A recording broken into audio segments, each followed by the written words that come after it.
You have chosen to be born into the most challenging virtual reality in the universe. At this moment, your avatar body is developing. You may come and go at any time during this 9-month period as you adjust to the feeling of being in a physical form. You may ask questions from within your developing avatar, or you may come and go between here and the spirit world as you adjust to the density of the slow-moving material world known as Earth. You may also skip ahead and observe yourself playing in previous and upcoming games. However, once you are born and enter into the Earth playing field, you will gradually enter into what we refer to as the deep sleep, forgetting everything you now know. Your mission, which you have been preparing for in countless game lifetimes, is to find a way to access your true consciousness, your awakened self while playing the Earth game. In your upcoming game, you have chosen a female avatar body. After you are born, you will not remember that your inner world programs your game experiences. For this reason, it is suggested that you practice moving your consciousness from the sensory outer world into your inner world of feeling and focus. You will be able to access transformative technologies, which will assist you in developing a higher level of intuition and emotional intelligence. Though you will not be conscious of these experiences after you are born, you will retain your cellular memory. You have chosen to play in the outer world of sensory experience. Though there are countless alternate and parallel realities, you have chosen a highly probable experience that begins when you are 17 years old, on a geology field trip with your assigned hiking partner, Matthew. Matthew is also a high school senior. He is tall and athletic with dark hair and grayish-blue eyes. He is handsome, popular, and comes from a very wealthy family. You may now choose your perception of Matthew.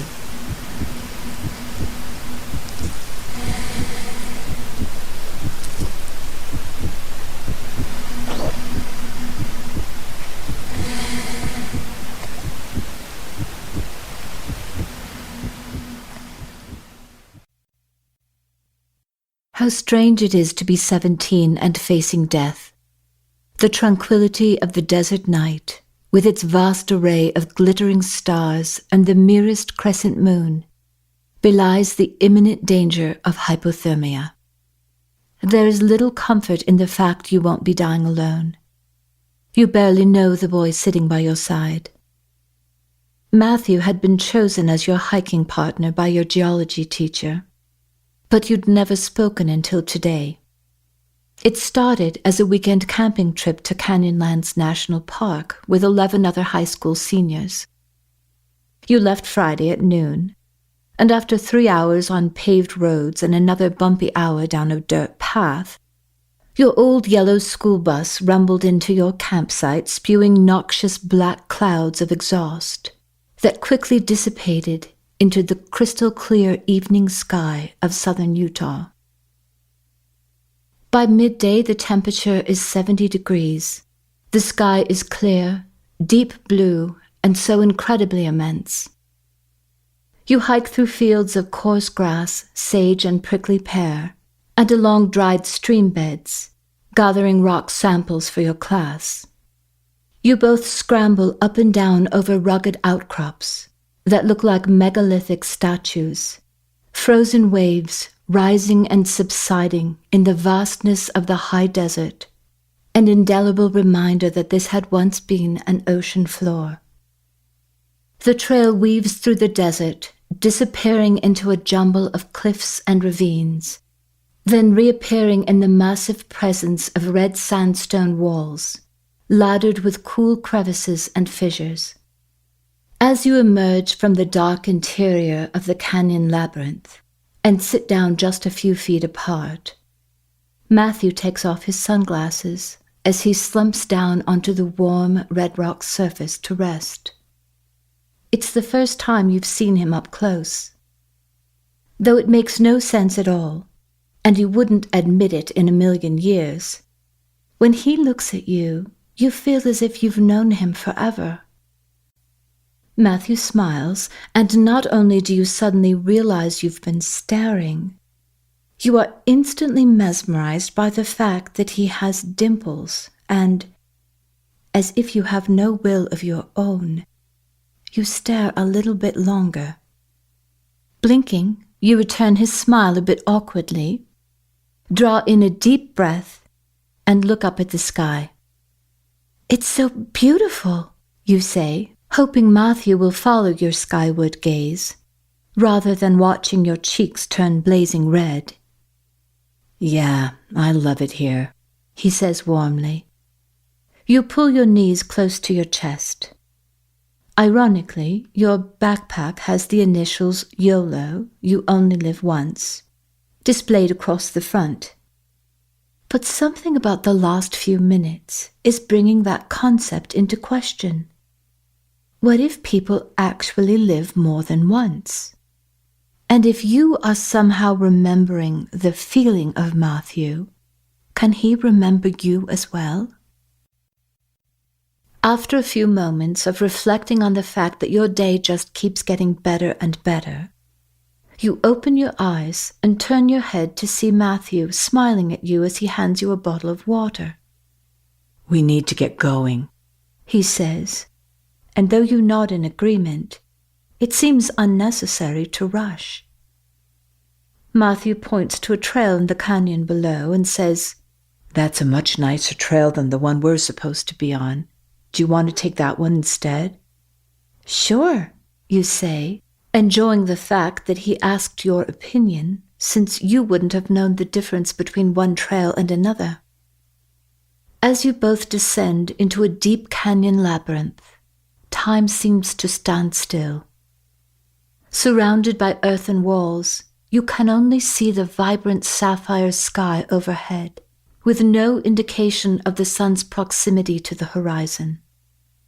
Emerging from the enclosed space, a profound and hypnotic beauty appears before you, the sun falling slowly toward the horizon, washing deep oranges and fiery reds over the land.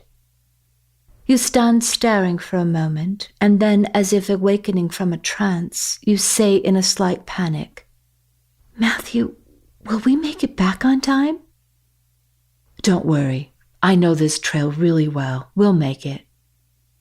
Matthew sounds confident, but you notice a certain urgency in his walk. Wherever the land is fairly flat, you run instead of walking. You scramble over boulder fields in your gradual ascent to the top of a high mesa, where red rock canyons rise majestically above the desert floor. Slanted rays drench blazing red rock walls with golden light, and shadows lengthen across the canyon, skating along the desert floor. The air is slightly cooler now, but doesn't breathe what is yet to come. As it grows darker, Matthew stops and says, "Hold on a sec," as he digs through his pack. "Shit, I forgot my glasses." "I can lead. Do you have a flashlight?" you say nervously. A guilty look passes over Matthew's face. "I don't. I was thinking this would just be a day hike. I didn't think to pack one." "It's okay. Let's just keep going." Until this point, you felt confident that Matthew would take care of everything, and if there was an emergency, he's a really fast runner and could have made it back to camp for help. But now it's up to you to get you both back safely. Anxiety blooming in your chest and flowing into every cell of your body, you take the lead, running from one rock cairn to the next. With iron legs you climb steep cliffs, the muscles in your thighs shaking with the effort. You try jogging through the fields, but can manage no more than a fast walk. The sky is now dark purple. The evening clouds are brushed over with shimmering gold, but there is just enough light to see the cairns up ahead. Despite exhaustion, you try to run as fast as you can from one cairn to the next. Then suddenly the horizon turns a soft sable, bringing to light 3 glittering stars and a new moon, dangling by an invisible thread at the edge of the horizon. In moments, the sky and land become one.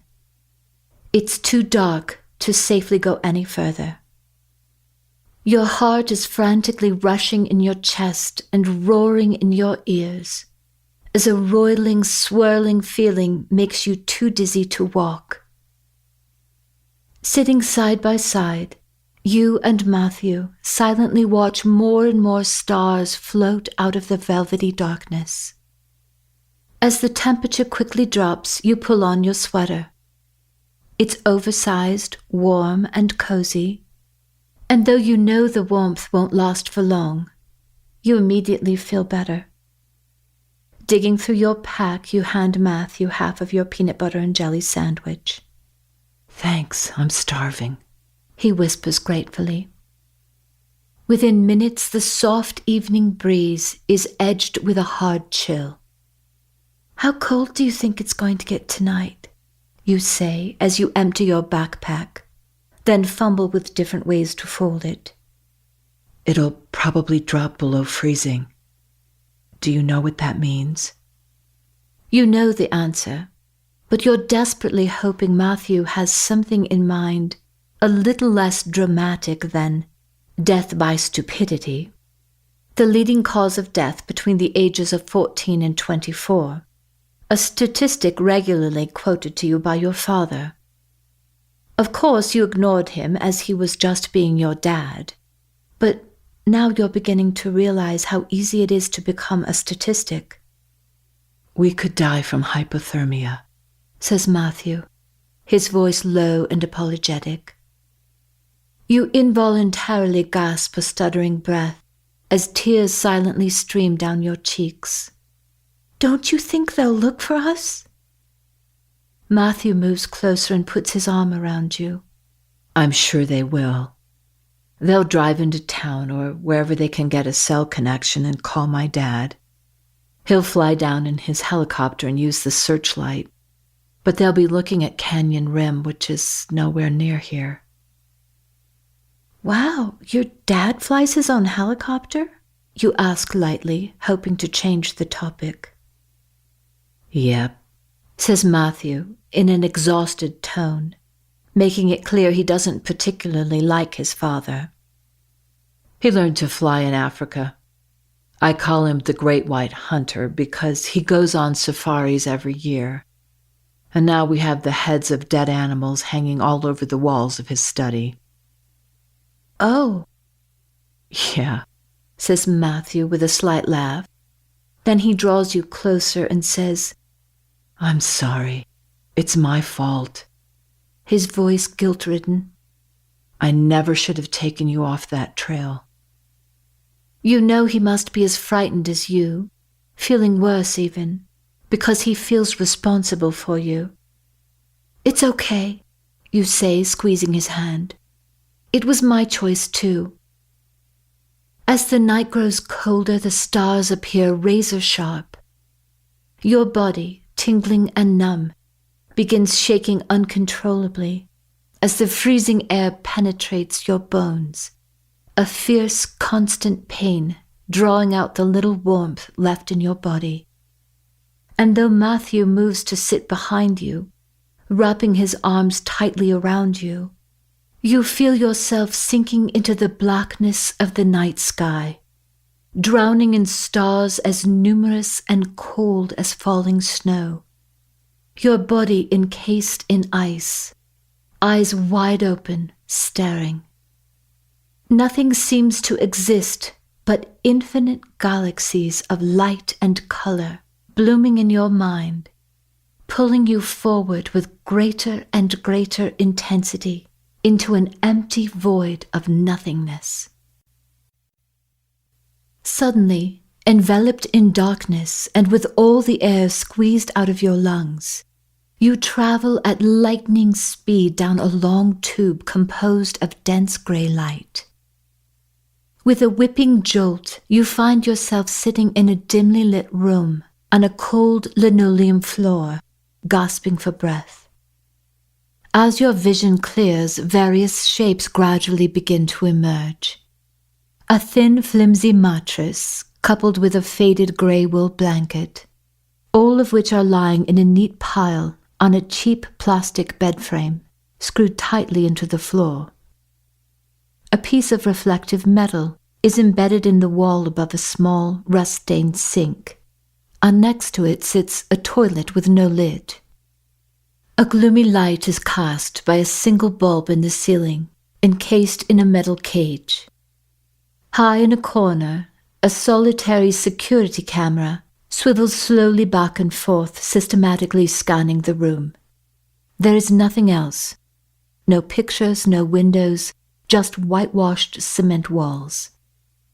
After frantically pulling on the handle and beating on the door, it's obvious no one is coming to help you.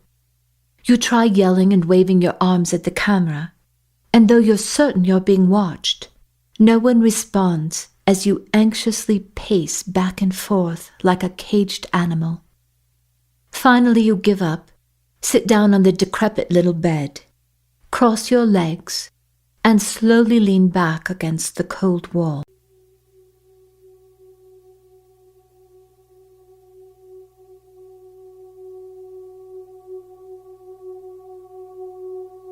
You take a deep breath.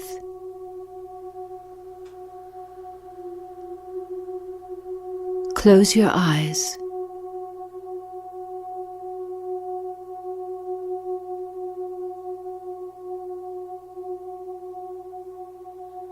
And vividly imagine yourself outside of this strange room.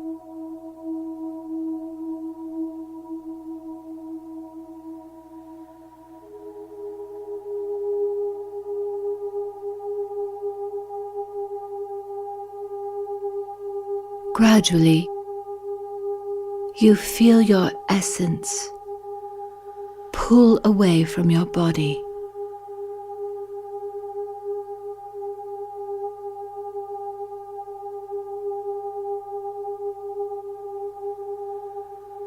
Until you are floating close to the ceiling.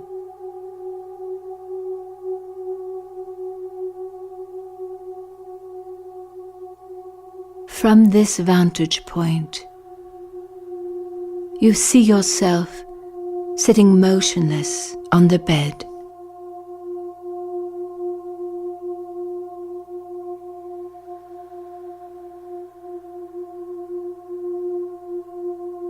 You float along the ceiling,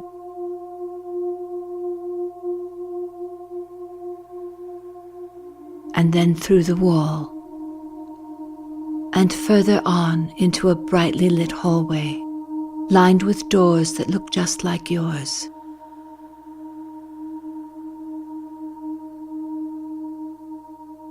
You continue on and find yourself in a large community room. The television seems fairly new, but the couches, tables, and chairs appear to be at least 20 or 30 years old. As you drift through the open doors leading to the intensive care unit, you immediately see Matthew lying in a hospital bed, unconscious and on life support.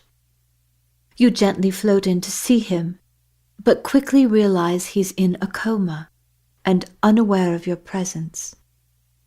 Unconcerned, you float back out of the ICU and return to the community room. This time you notice a middle-aged woman with deep brown eyes and black curly hair streaked with gray, dressed in green scrubs and fluffy pink slippers. There is a deck of cards sitting on the table in front of her, and as you float closer, the woman looks directly at you. "Sit down, my dear. I'm Itzel.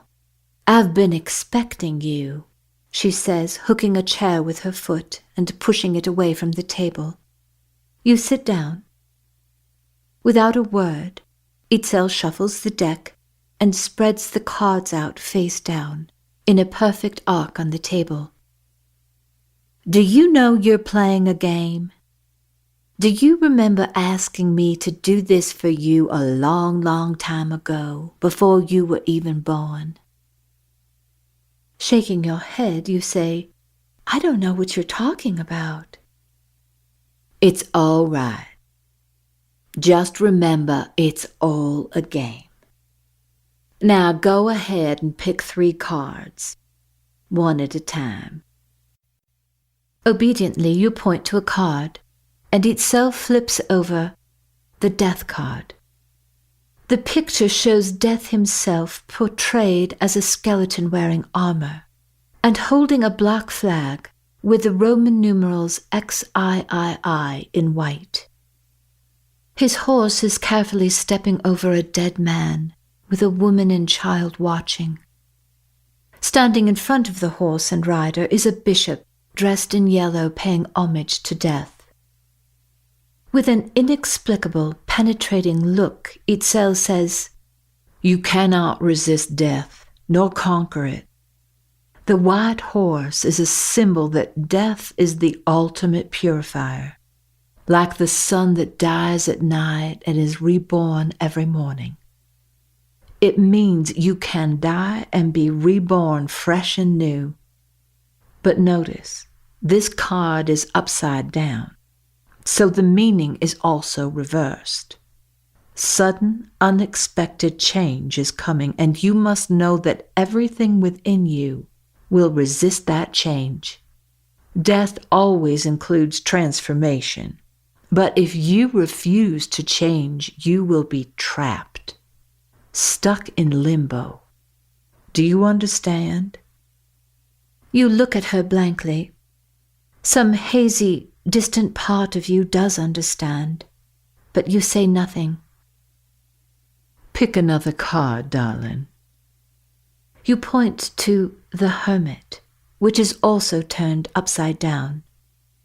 The card depicts an old man with a flowing white beard and shoulder-length white hair, dressed in a long gray cloak, standing alone on a snowy mountaintop, with a dark, bluish-gray sky in the background. He carries a staff in his left hand and holds aloft a lantern with a glowing 6-pointed star in the center. As you can see, this card is reversed, but in the upright position, it is a symbol of wisdom and the sharing of knowledge with others. More than anything, it represents a deep awareness of yourself, an awareness that can only be gained through isolation. But the meaning is reversed, which means you will not choose to be alone or go within. Your isolation will be unwelcome, forced upon you. There will be a separation from someone you care for deeply, and it will bring you overwhelming emptiness and pain if you resist. But notice, the hermit wears the gray cloak of invisibility, and in this very moment you are invisible to everyone but me. So there is potential here if you don't resist what is now happening. Without being asked, you point to a third card, and you're immediately relieved to see that finally one of the cards is upright, until you see that it's the devil. The card portrays a satyr, an unappealing creature, part man, part goat, with large horns sprouting from his head and gigantic vampire bat wings emerging from his back. From his feet protrude bat claws, rather than the typical toes or hooves, and he is perched high above a man and woman, both naked with tiny goat horns sprouting from their heads, and they have goat-like tails as well. They are chained to the podium where the devil sits, and also chained to each other. This doesn't look good, you say, shaking your head. With a sigh, Itzel says, Yes, this one is challenging, no doubt. This is just a game, right? You say uncertainly. Yes, my dear, you are playing a game, says Itzel reassuringly. Okay, go ahead and tell me what it means. This card represents an actual person who, like a bat, sucks the life out of his prey. But in this case, it's not blood, but energy. He takes the life force of others, believing that the end somehow justifies the means. There is something about him that is irresistible, almost hypnotic. He may actually use hypnosis to get what he wants, and those that come near him are easily held within his power. The inverted pentagram above his head signifies dark intent and black magic. Is there anything good about any of this? You say doubtfully. Itzel raises an eyebrow and says, Well, look here at the man and woman.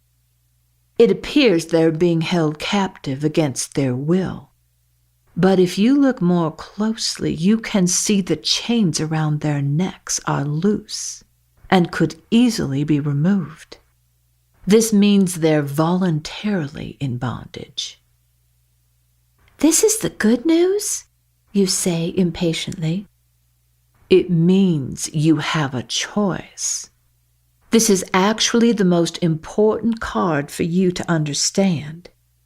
On the one hand, you'll meet a man who embodies these things. But unlike the repulsive picture on this card, you may feel strangely drawn to him. He may be ultra charismatic. He may have certain characteristics that are much like your own. In other words, he won't look like a devil, but he will mirror to you all of your hopes and fears. It will be easy to feel like his victim, easy to blame him for what happens to you. But if you believe that to be true, you will fall completely under his control. You'll transfer your energy over to him and he will become more powerful, while your energy becomes more and more depleted. But I thought you said we're playing a game, you say, feeling frightened and confused. This doesn't sound like any fun at all. The trick to this game is to remember it's all your game, and you have a choice. You can play it according to someone else's rules, or play it by your own rules. You can get caught up in their version of reality, or you can choose to remain in your own. Have we done this before? You say, blinking. I've dreamt of you before, haven't I?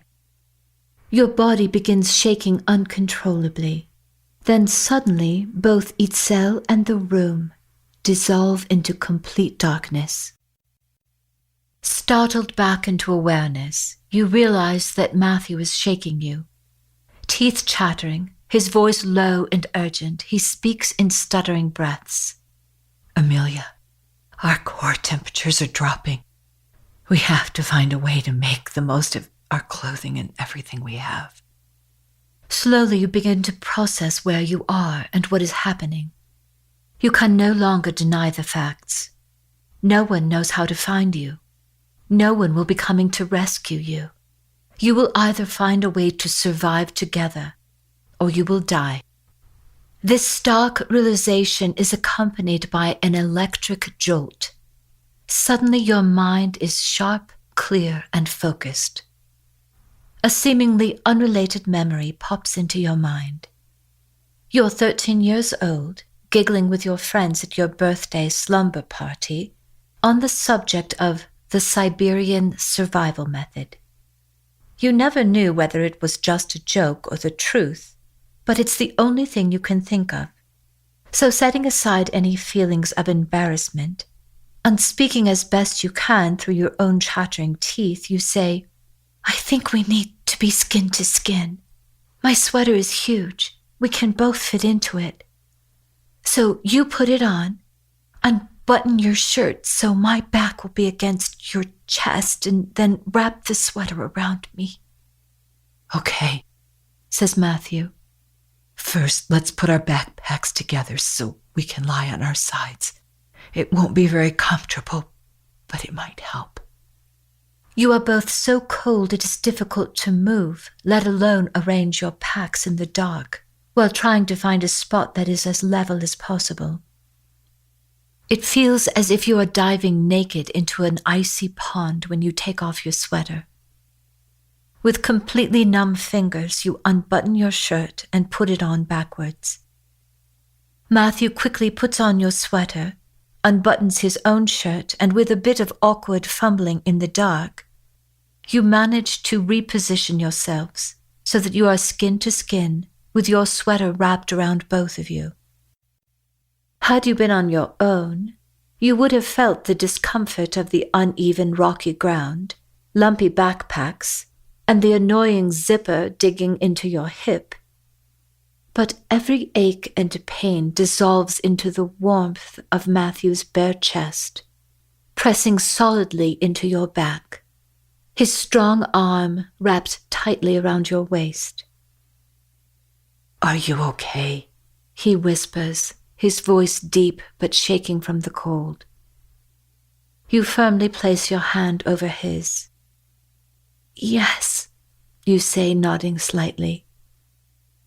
Even with the needling cold pricking every part of you, you're only aware of Matthew's warm skin, his chest rhythmically rising and falling with each breath, his heart beating all the way through your body. You want to dissolve into this moment and float forever on the waves of light passing silently between you. Your body begins to feel a bit warmer, but it isn't yet midnight. With at least 6 or 7 hours left to go, you know survival is impossible. What is it about time? It's so inconsistent, badly behaved even. In the late afternoon, time had moved so quickly, zipping by when you desperately needed it to slow down. And now it's moving agonizingly slow, heavy as stone. Time seems more like an obstinate child. Whatever you want from time, and the more you want it, time will do just the opposite. Tomorrow, the sun will continue shining. The world will go on just as it does every other day. Night dissolving into day and back into night, endlessly cycling, seasons irresistibly recurring. But all of it will exist without you. How is that even possible? You're only in high school.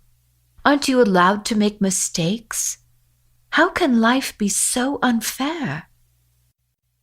With Matthew's arm still wrapped tightly around you, his heart beating steady and slow, time dissolves into this moment. In fact, the entire world is dissolving into this moment. No one and nothing else exists, just the two of you. You gently take Matthew's hand from your waist, place it over your heart, and put your hand over his.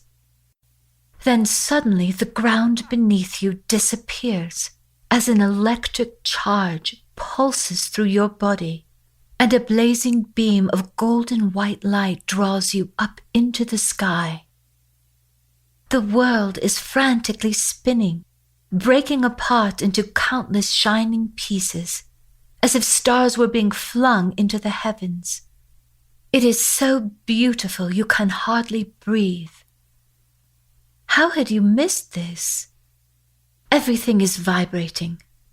Every cell in your body, every atom on Earth, every star and galaxy, everything seen and unseen is pulsating, singing a song as ancient as time itself.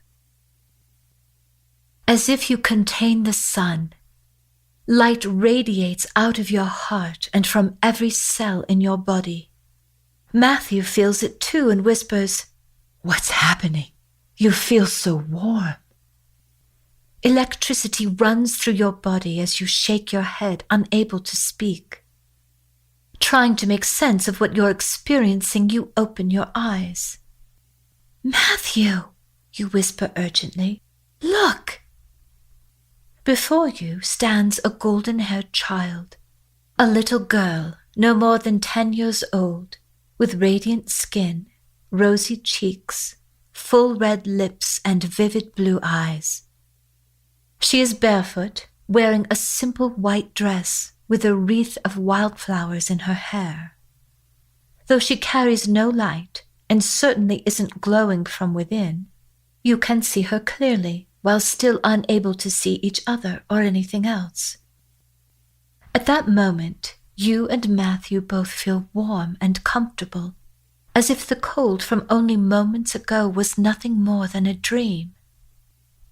Though there is no apparent source of light, everything around you is lit by a soft, gentle glow that seems like a combination of late dusk, pre-dawn, and a full moon all rolled together as one. The child smiles sweetly and says, "I'm Asha." Then heading down the path, she adds, "Come on, this way," as if she's about to lead you on some grand adventure. Not only does she act as if nothing unusual had occurred, she seems completely oblivious to the fact that you and Matthew are still lying together on your sides, cocooned together in your sweater. Blinking and looking around, trying to make sense of everything, you quickly unbutton the sweater, wriggle out of it, then sit up and try to get your bearings. Matthew sits up as well and pulls off the sweater and hands it back to you.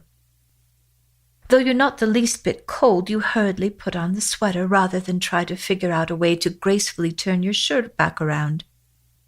Hastily, you both jump to your feet, grab your backpacks, and rush to catch up with the curious little girl.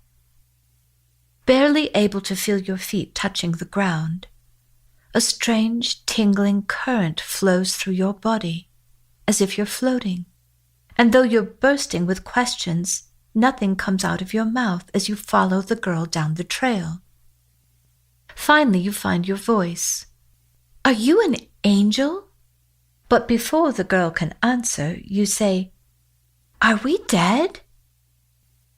Asha continues walking but turns her head to address you. "I'm not an angel, and you're not dead," she says lightly. "But it's not cold anymore, and it's still dark, but we can see. How's that possible?" says Matthew incredulously. "You're both fine. You're just in another part of the program. What you might think of as a different dimension," says Asha, as if you know exactly what she's talking about. "What other dimension? What program are you talking about? The geology class we're in?" says Matthew, studying the girl intently as she turns to look at him. "Oh my goodness," says Asha in a sweet, sympathetic voice. "I'm afraid I've gotten way ahead of you. This may be difficult to understand. Actually, it's not difficult to understand. It's just that you obviously don't remember anything, and you wouldn't believe me if I told you." She stops walking, and then surveying both of you, she adds, "What I have to tell you might be a bit shocking, so maybe we should sit down for a moment." "We don't have time to sit down," you say urgently. "We have to get back to our camp. People are worried about us. They're searching for us."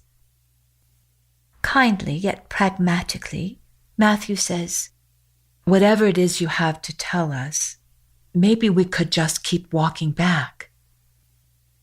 "Oh, I'm afraid you don't quite understand. Maybe it would help if you were to think of this as a parallel world," says the little girl hopefully.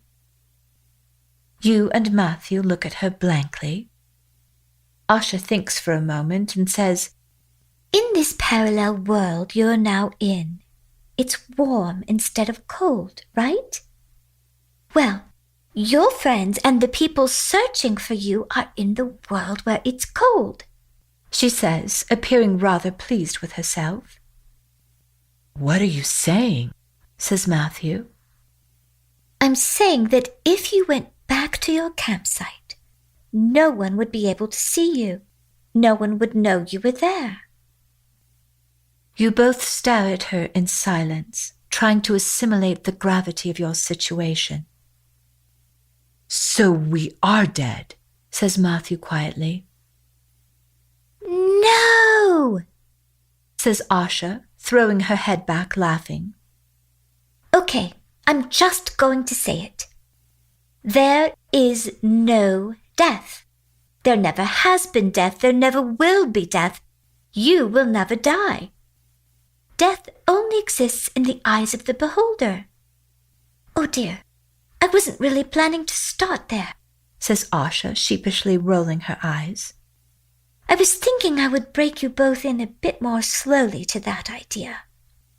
Okay, listen.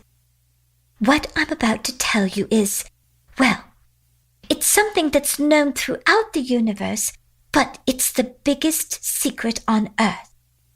It explains absolutely everything about so-called life and death, and it answers all unanswered questions and scientific anomalies. Every senseless thing, every terrible act, even the deepest sadness, all of it will make perfect sense. But first, repeat after me.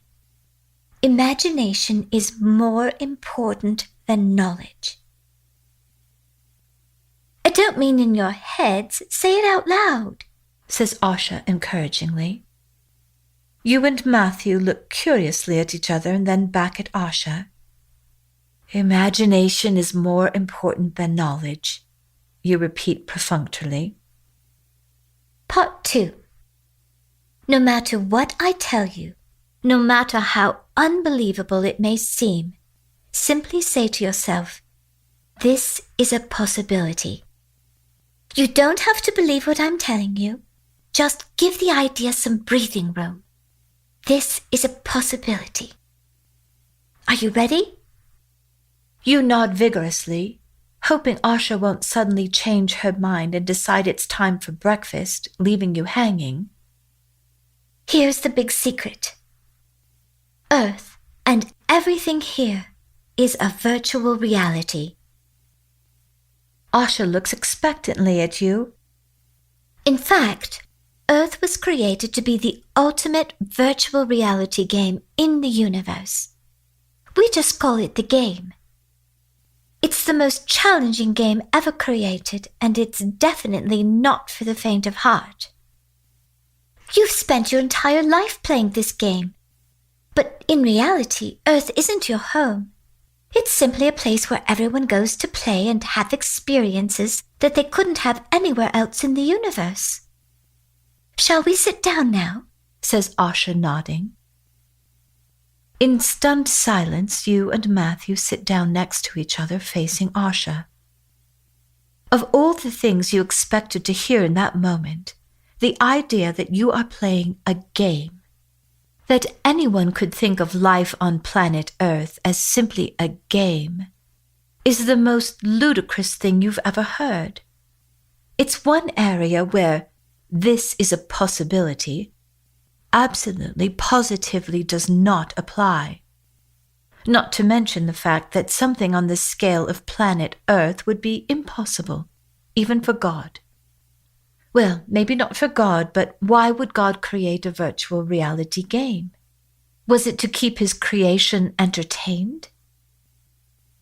There's no way, you say skeptically.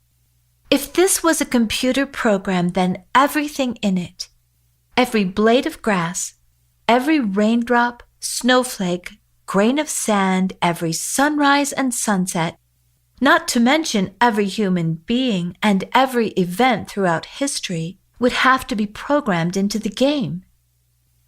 Not only that, says Asha unflinchingly, every possibility on every dimension, including parallel worlds and alternate realities, and things you've never even heard of before.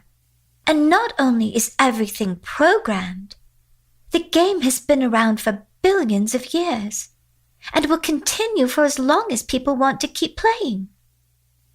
Of course, there are some cultures that understand your world better than others. For instance, in India, they call life on Earth the Maya. They see life as an illusion, which is true, but it's not the whole picture.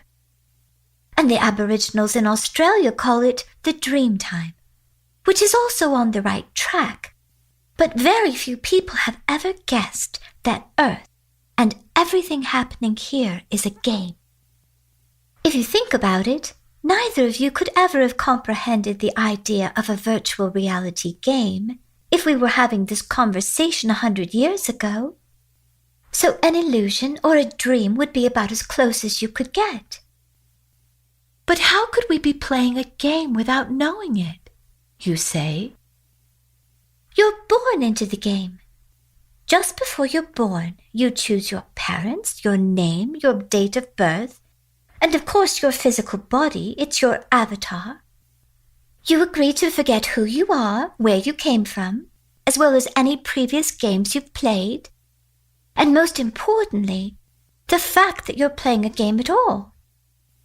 Every game you've ever played is recorded and stored in your DNA. So occasionally people do remember portions of games they've played before. And I'm only telling you this because it can be a little confusing. Most people don't have a visual memory of past games, but sometimes they have feelings that come up that can't be explained. You have a feeling Asha is trying to tell you something, but you can't begin to imagine what she's talking about. Despite that, you decide to put logic aside and just play along.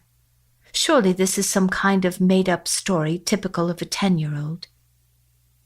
So just like any game, I could decide to play anyone I choose and be born at any time in history, you say. I mean, I could be Benjamin Franklin or Cleopatra, and then so could countless other people, right? How would that work? We can't all be the same person. Of course you can, says Asha, her eyes sparkling. Think of it this way. No matter how many times you play a computer game, you never play exactly the same way, right? So every time you play, it's a new and different experience. Or think of it like a dream. Millions of people could dream they were Cleopatra or Ben Franklin, and every dream would be unique. People wouldn't be competing with each other to play the part. In the same way, each time you're born into the game, you create a new timeline. So there could be an infinite number of parallel versions of Cleopatra or Benjamin Franklin, and each version creates its own unique history, so to speak. Remember, every possibility already exists. Every time someone plays, they tap into a new version of reality that has never been played out before. You're talking about infinite parallel realities, says Matthew, his scientific mind finally letting go of what is or is not possible. But what about Amelia and I, for instance? Is there another version of us that went back to the campsite before dark? Or a version that died? Yes, of course. All possibilities already exist. You can't think of anything or come up with a scenario that isn't already part of the program. So you're saying that of all the fictional books that have ever been written, or ever will be written, all the stories are actually true in some alternate or parallel reality? And the author just tapped into that reality when writing the book? Says Matthew, shaking his head doubtfully. Asha smiles, nodding her head yes vigorously. Over and over, you say to yourself, this is a possibility. You don't have to believe any of it. It's just a possibility. but everything in you wants to rebel. I know this should be mind-expanding and all, but it's just confusing. I mean, if it's all programmed, how does it work? Prior to being born, you program your gifts into your DNA. These are gifts you've earned or developed in previous games. You also program your challenges and the people you want to play with during the course of your life. Some people will be your challengers and others will be your supporters. But usually you are playing with people you've played with before in previous games, or what you might think of as previous lifetimes. And that's why you sometimes feel you already know someone you've just met, for better or worse. You program everything you want to experience, even a few exit points where you can die out of the game if it just gets to be too much. Another reason you may feel you recognize or remember someone you've never met is because your PFI, Personal Frequency ID, remains the same through every game, whether you are male or female, a child or an adult. So even though your conscious memory is wiped clean, much like reformatting a computer hard drive, all frequencies of every player remain unique. But you can only identify each other through an intuitive sense or feeling. There will be no logical reason for what you feel. But without a computer, where does the program exist? You say thoughtfully. Your human body isn't just your avatar.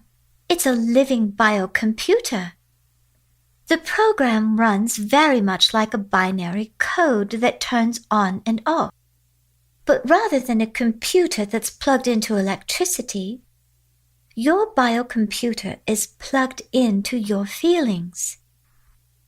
But if this is a virtual reality and my body is my avatar, then are you saying that I'm not real? You say, reaching up to tap both of your shoulders with your fingertips. I'm saying, says Asha slowly, that you are not your body. If you were your body, every time you cut your hair or trimmed your fingernails, a part of you would be lost. Deep in thought, Matthew suddenly holds up his hand like a god at a crosswalk. Wait a second, he says firmly. You're right, none of this makes sense. And in a strange way, it's the only thing that does make sense. But the idea that this is a virtual reality game is a little too perfect. It explains away every conceivable anomaly because anything and everything is possible. Asha nods her head. Well, that's how the truth works. In your world, every scientific theory gives way to new theories. Theories you believe today will all change in time. Truth is simple and unchanging. Anything that explains away every conceivable anomaly is the nature of truth. I still don't understand the part about your feelings and the binary code, says Matthew, somewhat perplexed. Well, it's a little more complex than you might imagine because it's an interactive program. But in the simplest terms, think of it this way. Instead of ones and zeros turning the computer program on or off, your feelings are your navigation system.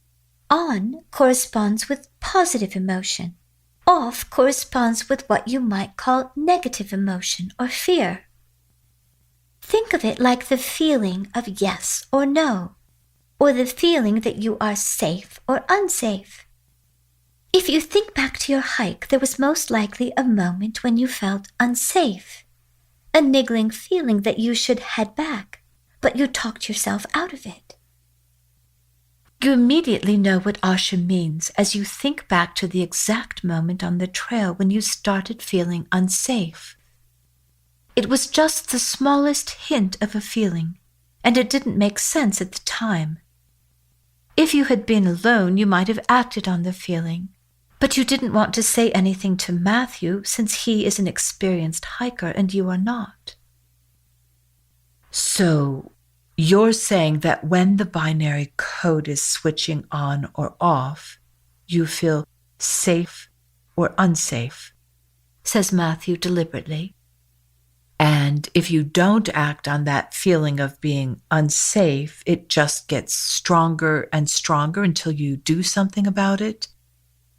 That's it exactly, says Asha, genuinely pleased. But it can also happen over longer periods of time. Days, weeks, even years. It just depends how important it is for you to respond quickly, and how long it takes for you to get the message and take action. Of course, sometimes there's no warning at all, not even a whisper. And when there's no warning, no feeling that you're unsafe, that's because the event is an important part of what you have programmed for your lifetime experience. You shake your head. How can any of this possibly be true? What is this child playing at?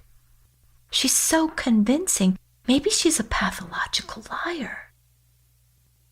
Even if this is all true, you say, there are a lot of people looking for us right now, and we really don't have time to talk about it.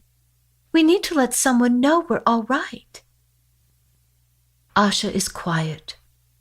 You look at her skeptically and say, that is, of course, unless we really are dead. You're not dead, says Asha firmly. You both programmed everything you're experiencing now before you were born. This is just an opportunity to learn how to navigate the game at a more advanced level. Well, I find it hard to believe that I would program myself to be here, wherever here is, and that I'd want to learn about some unbelievable game that no one else has ever heard of, and no one would even believe, rather than go back to our friends, you say, shaking your head. It just doesn't make sense. It would make sense if you knew what was coming, says Asha knowingly. Well, then tell us what's coming, says Matthew pragmatically. That's not for me to say, says Asha quietly. I'm only here to teach you how to navigate the game more effectively. It's your choice whether you stay and learn or go back to your own dimension. You mean we can go back right now? You say hopefully. And it doesn't matter that we supposedly programmed all of this? You have free will, Amelia. No matter what you programmed prior to your birth, the prime directive of the game is, thy will be done. Well, then it's my will to go back, you say with conviction. And so it is, says Asha softly. Her body seems to shimmer for a moment, and then she disappears. Instantly, it's pitch dark and freezing cold again. Oh my God, what have I done? You say, shaking and terrified. It's okay, says Matthew calmly. Did you notice that Asha led us down a trail that got us off the plateau? We're on level ground now. It will be slow going, but we can't fall off a cliff, so we'll make it. And even though it's cold, my core temperature is warm now. Is yours? Yes, you say, pulling your sweater tightly around you. We're really not that far away from our campsite, don't worry, says Matthew, taking your hand. Even if we don't make it back before light, at least this way we can keep moving. We'll be all right, I promise. Matthew suddenly stops and says, Amelia, look. He turns you slightly, and you see a bright white light appearing out of the darkness. Oh my God, it's a helicopter, you say excitedly. Is it your dad? It must be, says Matthew, staring at the approaching lights. Do you think he'll see us? You say breathlessly. Well, there are no trees nearby, and my father knows how to do a sweep. We just have to stand here and wait, says Matthew confidently. As you stand patiently waiting, the helicopter appears brighter and sounds louder than you would have expected. Finally, the light sweeps across you, and a large helicopter lands on the flat, sandy ground about 20 feet from where you're standing.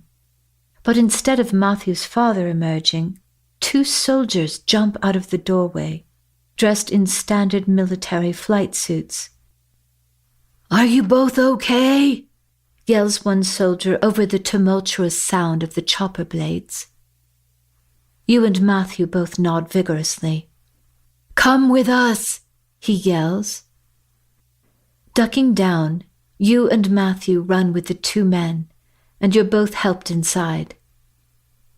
You climb in between 2 rows, 4 seats in each row facing each other. You and Matthew sit facing forward with both soldiers directly facing you. One of the soldiers, a man in his 50s with a square jaw and intense dark eyes, indicates that you should both put on your headsets, which are hanging above your heads. "You're okay now," he says confidently as he nods his head. "How did you find us?" says Matthew, speaking through the attached microphone. "We just kept looking," he says. The helicopter rises swiftly into the air and then spins around nearly 180 degrees and begins flying in the opposite direction. "Are you taking us back to our campsite?" asks Matthew apprehensively. "No, we have other instructions," says the soldier loudly. "What do you mean, other instructions?" asks Matthew, still somewhat concerned. "We're headed back to the hangar, that's all I know." Then with a slight smile, he adds, "We're just the rescue team." Relieved, Matthew says, "Is this a Black Hawk?" The soldier smiles and nods. "Yep, it's a UH-60. You look at Matthew and he smiles at you. "I know a bit about helicopters," he says, shrugging. "I'd say so," you say, returning his smile. In silence you fly for half an hour or so, but you're really not sure about the time because there's nothing to see except the interior lights reflecting off of the windows. Finally, the helicopter drops straight down as if it's about to land, but instead it seems to be flying slightly above the ground.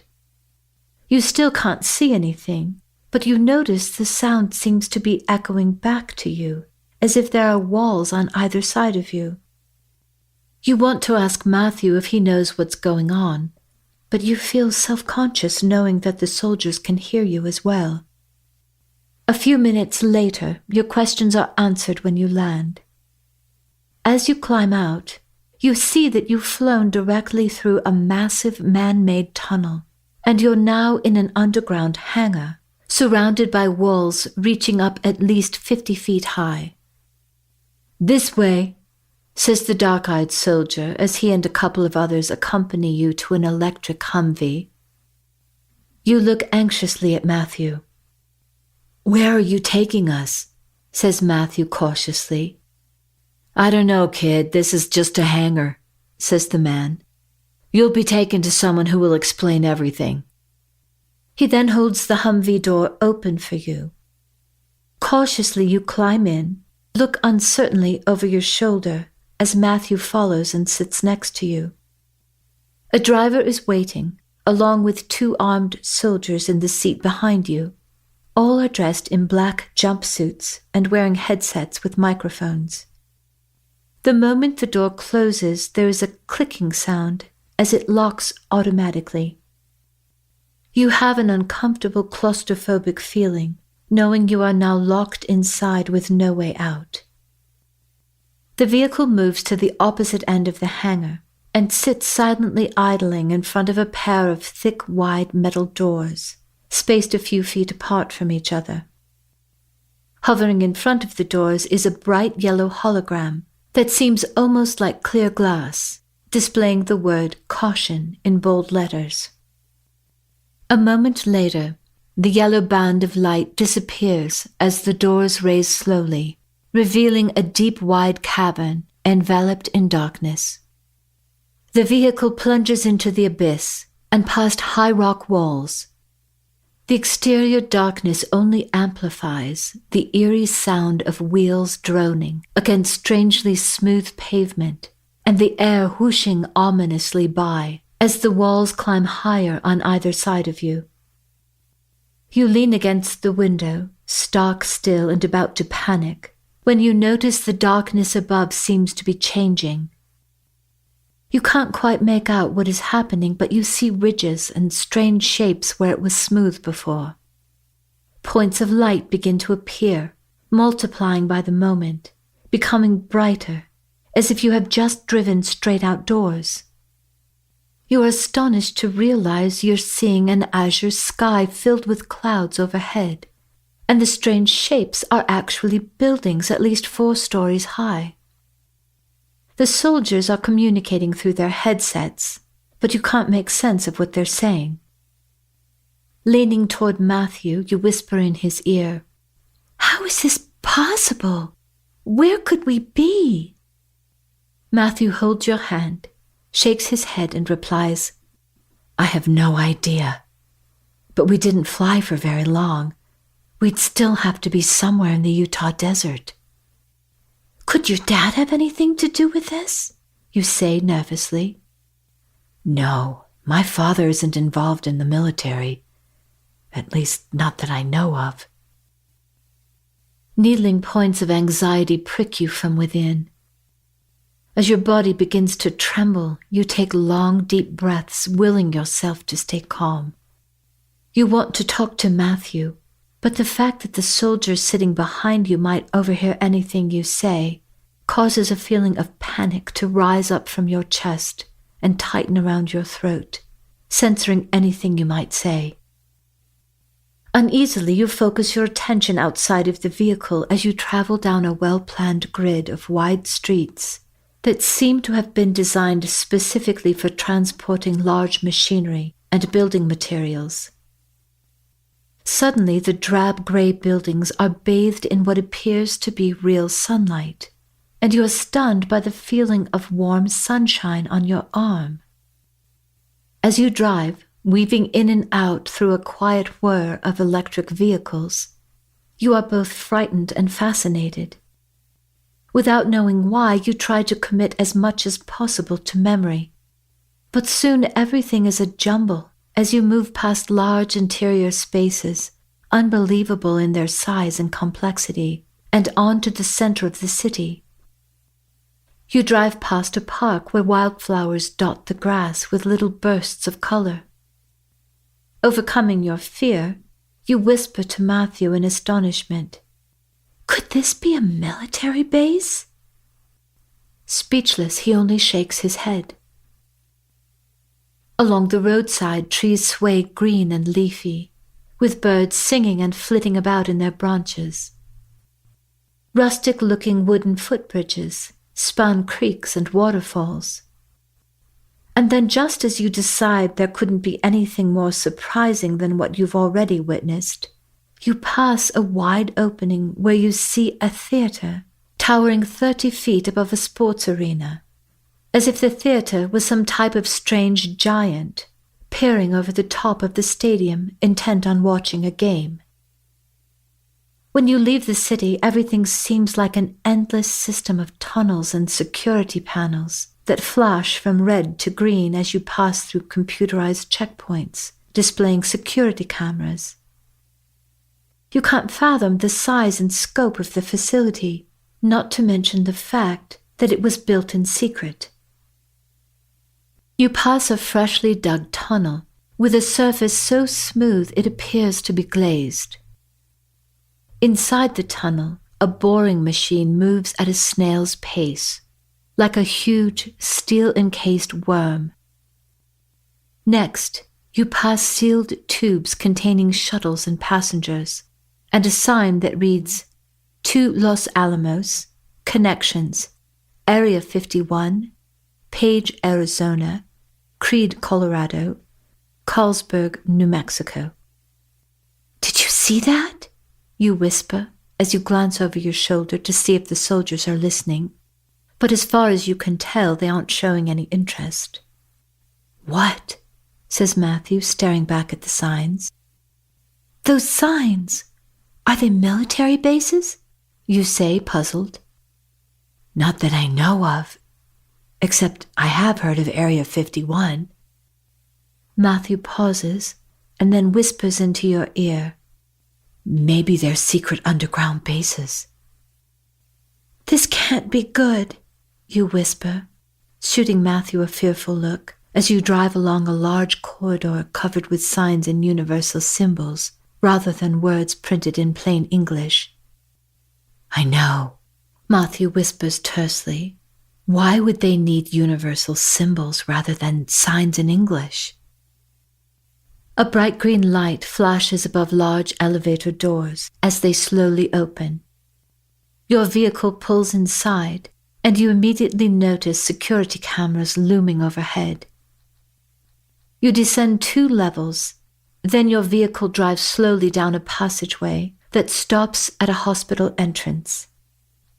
Once inside, you're quickly escorted down a large hallway that leads to a separate wing of the hospital and on into what appears to be a common room.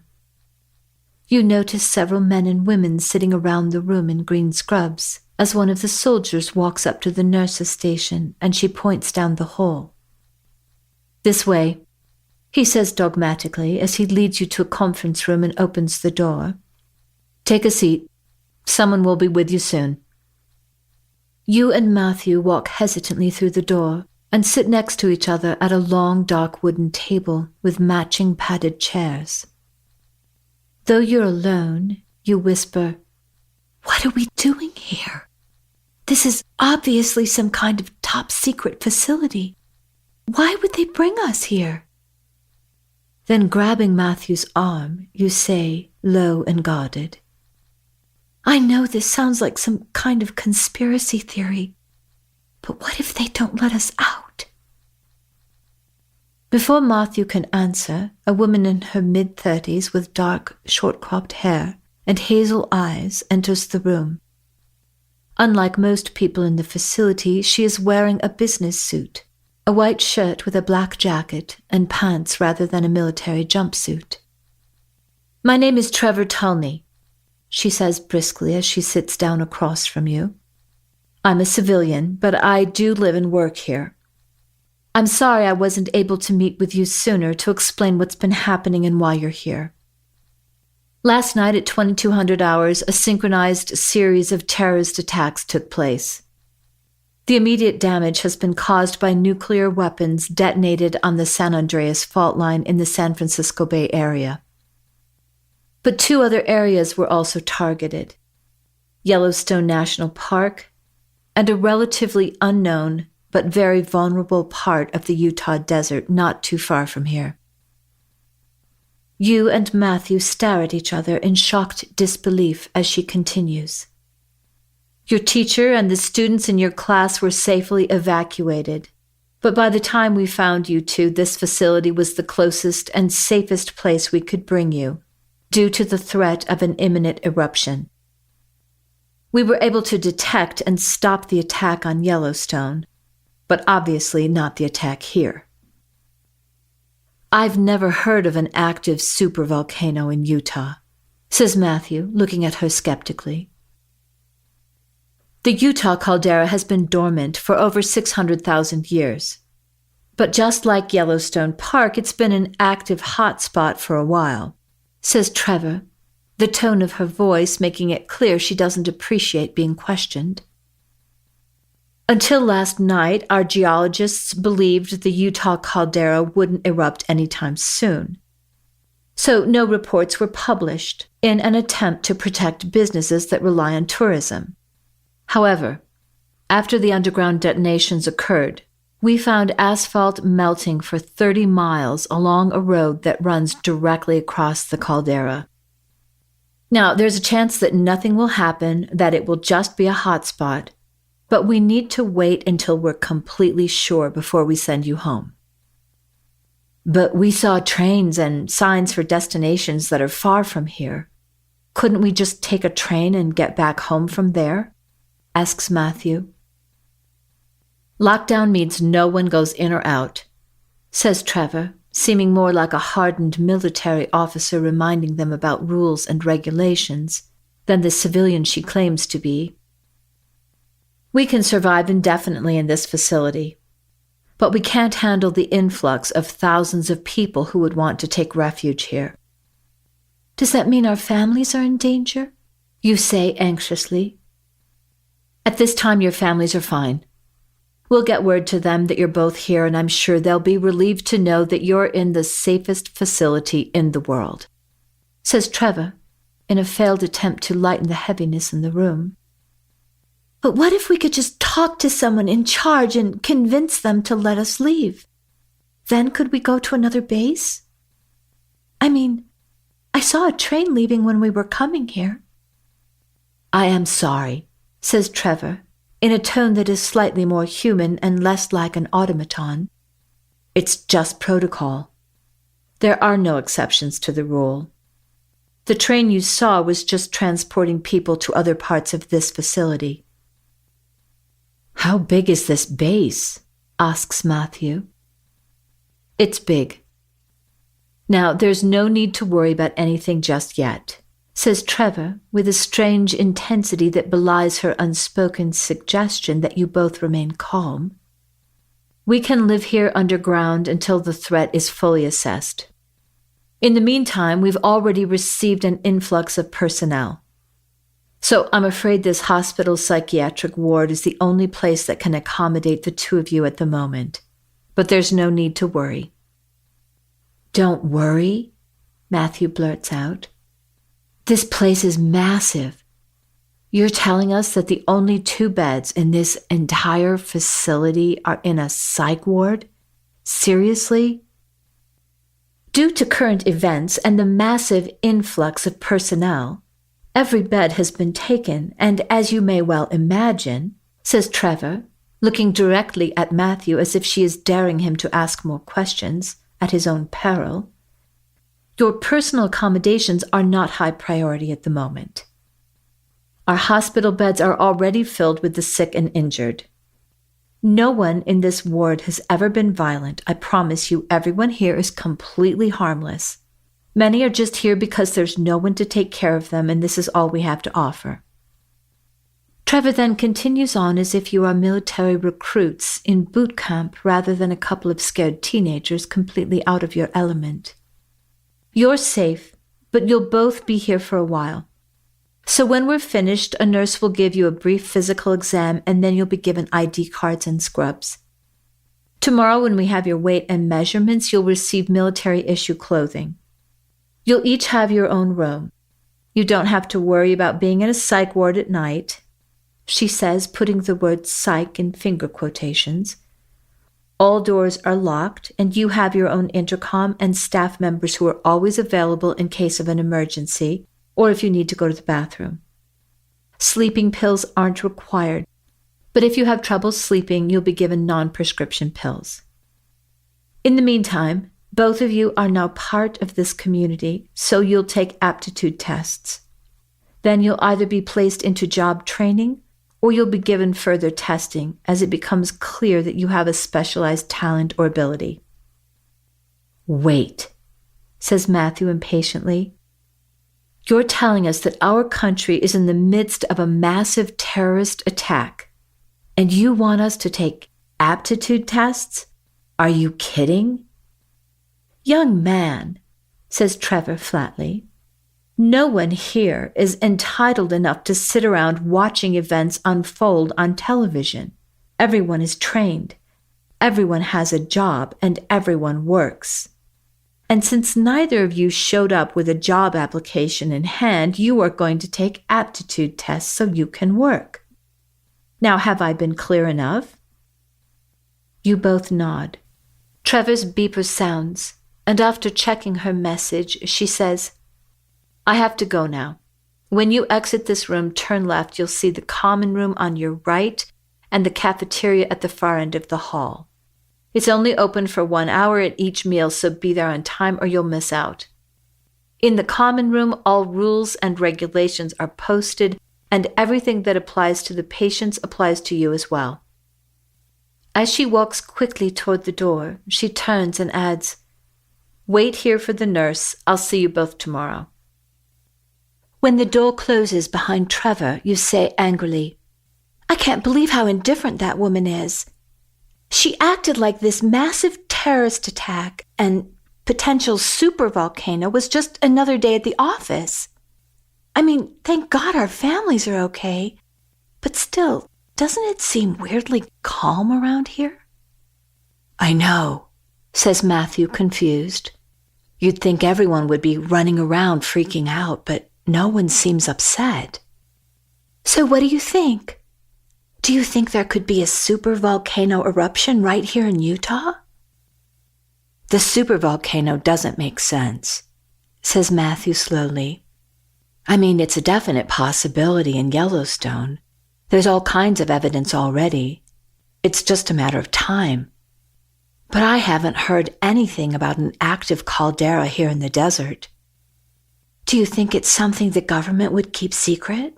You say, placing your hands on your knees, hoping Matthew won't notice your hands trembling. Matthew takes a deep breath and says, "Well, it's possible. It wouldn't be easy to see it coming until it's too late." "How bad could it be?" "A supervolcano is nothing like anything you've ever seen," Matthew says heavily. "The last eruption here in the Utah desert was 5,000 times larger than Mount St. Helens, and the lava covered 12,000 square miles. And in some places, it was 13,000 feet thick." "Do you think that could really happen again?" You say anxiously. "Well, you can't rule it out." "How long do you think it will take before they decide that the volcano isn't going to erupt? I mean, I know you couldn't possibly know that for sure, but what do you think?" You say, hoping for even the smallest amount of good news. "Oh, I don't know. My best guess is that if it hasn't erupted or gotten worse over the next 2 or 3 weeks, they'll probably open things up and let us go home." You nod and smile slightly. "Okay, I could live with that," you say optimistically. The door opens and a stocky male nurse in gray scrubs with freckles and curly ginger hair appears. "Right this way," he says as he holds the door open for you. As he ushers you to an adjoining hospital wing for your physical exams, you say, "Excuse me, but is there any way we can contact our families? Or is there a way to get a message to them so they know we're all right?" He speaks politely and says, "I'm sorry, there's no unofficial communication during lockdown, but I'm sure your parents have been notified." Looking at you sympathetically, he adds, "I don't make the rules. I know it seems unfair, but here we all have to live by them." You and Matthew are shown into separate rooms for your exams. Your dirty clothes are taken, and you're given green scrubs and security passes which you wear around your necks. The passes display your name, weight, and a specific barcode that allows for different levels of security. After your exam is complete, you are sent to the common room where you wait anxiously for Matthew. There are only a handful of patients present, most of them middle-aged. But there's one man who immediately stands out. He's quite elderly, his hair is white, and he shuffles around the room looking at the floor, quietly muttering, "Minus 74.851616 minus 102.59033. You suddenly have a strange déjà vu feeling, but even that isn't quite it. It's more a feeling you can't identify. Familiar, yet somehow the context is different. Then you notice a woman sitting by herself at a table. Against all odds, you recognize her immediately when you see that she's wearing pink slippers. But even so, you can't remember how you know her until Matthew enters the room and sits down next to you. "Matthew," you whisper emphatically, "I dreamed this." Then you stop as you realize you had also dreamed that he was in a hospital bed unconscious. There are some things that still don't make sense, you say, taken aback. But see that woman sitting over there by the television? I remember her. Matthew looks at the woman, then back at you and says, How much of your dream do you remember? Enough to tell you I don't think I was dreaming. I think I was here, you say, your mind racing. How's that possible? Says Matthew earnestly. Wait, forget I said that. How would we explain anything that's been happening to us? I know. I feel like I'm in some kind of weird reality show, and there are hidden cameras and microphones all over the place. Suddenly you stop. Oh shit, you say as you flip over your security pass, looking for a small microphone, but nothing is there. Oh my God, look at me. You'd think I belonged here. It's okay, Amelia, says Matthew gently. I think it's safe to say we're most likely in some level of shock. Then looking at the woman again, he whispers, What do you remember about her? Anything? I know I sat with her at a table and talked to her. It's weird, maybe it was a dream, you say, confused. Well, somehow you must have been seeing the future, says Matthew at a loss. But what does it mean? You say, shaking your head. A very masculine-looking young female nurse with short-cropped blonde hair approaches you and says, Dinner will be served in just a few minutes. I'll show you to your rooms, and then you'll go to the dining hall. As you walk down the hall, she adds, For your security, your bedrooms are locked at 2200 hours and will automatically unlock at 0630. Breakfast is at 0700. Everything you need is in your rooms. Toothbrush, toothpaste, soap, etc. You can sleep in your scrubs and you'll receive fresh clothing tomorrow. Amelia, your room is 102, and Matthew, yours is next to hers, 104. She says, indicating your rooms with a wave of her hand as you pass by without stopping. Showers are at the far end of the hall. Men and women alternate, so read the schedule to know when it's your turn. All right, then come this way for dinner, she says in a businesslike, though not unkind manner. Standing in line at the cafeteria, you whisper to Matthew, This seems like a combination of our high school lunchroom and what it's probably like in prison. Good thing the food's labeled, otherwise you'd never know what we're eating. Matthew shoots back under his breath as you suppress a laugh. No one is particularly friendly. Women with hairnets and white uniforms serve the most unappealing overcooked food. There's nothing fresh, and nothing even looks edible, but you aren't hungry in any case. After being handed your trays of mystery food, you and Matthew sit down at a table next to a wall and pick at your food. Everyone in the cafeteria is fairly quiet and subdued, except the old man who is still muttering, -74.85, 1616, -102.59, 0330, as he shuffles along with an attendant carrying his meal tray. When the man reaches your table, he stops and glares at you. The attendant tries to grab his elbow and redirect him to another table, saying soothingly, Come, Admiral Birdie, someone is already sitting there. You can sit over here.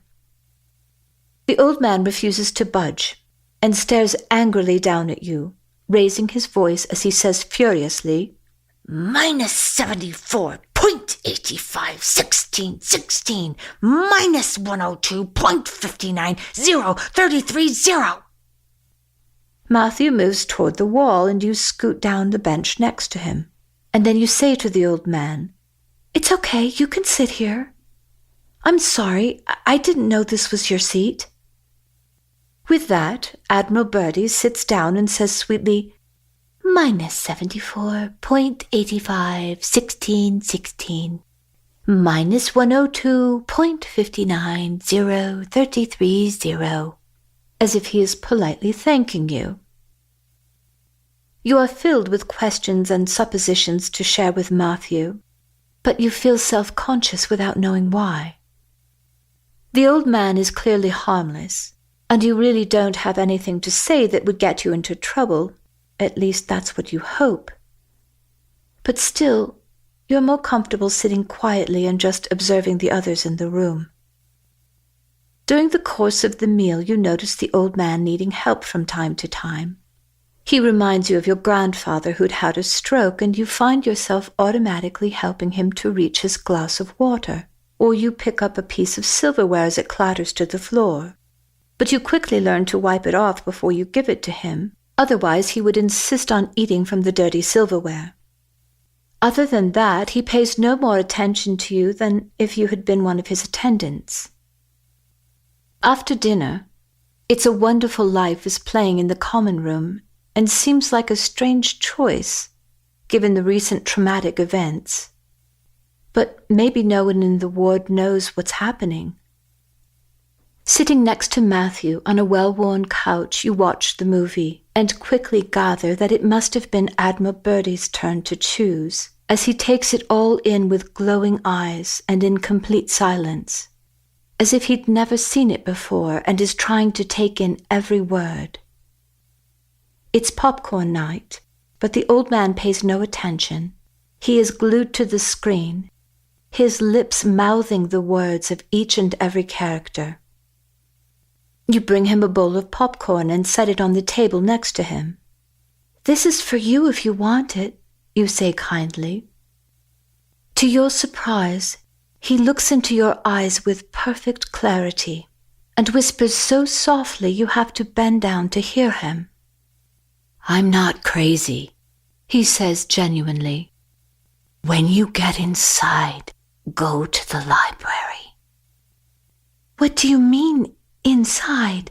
Inside where? What library?" you whisper, confused and completely surprised that he seems so lucid. But the old man had already turned his attention back to the movie and is mouthing the words of one of the characters as if he had not said a word. You quietly puzzle over what the old man had said to you. Is he just crazy, or is there something he's trying to tell you? Finally, you give up trying to figure it out and focus on the movie. This is a favorite Christmas film you watch every year with your parents, but it's even worse this time because you don't know if you'll ever see them again. When the movie ends, Admiral Birdie is once again muttering his favorite sequence as you take his bowl, put it in the tub, and then return it to him. "Can I help you up?" you say, waiting for his permission. He looks at you with perfect clarity and nods. Once he is standing, you try to release his arm, but he puts his hand over yours, making it clear he wants you to walk with him. As you walk down the hall, Matthew on one side and Admiral Birdie on the other, the old man drops his head downward and says quietly so that only you can hear, "You'll be going inside. You'll know you're there when you get there. You must go to the library or all will be lost." Just before you arrive at your room, a sudden wave of panic washes over you as you remember the bedroom from your dream. Thankfully, your room is nothing like the vision. It is white, simple, and quite ordinary, with sterile linoleum floors. It could have been a small college dorm room, except that it has no windows. The little room is less prison-like than you'd expected, but the bed frame is plastic and screwed into the floor, just as you'd remembered from your dream. There is something mirror-like embedded in the wall, but there is no sign of either a toilet or a sink, and this brings some relief knowing they'll have to let you out sooner or later. At 10 p.m. the doors automatically click shut. You hear the lock sliding quietly into place and ending with a slight click as the overhead light fades into a soft nightlight. You sit on your bed, unable to sleep, your body exhausted but your mind racing. Finally, you get up and pace around the room thinking about everything the old man had said to you. Try as you might, you can't come to a single successful conclusion. Even when you think about Asha and the idea that this might actually be a virtual reality game, it still makes no sense. Asha said that feelings navigate the game, but what could you possibly feel that would change what's happening? The idea's crazy. Still, there's a part of you that wishes you had stayed longer to listen to what Asha had to say. At last, you flop down on your bed, close your eyes, and in the silence of the still room, you suddenly become aware of every sound around you.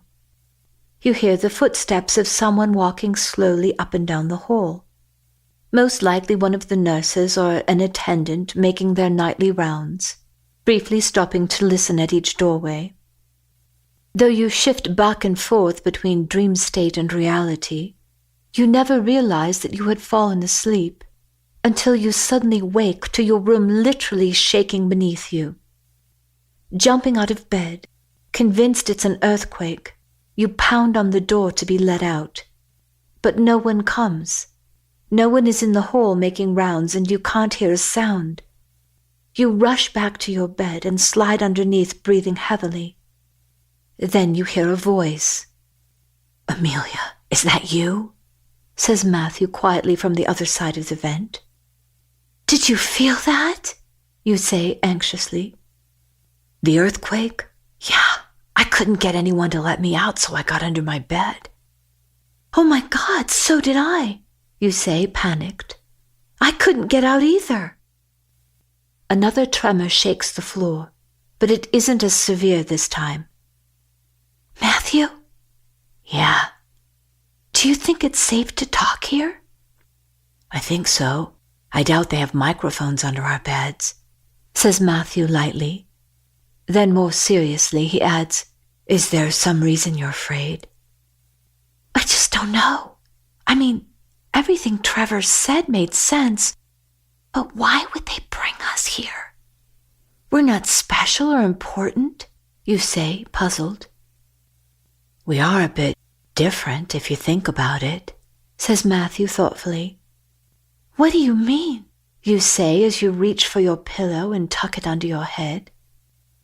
"Well, I've been thinking about this, and I agree.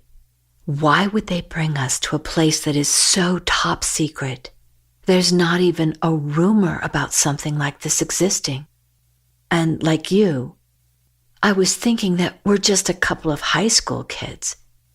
Why would the military get involved in finding us?" "I don't know what makes us different," you say, trembling slightly. "Don't you think the timing is a bit odd?" says Matthew pensively. "I mean, we're not really sure what happened to us.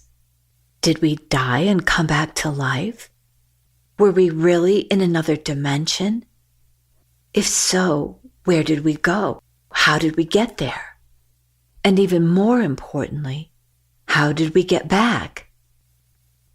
But if they didn't even know we were lost, then how did they even know where to come look for us?" "That's my point. This place must be beyond top secret," says Matthew, concerned. "That's what I was thinking too," you say uncomfortably. "The question of why they brought us here isn't nearly as important as why would they let us leave?" "I know. That's all I've been thinking about." "How do we even know they're telling us the truth about the terrorist attacks? I never felt anything last night, did you?" "No, I didn't feel anything either. But it is possible, given the fact that the caldera could be over 50 miles in diameter, that the detonations were too far away for us to feel." "Maybe, but I think if it's real, they'll show some footage." "And if they don't?" "Well, I just won't believe it until I see it," you say definitively. "I'm with you, but even if we see the footage, there's still a lot of unanswered questions." "I know, and I think we need to be careful, especially with what we say to each other." "Yeah, I agree." "I wish we could stay and talk, I don't want anyone to get suspicious. You're right. How about if we just meet here quickly if we ever have an emergency? Okay. Good night, Matthew. Good night, Amelia. You climb back into bed, and then quite suddenly you find yourself in a familiar dream. You see the psychic woman with her cards spread out on the table, but it's as if you're trying to see her through a dense gray mist. At last you fall into a deep sleep only to wake up moments later with the bedroom light shining painfully in your eyes. Blinking and feeling as if you've been drugged, you slowly sit up and hear the door automatically unlock. You want nothing more than to stay in bed, but clearly that isn't going to be an option. Outside your bedroom door, you find a duffel bag with army boots, a few t-shirts, a light jacket and cargo pants, among several other things. You dress quickly, but from the moment you walk out of the bedroom, everything seems surreal. Artificial lights, artificial people, and artificial food. Nothing is real. Matthew sits down next to you at breakfast, and though you are both careful with your words, he reaches out and holds your hand reassuringly for a few moments. After breakfast, a nurse escorts you into the conference room. Your tests have your names on them, she says as she stands waiting for you to take your seats. You sit down across from Matthew. You may begin, says the nurse as she sits down. You flip your test over expecting to see a straightforward series of questions, but this test is like nothing you would ever have imagined. The top of your test page reads, 1. Your target's identifier is TABF. 2. Close your eyes, relax, breathe deeply, and empty your mind. Relax into the emptiness for a few moments. Imagine the window of your mind is black, and continue holding this image. 3. Think of the target's identifier, TABF. Say the letters over to yourself. Empty your mind. Now write down any colors, shapes, temperatures, textures, movement, or other characteristics that come into your mind. Sketch what you see. Do not try to identify it. 4. Close your eyes and quiet your mind again. Write down anything you sense or see beyond the physical description or image you have drawn. You look up from your test to see how Matthew is reacting, but from what you can tell without staring or asking him directly, it appears as if he is answering some very complex science or math questions. At first, you're inclined to raise your hand and ask if you've been given the wrong test, but then you wonder if this is just part of the testing process. Would you raise your hand or not? You decide to answer the questions and see how it all plays out. You look down at the test again. Your target's identifier is TABF.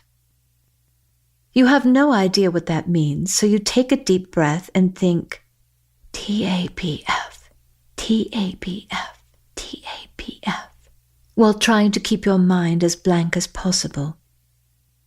Immediately you see an image of an icy flat plane that is dipped in at the center. You're glad you have the option of drawing what comes to mind because you don't know how to describe what you're seeing.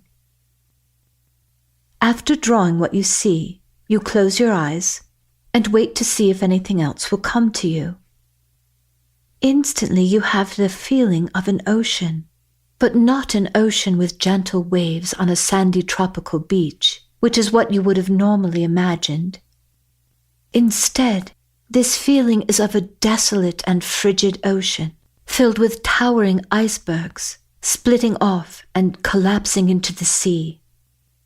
But then, just as you ascend to the top of a mountain peak and are heading down the other side, the feeling shifts. The cold disappears, and you are surrounded by lush green grass and trees. Something utterly impossible if you were actually viewing the North Pole or Antarctica. You remember you're simply supposed to describe feelings and visual images. You hadn't been directed to make sense of what you were seeing. So you write down your perceptions to the best of your ability, and then wait for Matthew to complete his own task. A few minutes after you have both completed your tests, Trevor enters the room. She casually sits close to you and says, "Thank you for taking these tests.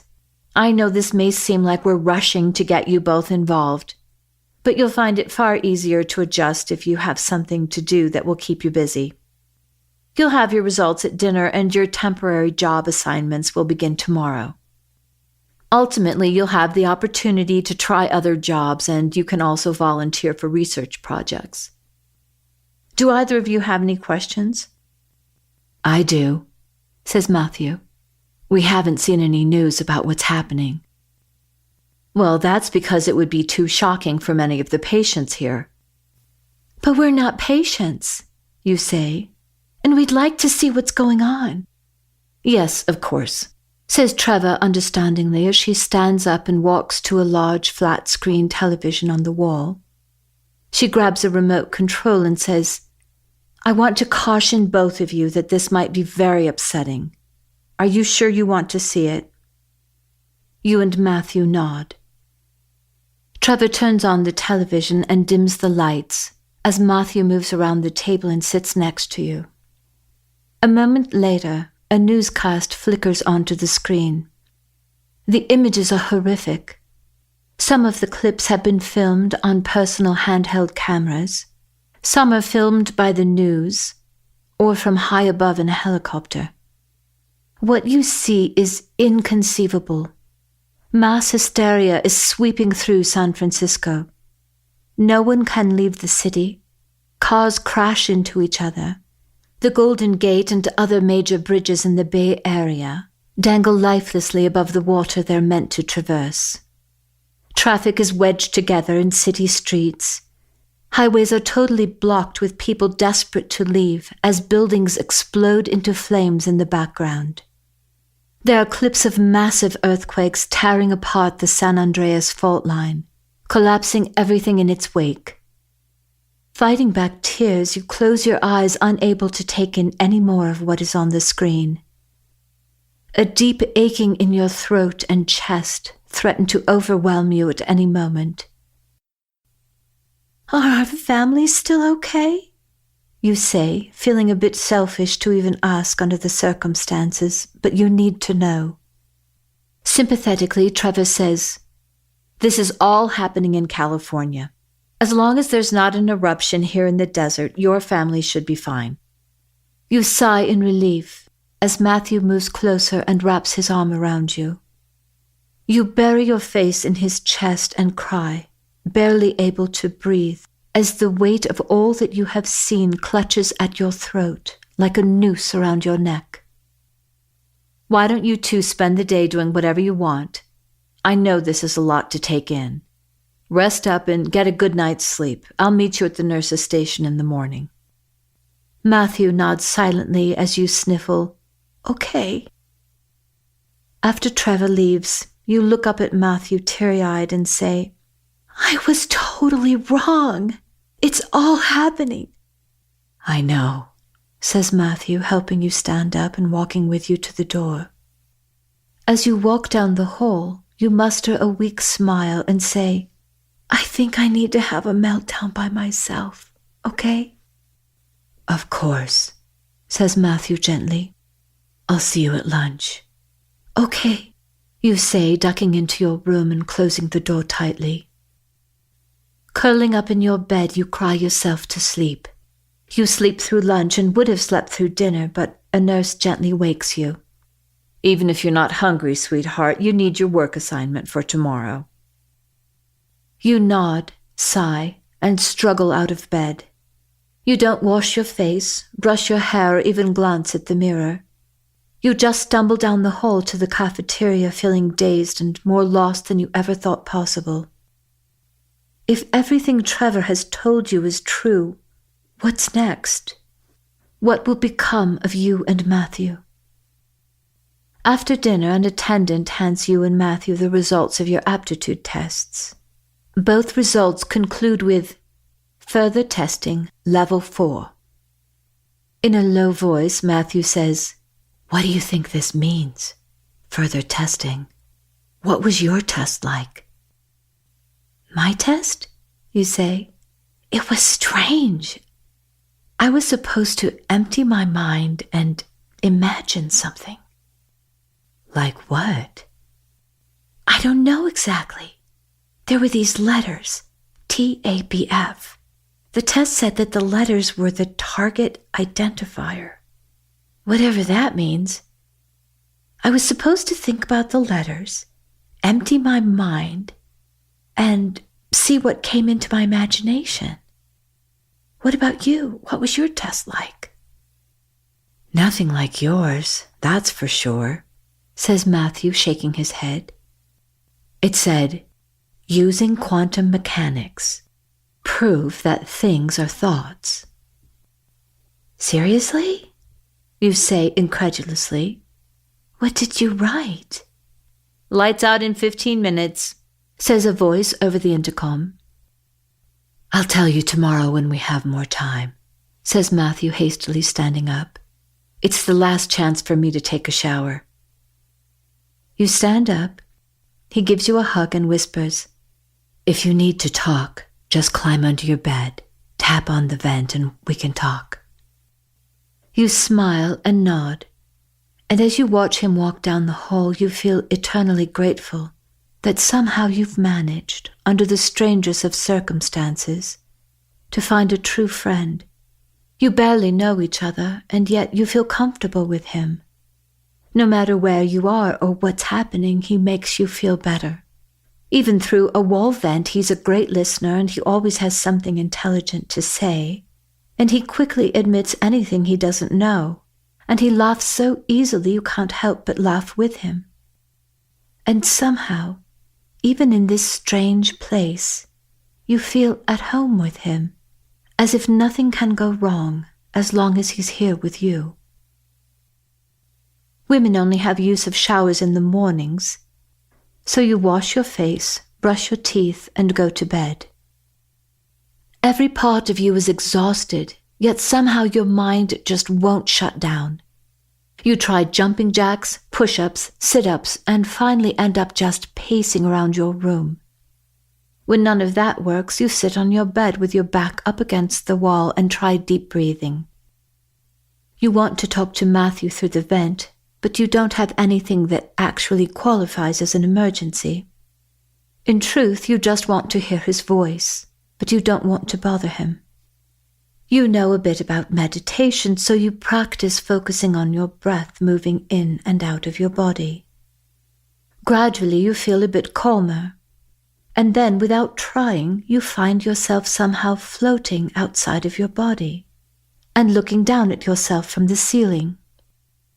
It feels so familiar, as if you had done this before, but that isn't possible. Yet you have a clear memory that you had once floated through the wall and out into the hall. The moment the thought occurs to you, you find yourself doing just that, floating down the hall and into the common room, where you see a woman sitting alone at one of the tables. "Come, my dear, no one will hear us talking," says the woman quietly. You look at the nursing station, but no one seems to notice your presence. "Are you outside of your body like me?" you ask. "Things are seldom what they seem," says the woman. "The devil is getting closer. In this you have no choice. He has no more power than you. He cannot take your power, but you will give it to him willingly. In fact, you will insist on it." Bright lights awaken you. But this time the dream is clear in your mind. You hurry to the cafeteria to try to talk to Itzel, but the woman doesn't show the slightest bit of recognition and seems unwilling or unable to speak. Disappointed but not totally surprised, you get in line for breakfast and find yourself standing behind Admiral Birdie as he struggles with his tray. The attendants are all busy with other patients, so you carry his tray and help him get his coffee, cream no sugar, and then set the tray down in his usual spot. Matthew is nowhere to be seen, so you sit next to him at the table, and the old man mumbles the sequence that you have now practically memorized. Then quite unexpectedly he puts a napkin over his mouth and says quietly, "There's a place you'll be safe. Remember this. -74, 0.85, 16, 16, -102, 0.59, 0, 33, 0. Testing, testing. Don't forget. News. No, not happening. Not real. No. -74, 0.85, 16, 16, -102, 0.59, 0, 33, 0. You'll be safe. Go to the library." He then looks around cautiously, and underneath the table he hands you something that feels like a rather bulky pocket watch. "Don't look now," he whispers under his napkin. "Don't let anyone know you have this. Watch out for cameras. Keep it with you always. Go to the library."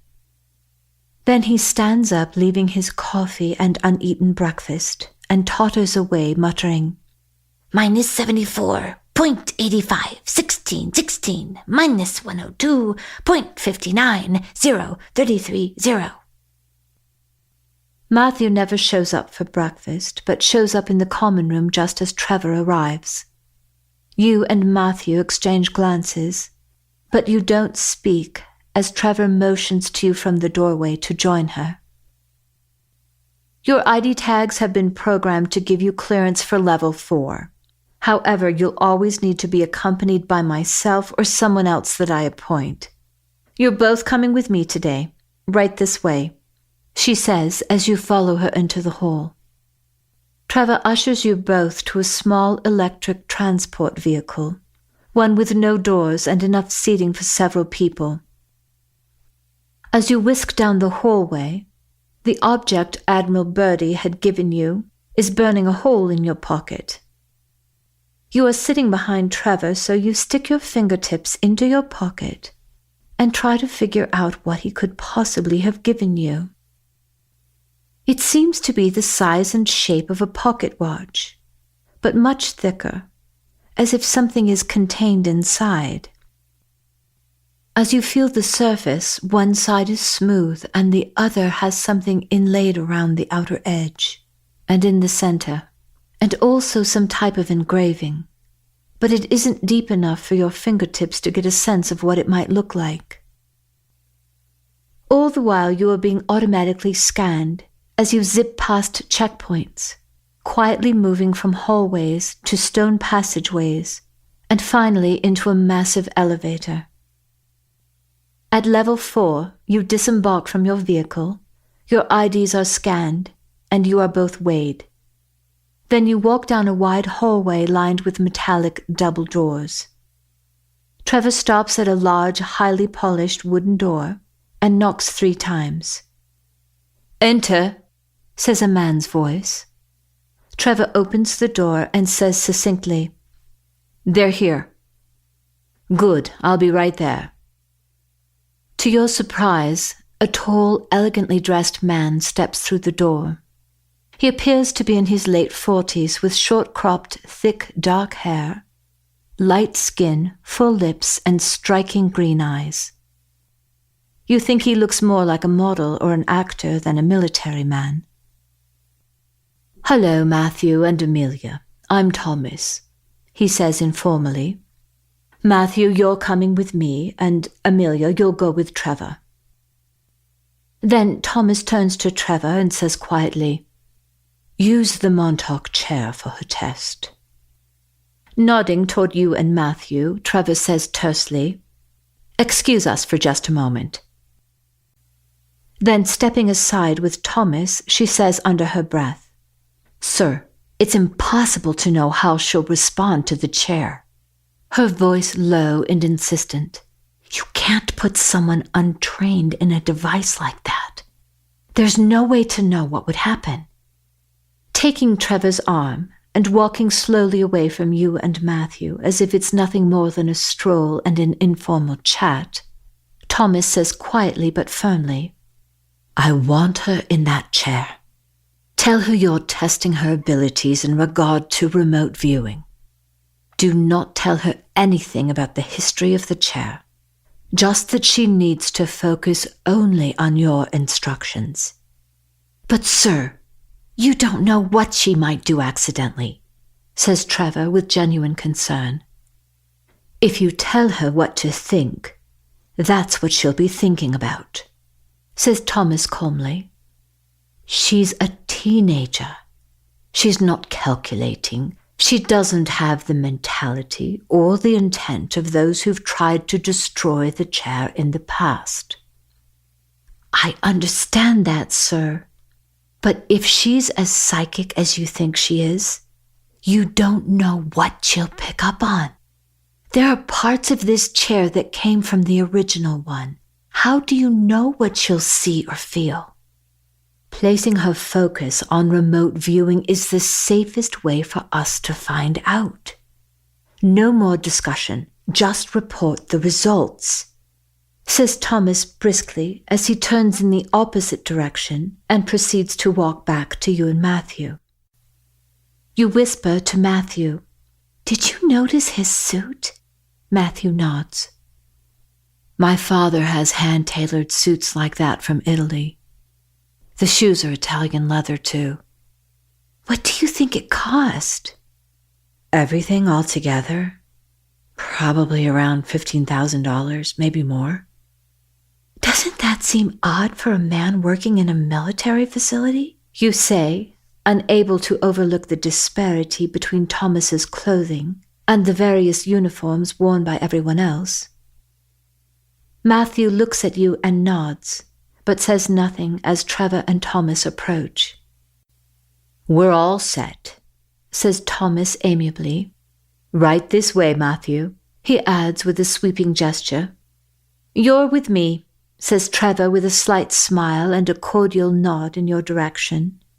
As you walk quietly down the hall, you puzzle over what's happening.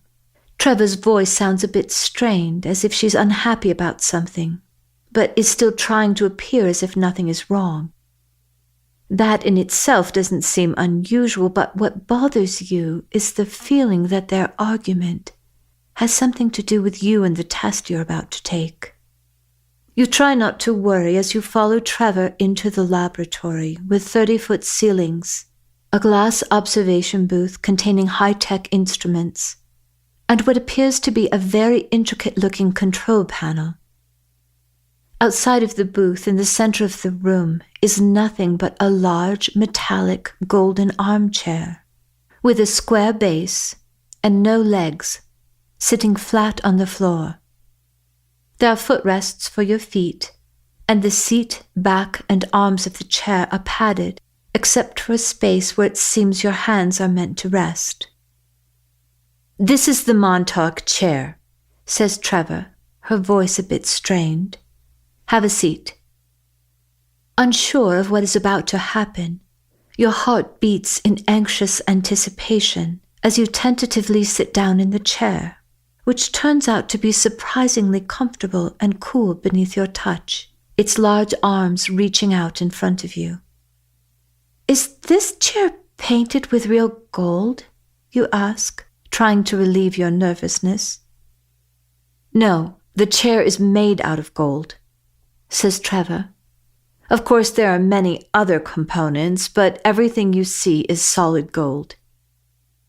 An unidentifiable energy flows through your body, causing you to feel a bit lightheaded.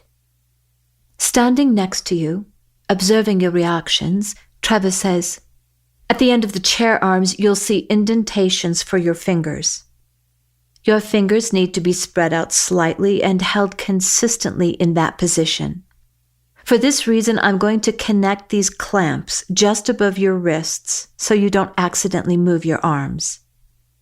Noticing your discomfort, she adds, "Don't worry, you won't be trapped. This is for your protection." "My protection from what?"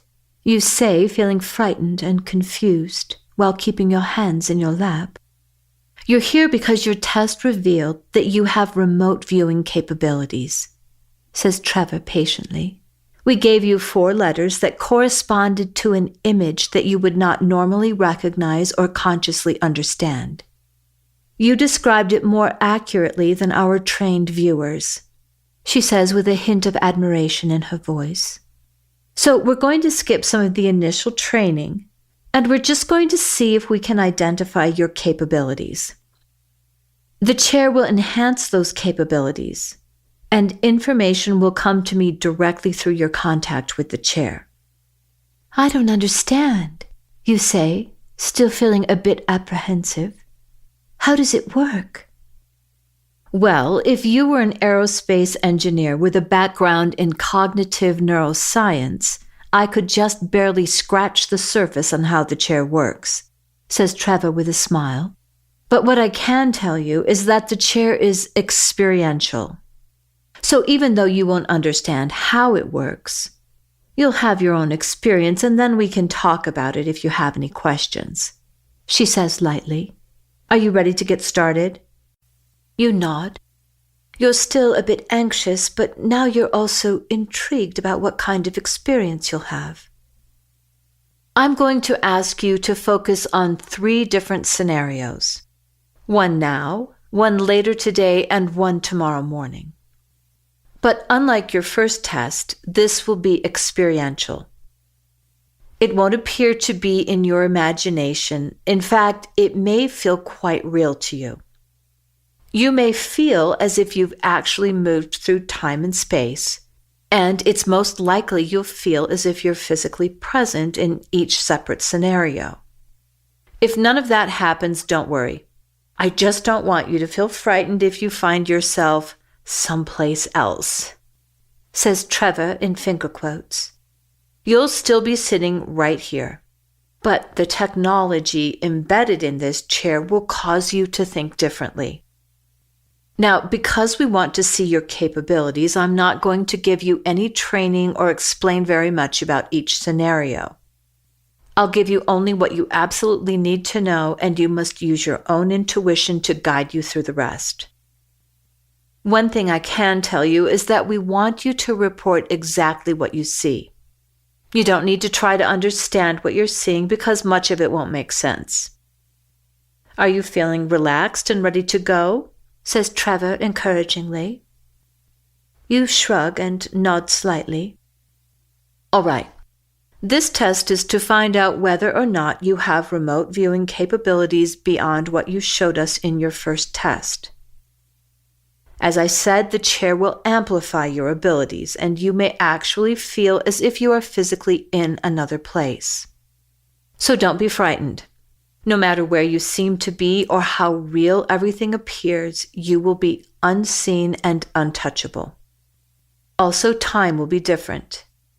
You may feel that you are in a scenario for quite some time, but just like a dream, you'll only be gone for a short period of time. Do you understand?" You nod. "The program will bring you back automatically, but if something goes wrong, simply think or say, 'Go back,' and you'll find yourself here in the chair." Before we begin, I'm going to play some music, and I'd like you to sing with it. There are no words, just the sounds of ah and oh. I know that sounds like an odd request, but this will calm your mind and stabilize the rhythms in your body, your brain waves, breath, and heart rate, which in turn will raise the physical frequency of your body and heighten your intuitive abilities. With a nod of encouragement, she says, "Okay, I'll be in the booth." Trevor closes the door, sits down in a chair in front of a panel of lights, and then the lights around you dim. And something about the glass seems to change because you can no longer see into the booth. Then over the intercom, Trevor says, "Okay, I'm going to play the music now. Be sure you sing ah and oh."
Though you've been singing,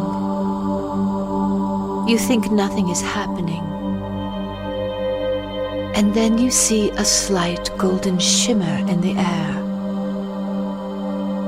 And in the next moment, it is as if the room has been swallowed in darkness, and your body is no longer seated in the chair.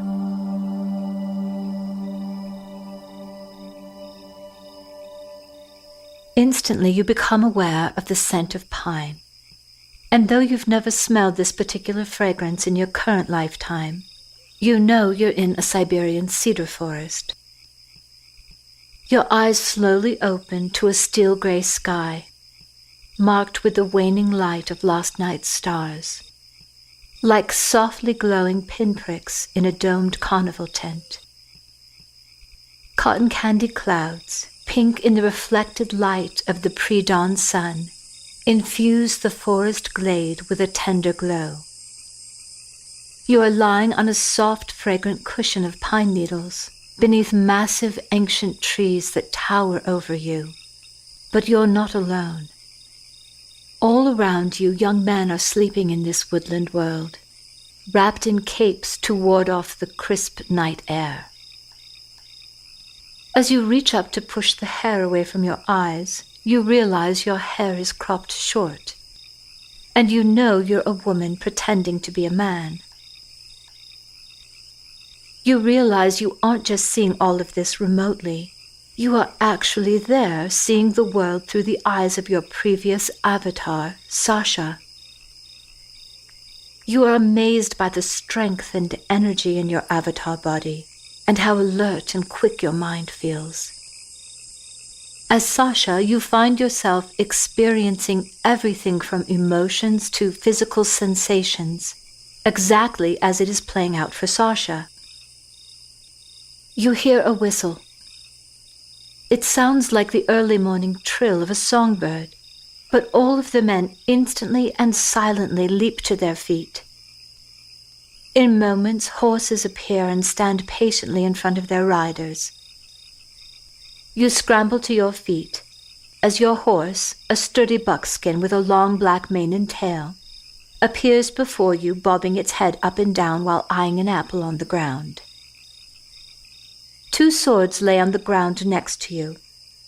You place the swords in the belt around your waist, 1 sword on each hip, then hold out the apple for your horse.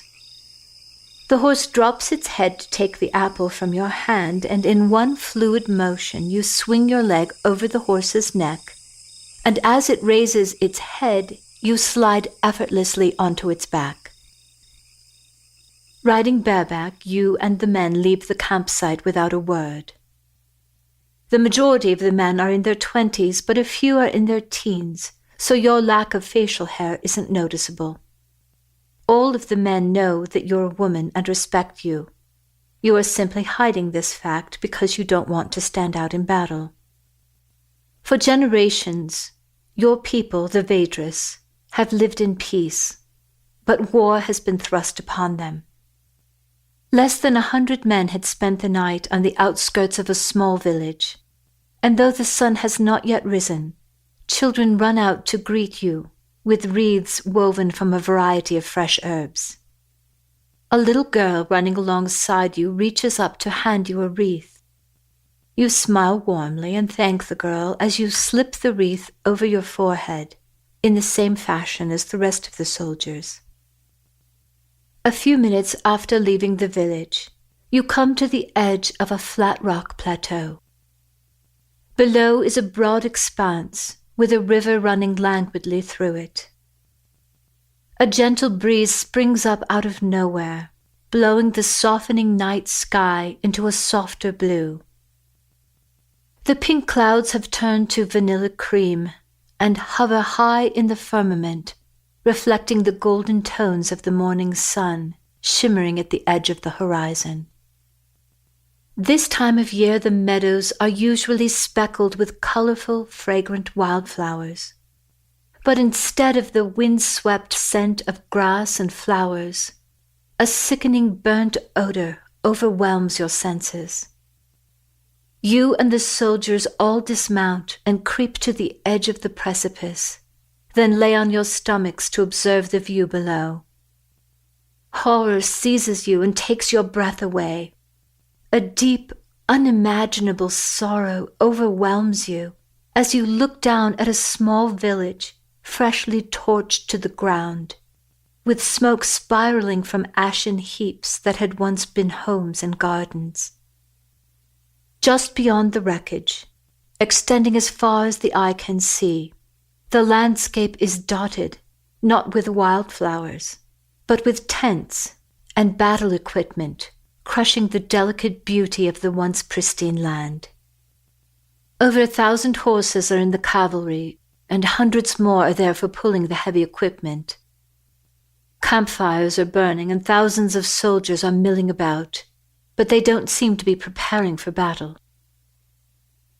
The Vedras people have no cities, but they have a vast number of settlements that extend throughout what is now known as Russia.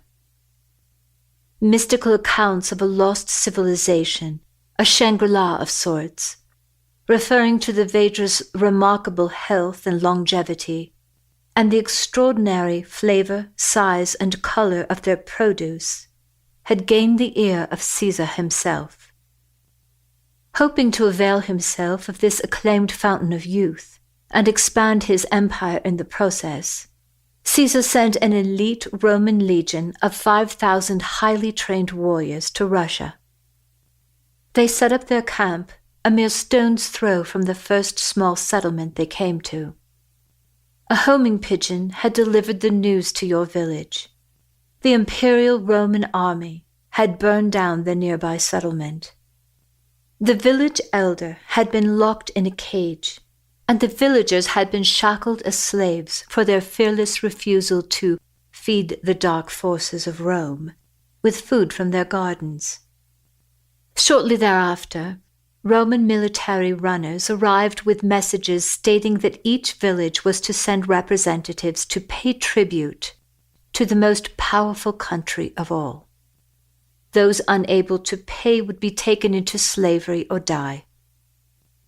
On the appointed day when all the elders were expected to gather at the camp, the last thing the commander-in-chief expected was 90 young men, including you in disguise, walking into camp at dawn, leading your horses.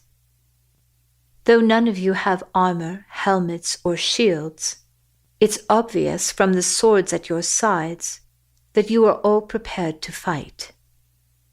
You and the young warriors all stand quietly in front of a large carpeted podium, adorned with red silk fabric trimmed in gold.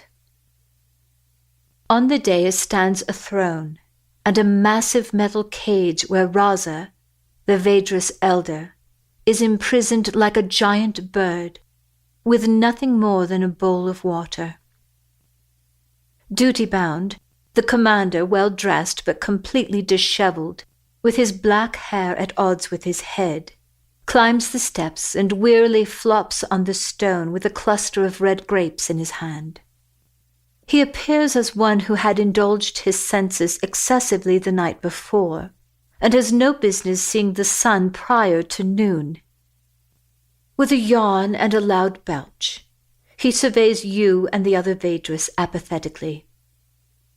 Much like a cat toying with a mouse, the commander tosses grape after grape at Raza through the bars of the cage, while indulging in his egocentric discourse. Raza, I've ordered the elders of your settlements to pay tribute and to hear the decrees of our emperor. Where are they, and why are these lads here? He says, throwing another grape through the bars. Stand up when I speak to you, he commands. White-haired Raza appears no more than 40, but in fact he is well over 100 years old. When he stands up in his cage, he is impressively tall, even amidst the elite warriors standing on the platform. Though pitifully thin, he is nothing like a man starved and mentally beaten into submission. Raza's blue eyes are blazing, and his passion is palpable.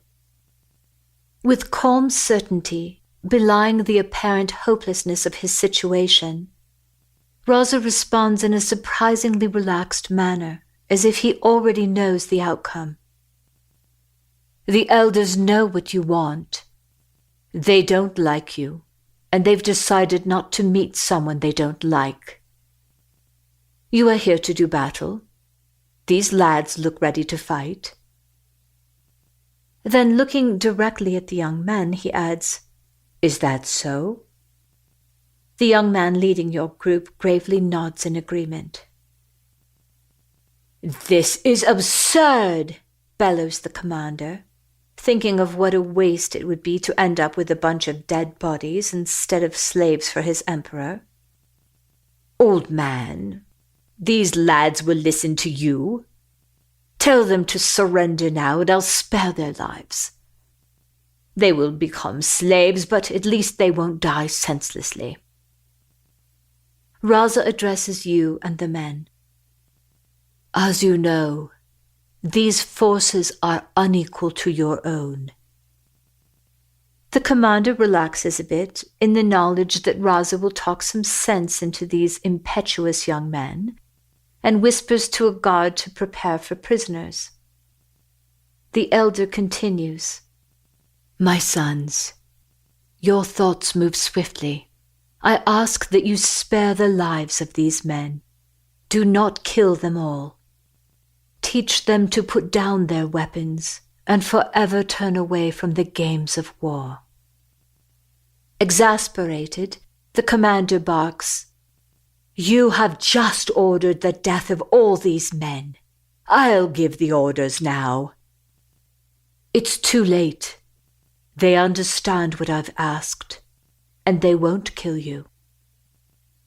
Before the commander can respond, you and the young warriors leap onto your horses and gallop at full speed toward the main camp. The commander orders a detachment of archers to shoot, and though they are ill-prepared for the moment, they finally dispatch a round of arrows. But just as the arrows come within range, you and the other warriors jump off of your horses and run alongside them. As the arrows shoot past, a hissing blur just above your heads. As soon as you get close to the Roman troops, the Vedras soldiers split into two groups. One group circles around the troops that have already gathered together, and the other group, which you're in, begins cutting through the troops that are still hastily trying to come together in the midst of unforeseen chaos. From childhood, all Vedras children played games and created artwork with both hands.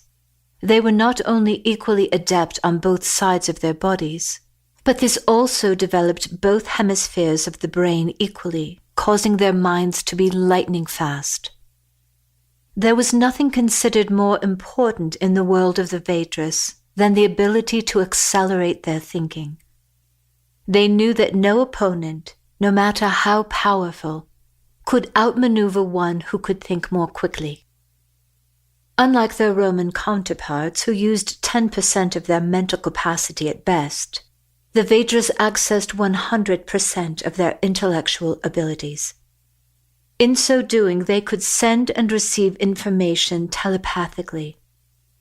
This was as natural to them as it would be for someone to speak their own native language.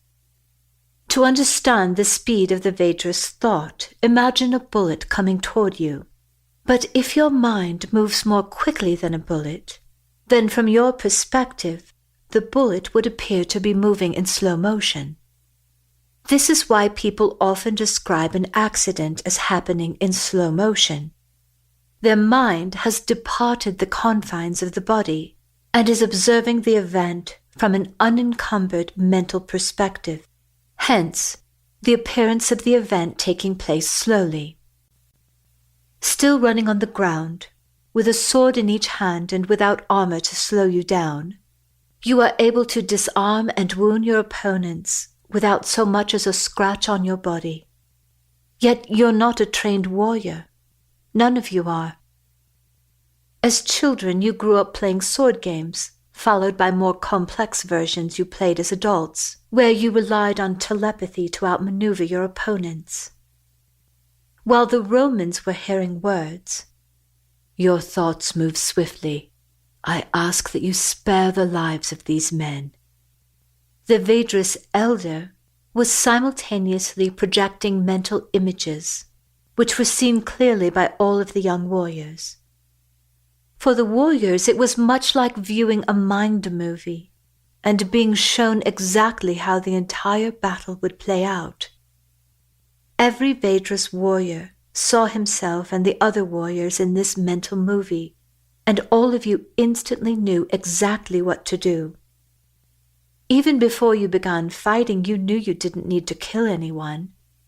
The images in your mind sent by the elder showed disarmed and wounded troops littering the battlefield, and subsequently stopping the reserve soldiers from making any headway or taking over from the original troops. In your mind's eye, you saw your group cutting its way back to the tent of the commander-in-chief and taking him hostage. And this is exactly what you did. 2 men put a gunny sack over the commander's head, tied it at his waist, and threw him over the rump of a horse. In the meantime, you released Raza the elder from his cage and gave him a horse. Communicating with you and the troops through mental imagery, the young commander showed you how to get the commander out of the camp. Following the projected images, you create a protective oval with the commander-in-chief at the center.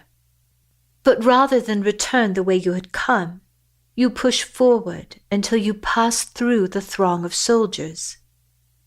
You pay no attention to the fact that you are surrounded by seasoned soldiers twice your size. You focus on each one as if you're playing a game. In the same way that modern-day children and adults play baseball or soccer, Vedras children and adults played a game with a sword in each hand. The sword tips were dipped in vegetable dye, and the point of the game was to tag your opponents with the dye without harming them. The highest points were awarded not for tagging spots that were fatal, such as the heart or throat, but places that were the most difficult to access, such as fingertips or toes. As children, they learned to play one-on-one, but as adults, they played all at once, sometimes one against many and sometimes in teams. Having practiced this game your entire life, your mental focus causes you to be flawlessly accurate and utterly unafraid. From the point of view of an observer, it would appear that all of the Vedras had eyes in the back of their heads. But in fact, they knew how to go out of body while fighting. Imagine sitting in a class and listening to a teacher while daydreaming at the same time. It's like being 2 places at once. In a similar way, you and the Vedras are fighting while daydreaming that you are high above the battleground, observing everything that is happening. Except in your case, you are seeing exactly what is occurring, and you are all capable of seeing what is coming, as if it's a battle scene playing out in slow motion. You and all the other Vedras hold a mental image of all of you arriving safely at the other side of the battlefield, galloping away. Exactly as each one of you envisioned it, you all jump on your horses and gallop to the top of a nearby hill.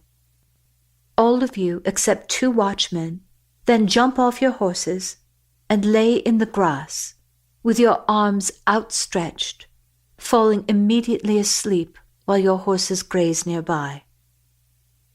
This may seem like something that could never happen in real life, because most people rarely experience anything in the way they picture it in their minds.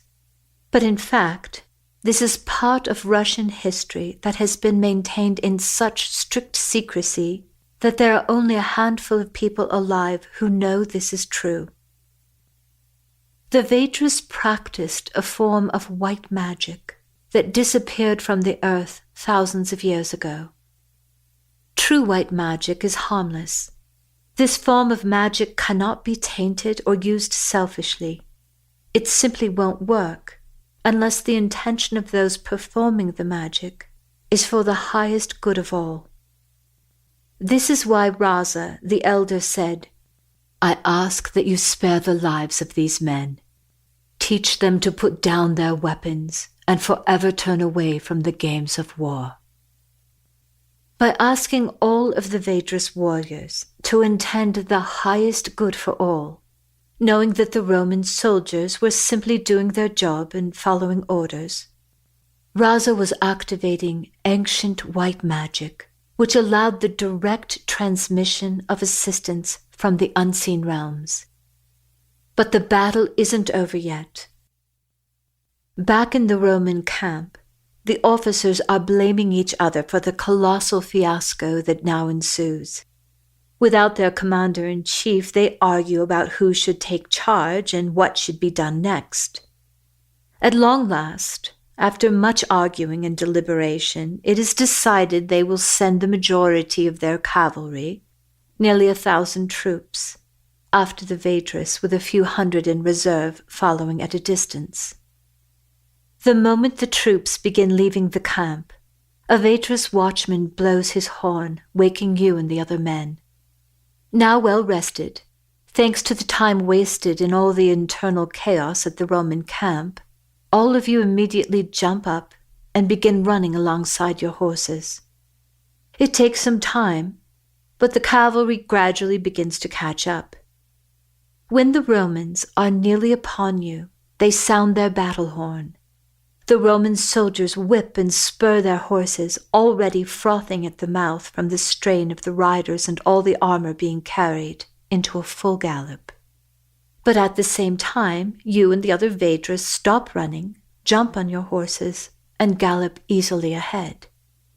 The Roman soldiers, fully ignited by their close proximity to you and the Vedras, keep whipping their horses onward, trying to close the ever-expanding gap.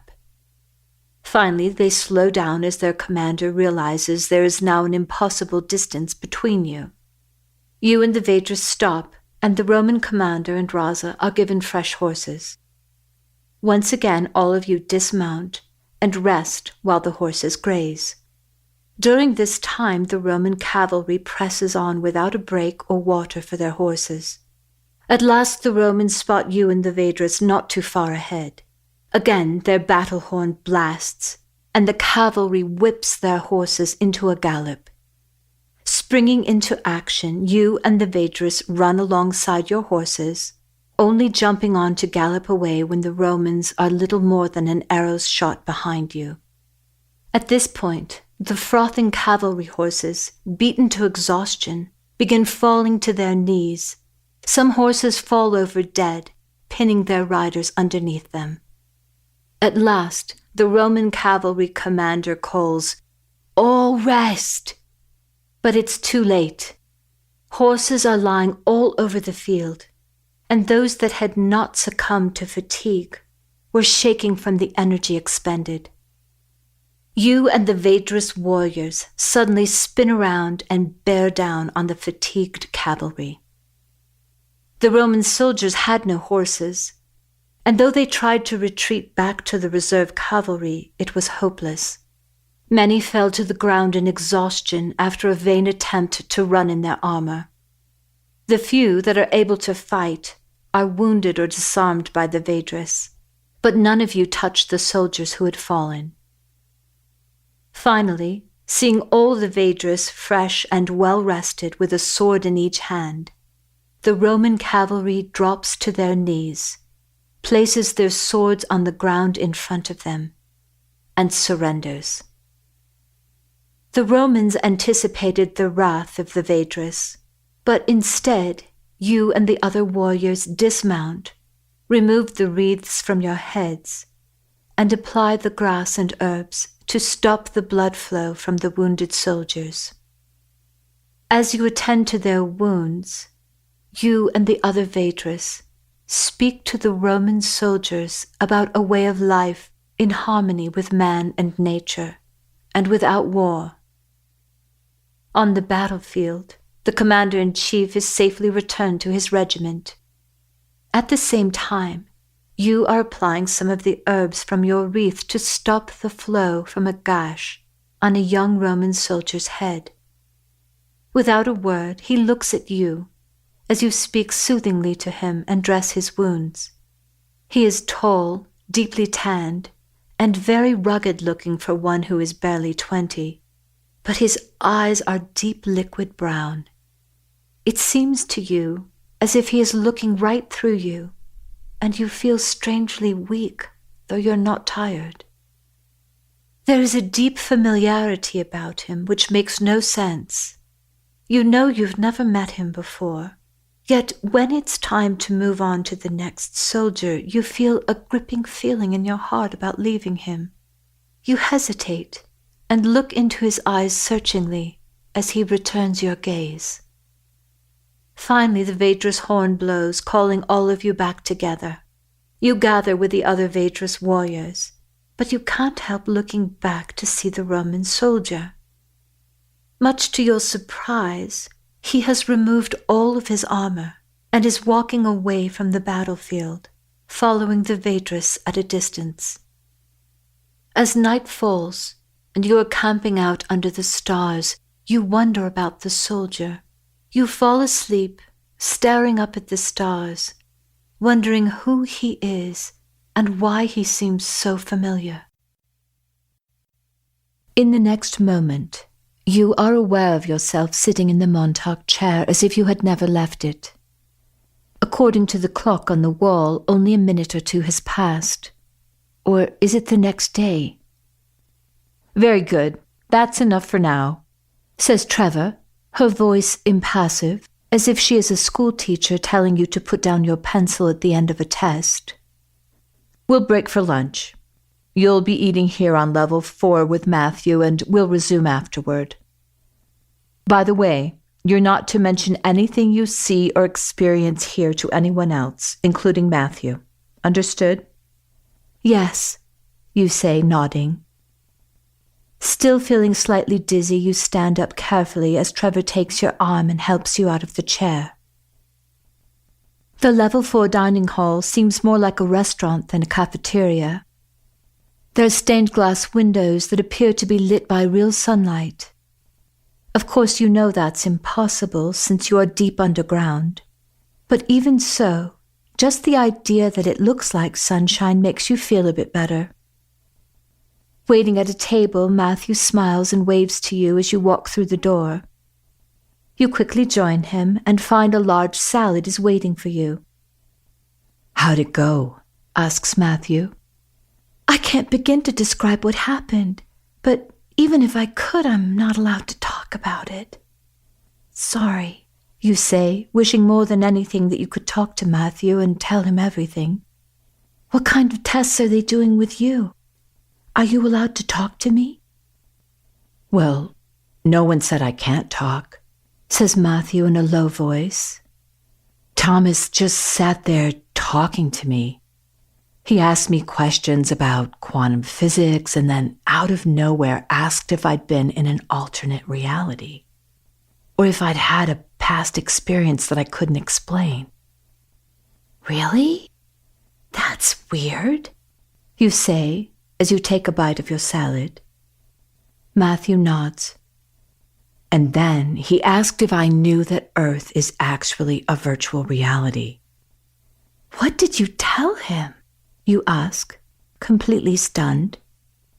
Well, I told him I was pretty sure that you and I had been in an alternate reality or different dimension. Definitely something we couldn't explain. But here's the strange thing. When I said that I'd heard that Earth is a virtual reality, guess what he said? You shake your head. He said, "Prove it." Not like he didn't believe it. In fact, I think he believes that it's true. I don't know. Maybe he wants me to prove it to myself, says Matthew, shaking his head. That's crazy. Why would he ask you to explain something that's clearly impossible? You say, puzzled. Well, that's just it. I've been thinking about all this stuff, and I believe there's more proof that this is a game than there is proving that it's not. I don't understand. How could you possibly prove this is all a game? Well, to explain that, I'll have to give you a quick lesson in physics. You mean like before I've finished my salad? You say, laughing. I'm up for the challenge, says Matthew, grinning. Okay, first, I have a question for you. Can you tell me what visually obvious facts people believed in a few hundred years ago that are now known to be untrue? Well, people believed Earth was flat and stationary. Oh, and that the Earth was the center of the universe with the sun, stars, and planets orbiting around it. Right.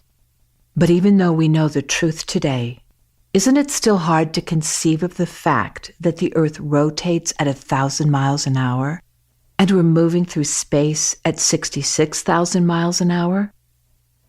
You nod. You never could remember those statistics, and they boggle your mind every time you hear them. I'm just pointing out how crazy the world is, because you're going to need an open mind for this next part. You do an informal salute and say, "Okay, mind open and ready." Matthew smiles and says, "Everything you see around you seems real and solid, right?" You nod. But if you go down to the atomic level, the nucleus is the only solid part of the atom. Now get this. If you took all the nuclei of every person on the planet and put them together, it's the size of a grain of rice.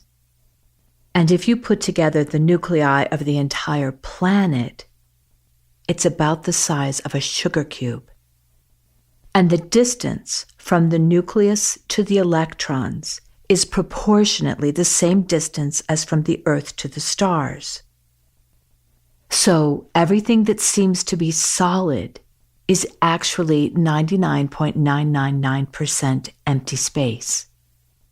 Wow, you say, genuinely impressed. You're not even finished with your salad yet, and it's already starting to sound like a virtual reality, right? Says Matthew, laughing. And here's what Einstein said. Matter is energy whose vibration has been so lowered as to be perceptible to the senses.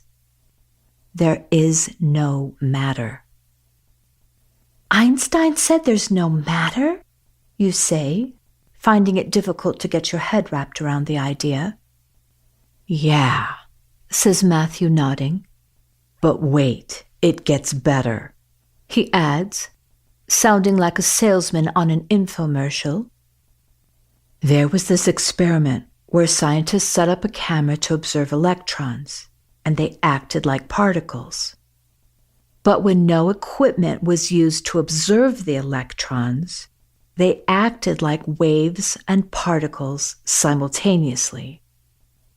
And the only logical explanation the scientists could come up with was that the electrons somehow know when they're being watched. Okay, that's really weird.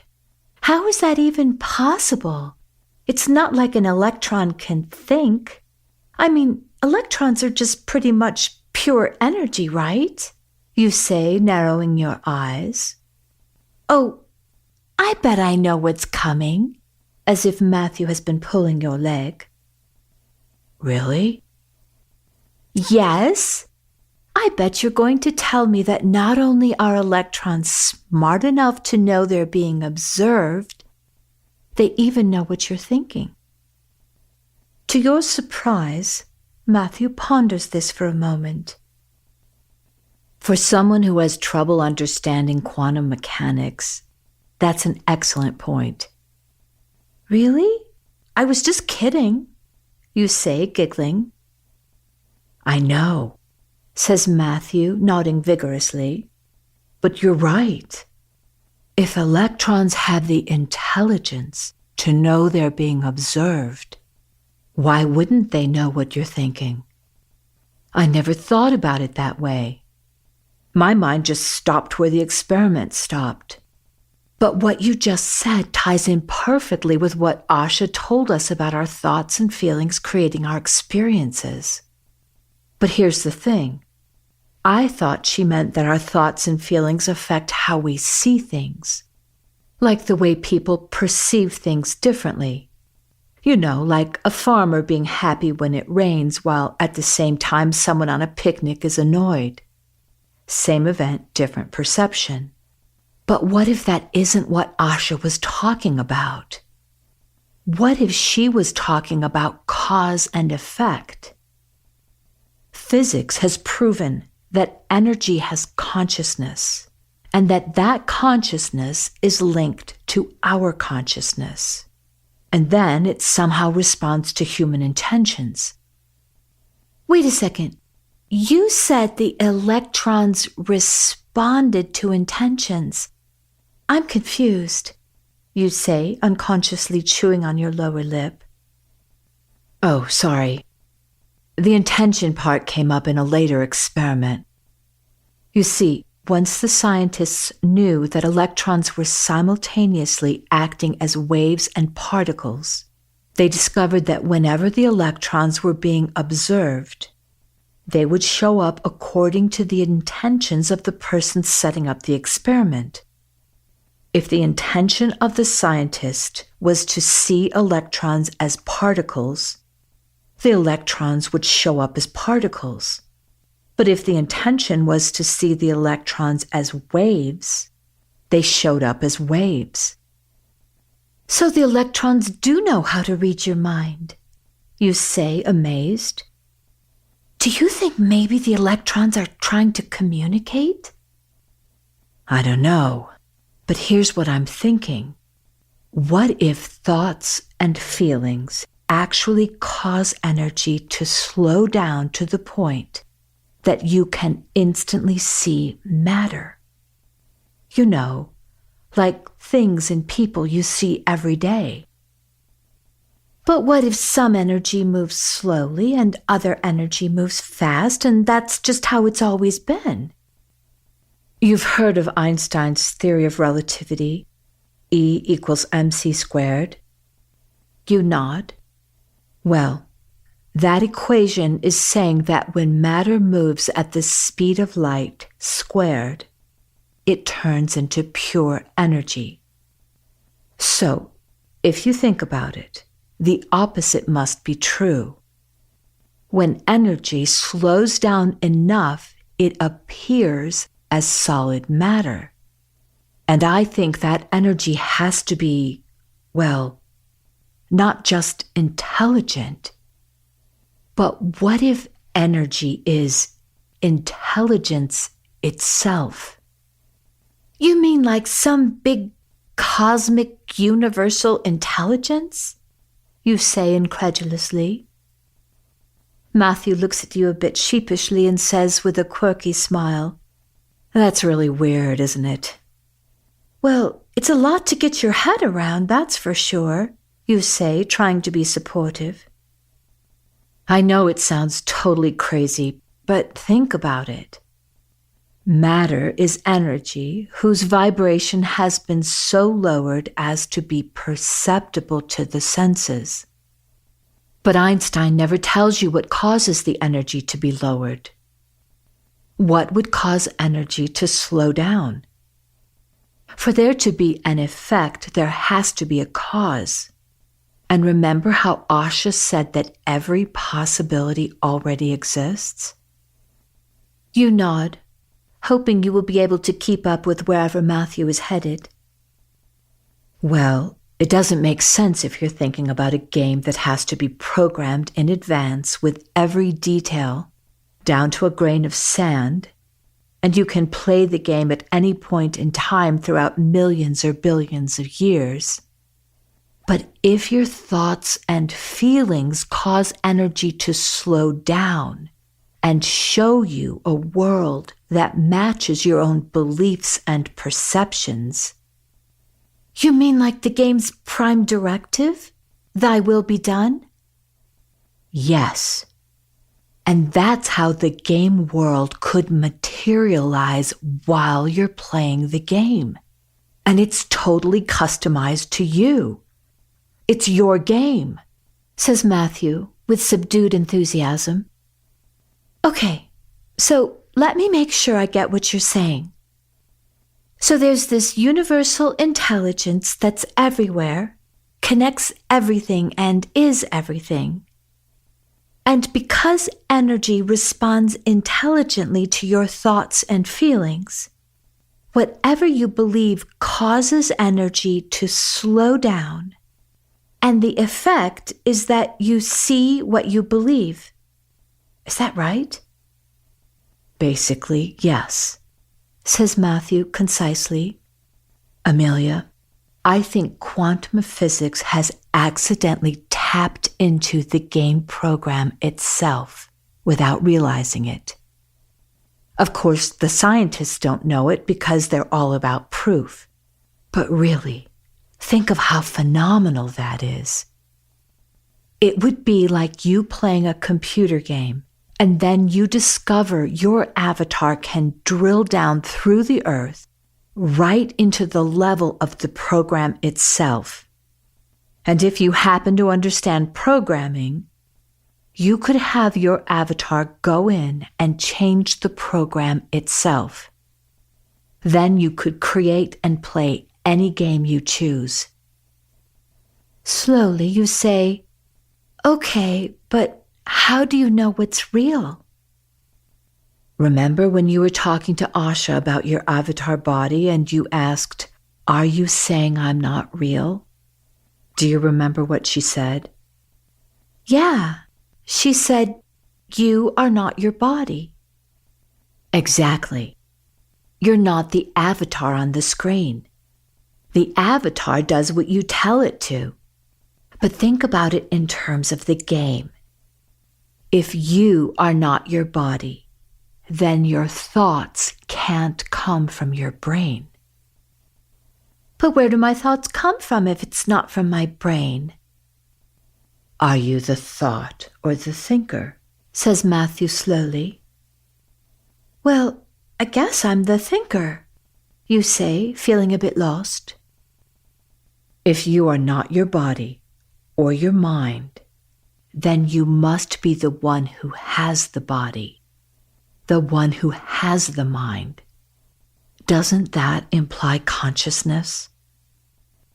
Remember Asha telling us that we are born into the game? If we're not bodies that have learned how to think and be intelligent, there's only one other choice. We would have to be consciousness, thought force, universal intelligence that has created a body. As if he's been part of your conversation all along, Thomas walks up to the table and says, "The 99.99% space you mentioned earlier is known as the unified field. Unified means coming together, which implies form. Field implies interest, thought. Unified field then is thought taking form, and this thought form shows up as your body and the world around you, otherwise known as the game. This so-called empty space is actually full of intelligence, and because it isn't in a physical form, it's also full of potential." With a smile, Thomas says, "Well done, Matthew." Then, looking at you congenially, he adds, "I'll leave you to finish that salad." As soon as Thomas is out of earshot, you lean toward Matthew and say, "How did he know what we were talking about?" Matthew shrugs and shakes his head. "Does he talk like that all the time?" Matthew whispers, "Well, yes, he's a scientist. But he also says some really bizarre stuff." "Like what?" "Well, today we were talking about quantum mechanics and proving that Earth is a virtual reality. He just rambled on saying he knows the secret to how the program works and that nothing is good or bad from its own side. Everything is simply empty." "Everything is empty? Do you think he's depressed?" "No, he just talks like that," says Matthew, shrugging. "I mean, he looks at me as if I'm supposed to understand, but I really don't." You laugh, and looking past Matthew to the entrance of the restaurant, you wave your hand and say, "Trevor's waiting for me. I've got to go. Let me know if you hear any more Thomasisms." "I will," says Matthew, laughing. Then, taking your hand, he pulls you toward him and says, "Maybe we can vent tonight, and you can talk too." You smile and nod. Returning with Trevor to the lab, you once again sit in the Montauk chair. The chair has multiple functions. It can function according to your ability to image events or timelines, but it can also be programmed to recognize a specific frequency that you might think of as a specific time, day, and place. "So you chose the place I went to?" you say, trying to come up with the best possible questions, so Trevor will continue giving you answers. "Not exactly," says Trevor. "You have your own frequency, and the chair can search out your frequency at different times in history." "What do you mean, different times in history?" you say, at a loss. "Are you saying you believe in past lifetimes? And that I was seeing myself thousands of years ago?" Trevor looks at you for a moment, as if measuring your capacity for mental comprehension. Then something in her face changes, and she says, "Do you know you're playing a game?" Bewildered, you say, Well, kind of. I mean, I've heard that Earth is a virtual reality, but I don't really understand what that means." Trevor's face softens as she smiles slightly and says, "Not many people do. Can you get your head around the idea that your body is your avatar?" "Yes." "Then, do you understand that you are not your body?" "Yes," you say hesitantly. "Good. Think of it this way. Your unique frequency can be tuned into just like turning a radio dial. I can set the Montauk chair program to your frequency and then add the date and time, and the chair will locate you." "So the woman I saw, Sasha, she was my avatar, and that was me playing that game?" Trevor nods. "So where are you sending me this time?" "I don't know. I only program in the date and time. Well, how do you decide that? You say curiously. Thomas decides everything in regard to the Montauk chair. Now that's all I can tell you, says Trevor with a bit more kindness than usual. You have a head full of questions, but you can tell that Trevor isn't going to say another word. So you sit and wait to see what is next. But this time, there is no shimmering golden light or disappearing room. Your eyes open. You're sitting on soft grass, with morning sunlight sparkling on the pond in front of you. As if you had suddenly awakened from a dream, you can't make sense of what you're seeing. Yet somehow you know you're in your Sasha avatar again. But it's years later because your hair is now down to your waist. As you observe your surroundings, you can feel that this was your home in your game lifetime as Sasha. On one side of the pond is a forest with majestic cedar, birch, aspen, and spruce trees. In another direction, wildflowers grow amidst a small vegetable garden with a beehive. In the distance is an orchard with bird cherry and wild apple trees filled with fruit. Just beyond the orchard is a long fence composed of raspberry bushes, which surround the property. The delicately scented air is fresh and cool. In the next moment, you hear running through the forest. A barefooted 5-year-old boy wearing a light woven tunic and trousers shoots out of the woods, hotly pursued by a wolf. The boy runs up the side of the tree, pushes himself off with his legs, and somersaults over in a backflip. Landing on his feet, he runs off in the opposite direction, laughing as the wolf's inertia causes her to continue running past the tree. Smiling, the lad strides up to you and says brightly, Mama Sasha, I have a present for you. He digs into his pocket and produces a ripe red apple which he hands to you. Thank you, Alexei, you say, tousling his curly strawberry blonde hair as you look lovingly into his sparkling green eyes. At the same moment, the wolf sneaks up and licks Alexei's hand. Laughing, he cuffs her on the neck and shoots off in the direction of a huge cedar tree. He runs up the side of the tree and somersaults as he had before, but this time the wolf knows what to expect. Before he reaches the tree, she slows down and then sits on her haunches until he hits the ground. Then she licks his arm and takes off. Alexei tries over and over again to outsmart the wolf, but he can't. Finally, he flops down next to you, utterly frustrated. Kindly, you say, Alexei, first you need to train your thought. You have to think through any moves you're going to make. Actually try to feel them before you do them. But I've already done that, Mama, says Alexei hopelessly. Well, sweetheart, you say, it's not just your thought. You have to take into consideration what the wolf is thinking. See it in your mind and then act accordingly. First, Alexei tries running twice as fast, but the wolf is quicker, and no matter what Alexei does, the wolf knows the trick and can anticipate what is to come. Finally, he walks up to you, looks you in the eye, and says imploringly, Can you give me a hint?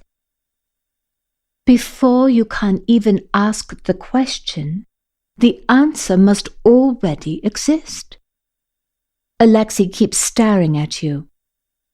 In order for you to ask the question, what is 2 plus 2, the answer 4 already exists. If you think there's no answer to your problem, then you can't find the answer. But if you realize that an answer already exists, and if you'll think more quickly, you'll discover you can think faster than the wolf. And when you do, she won't be able to catch you. Suddenly, Alexei's face lights up. He dashes headlong toward the tree with the wolf only a few feet behind him. As he approaches the tree, the wolf slows down to wait for him to leap into the air and somersault off the tree. Alexei does leap into the air, but this time his body passes within an inch of the trunk, and he keeps running while the bewildered wolf sits wondering where Alexei has gone. Alexei comes back glowing. I got it! I thought quickly for myself, but I had to think more quickly than the wolf could think for herself. And then I put it all together at just the right time. The wolf will never be faster than me again. He then takes off and performs a whole series of tricks. The wolf is completely unable to catch him. Finally, Alexei sits down next to you and says confidentially, I know you have a secret. Will you tell me now? You laugh and look proudly at your son. Yes. Today's the day, isn't it? Yes, it is, my darling, you say warmly. Come lie next to me, and we shall go together as our second selves. Lying in the fragrant grass, you hold hands, and you feel the warm sensation of leaving your body. But there is no sense of movement. You are instantly standing with your son in a place you remember well. You are standing on the very same cliff where you first saw the Imperial Roman army. And the Romans have returned. This time, there are at least 10,000 troops spread across the valley, as far as the eye can see. They look like ants, says Alexei lightly. Is this the same army the Vedras warriors fought? Not exactly, you say. They are from Rome, but these are different men. How do you know some of them aren't the same? Alexei asks curiously. That is an excellent question, Alexei, you say, smiling as you look deeply into your son's eyes. Well, after the battle, we formed a group. There are several of us who now keep track of what's going on in Rome. Is it dangerous? Asks Alexei wide-eyed. No, sweetheart, you say comfortingly. It's not dangerous at all. We never leave the forest. We go to Rome as our second selves, so we're invisible to the Romans. But we have access to everything from conversations to secret communications. So how do you know that none of the soldiers down there were here before? When the army left after the battle, we took turns tracking the commander until he led us back to Rome. We listened to everything he told Caesar. Not one man was willing to go to war. Even the commander himself refused to ever fight again. When the commander left, Caesar ordered every man in the battalion to be sent to a different part of the empire, and each soldier was ordered to never speak of what happened, or else they would be killed. For generations, a diary has been passed down from one Caesar to the next. I saw it myself. In the diary, he warns the future Caesars to leave the Vedras alone. But when Caesar died, his successor saw him as a coward and decided to try again. But to be on the safe side, he doubled the size of his army. So you knew they were coming? Says Alexei wide-eyed. Yes, we've known for quite some time, you say warmly. It takes a long time for an army to get here. So what are we going to do? Says Alexei enthusiastically. Are the Vedras warriors riding into battle again? Can I watch? He adds hopefully. No, something much better than that, you whisper secretively. It's just going to be you and me. Really? says Alexei, hugging you. So what's the plan? I'm going to pretend to be your big sister, you say as if you're unwrapping a gigantic present for him. And we're going to deliver a message to the commander-in-chief of the army. Alexei lights up as if every wish he'd ever dreamed had come true in that moment. Momochka, people always think you're my sister, he squeals, jumping up and down in delight. I know, you say, smiling. That's what made me think of it. What about Papa? Will he be back in time to join us? Alexei asks hopefully. No, darling. Your Papa has been talking to many people, and those people have been helping us spread a special message to all of the Vedras settlements. I bet Papa will be disappointed he can't join us, says Alexei glumly. But think how proud he'll be of you, you say, smiling brightly at your son. Alexei beams as he thinks of his father and says, When do we go? Let's get our ponies and go now. In the next moment, you're both back in your bodies. Alexei whistles loudly, 2 distinctly different sounds. In moments, a pony and a small horse come galloping down a path from a meadow bordering the forest. Each pony has a slender rope at the base of its neck, just above their withers. They stand attentively waiting, but still manage to playfully nip each other like a couple of squabbling children whenever possible. Whistling to his pony, a plump, dapple-gray mare appears beneath a tree swishing her tail as Alexei swings down from a branch and lands squarely on her back. You jump nimbly onto your own steed, a bay pony, almost as tall as a horse, with a broad chest and rump and round belly.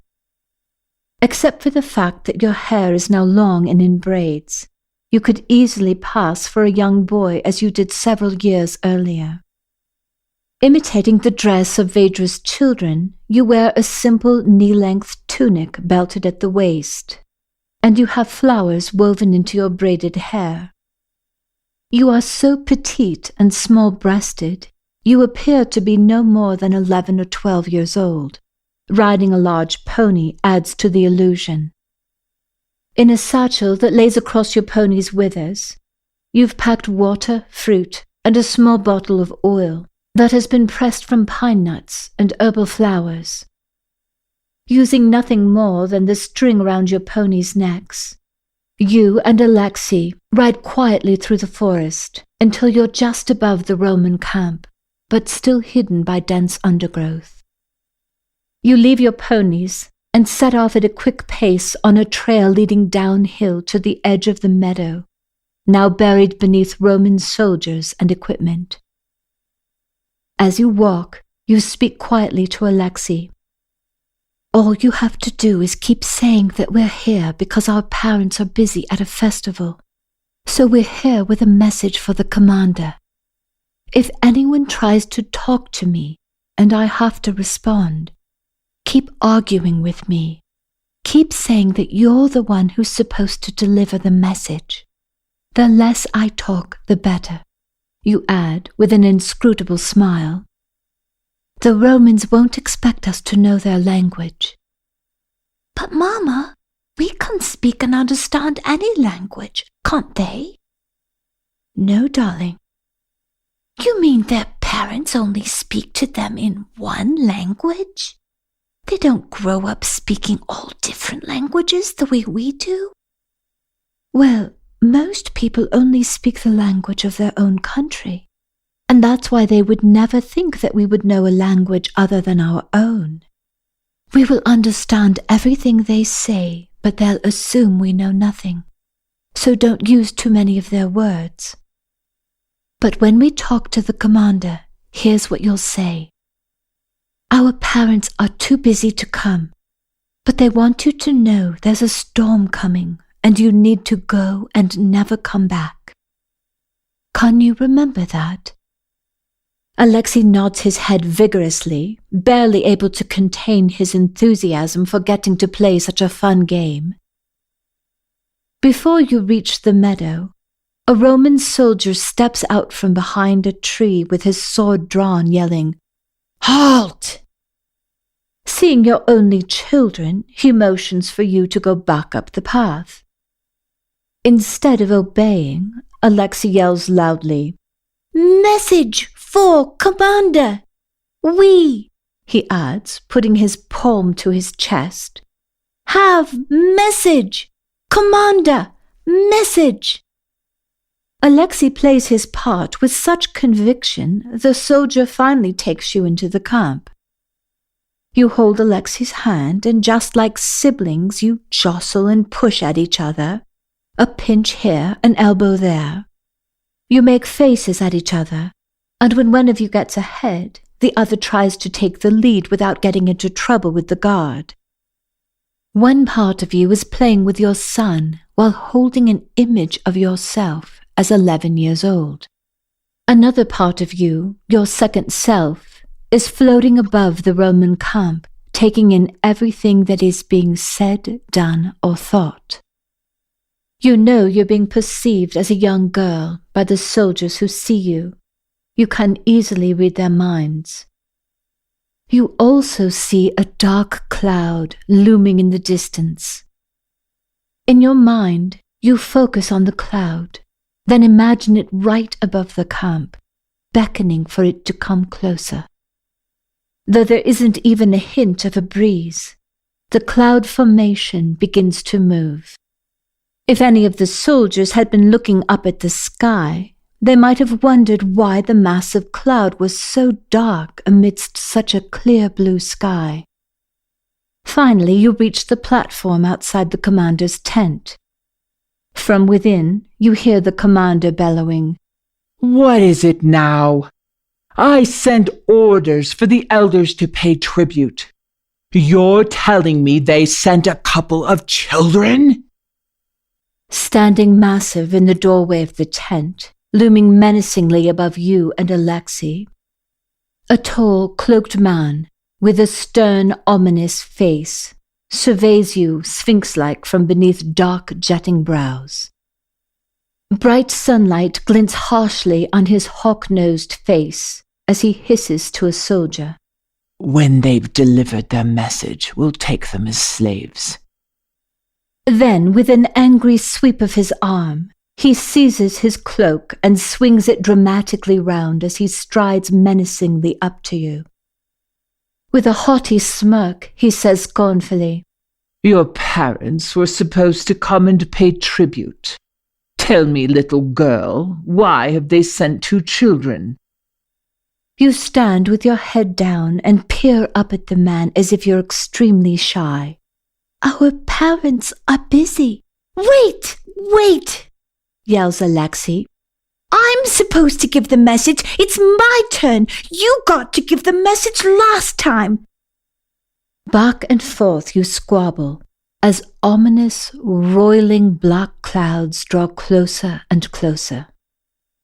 "Stop!" bellows the commander. Alexei looks questioningly at you as you give him a slight nod. "Our parents are too busy to come," he says decisively. "They're at a festival, and they want you to know there's a storm coming and you need to go and never come back again."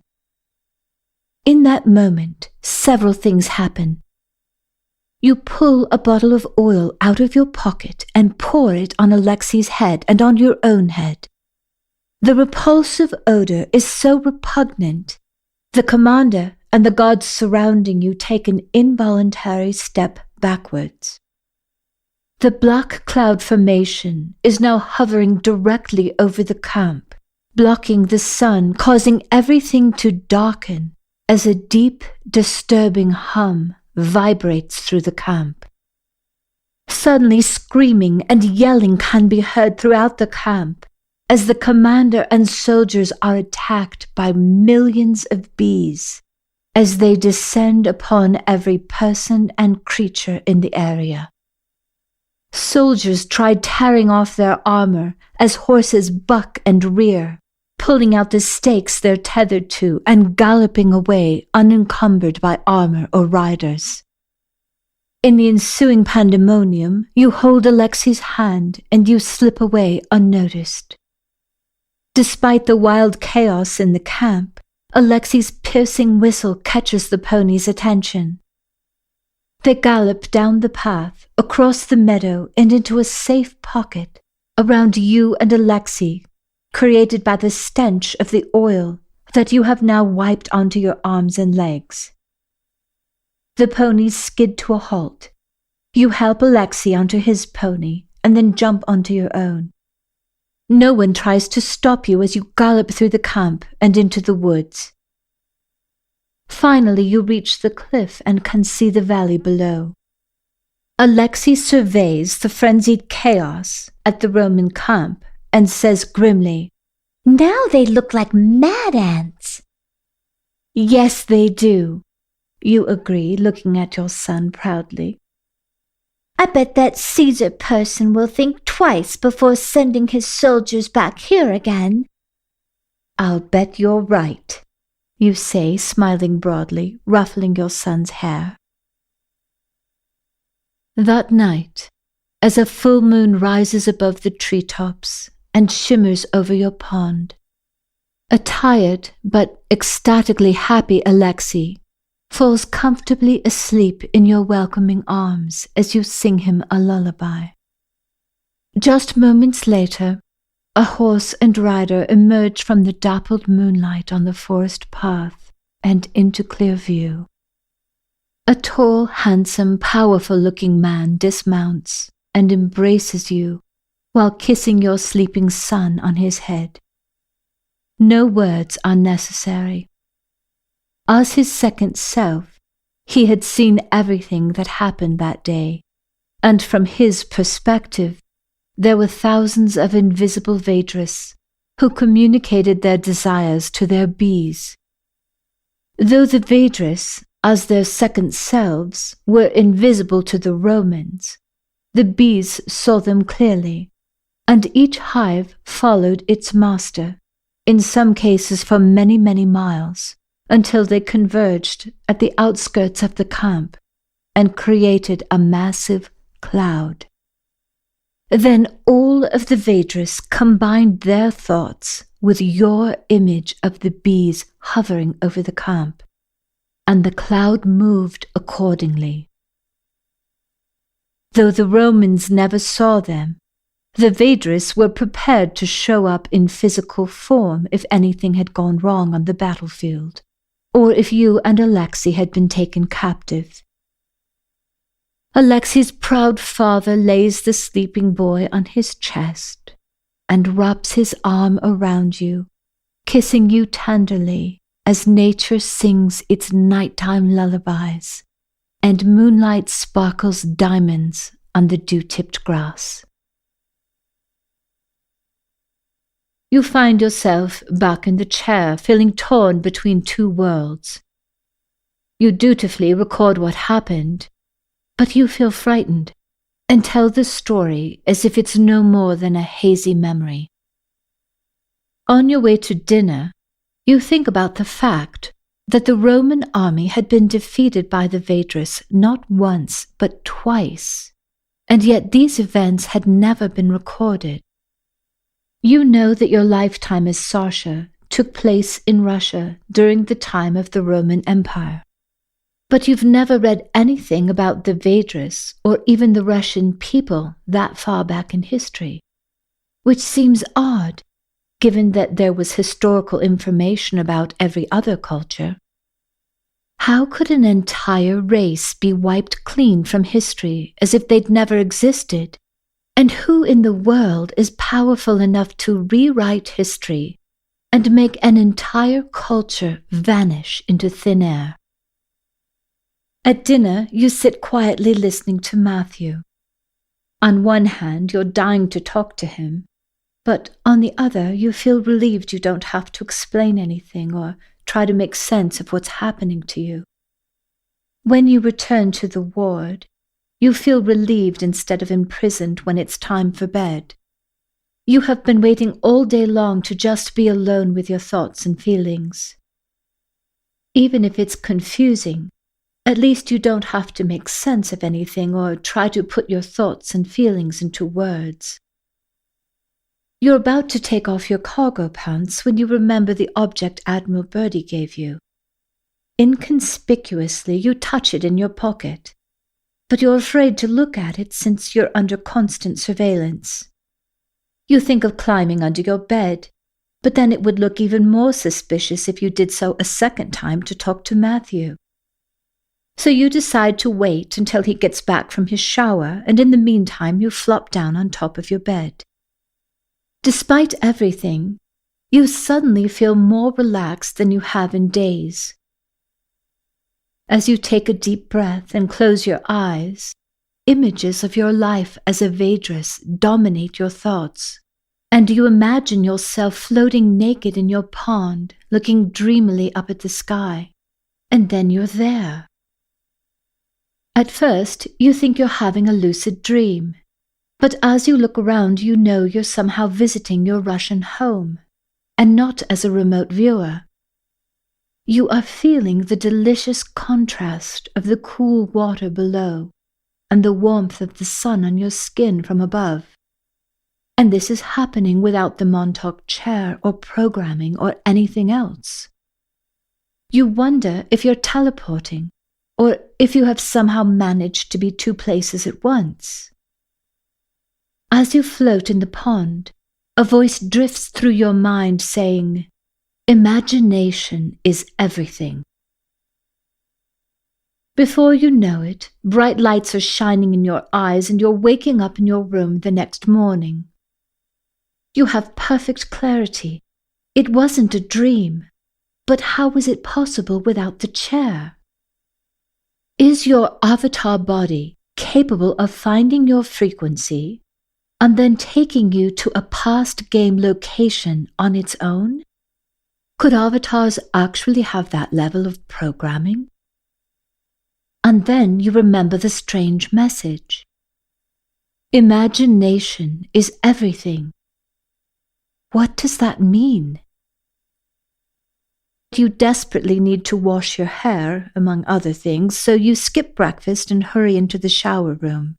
The apology would wait, and this would give you more time to think. You carefully hang your pants inside the shower and then hang your towel on top. You consider pulling the object out of your pocket and getting a good look at it, but then it occurs to you that there could be a hidden camera. The thought is unsettling, but the shower is hot and you decide it's too late to worry about whether or not someone is watching your naked body. Even though you skipped breakfast, you still have to hurry to meet Matthew and Trevor on time. Matthew shoots you a questioning look and you whisper in his ear, "I'll tell you later," as you start walking down the hall with Trevor. When you arrive at Thomas's office, Trevor knocks on the door. "Enter," a voice booms. "Wait here," she says, as she opens the door, steps inside and closes the door quietly. "Sir," Trevor says immediately, "she is too powerful and undisciplined." "Yes, I know," says Thomas impatiently. "She's very impressive. She's exactly what I'm looking for." "She has to be trained," says Trevor with conviction. "Just give her some direction. She'll be careful if she knows it's her own life on the line," says Thomas dismissively. "I'm not talking about what she would do consciously. It's what she might do without realizing it. She's too sensitive," says Trevor fervently. "Nonsense. Look at what she's done with no training at all. She's the first person to go into another dimension and return to this dimension with her memory fully intact. I need to see what else she's capable of," says Thomas impatiently. "Sir, I'm afraid this girl may pick up information from the chair itself. Even though you've rebuilt and re-engineered the chair, things happened. Trevor says emphatically. And what if she picks up on that without realizing what she's doing? No, she needs to be in that chair today, says Thomas loudly. Then lowering his voice, he adds, Trevor, please sit down a moment. We need to talk. Trevor sits stiffly in a chair facing Thomas. We're out of time, says Thomas. We've hit a layer of molten rock, and now we're forced to use the Tesla device. Are you serious? That thing nearly flattened an entire block in Manhattan, says Trevor, horrified. Yes and no, says Thomas calmly. We've been using that device, but we have also discovered plans for something much more powerful. Trevor sits back in her chair, narrows her eyes, and says, After the New York incident, Tesla told reporters that he had the technology which could, and I quote, split the Earth in two. Please tell me you're not dabbling with this. Well, maybe it could split the Earth in two, but we know how to control the device, says Thomas, as if this is child's play and he already has everything under control. Really? You do know that Tesla had to shatter his first device with a sledgehammer to turn it off. Trevor, it doesn't matter, says Thomas irritably. We've got it under control. We're making our way through the molten layer, but we need to be sure that the cavern exists at the exact coordinates. Remote viewers have seen it, but I need boots on the ground. Sir, we're not at war down there. Not yet.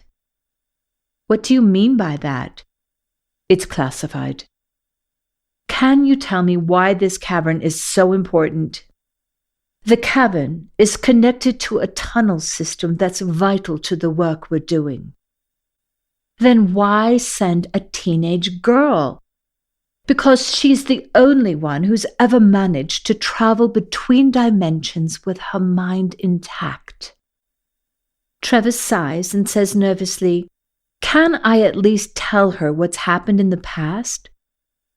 Absolutely not, Thomas roars.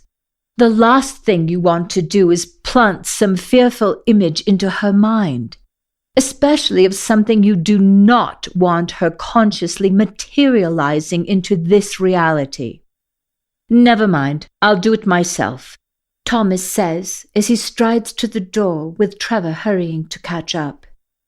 But the stormy look on his face transforms instantly as he opens the door for Trevor and steps out with her into the hallway.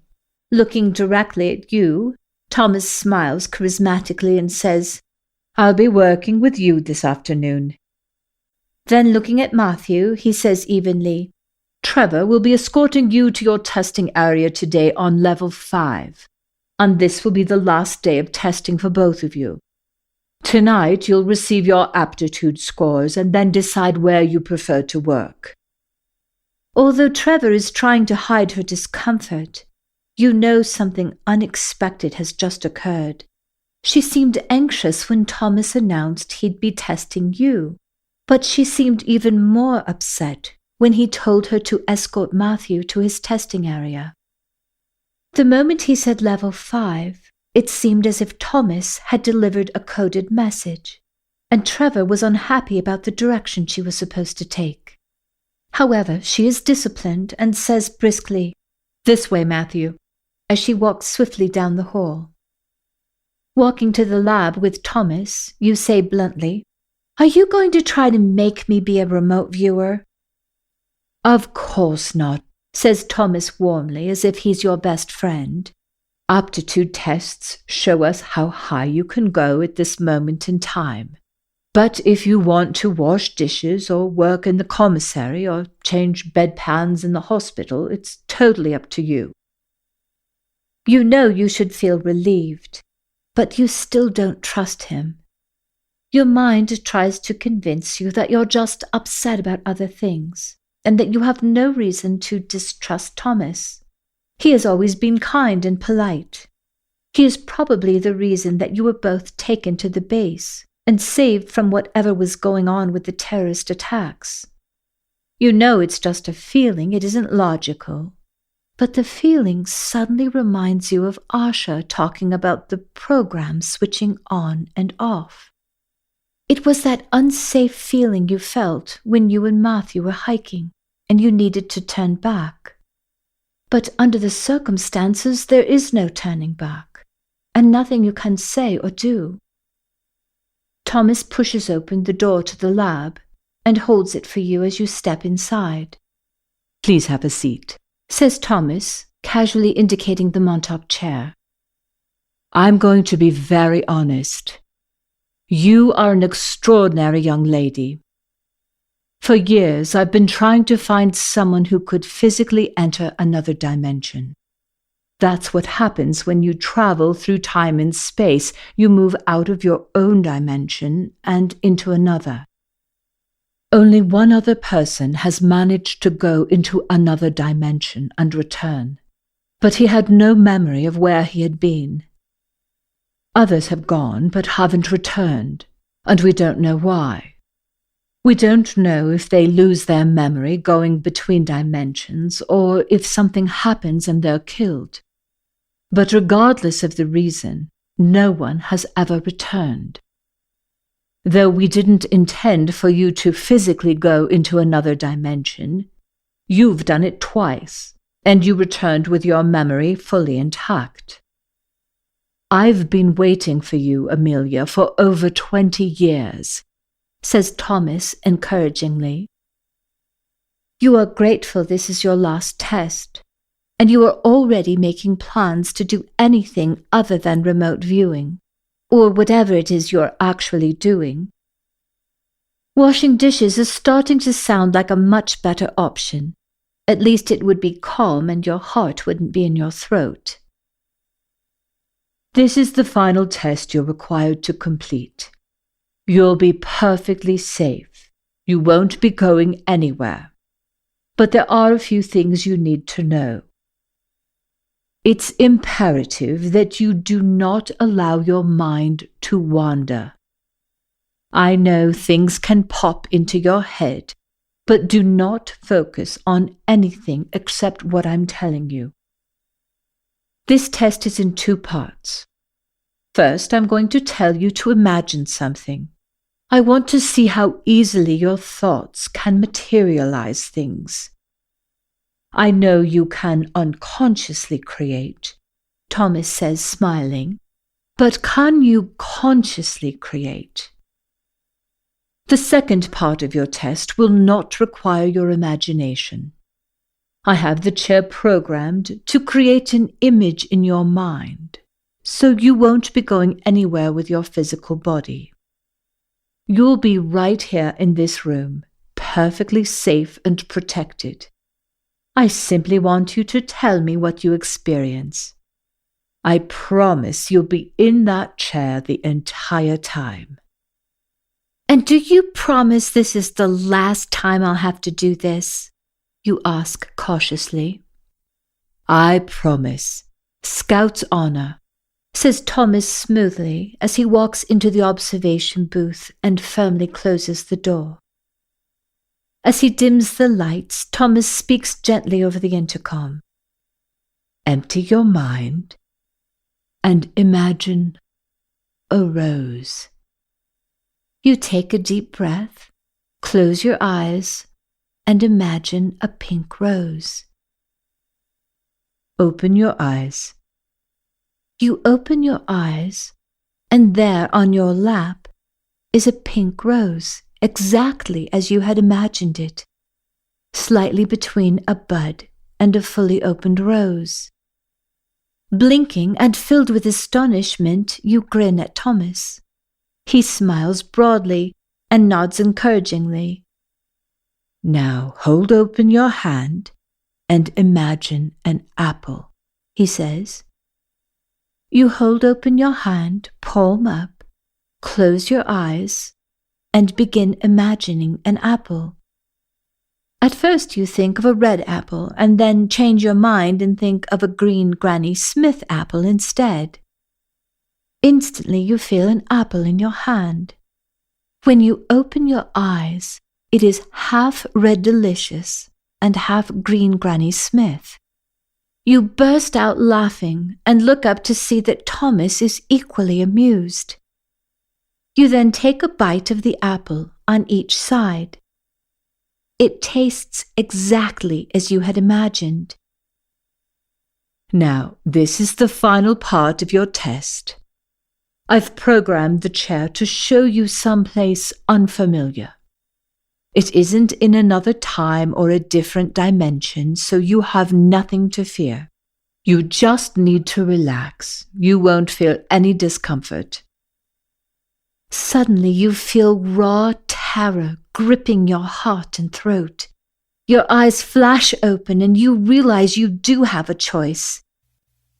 You jump up from the chair and yell, "No, I'm not doing this. You don't know what can happen. I know you don't. I'd rather wash dishes and change bedpans." You run to the lab doors and fling them open, only to find armed guards barring your way. You whirl around to face Thomas, who is now striding across the floor like an extremely displeased parent. Before you decide to leave, there's something you need to see, says Thomas sternly as he shuts and locks the doors. He tries to take your arm, but you pull away. "Don't touch me! You said I'd have a choice!" And you do. You just need all the facts before you decide. Come with me, he adds as he guides you into the observation room. On the wall above the control panel is a video of Matthew, unconscious in a hospital bed with a ventilator, a breathing tube, and a central venous line. Many lives will be saved or lost, depending on whether or not you cooperate, says Thomas sternly. "What have you done to him?" you scream. "I didn't want it to come to this, but this is important," says Thomas unsympathetically. "What I'm asking you to do is vital to national security, and maybe even to the survival of humanity." "What did you do to him?" you yell furiously. "He's in a medically induced coma. He'll be fine if you cooperate," says Thomas succinctly. "Now, I will admit I haven't been totally honest with you. The chair is programmed to take you someplace. I didn't tell you because I didn't want you to be frightened. The chair responds to your feelings, so it's important that you relax. I promise you'll be perfectly safe when you arrive, but you do need to return as soon as possible. As usual, just say, 'Go back' if you have any problems." You stand glaring at him furiously. "My dear, there are always difficulties for medically induced coma patients waking up after 3 days. The longer he's in this coma, the more he'll become addicted to the morphine and other drugs going into his system. Now, you need to sit down in the chair and cooperate," he says, as if you are a child and he's putting you in time out. Livid, you fly out the door of the observation room and sit down in the chair. You hear the booth door shut, and then watch angrily as Thomas fiddles around with settings on the control panel. As you sit fuming, angrier than you've ever been in your entire life, you close your eyes, clench your fists, and suddenly see an image in your mind of an immense hairy beast, at least 15 feet tall, with razor-sharp teeth. You imagine it rampaging through the lab, tearing everything to shreds, ripping Thomas and the soldiers from limb to limb. It is the most horrifying thing you have ever imagined, and yet it gives you a sense of immense satisfaction at the same time. You smile at the thought, but your amusement is short-lived as you become aware of an ungodly stench. Opening your eyes, you see an enormous creature, 15 feet tall, bent down and leaning in toward you, its eyes burning and its mouth wide open, ready to sever your head from your body. Petrified, unable to breathe, you sit perfectly still, looking helplessly toward Thomas as he presses a button. Instantly you feel as if you're about to start dreaming. It is that feeling of being between two realities, aware of both your waking reality and passing into a dream state, yet not fully in one place or the other. You know the creature is there, but your senses can't detect it. Everything is suddenly still and silent, as if the creature has moved on into the next moment in time without you. Infuriated, the monster wildly grasps at the empty air where your body has been, and then tears apart the chair, ripping the wiring to shreds. You see all of it, but you are no longer in the Montauk chair. Suddenly you find yourself in complete and total darkness, nauseous from the adrenaline pumping through your body. The deafening silence is only broken by your rapid breathing and the roaring beat of your heart. Desperately and cautiously you feel the ground around and beneath you. It feels smooth and cool, definitely some kind of natural rock surface. "Is anyone here?" You scream, dizzy and disoriented. The cavern echoes back. From the continuous echoes, you know you are in an immense space, and yet it feels as if the walls are collapsing in all around you. "Hello!" you scream. Nothing. A spasm of terror tightens in your chest as an intense jolt of panic sends shockwaves through your body. Shaking in fear, your brain screams for you to run, but there's nothing you can do. You can't even imagine where you are or why you've been sent here.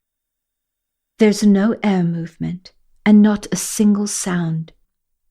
No water dripping, no insects or flutter of bat wings, nothing. Only the sound of your frantically beating heart. "Go back!" you yell, but you're not surprised when nothing happens. "Hello!" you yell again, as tears flood your eyes, and a sick, anxious feeling churns inside. No one is coming for you, and there's no way back. "I'm here," whispers a familiar child's voice out of the darkness. "Asha?" you say, bursting into tears of relief. "Is that you?" "Yes, it's me," says Asha, gently touching your arm. You grasp her hand. Thank you for coming to get me." Then you reach out, fumbling a bit in the dark as you hug Asha. "I'm so sorry I didn't listen to you when you told me to stay and learn to navigate the game. I've messed up everything," you sob miserably. "It's all right," says Asha soothingly. "It's not too late, but we need to hurry. You can't go back the way you came, and we have a long way to go before we can get out of here. Hold my hand and I'll lead you." "How did you find me?" you say, relaxing a little. Asha giggles. "I'm tuned into you like a radio station. Most of the time I don't interfere because it's your game. But you and I had a prior agreement." "Prior? You mean like before I was born?" you say, still trying to get your head around the concept. "Yes. We agreed that I would only intervene if you would certainly die without me." Then with a laugh, Asha adds, "But anything short of certain death, at least from the perspective of the game, and you're on your own." "Well, that's strangely..." comforting, I guess, you say tentatively. How can you see in the dark? Well, most humans don't know this, but your entire body is capable of seeing. It's just that you've only developed your eyes. The energy of light is a form of communication that you understand. But the energy of darkness also communicates, and I perceive darkness just as easily as you understand light. But it's not as dark in here as you think, says Asha encouragingly. She stops for a moment, lets go of your hand, and then puts her hand on your shoulder to steady you in the dark. Try closing your eyes and cover them with your hands. Wait about 20 seconds and then open your eyes with your hands stretched out in front of you, fingers spread. You follow Asha's directions and see the darkness created by your fingers with a faint gray hue outlining each finger. I see it, you say excitedly. But where are we? We're deep inside Earth's crust, says Asha matter-of-factly. But then where's the light coming from? You say, as Asha leads the way along a descending pathway. Is it shining in through a cave entrance somewhere? No, we're nowhere near a cave entrance. In fact, we're miles below the deepest part of the ocean. But then why is the temperature so comfortable? You say thoughtfully. I thought it would be really hot miles underground. We're deeper underground than humans on the surface have ever experienced, and this is what the temperature is here. It's very mild. Right now, we're heading into a zone of light that shines through the crust. The deeper we go, the lighter it will become. But how will we get out if we're going deeper? You ask, puzzled. Don't worry, there's a way out, says Asha confidently. Can we go any faster?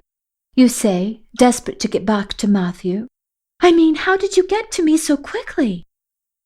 I thought of you and my body followed, says Asha, as if this type of thing happens every day. It's sort of like the Montauk chair, but I don't need anything mechanical. I know this may sound hard to believe, but every human being is capable of traveling through time and space and even into parallel worlds or alternate realities with nothing more than their imagination and will. You mean traveling in our minds like an imaginative thing?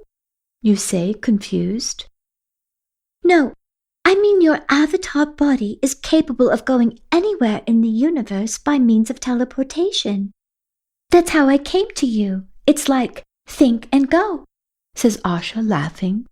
You can even bilocate, which means your physical body can be in two places at once. How do I do that? I mean, teleportation, you say. Well, every human avatar body possesses these abilities in potential. Think of the way an acorn has the potential to become a mighty oak tree. But before that can happen, the acorn has to be planted in fertile soil, and then receive enough water and sunlight to sprout and grow. It's the same for you, but in your case, the fertile soil is your consciousness, your thoughts and feelings, especially your feelings. The more powerfully you feel something, the more you'll see it in your experience. I still don't understand that, you say frankly. I mean, I believe what you said. I've heard of yogis in India teleporting, so that must mean I have the potential to do it too, but that doesn't mean I can just make it happen. Well, it all has to do with what you believe in the most, says Asha. Think of what you really, really believe, without doubt. For instance, think of some things that anyone in the world might believe in. I don't know, you say thoughtfully. God, gravity, myself, night and day. Perfect, says Asha. Now, I'm going to tell you something you believe in more than any of those things. Really? You say, taken aback. Yes, says Asha confidently. Imagine you're walking down a narrow path through the woods and you come face to face with a grizzly bear. I can promise you would believe in that grizzly bear more than you ever believed in God or gravity or yourself or anything else. Oh, well, that's true, you exclaim, laughing. You see, the things you believe in more than anything else are the things that you fear.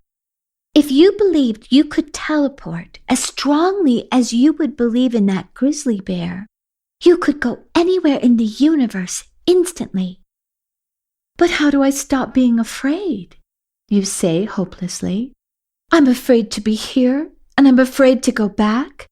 I'm afraid that if I manage to get back, it won't matter because there's nothing I can do. It's a military installation, for God's sake. I have no power. I can't change anything, but I can't just leave Matthew there to suffer or die. Okay, sit down for a minute, says Asha sympathetically. All right, you say, grateful to rest. Now close your eyes and feel how powerless you are. It's so dark I don't even have to close my eyes, you say glumly. And I don't have to try to feel powerless. I am powerless. I understand, says Asha kindly. Now, I'm going to show you how to navigate the program more effectively. Wait, let me put it this way. You're always effective. You've mastered the ability to get things you do want and the things you don't want. But I'm going to show you how to get more of the things you do want. This will work with any feelings, anger, resentment, fear, it doesn't matter. But for now, think about feeling powerless. Well, that's easy enough. You sigh, sure that you are doomed to failure. When you think about being powerless, where do you feel it in your body? You put your hand on your chest and say, right here in my heart. Okay, now drop the label, the word powerless, and just feel the physical feeling in your chest. Can you feel that it's just energy? Yes. Now breathe, says Asha slowly. Take your time and imagine breathing right into that place in your body. You take a few deep breaths. With each breath, you feel the energy slowly breaking up. It takes a few minutes, but gradually the feeling becomes weaker and weaker until it completely disappears. How is this possible? You say, mystified. I don't feel that tightness anymore. I mean, it's weird, but I actually feel okay. Think of animals in nature. When they're afraid, they respond with freeze, fight, or flight. But in a few minutes, they shake it off and go on with their day. Humans are just the opposite. They hoard their fear. They hold it inside and sometimes hang on to it their entire lives. Of course, there's nothing wrong with holding on to fear. It's your game. You can do whatever you want. But keep in mind your beliefs determine your experiences. That seems way too simple, you say, shaking your head. Well, it is simple, but it's not easy. You have to be willing to give up believing in things that frighten you. I can do that, you say, standing up and dusting yourself off. Do you think you could do it if there was a snake in front of you right now? Says Asha. Oh my God, you say, fearfully grasping Asha's arm so tightly the little girl yelps. I'm sorry, I didn't mean to hurt you. Do you see a snake? Is there really one right here? You say in utter panic, trying to see in the dark. There's no snake. I just wanted to help you see that it's all easier said than done. It has to be your will to think and feel differently, and it takes practice. Old habits die hard, as they say. Asha takes your hand and says lightly, Come on, we're getting closer. But since you teleported here to get me, Couldn't you just hold my hand and teleport me out of here? You say, hopefully. Asha giggles. I'm not Superman. If you're walking, I'm walking. Of course, I understand, you say. It's just that I need to get back to Matthew. They have him in a coma, and if I don't get back to him in 3 days, I don't know what the drugs will do to him. I don't even know if they'll keep him alive. If you don't want to get stuck in worry and fear, or repeatedly experiencing things you don't want, just practice focusing on what's here in this moment. My fear about what might happen to Matthew is what's here in this moment. Okay, try it again. Where do you feel the feeling? I feel sick to my stomach. So what's next? What do you mean? I'm supposed to breathe into the feeling? You don't have to do anything. The question is just whether or not you want a different result. Remember I told you the game's prime directive is thy will be done? Yes, you say hesitantly. But if you care about people, you worry about them. You can absolutely choose that. You can be anxious, worried, fearful, or even feel victimized. But you are the one who's asking to feel more of that. It's really simple. If you feel worried or afraid, you're not in this moment. You're either focused on the past or on the future. Yeah, but one time I found a snake under a picnic table. Believe me, I was in the moment and I was terrified. Were you really terrified about that moment, or were you worried about the future? Oh, you say thoughtfully. Well, I guess you're right. Focusing on your breath is an easy way to bring your mind back to the moment. And breathing is just, well, it's always a good idea to breathe. Theoretically, you agree with Asha, but it isn't easy to take your thoughts off of Matthew and what might happen to him. You try breathing, but you forget about it rather quickly, because it literally takes all of your focus just to keep walking in the dark, without tripping or falling. It is slow going, and finally you have to stop and rest. Asha offers you water from a handmade leather flask, with a faint scent of beeswax, and then hands you some strange food that tastes like fruit, but it is quite firm and not at all juicy. Part of the skin is smooth, like the cap of a mushroom, but the other parts feel like the gills on the bottom of a toadstool. Are you ready to keep going? Says Asha earnestly. Oh yes, I'm feeling better and better, actually, you say, amazed at how different your body is beginning to feel. Breathing this air feels wonderful. As you continue walking, the darkness gradually turns milky, and you can finally walk by yourself without holding Asha's hand. The light in the cavern is diffused and emanates from everywhere around you, glowing equally in all directions. It reminds you of dense fog illuminated by sunlight. But it isn't opaque. The light is glowing, yet at the same time perfectly clear. Rising up through the darkness, the forms of stalactites, stalagmites, and saline incrustations reassert themselves on the walls and high ceilings of the massive cavern. But oddly, there are no shadows. Everything is softly and uniformly lit, as if the light is passing through silk. Where is the light coming from? How is it even possible when we're so deep underground? You ask, utterly fascinated by this phenomenon. It's sunlight. It just has different characteristics than you've been led to believe.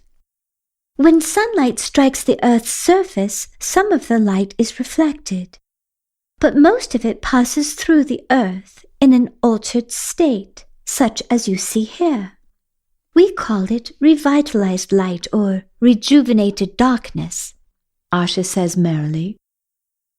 But what is it exactly that revitalizes the light? You say slowly. Or rejuvenates the darkness?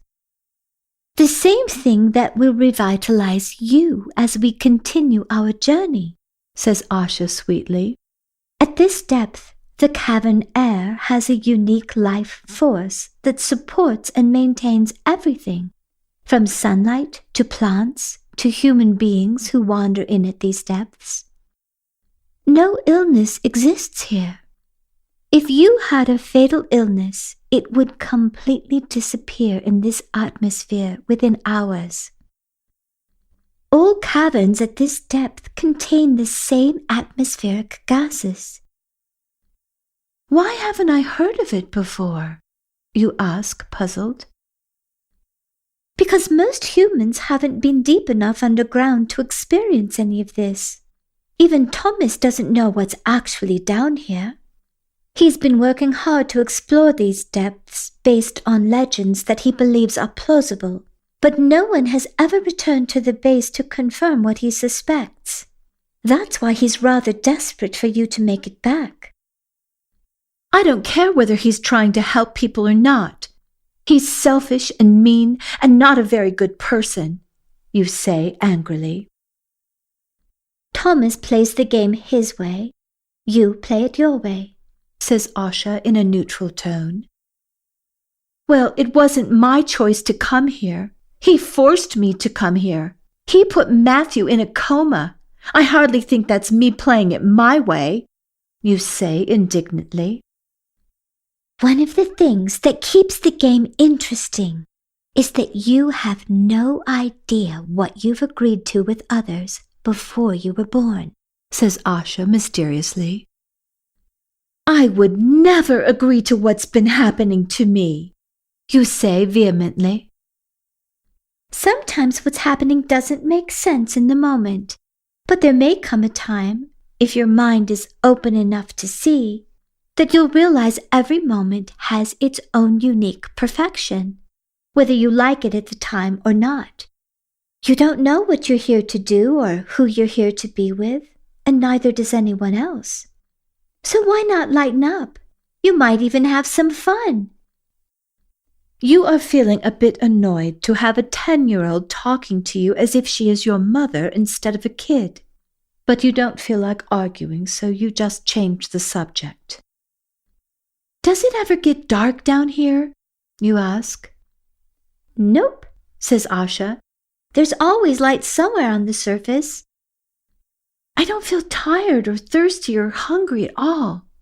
Is there something in the air? You ask.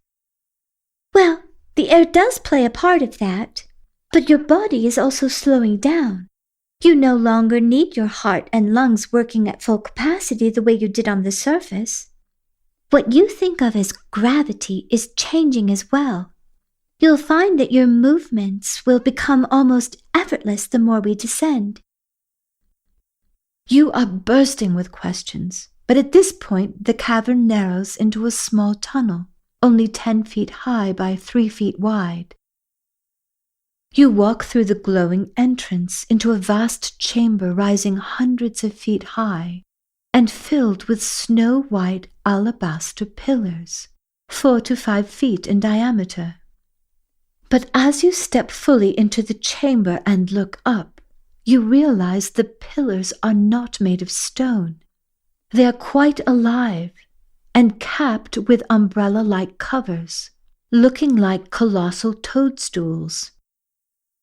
These toadstools aren't brown or gray as they are on the surface. It seems as if the sunlight is passing through a prism, bringing with it every primary color of the rainbow to this stunning wonderland. Red, orange, yellow, green, blue, indigo, violet, along with delicate blends of these colors as well. However, each individual hue is so luminous and brilliant they are barely recognizable compared to common surface colors, which now seem muddy and heavy in comparison, You notice that many of the colored caps are marked with white diamond shapes, circles, or other geometrical patterns. Looking around, you see that some of the stems are deep crimson, blue, or green, all standing in straight rows, as if they have been purposely planted in perfect symmetry. You touch one of the stems, expecting it to feel slightly cold and clammy, just as a toadstool in a forest might have felt. But it is wonderfully warm, velvety soft, and surprisingly fragrant. Are these poisonous like the little ones we have on the surface? You ask. No, not at all. Here they grow in perfect conditions. There is no pollution. Nothing ever changes. The temperature, the minerals they feed on, and the water they need, everything stays constant. So they are, well, perfect. You walk up to a bright red toadstool that is only 4 feet tall and say, this is so odd. It smells like strawberries. Taste it, says Asha, grinning. Gently you tear off a small piece of the toadstool and say, it tastes just like a strawberry, but like the best strawberry I've ever had. How's that possible? Well, you're not surprised that an apple, a strawberry, and a rose have the same color. Why be surprised when flavors are the same? Says Asha enthusiastically. The various colors of these plants are recognizable from colors you've seen on the surface. Why shouldn't you recognize the flavors as well? You hurry over to a golden toadstool with round white spots and say, this one tastes like pineapple. And then rushing to an indigo blue stem, you inhale the fragrance of fresh blueberries. If I didn't know better, I'd say I was dreaming. This is where these plants are meant to grow and live. That's why they're so phenomenal, says Asha, gently stroking a soft white stem. You want to stay and explore this grown-up fairyland, but you know you've already lost sense of time, and you need to get back if there's any chance of saving Matthew. After walking a brief distance, you enter a cavern with brilliant, sparkling crystals, monstrous and cube-shaped, a foot or so in diameter. It seems as if the crystals have been stacked one on top of another, creating a wall here and a cliff face there. Some of the stones are smaller, so you bend down to pick up a square crystal the size of your hand. Lick it, says Asha. You lick it and say with surprise, it's salt! Yes, this is a dried salt bed from what used to be an underground lake. You think for a moment, then ask, but how could an entire lake evaporate if we're this deep underground? It couldn't, and it didn't, says Asha logically. The water travels to the surface and comes out as a fresh spring. You're sure there must be an interesting science lesson on the way, but before you can ask any more questions, you suddenly come to a broad chasm that stretches out for what seems like miles in both directions. You tentatively approach the ominous ledge, complete with a sheer cliff that looms over a barely visible cavern floor far below. You let out a frustrated yelp. There is literally no way down, no way back, and no way across. What do we do now? You ask in a complete panic. Let's jump down, says Asha lightly. Very funny, you say, laughing awkwardly. You can teleport, but if I jump, I'll break my neck. No, you won't, says Asha confidently. Jump up and see what happens. Doubtfully, you jump half-heartedly, and with no effort at all, you find yourself bounding a full 6 feet into the air, then landing lightly back on your feet. Your face is a curious blend of shock and utter delight. See what I mean? Says Asha, smiling brightly as she steps off the cliff. She falls as slowly and softly as an autumn leaf on a warm, still day. Arriving gracefully at the bottom, she calls up to you encouragingly. Come on, you'll be fine. Even watching Asha isn't enough to remove your fear, so you practice breathing into the hollowed-out feeling in your stomach. Amazingly, the energy begins to soften. You take a deep breath, and as you step off the ledge, reminding yourself that Asha was right there if anything were to go terribly wrong, you drift down, practically weightless. And though it seems completely impossible, it was happening, and there is no arguing with reality. When you finally touch down, you are so excited you skip and hop with joy, which under the current conditions translates into soaring leaps and bounds across the canyon floor.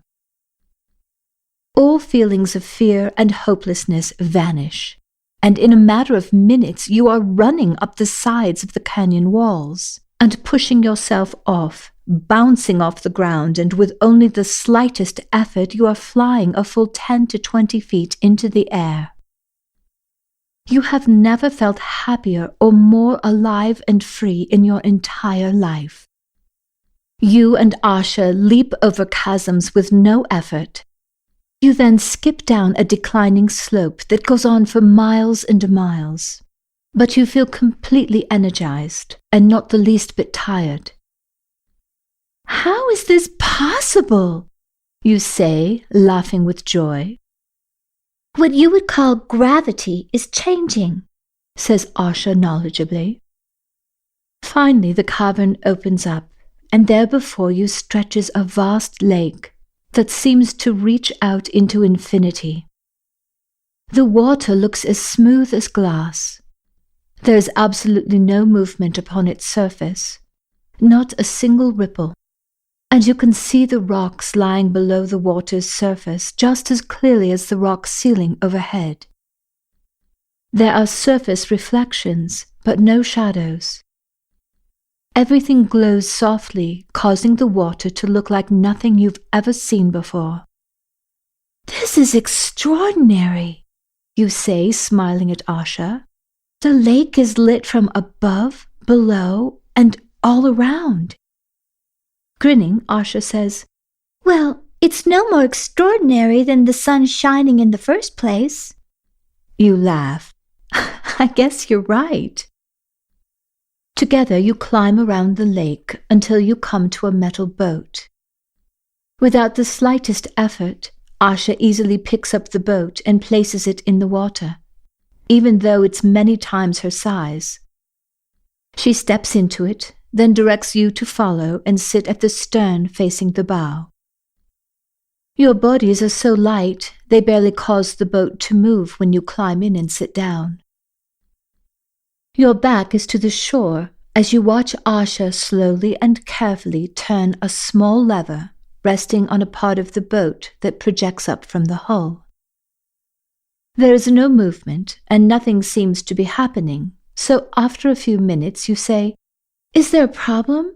Is there something we have to do to get the boat started? Asha laughs and says, We've been on our way since the moment you sat down.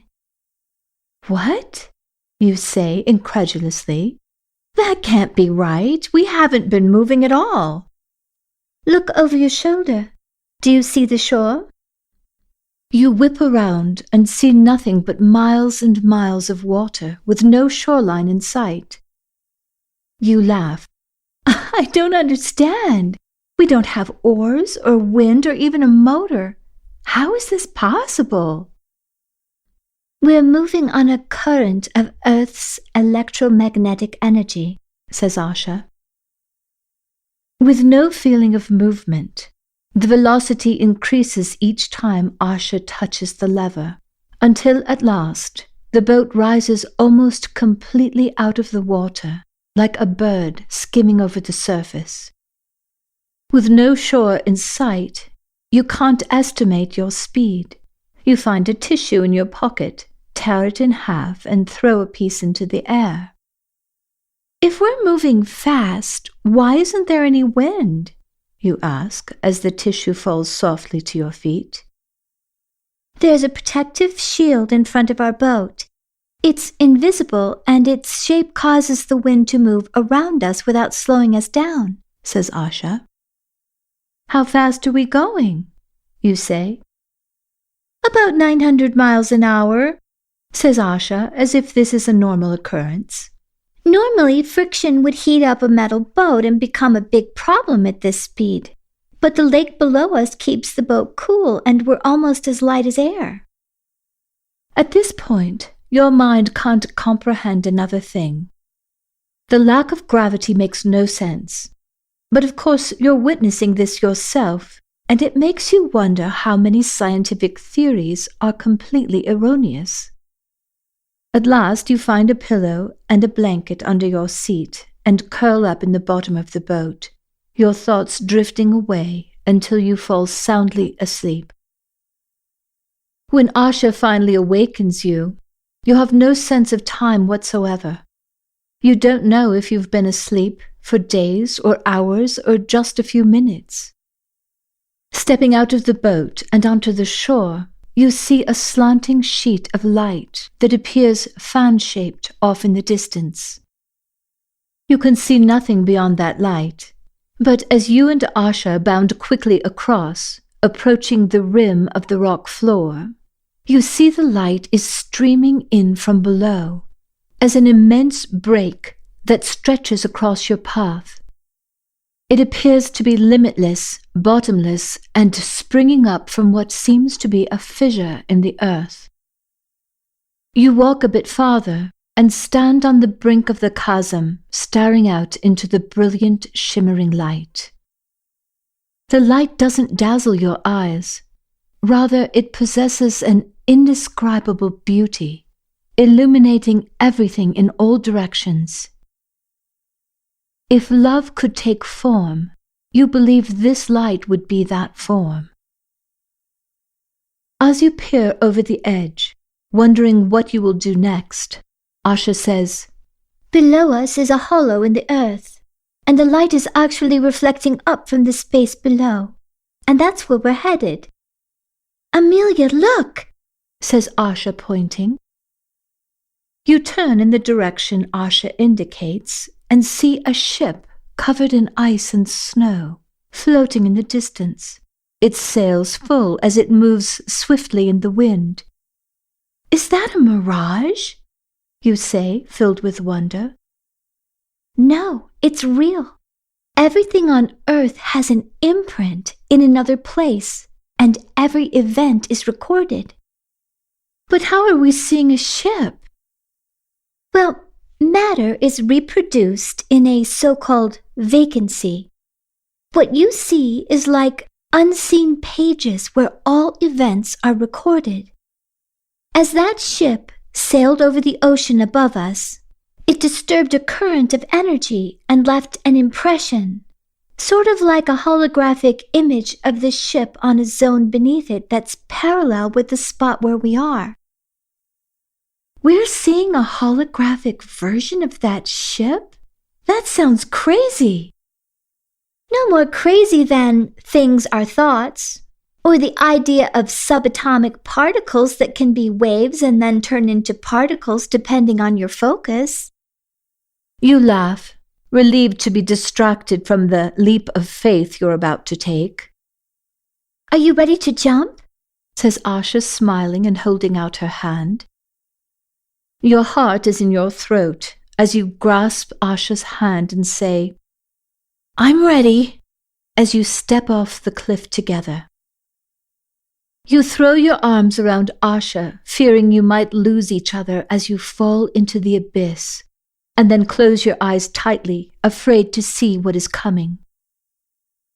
Open your eyes, says Asha encouragingly. You have nothing to fear. You peek out of one eye and then open both eyes. You can loosen your grip. I promise you won't lose me. says Asha, laughing. Oh, sorry, you say apologetically.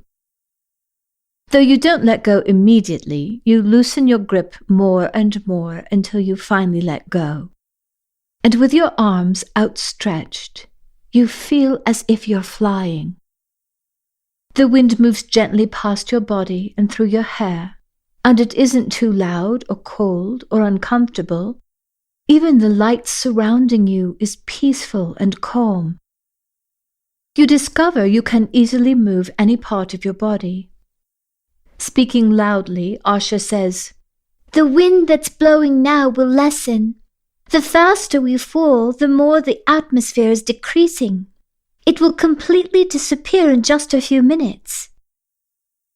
As predicted, the air movement ceases and you feel as if you're lying in bed, perfectly supported, comfortable, and resting. We're still moving at a phenomenal speed, but the atmosphere is no longer the same. That's why there isn't any friction. Then, as if reading your mind, Asha adds, Don't worry, we'll slow down long before we reach our destination. You understand the concept of the atmosphere disappearing, but from an experiential point of view, it feels as if you are no longer moving. At first you think you're dreaming, but then you realize you're wide awake and still falling through space. Yet it feels more like floating on a cloud with absolutely no sense of time. You feel deliriously happy and completely at peace. It's as if you don't have a care in the world. Asha, can I ask you a question? You say dreamily. Of course. Well, I had this experience where I don't know what happened exactly, if I left my body or I teleported, but I went back to a time when I was living in Russia. Nodding her head, Asha says, I can see all of your waitress lifetimes. Oh, good, you say, grateful you don't have to explain anything in detail, but wishing you could see things the way Asha does. Well, here's the thing. I really loved it there. And if I'd had a choice and no family or friends, I wouldn't have wanted to come back. I just keep thinking about it all the time and wishing it was real. I mean, not that it isn't real, but it's not real now. It's not even possible now. And it makes me sad because the way the waitress lived, well, it would solve every problem on earth. But no one even knows they existed, and even if I tried to tell people, no one would listen. You don't need anyone to listen. You can create that way of life all by yourself, says Asha confidently. Oh, you don't understand. There are so many laws, and there's no such thing as free land, and no one lives that way anymore. When you think about your life when you were a waitress, how does it feel? You think for a moment and say, I feel excited. It's sort of like when I've seen the first 2 parts of a trilogy and I know I love it and I love all the actors and I've been waiting a whole year to find out what's going to happen. It's that kind of excitement. And even though I know it was thousands of years ago, I miss it. I really do. Why can't people live like that if they want to? Anyone can live like that if they want to, says Asha. In fact, you're already starting to create that. Well, maybe I'm teleporting or having unusually vivid dreams, but I'm pretty sure it's just in my imagination, you say, shaking your head. You're not just imagining something, says Asha. You're feeling what it's like to be there, right? You nod. That means you're in the process of creating your own version of that reality. But it no longer exists, you say, disheartened. Okay, let's step back for a moment, says Asha patiently. This is the most important thing for you to remember. Your feelings create everything that happens to you, including the physical world around you. You first begin to understand the binary code when you feel safe or unsafe, and act accordingly.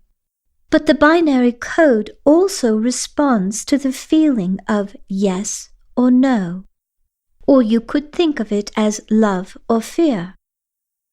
So when you imagine your life as a Vedras, and you have that feeling of love and excitement that you described, you're telling the program, yes, I want to create this. And the more vividly and consistently you feel it, the more powerfully you cause it.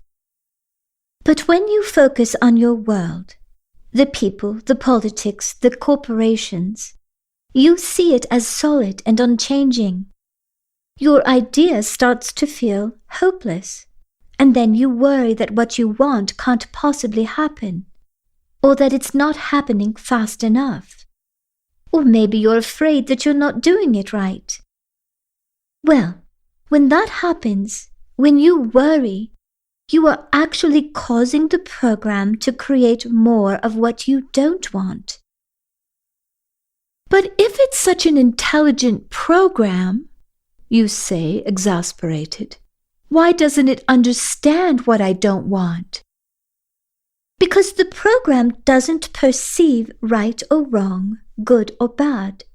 It only responds to focus. And that brings us back to Einstein, says Asha, grinning.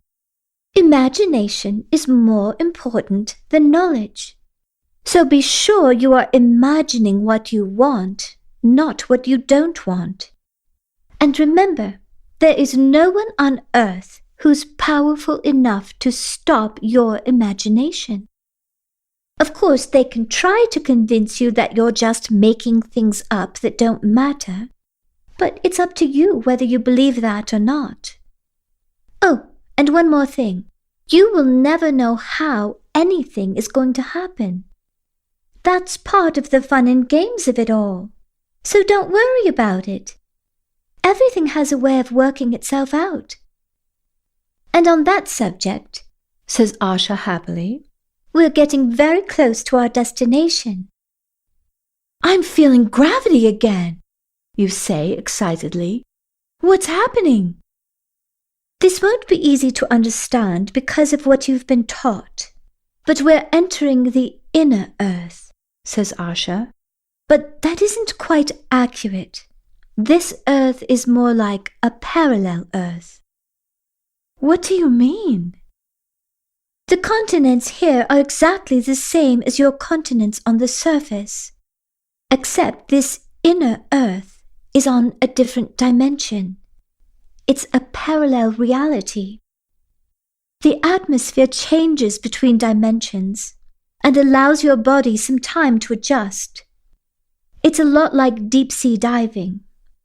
Your body has to acclimate to the change in pressure. Between the two dimensions is what you might call a 0 point, which is the energy that remains when all other energy is removed from a system. I don't understand, you say. Imagine you're a fish that can breathe underwater with gills or air with lungs. Now pretend air is one dimension and water is another dimension.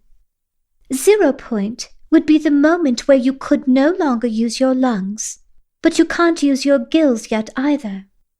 So we've been moving through third-dimensional energy, and it was gradually resolving to 0 point, where there is no atmosphere.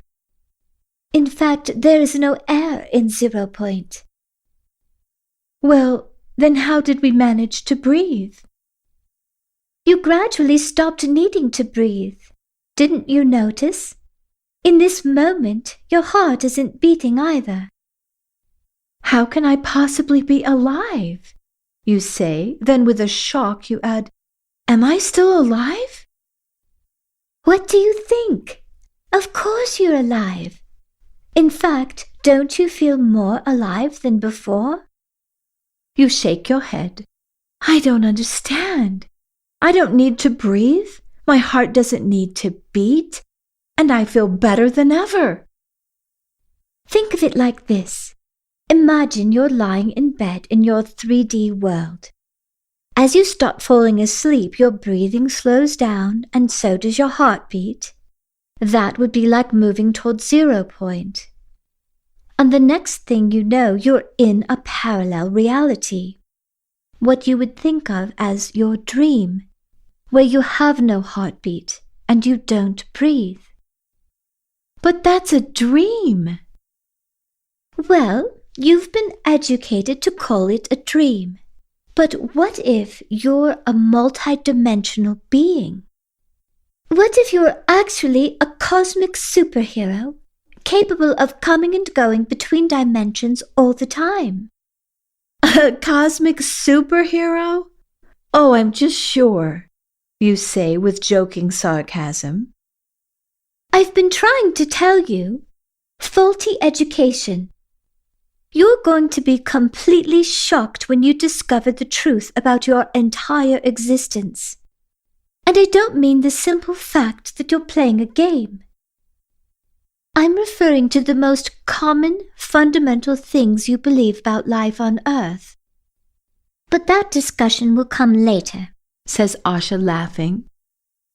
Let's get back to what's happening. We've moved through 0 point, where you felt nothing, and now we're gradually acclimating to air and atmosphere on the other side of 0 point. It's as if you're now using your gills instead of your lungs. Does that help? Well, sort of, you say, trying to get your head around the idea. Are you saying that this 0 point is shared by both dimensions? Yes, that's it exactly. It's sort of like the nothing that's really everything. You shake your head and sigh. Oh, I'm lost again. Stop trying to use your mind. It's highly overrated, says Asha, grinning. Use your imagination as you think of the space, the nothing between worlds. Without it, nothing would make sense. Or the pause in music that makes a composition transcendent. It's the nothing that's everything. Or imagine the moment between breathing in and breathing out. So think of your journey from one dimension to another as an exhale followed by an inhale. They are different yet connected. One cannot exist without the other, and they both share the same 0 point. But the world of the inhale is quite different than the world of the exhale. Yes, the lungs are the same, but the function is completely different. Was that analogy supposed to make it easier for me to understand? You say, now in somewhat of a panic, as a sheer grey cliff looms larger and larger in front of you. Never mind, it doesn't matter.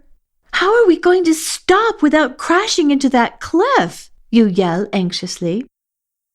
Have you noticed that we've begun moving toward that cliff in a way that would be impossible without propulsion? Says Asha calmly. Yes, how's that possible? You say nervously. I'm simply using the power of my mind, says Asha succinctly. You look even more petrified. You can try it yourself.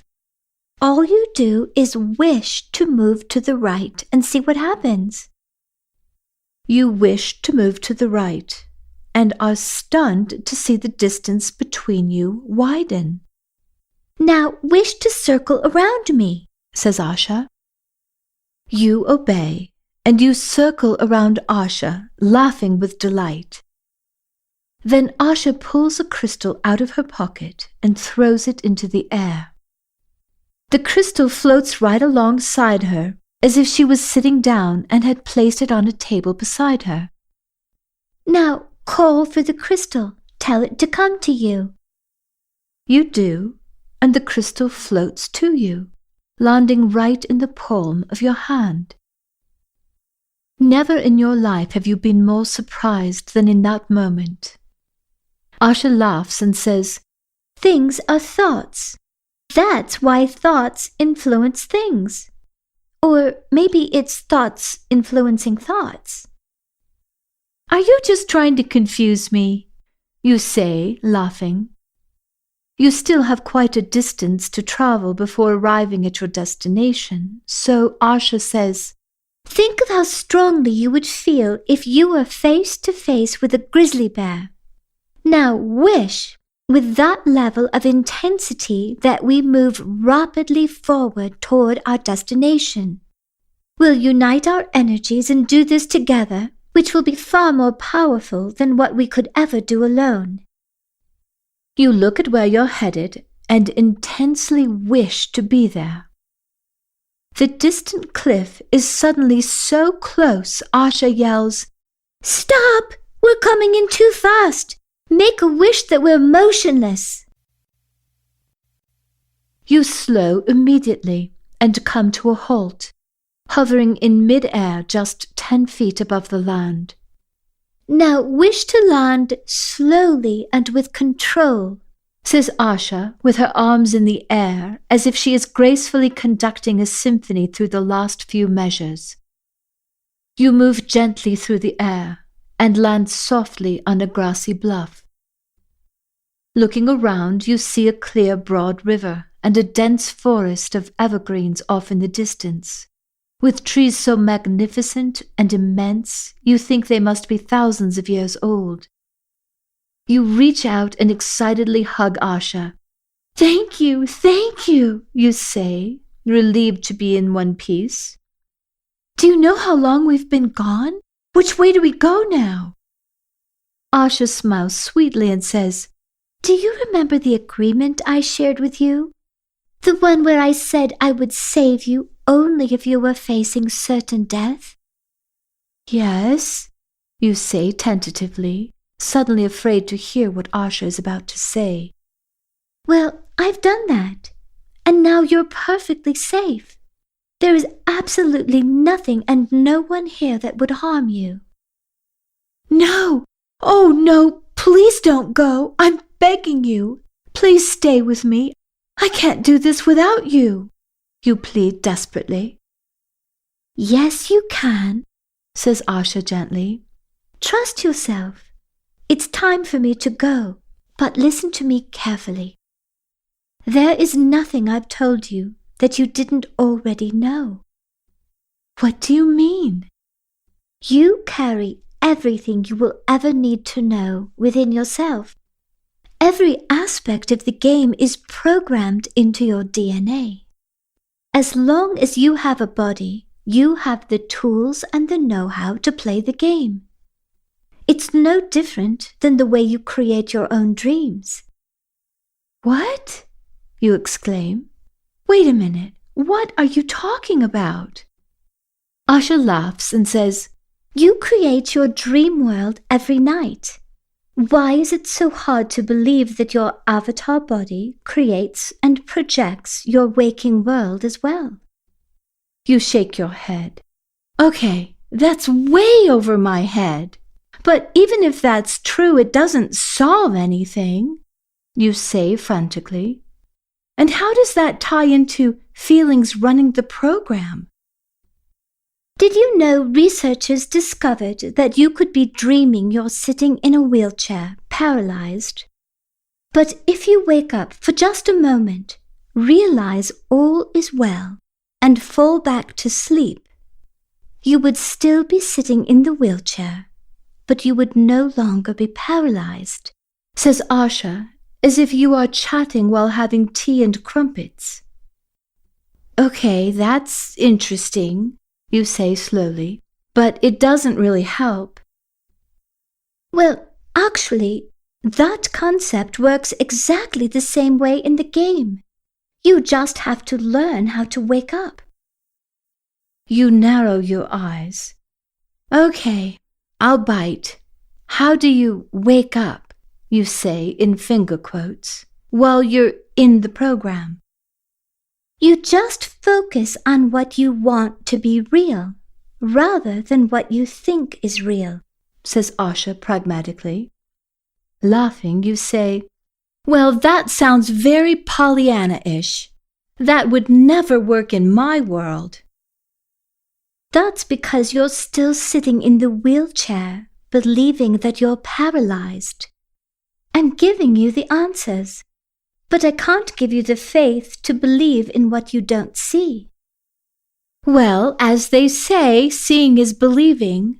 Scientists don't believe in anything they can't see or prove, you say somewhat sanctimoniously. That's just how human beings are. You can't see love or prove its existence, but you believe that love exists, says Asha. And the more you believe in the existence of love, the more you see a loving world. As Pollyannaistic as this may sound, says Asha with a grin, to wake up, all you do in response to any problem is say to yourself, all is well. How could that possibly work? You say skeptically. Well, think about the dreamer who falls back asleep. In her dream, she's still sitting in the wheelchair. She still believes the dream is her true reality. But she subconsciously remembers feeling that all is well. That feeling, the conviction that all is well, actually causes the dreamer to experience an alternate reality or timeline where all is well. Remember, every possibility already exists. So not only is the dreamer no longer paralyzed in her dream, she has no memory of ever being paralyzed in the first place. So the rest of her dream is going to go quite a bit differently than the way it started. So you're saying that all I have to do is say, all is well, you say doubtfully. No matter what is happening, Asha interjects. And I'll eventually find myself in another timeline, you say, unconvinced. It sounds nice, but it's totally unbelievable. For one thing, just saying all is well isn't the same as feeling that way. Still, it works, whether you feel it or not, whether you believe it or not. It just works, says Asha matter-of-factly. But you'll never know unless you try. Besides, it's the first step to the new science you're going to discover. Asha claps her hand over her mouth, then with a guilty look she winces, takes her hand away and says, I wasn't supposed to tell you that. What? Tell me what? You exclaim. Asha observes you for a moment and says, Well, most players keep this type of thing secret from themselves until they discover it on their own. But if you're sure you want to know... Yes, whatever it is, tell me. Excitedly, Asha says, There's a new science that's ready to be discovered in the game. A science that will surpass all other sciences. And you signed up to be the pioneer of that science. Because only a player in a human avatar can make any changes on Earth. Your mind is racing. You can imagine the slight possibility that some new discovery, a really simple one, might pop into your mind, even though you aren't very interested in scientific things. But the idea that you would discover a science that would surpass all other sciences, that's just crazy. Okay, you say hesitantly. What's it called? Pollyannaology, the science of being excessively and unreasonably optimistic, says Asha, smiling broadly. You burst out laughing. So I'm going to be Earth's first Pollyannaologist. Yep, just think about it, says Asha, laughing. You don't need any funding. You don't need any proof of the truth. And then, with a mysterious look in her eyes, she adds, And you don't even need to mention it to anyone. That should make you pretty unstoppable. You're not kidding, are you? You say. Nope, says Asha. You actually believe this will work? you say, unsure whether you should laugh or cry, or just feel sorry for Asha if she ever decides to actually play the game. Absolutely. It will change your world, and it's simple. You sigh. How much easier can it be? Says Asha. Look, pretend you're the one dreaming you're in a wheelchair, paralyzed. Okay, you say, knowing Asha won't stop until you join in her little game. When you wake up, 2 things happen. You are no longer focused on the problem because you know for a fact that all is well. You're not worried either. No one worries when all is well, right? I guess so, but I think you are the Pollyannaologist, Asha. I really do. Then rolling your eyes, you say, Okay, I give. How many times do I say it? Clapping her little hands excitedly, Asha says, Keep repeating it until you are no longer focused on the problem. But what if I don't really believe what I'm saying? It requires no belief at all. But what about thoughts and feelings creating my experiences? If I don't really feel that all is well, then how could it work? Whispering secretively, Asha says, I just told you the cheat code to the entire game program. It bypasses everything. Well, if it's really that simple, you say, hoping to call her bluff, why didn't you just tell me that in the first place? What?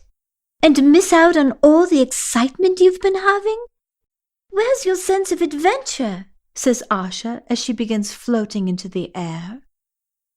Wait, you yell frantically. Don't leave me. I can't do this without you. I don't even know where to go. Asha continues floating upward and yells, Go down to the river. Any boat will pick you up and give you a ride for free. Free? You yell. There is no money where you are. You'll see. And then, like a mother rather than a 10-year-old, she adds, Keep breathing. All is well. Asha gently floats up past the cliff, and as she hovers over the abyss, she yells out, Don't worry. Someone will be along to help you on your way. Sometimes you just have to rely on the kindness of strangers. Then, pretending she's swimming through the air doing the backstroke, Asha says, And don't forget, you're never alone. There's nothing I know that you don't know. You already know everything, just the way you like it. Asha appears smaller and smaller until she completely disappears from your sight. A spasm of fear locks tightly around your throat as you burst into tears. 1 minute you're happy and all is well.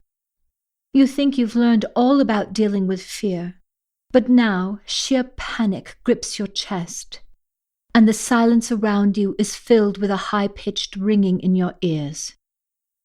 Dizzy and light-headed, you sit down. How could Asha abandon you like this? Doesn't she care about what's going to happen? You don't even know where you are. And now you'll never be able to reach Matthew in time. Lying on your side with your head on your arm, you can't stop crying. The pain in your throat worsens as you struggle to breathe. All is lost. Even if you could find your way, the base is in lockdown. How would you get in? Imagining Matthew, trapped in unconsciousness and forced to survive on life support, you cry until there are no tears left to cry. At last, you fall into a helpless, exhausted sleep, and later wake to a nagging pain in your hip. At first, you think you're lying on a stone, but soon you realize it's something in your pocket. You roll onto your back and dig out the strange object that Admiral Birdie had slipped into your hand in the cafeteria. Lying on your back and holding the object with outstretched arms, you're shocked to see it is quite old and made of 24-karat gold. It is round and flat, about 3 inches in diameter, and looks similar to a pocket watch. It is beautifully carved, with emerald-cut diamond studs embedded all around its outer edge. Strangely, there doesn't seem to be any way to open it, nor even a hairline crevice indicating that it can be opened. The lid looks like a map of the Earth, but the shapes of the continents look completely unfamiliar, until you realize the map is from the perspective of the North Pole, which is represented by crushed diamonds at the center. You sit and stare for a few minutes. You have never seen all of the continents from this perspective, and it seems a much more logical way to view a map of the world. The only missing continent is Antarctica, but whoever visited Antarctica? You wonder why Admiral Birdie had given this to you. It's obviously a treasured possession, maybe even a priceless antique. Yet he was adamant that it was to be yours. It is so thick, you feel there has to be something inside, but there's no way to open it. Why would the old man have given you something so precious and rare if it didn't have a purpose? Looking up, you see a massive, yacht-like ship with 3 masts and a square rig sailing down the river. You jump to your feet, stuff the object in your pocket, grab the flask, and sling it over your shoulder as you run down the path, hoping to reach the dock in time. Running with far more ease than you could ever have imagined possible, you bound down the hill toward the river. To your surprise, when you arrive at the dock, you aren't even the slightest bit out of breath. You sit on a bench near the dock and get your bearings. The climate is somewhat balmy, but not too hot or sunny. It feels perfect. The river must be 10 miles wide, and though it's obviously very deep, you can see all of the fish and other creatures swimming below with perfect clarity. As you take it all in, you realize that, oddly, there isn't a single fishing boat, nor are there fishermen for that matter. All of this makes you wonder if it's really possible to live without money, as Asha had suggested. On one hand, the concept is inconceivable. How could a world exist without money? But you saw it before in your game lifetimes as a Vedress, and now everywhere you look, you see all manner of fruits and vegetables growing in abundance. There are banana, avocado, papaya, and mango trees, bushes laden with berries and fruits, and all kinds of vegetables growing freely, rather than in structured, farmed rows. And just like within the Vedress communities, there are no fences, no farms, and no private property keep out signs. Then, much to your surprise, you hear singing. You look toward the sound and see the ship coming into view as it passes a large island in the middle of the river. It sounds as if thousands of people are singing together as one phenomenal chorus, their voices echoing from bank to bank, filling up the entire universe with their hauntingly beautiful song and intricate harmonies. When the adults stop singing, the children begin, and it sounds like a choir of angels. With perfect grace, the ship pulls up to the dock. A gangplank is lowered and smoothly dropped into place with a soft hydraulic whoosh. High above, a smiling middle-aged man with curly gray hair waves to you from the top deck, encouraging you to come on board. You smile and wave back as you step onto the walkway and climb onto the ship. Once on board, A man who seems to be the captain approaches you and says something in a language you can't understand. "Do you speak English?" you say hopefully. English? No. He says, smiling and shaking his head. Then he yells to a nearby man with pure white, thick, wavy hair. Due to the color of his hair, you assume the man to be quite a bit older. But as he turns around, you see he is extremely fit. His eyes are bright, his skin luminous, and he appears to be only in his early to mid-30s. English! English! Over here! The captain yells to the man, as if over and here were the only other words he had ever mastered. The man called English laughs and smiles as he walks over to you. Hello, He says warmly. I'm Richard. As you may have guessed, I happen to speak English, which is where my extra name came from. You can call me whatever name you prefer.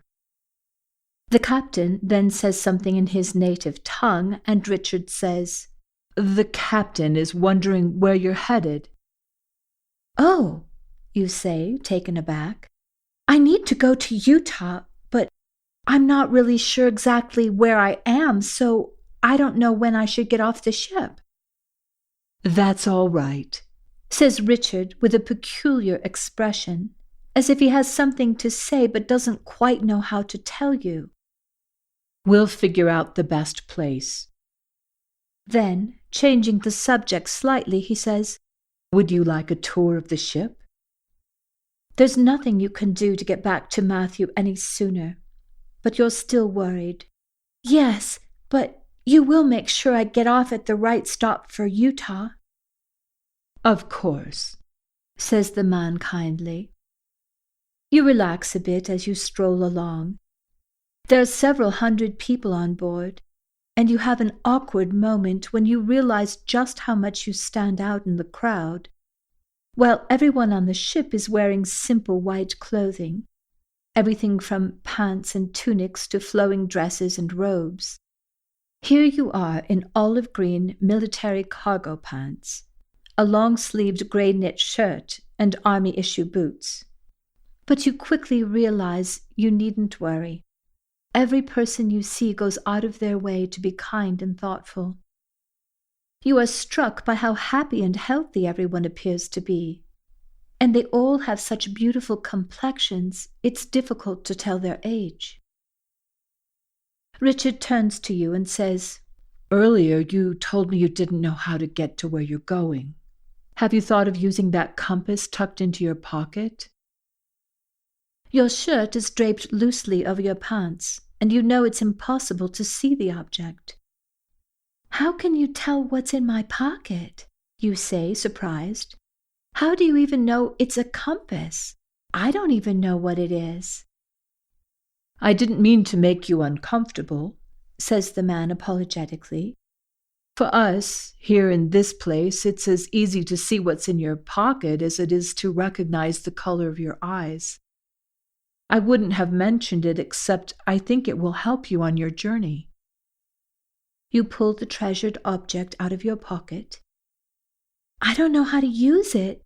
I think I'm supposed to open it, but I don't know how," you say, chewing on your lower lip as you concentrate. Does it not have a code? says Richard. You shake your head. "I don't know. The man who gave it to me didn't say anything about a code." Are you talking about Admiral Birdie? Shaking your head in astonishment, you say, "Yes! How did you know?" You were thinking loudly, he says, smiling. "I have no idea why he even gave it to me." I suspect he believed you would have more use for it than he would. You try to remember something, anything that might be a clue. You go over and over in your mind everything you can remember the old man saying to you. Nothing makes sense. Finally, you close your eyes and think, if I knew the answer, what would it be? Then you remember something so obvious you suspect it won't work. But since you can think of nothing else, you say minus 74, 0.85, 16, 16, minus 102, 0.59, 033, 0. The top of the compass with the map of Earth softly clicks open gently in a sliding horizontal motion, revealing a second Earth. But this is a living 3D holographic image. In the center is the inner North Pole, but it isn't icy. It's tropical, with an ocean portal that clearly flows into the ocean at the point that would be Earth's North Pole. The holographic map shows every portal and tunnel that connects the two Earths. Carved around the outer edges of the disk are the words, "As above, so below." As you continue staring at this holographic inner Earth, you see a brightly glowing reddish sun suspended in midair. Clouds are moving in the holographic sky, and you can clearly see mountains, oceans, forests, rivers, rolling hills, beaches, and plains. To your surprise, all you have to do is focus on a particular area, and instantly you can see the area close up, hovering right before your eyes. You discover this feature quite accidentally when you look at a mountain while at the same time wondering what it would be like at the top. The image instantly zooms into a field covered with wildflowers. As you wonder what the flowers are like, the image zooms in even closer, and you experience a close-up of the flowers, fragrance and all. You discover you can see all the way down to their subatomic level. As you pull your attention back, the flower zooms out until it's a few feet away. You then turn your gaze slightly to the left and realize you can see the view from the top of the mountain, as if you are standing there in person, looking out over the ocean. Even a slight breeze ruffles your hair. Ancient trees, 50 to 100 feet in diameter, lead down to rolling green hills with a sandy beach below extending into the clearest blue ocean you've ever seen. Entranced, you focus on the water, and though you don't move physically, you feel as if you are in the midst of the holographic image, swimming with the sea turtles as they surf the gentle waves. You can feel the exact temperature of the air and the water, as if you are actually there. Astonished, you look up at Richard and say, "This is the most incredible thing I've ever seen in my life. Is this really what it's like here?" "Yes," says Richard, smiling warmly. Following his directions, you see that the holographic Earth is an exact duplicate of planet Earth. At least the continents are laid out in the same way, but up close nothing looks familiar. With a sigh, you say, "I don't understand how this compass works. How will it get me back to where I need to go? I can see everything on this map, even something as small as a flower, but I don't see planes or buses or trains or cars." A bemused look crosses Richard's face. "You still really don't understand where you are, do you?" "What do you mean? I'm right here on the ship standing next to you." Then a wave of shock passes over your face as an unsettling memory crosses your mind. "Oh, I forgot. All transportation is down because of the terrorists." "Well, what's the closest you can get me to Utah? I'm just in a really big hurry. There's an emergency and I have to get back," you say nervously. "My dear," says Richard kindly, "you are no longer on Earth's surface." "What do you mean?" you say, looking around. "I see sunlight. I see the sky and grass and trees and the river. I just came from being in an underground cavern, and I can tell the difference.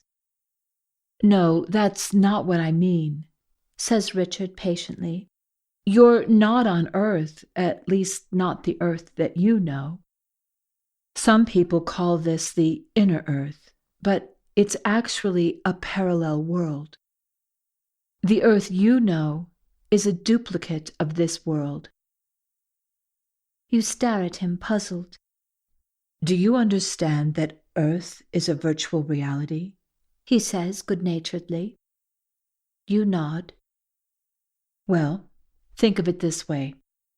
What you see here is the Earth, just as the creator of the game originally imagined it. Then Richard points to the engraved words and says, As above, so below means that the inner Earth is a match to your Earth. The pristine beauty you see here is what Earth was like in the very beginning, and it is what your Earth can return to because the inner Earth is a living blueprint. Do you call this inner Earth because it's inside Earth? You ask. No, we are not inside Earth. Inner Earth refers to the blueprint you carry within you. What you see here, says Richard with a sweeping gesture, is not just an other-dimensional reality. It's embedded in your DNA, and the DNA of every person playing the game. And that's why Earth's original blueprint can never be lost. That's why human beings will always long for what you see here. Not just the untouched magnificence of this place, but also our way of life. People living in harmony with each other and with nature. Our two worlds are sort of like identical twins separated at birth. One baby is raised by loving parents, the other is raised in a dysfunctional family. But as they grow up separately, they both feel something or someone is missing until they are ultimately reunited. Well, having a blueprint in our DNA doesn't seem to be doing us any good, you say glumly. Richard holds out his hand and says politely, May I hold your compass for a moment? You nod and place the compass in the palm of his hand. Richard then holds the outer edges of the compass with the golden side up and the holographic side down. You see how both Earths have sort of a belly button at the center? What you would call the North Pole is in fact right in the center of your world. No, you don't understand, you say. That is the farthest north you can go. Well, that's only because you've been taught that Earth is a sphere, and the really cold parts are the farthest north and the farthest south. What do you mean? Earth is round. It is a sphere. Everybody knows that. You've been shown pictures and you've been told what to see and believe. I know this will be hard to grasp, but even though the universe is filled with spheres, Earth is not one of them, says Richard plainly. Oh my God, I have no idea what you're talking about. You clearly don't know the facts. Maybe it's something you don't know about here, you say, feeling both frustrated and a bit sorry for Richard, since he is obviously quite ignorant. Listen, wherever we are, I just need to get back to Utah. Can you help me do that? Yes, of course, says Richard warmly. Where exactly do you need to go? I don't really know the exact location, you say hopelessly. It's an underground military base somewhere in the Utah desert. Do you know what it looks like outside or inside? I've been inside, but I don't know what it looks like outside. If you have a clear picture in your mind, we have the technology to transport you any place in the universe. You mean I can go from here directly into the base? You say, completely stunned. Yes, Well, then where do I need to go to get access to your transportation? I'm headed there, actually. It's right here, he says, pointing to the holographic map. Then, using his mind, he causes the compass to zoom in. It's called the portal. I'll take you there if you'd like. You sigh with relief. Oh, thank you. Yes, please. As you look at the holographic map, you suddenly think of Admiral Birdie and how adamantly he kept telling you to go to the library. I know this is an odd question, but do you have any libraries here? Richard laughs and says, "The portal is the largest library in the universe." Really? You say, thinking it didn't look very large. It looks small because you're looking at the entrance. The portal has underground storage that spans over 456 square miles. It holds living records of everything that has ever occurred anywhere in the universe, throughout time, space, in all dimensions, parallel worlds, and all realities. Any question you may have, the portal will show you what truly happened, down to the smallest detail. Even the thoughts, feelings, and true motives of those involved.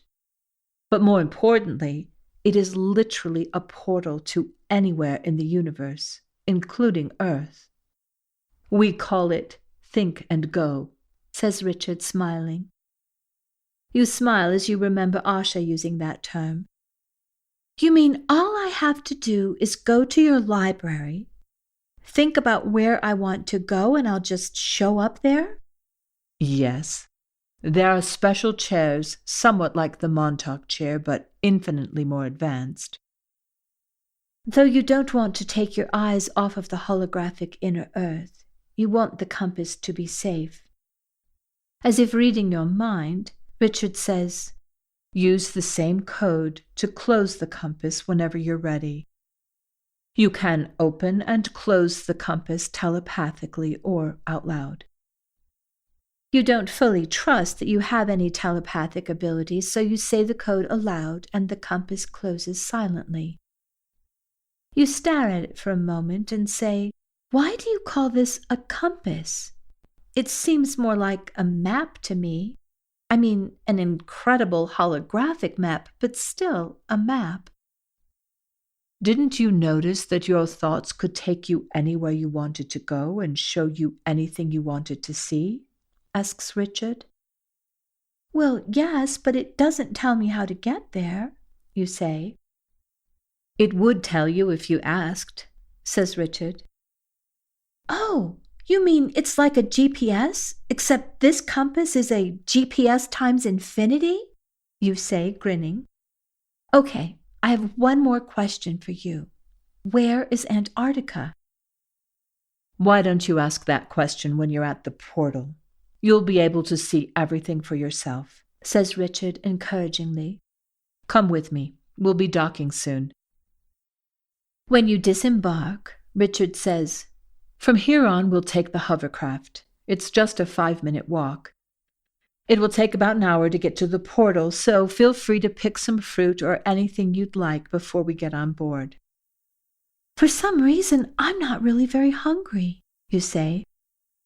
That's normal, says Richard, though he doesn't explain any further.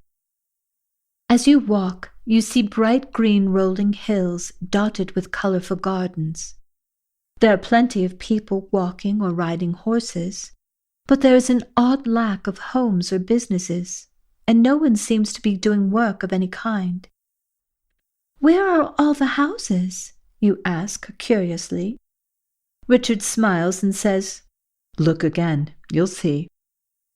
As you look more closely, you realize everything is built underground, with vegetable gardens on the rooftops, and colorful flower gardens in front of each house. And because there are no fences, only windows and doors facing out into the world, all of the buildings blend flawlessly into the hillsides.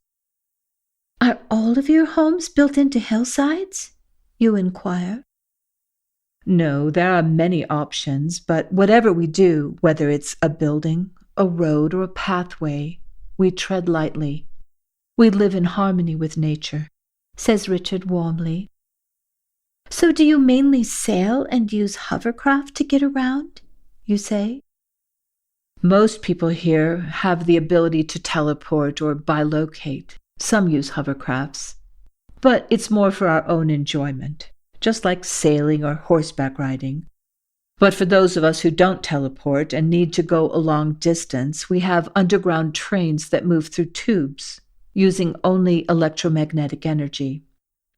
We can be anywhere in less than an hour. Here we are, says Richard, as you step onto a platform that blends so perfectly and naturally with its surroundings, you never would have noticed it.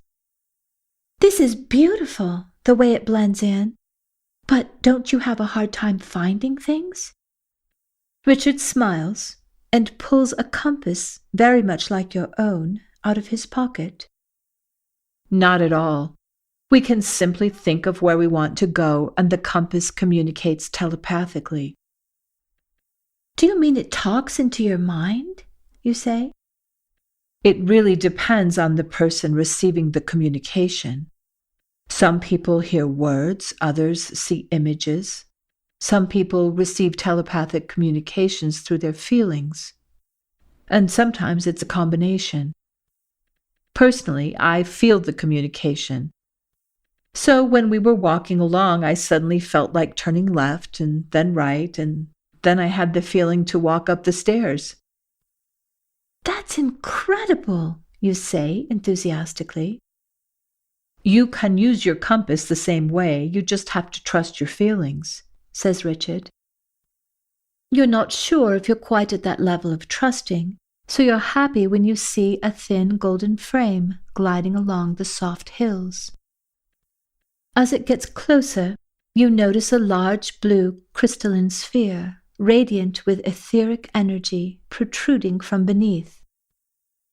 Two parts splay outward away from each other behind the sphere and meet at a point up front, like two equal halves of a wishbone. Atop the sphere, hovering always just a few feet above the ground, is a long platform with a polished wooden floor that seems to glow a light-colored amber. And this is where you and Richard stand with the other passengers, watching as hills and grass morph into a placid ocean waterfront stretching far into the distance, with just a sliver of a beach. From a distance, you silently pass houses that are round and translucent, and must have been created with some very advanced form of technology. From the outside, you can see through the structures, so they are barely noticeable and blend perfectly into their environment. But Richard assures you that the inhabitants have complete privacy. Small, white, furry creatures with big black eyes and large ears stare at you as they chew on strands of grass, their eyes following the craft as it passes for a moment over a small channel. You follow the running water through a valley and then on into a massive cavern capable of containing a small city composed of crystalline rocks and gemstones. Light passes through carved crystalline archways rising hundreds of feet high, causing rainbow colors to sparkle throughout the interior and across a massive healing temple built with precious jewels, crystals, and gold. As you pass through to the other side of the cavern, the earth turns a tender green, like the grass of early spring, and brilliant flowers spiraling out of it. Luminous and colorful, the flowers burst from curling vines low to the ground. But you notice that as the wind blows, they stand up to dance gracefully, as if they are dancing just for your enjoyment. Small crystalline bugs dart from flower to flower, sometimes rising in sparkling diamond waves with the rolling of the wind, and then lightly splashing back down into the curls of plant life, where they hide beneath the petals of the flowers. Then the wind picks up again, and they all rise together in a crystalline cloud, this time lighting up all at once and shooting out a brilliant display of red, blue, and green. Accompanied by a loud bzzzt, the lights disappear with the loud sound that came with them. The hovercraft moves gracefully up a steep incline, then down the other side of the hill, where it stops to pause at the edge of a multicolored forest. Then suddenly, a barely noticeable density begins to fill the air. And though there is still blue sky and clear air, an unseen world seems to be emerging directly in front of you, as if it had been there the whole time and you just hadn't seen it, but now you do. Lots of little lights dancing all around, or maybe it's just a feeling and you're seeing them in your mind's eye as an overlay atop the scenery surrounding you. At your stop, you and Richard step onto a broad pathway as the craft silently moves along toward its next destination. Sunlight filters down through immense trees with leaves in every conceivable shade of green, yellow, orange, and red. The trees are spaced a good distance apart, and you can see a nearby field bathed in sunshine and filled with the most superbly colored flowers. Many of the flowers are in full bloom, and although you're familiar with some of them, the vast majority you've never seen before. Everything seems to exhale pure, life-giving energy. "Do you have any military or police?" you ask. Richard shakes his head. "Aren't there any bad people here?" There is no dishonesty. Remember how easily I could see that compass in your pocket? Everyone here is telepathic, so there's no sense in lying and no need for laws. No one takes more than they need, and everyone shares. There's plenty of space for everyone. Every view is beautiful, so you simply need to decide what you like best. There's no winter here, and though our sun is dimmer than the one you see on the surface, it shines all the time. So fruits and vegetables are constantly growing and available to all. We barter with each other, so there's no need for money. Children are educated differently. They grow up in happy, loving families, and they have the freedom to be themselves. Looking at Richard, you try to understand how all of this could be possible. Your world has been complicated, and you've been educated to believe that you have no choice but to obey the laws, pay for property, pay for housing and food. But if you look at nature, it carries the blueprint of what your world is meant to be like. In nature, no animals possess property. They're not stressed out or warring with each other. They don't take control of fruits and vegetables or hoard them while others starve. There's a natural balance, and it's always there as a reminder for anyone willing to pay attention. Well, what about people from Earth invading you? Don't you need a military presence to stop them, or has no one ever tried? You ask. Oh, they've tried. But there are energetic barriers created with technology far beyond what anyone knows on the surface. This is also a different dimension from your third-dimensional reality. Our technology allows us to move back and forth instantly. But if you had come here instantly rather than gradually acclimating to this dimension, you would not have survived the sudden change.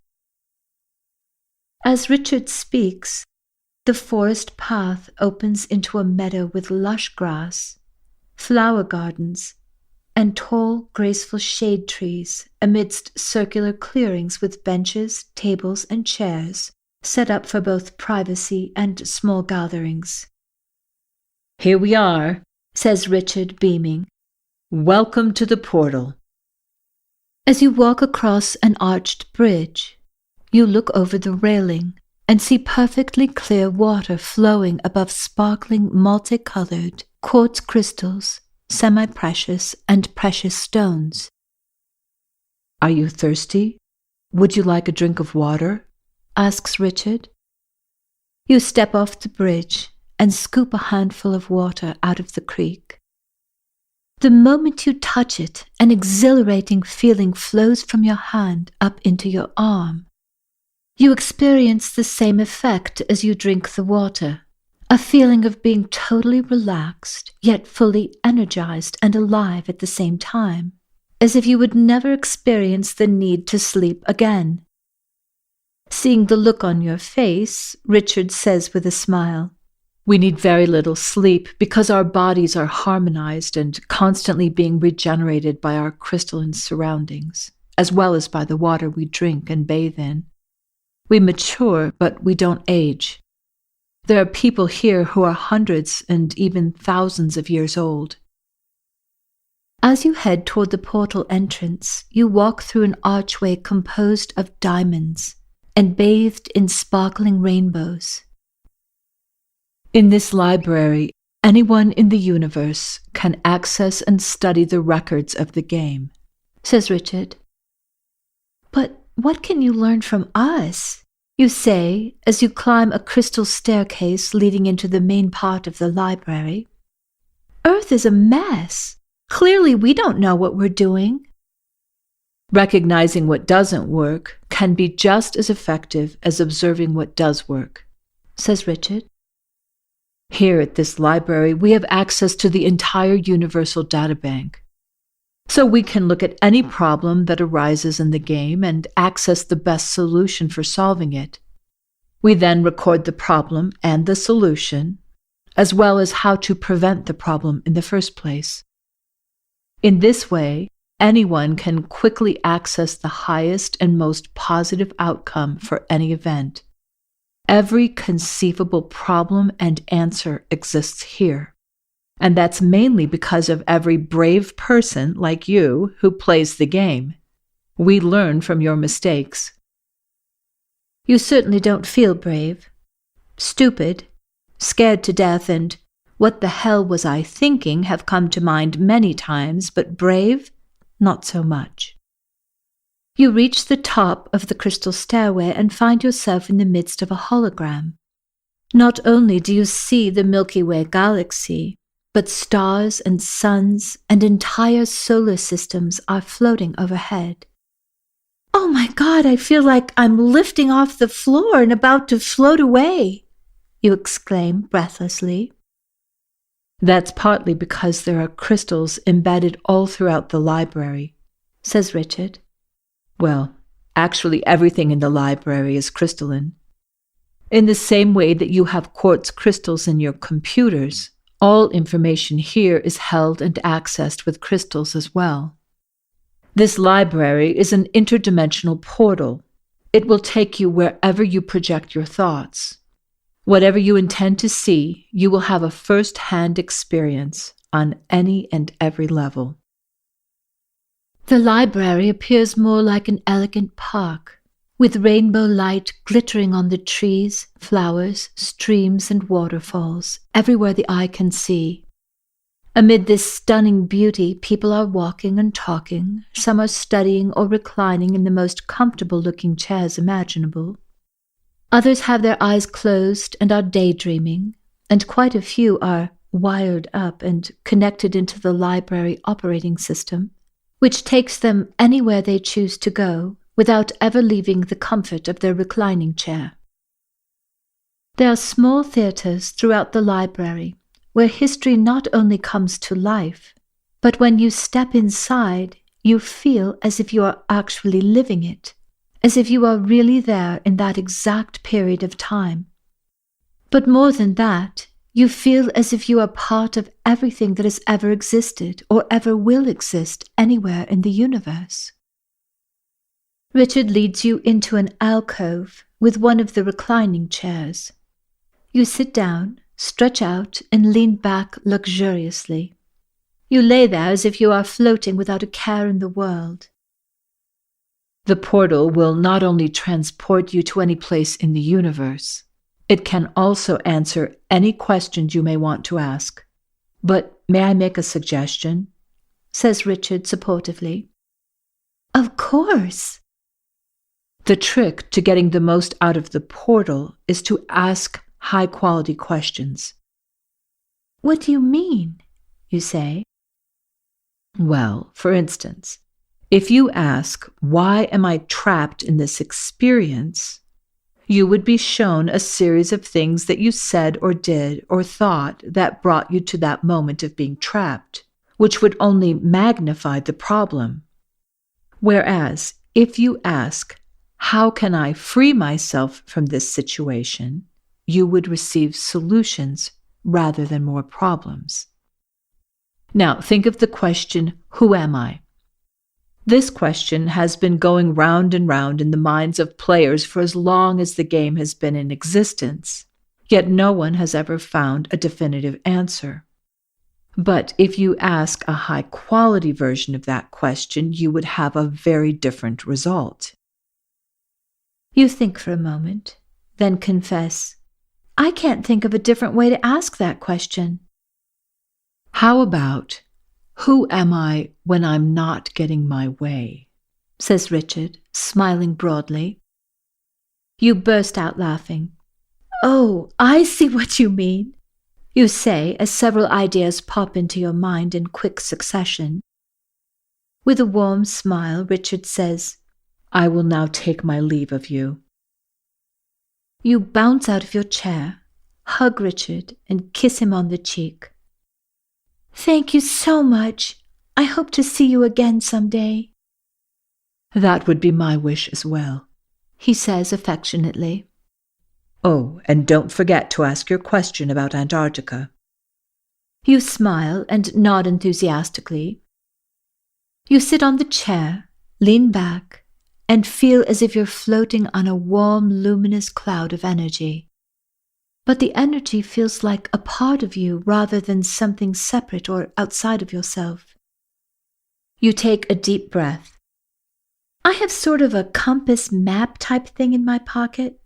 It shows Earth from the perspective of the North Pole, and it shows all of the continents except Antarctica. Where is it?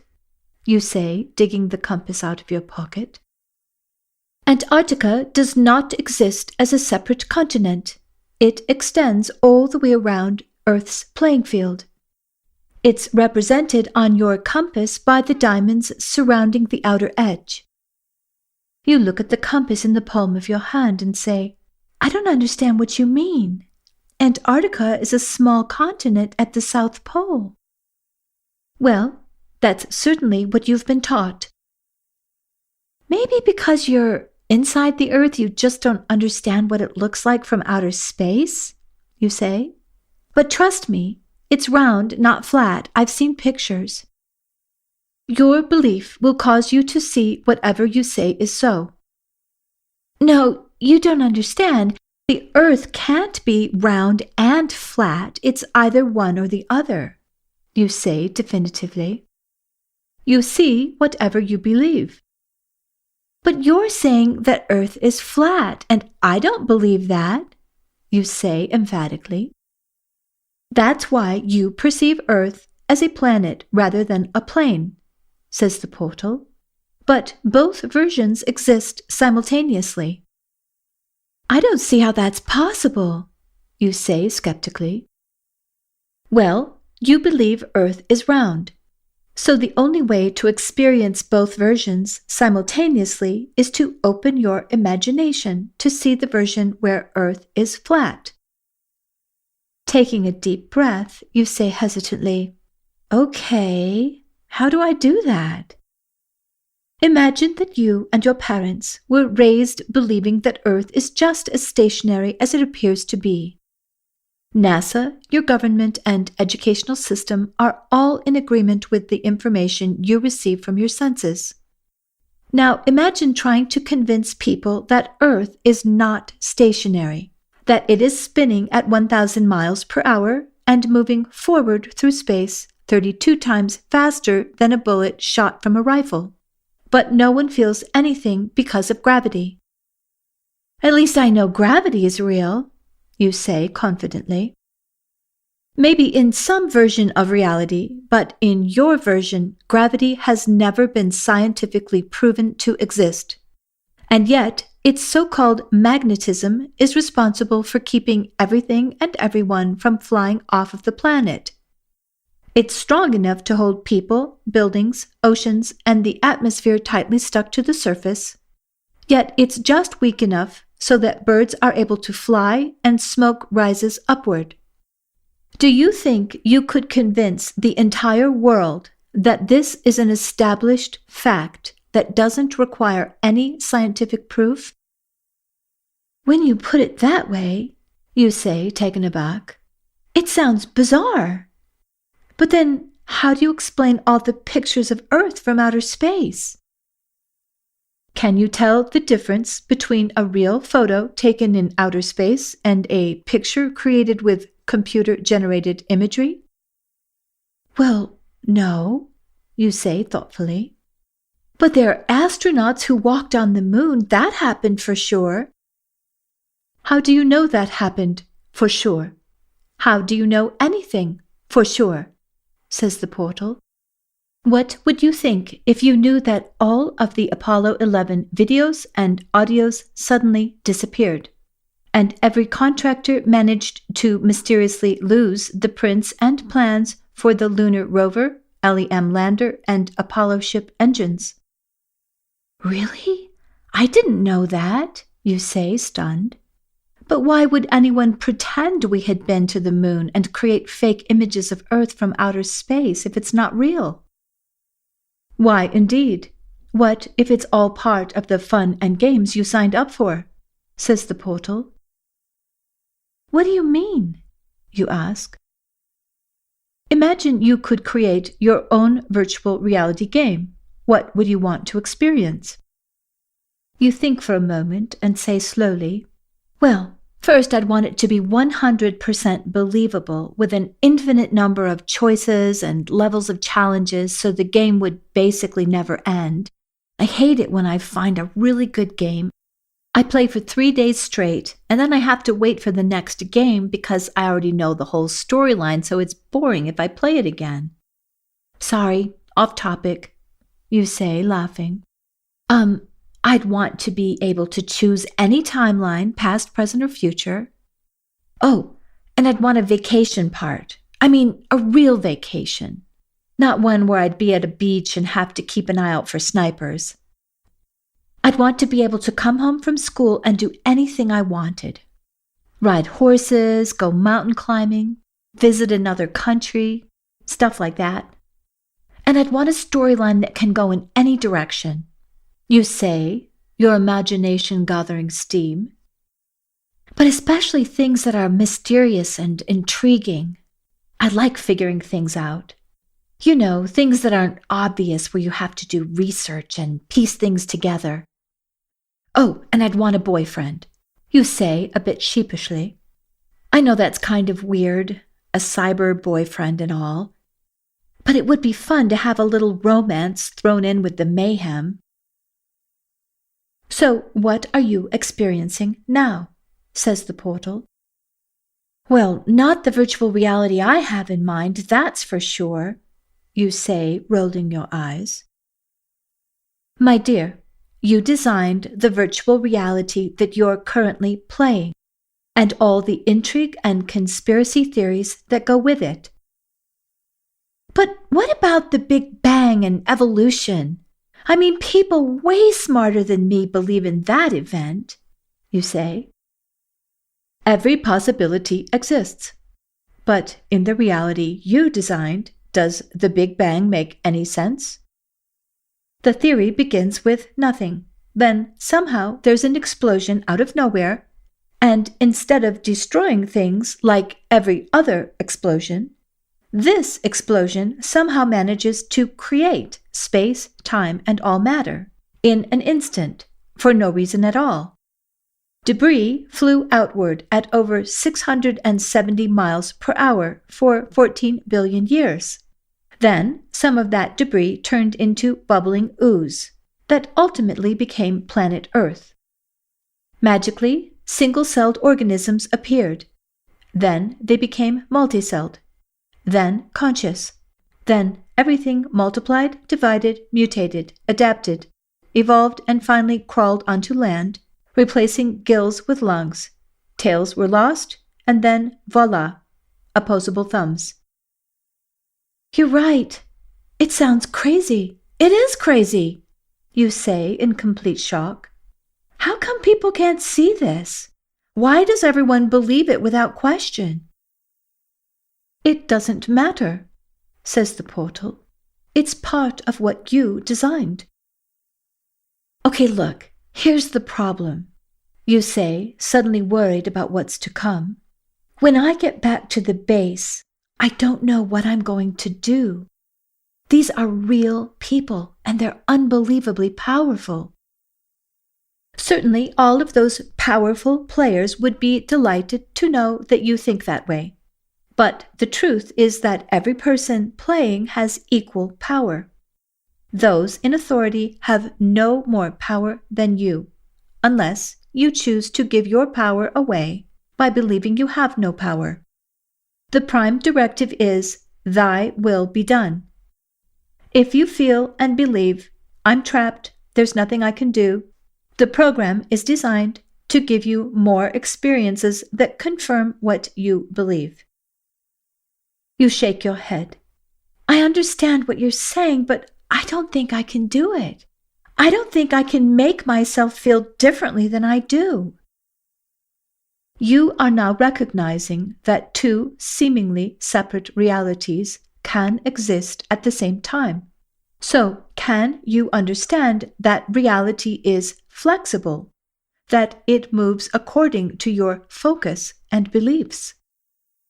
You nod your head, but if you're being perfectly honest, you'd have to admit that you aren't sure who the portal is, where it came from, or if it's telling the truth. And from that perspective, you also wonder whether or not the inner earth is part of your own game, if the game exists at all. But that is just one more distraction. The only thing you know for sure is that you need to get back to the base. I know where I need to go, but can you help me understand what I'll be dealing with when I get back to my reality? I need to see things related to me, things going on in my world, so I know how to help Matthew. Instantly, you find yourself out of body and hovering unseen in front of Thomas. For a moment, it seems that Thomas is looking directly at you, but then his attention turns to 5 men seated at a long, highly polished cherrywood table. He picks up a remote control and a large screen lights up with video images of burning rainforests. Images like these capture people's attention, but the real problem is a lot less visible and far more serious. At least 30,000 species vanish every year. Right now, we're living in the middle of one of the greatest mass extinctions in Earth's history. Our planetary ecosystem is collapsing. Environmental toxins are bringing about new patterns of disease. And pollinating insects are on their way to extinction, leading to widespread crop failure. This ongoing loss of biodiversity may have consequences we'll never think of until it's too late. First, we're going to focus on one aspect of this collapse. Albert Einstein said, "If the honeybee disappears from the surface of the earth, man would have no more than 4 years to live." Bee colonies are disappearing at an alarming rate. Earth would instantly begin to thrive again without the human race. But we cannot live without pollinating insects. In the past 5 years, we have lost 30% of the honeybee population, and there is no doubt that in a matter of years, all of the bees will die. And then the entire human race will die within 4 years.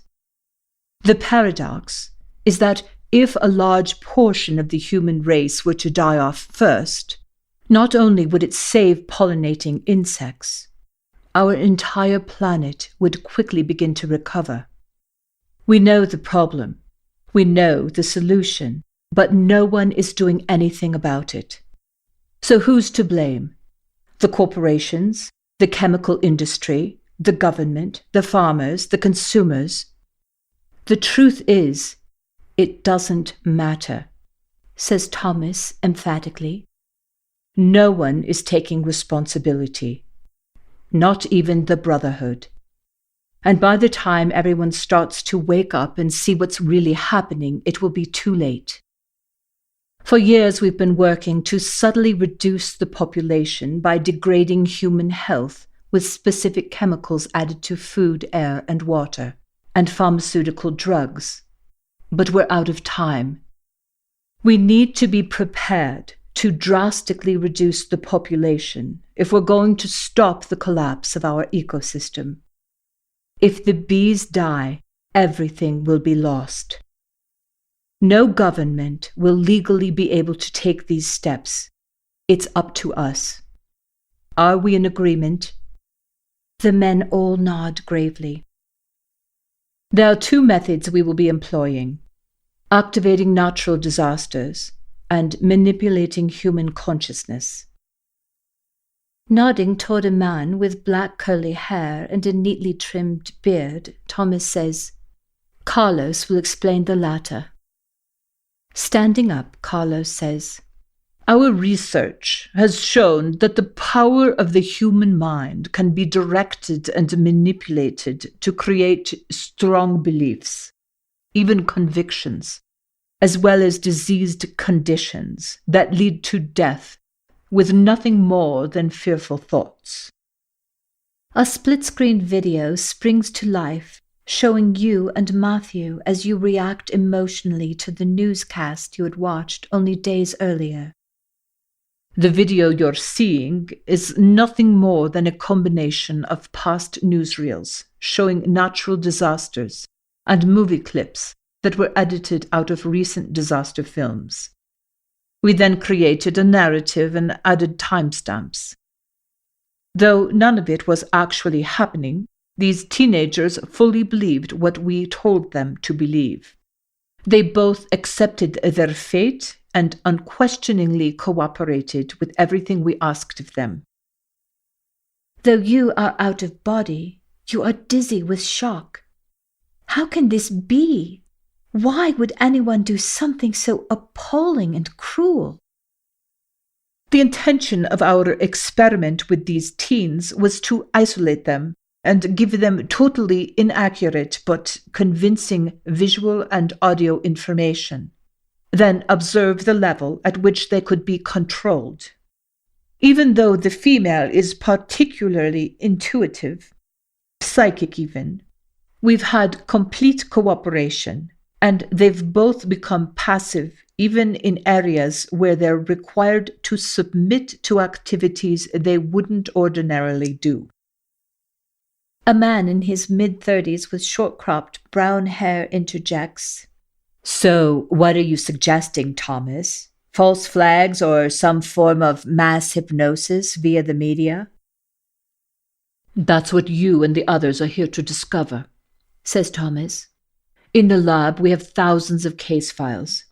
We maintain complete control of the stock market, so you have an unlimited budget. You can acquire whatever you need. Motioning to a grey-haired man who seems to be the oldest in the group, Thomas says, Maxime will now explain our natural disaster program. Standing up and walking over to a large map, Maxime says, One of the fastest ways to covertly reduce the population is by triggering natural disasters. We started this process quite some time ago by triggering seismic and volcanic activity using Tesla technology in this area. Pointing to a map of the Pacific Ocean, he says, The ring of fire has been created by oceanic tectonic plates getting stuck on continental plates. Volcanoes erupt in this region when the oceanic plates slide deep beneath the continental ones. Eventually, the temperature and pressure become so extreme the rock above them melts. This volatile area runs from New Zealand up through Indonesia and Japan, across the ocean to Alaska, and down the west coast of the Americas to Chile. Japan, Indonesia, Alaska, and Chile have already experienced earthquakes at magnitude 9 and above. Our plan is to activate a fault line which is part of the Ring of Fire but has been completely ignored. Maxime then points to a map of California. Just north of the San Andreas fault line lies another fault line known mainly to the geological community as the Cascadia Subduction Zone. It begins here, near Cape Mendocino, and runs for several hundred miles off the coast of the Pacific Northwest, along Oregon and Washington, terminating here, says Maxime, picking up a small mechanical device and holding it out in the palm of his hand. This device generates a frequency that resonates at Earth's frequency. The concept is much like a high-pitched sound resonating with the frequency of a crystal glass. At first, the glass will hum, but when the amplitude is high enough to exceed the strength of the glass, in other words, the sound becomes too loud for the glass to vibrate, the crystal shatters. Waves of any sort set up sympathetic vibrations in the materials they impinge upon, and devices like this one have been planted along the Cascadia Subduction Zone and the San Andreas Fault. When the time is optimal, we will activate the devices, and a massive earthquake extending over 1,600 miles will take place on the San Andreas Fault and the Cascadian Subduction Zone simultaneously. One end will hit the entire northern coastline and trigger a tsunami of epic proportions. But it won't be like a wave rising up from the surface of the sea and breaking from above. The entire ocean will be elevated at least 100 feet as it overtakes the land. Activating the San Andreas Fault would damage half the buildings in Los Angeles and destroy the city's water supply. But as you know, the 1906 earthquake is not what devastated San Francisco. It was the ruptured gas mains that started fires, which ultimately burned the city to the ground. With this in mind, we're planning to create the perfect storm, which is to say that we will activate the Tesla devices to coincide with gusting winds. The picture before you changes, and Maxime says, "This map of the Santa Ana winds in SoCal is constantly being updated.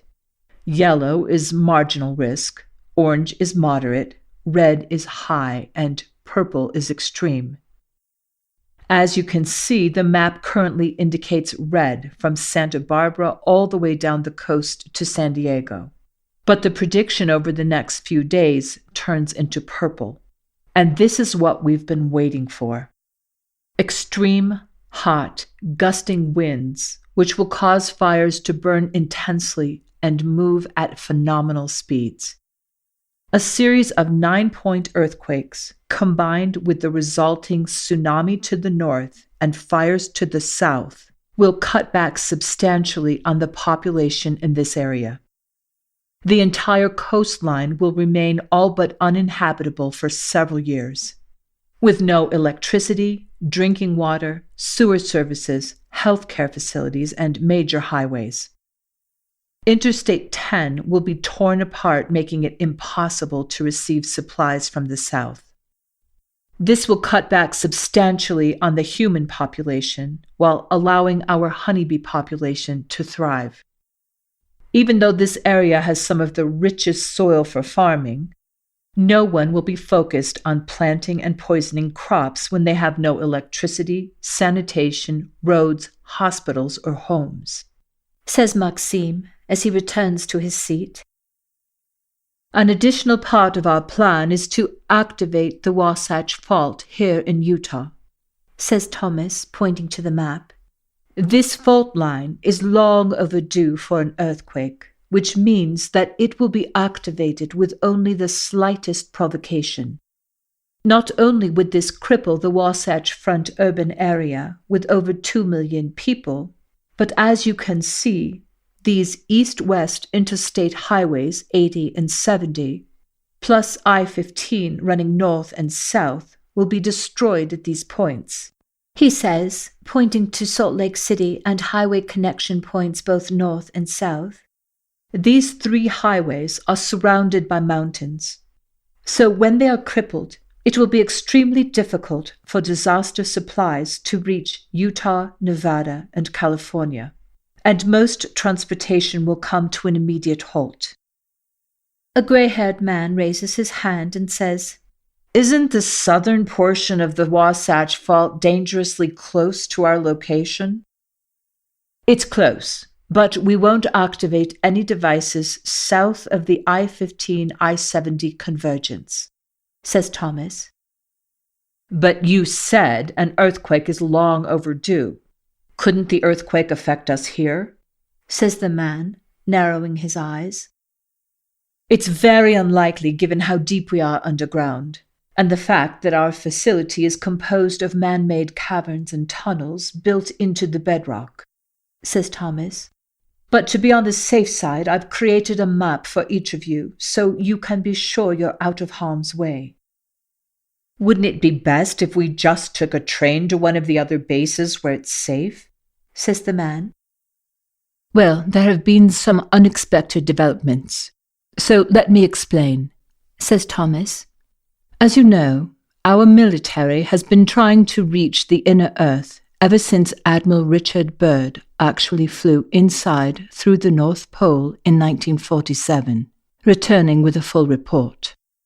There are untold amounts of gold, diamonds, and other important elements that we want to control. And though we immediately became a presence at the North Pole and in Antarctica back in 47, we've never been able to penetrate the inner Earth defenses. Their technology is light years ahead of ours. However, our remote viewers discovered a back door, an underground cavern that opens into a series of tunnels that lead into the inner Earth. It's completely unguarded. In fact, I've sent a test subject to the cavern via the Montauk chair. Our best remote viewers have been tracking her movements, and she has successfully reached the inner Earth in a remarkably short period of time, says Thomas with a restrained smile, but it's clear to you that he is extremely pleased with himself. Though we will continue to do our best to reduce Earth's population and save pollinating insects, regardless of what happens, our brotherhood will not be forced to live underground if Earth is ultimately destroyed. My alternate plan will allow the 6 of us to live inside the inner Earth. It's a utopian world where everyone is in perfect health. They live for hundreds or even thousands of years.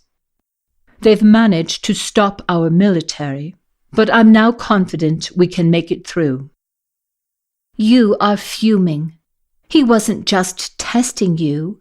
He has been using you without your knowledge or permission.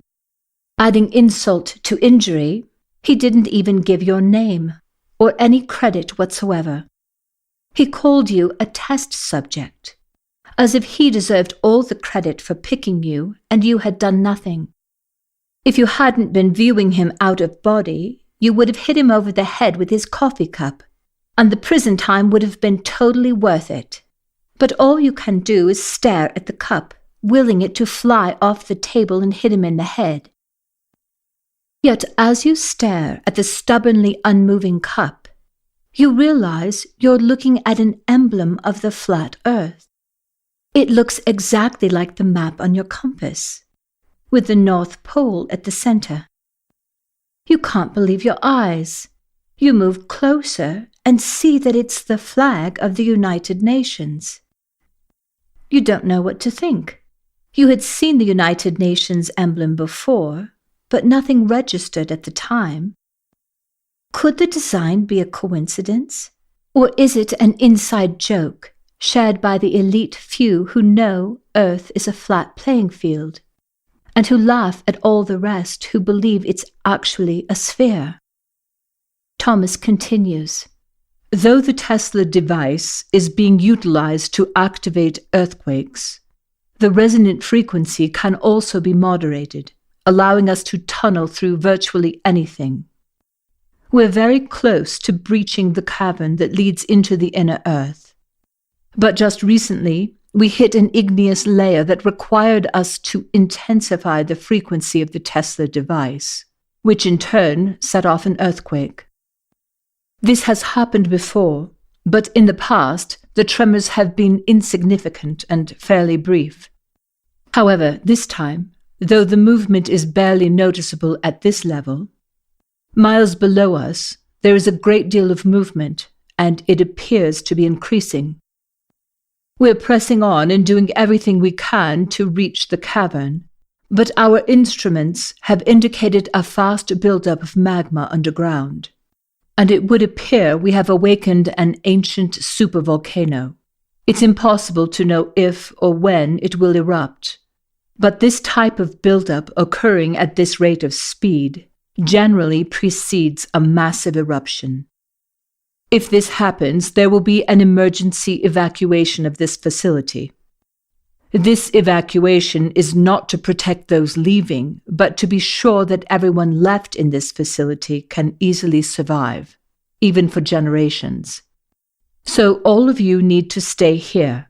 You'll be far safer underground whether or not the tunnel is finished.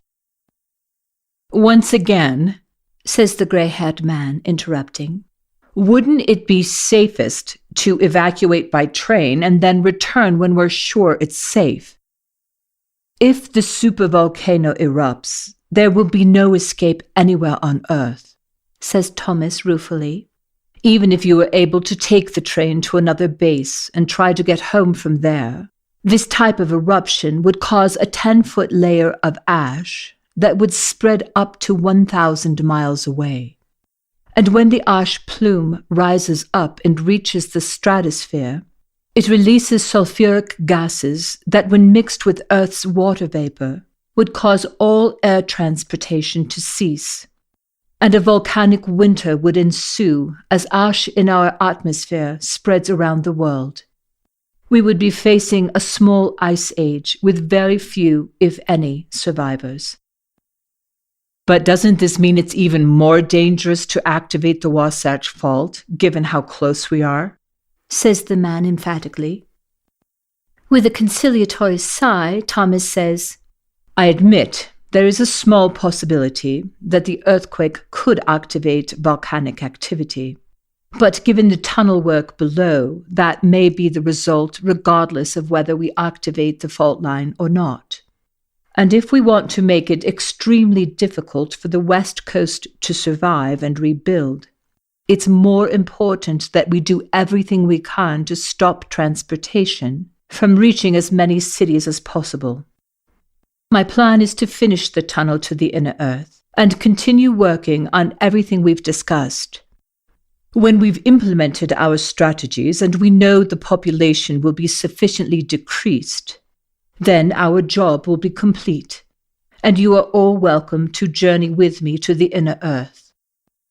In case of an unforeseen emergency, you'll find your gear is already packed and waiting in your rooms for those who would care to trek to the inner Earth, says Thomas as he hands each man a small metallic device. These devices will give you access to any place in this facility, and also the GPS coordinates that will lead you to the safest possible location, either in this facility or leading you to the inner Earth tunnel when it's finished. Suddenly, you feel a strange pulling motion, and in the next moment you are back in your body at the portal.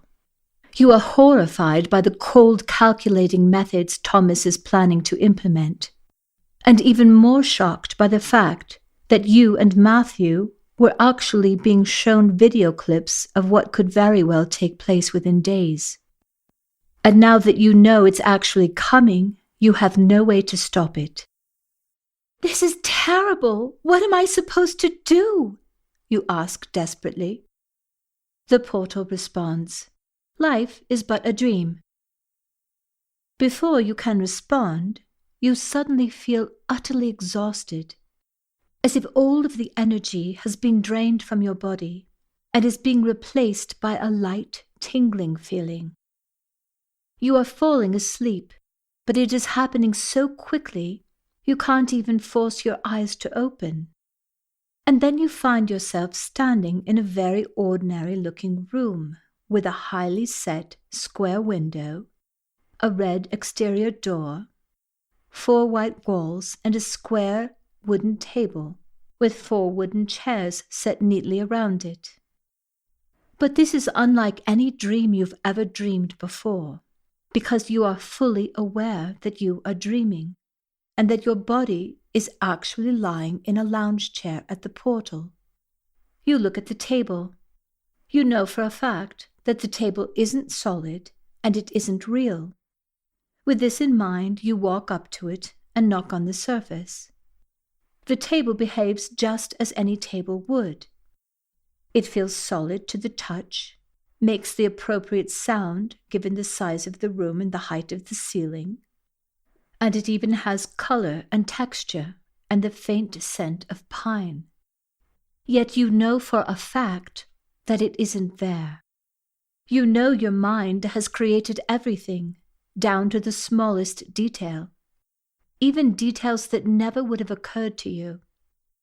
You decide to go outside, and without even needing to open the door, you find yourself instantly standing in the yard, smelling freshly cut grass, and astonished to see a perfectly clear blue sky overhead. You think, since I know I'm dreaming, I might as well fly.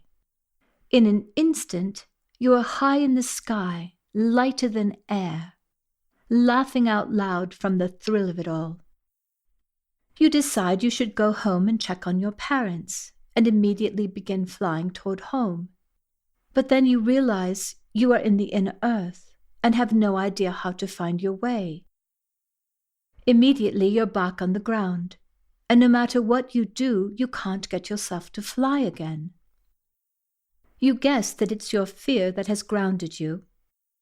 But even when you decide you don't need to be afraid, you simply can't get your body to fly again, as if your fear has somehow anchored you to the ground. When you wake up, you have complete awareness of your dream.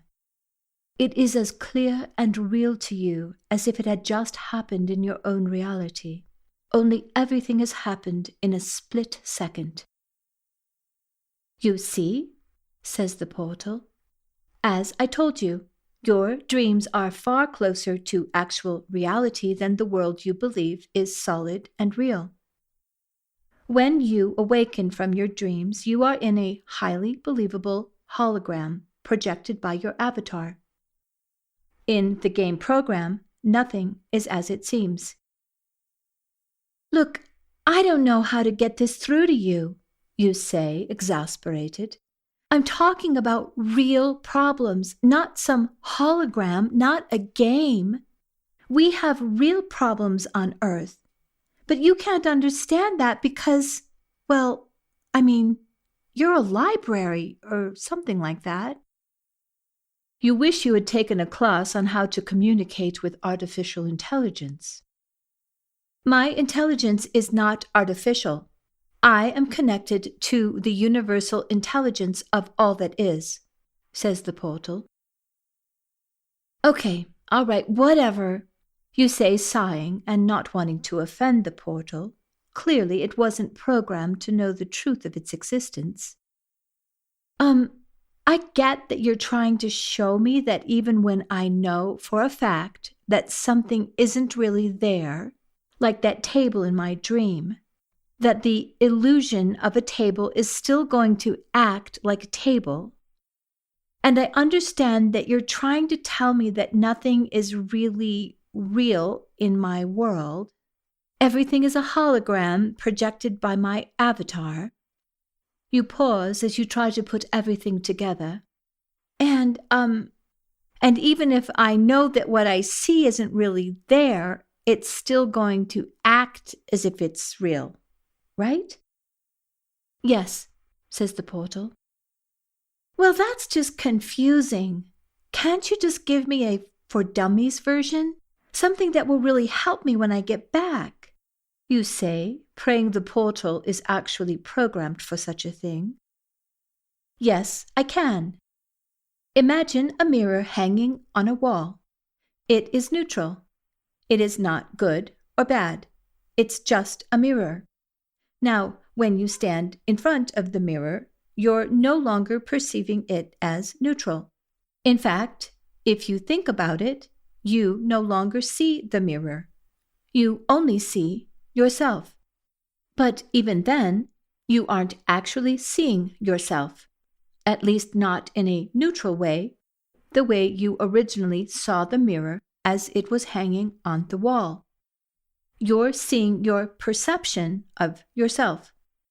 Do you understand?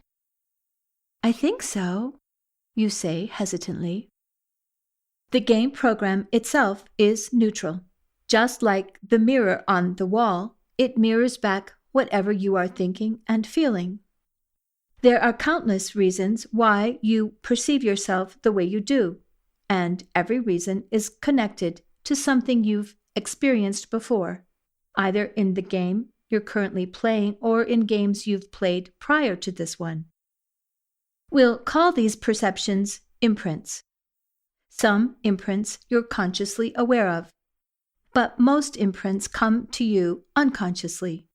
Yet, they are still imprinted in your avatar mind, whether you remember them or not. And these imprints determine your experience. You mean I'm attracting certain people or experiences because of these imprints? You say, confused. You do not attract anything. You are creating everything. Your focus creates an imprint. The imprint is projected by your avatar and shows up as your holographic world. But how does that help me? You say impatiently. Do I have to learn how to fight off an imprint? No, you can't fight or destroy an imprint, but you can create new imprints that are more powerful than the old imprints. How? You say abruptly.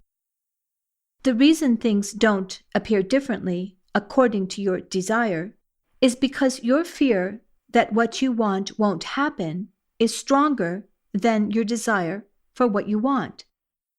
You can have anything you can imagine if you can wish without worrying, says the portal. Wish without worrying.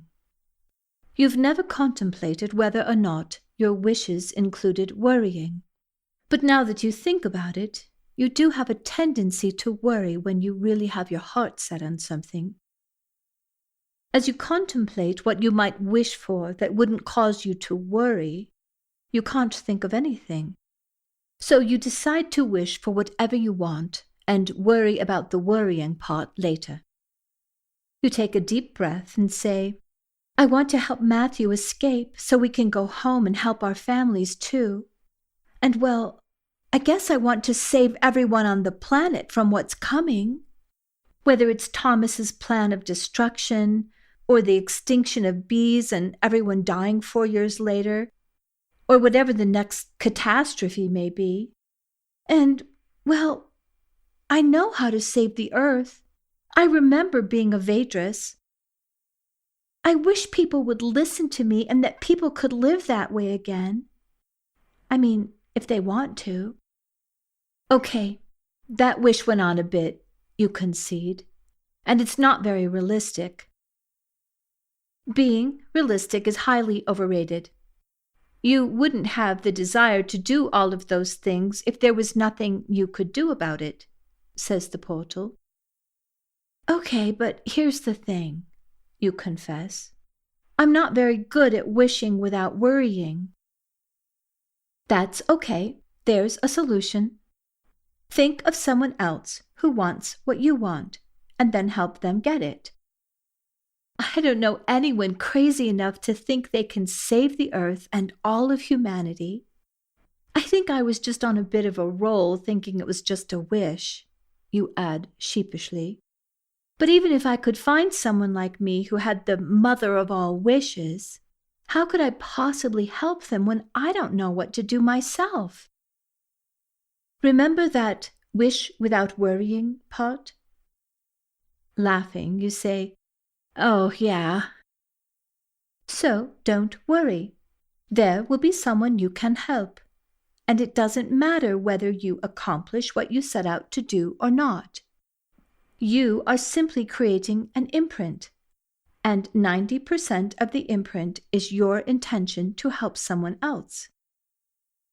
Okay, you say, hoping there will be something more substantial that you can do. Think of anything good you're doing to help others, and that will take all of the worry out of it. That's it? Yes. Oh. You take a deep breath. Growing up, people your mother's age used to always say to you, "Oh, you're such a little Pollyanna."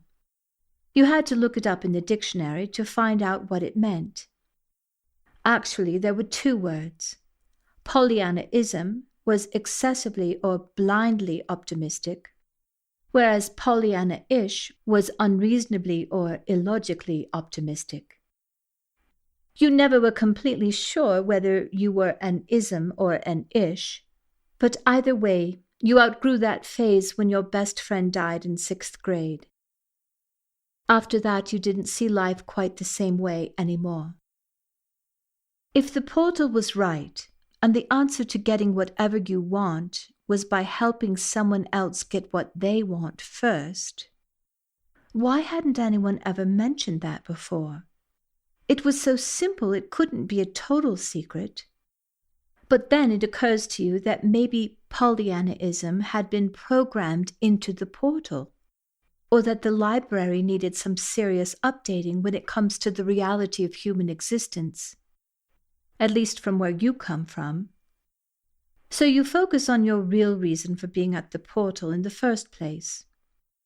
Can you deliver me to the military base where I came from? The secret underground base in the Utah desert? You say, figuring there couldn't be more than one. Oh, and I want to be inside the base.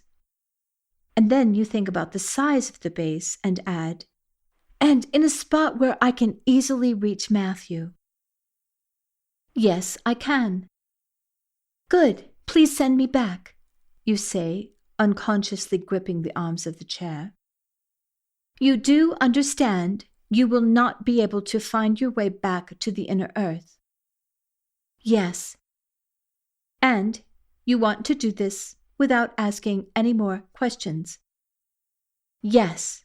No, wait, you say quickly, as you remember leaving too hastily when Asha asked you the same question, more or less.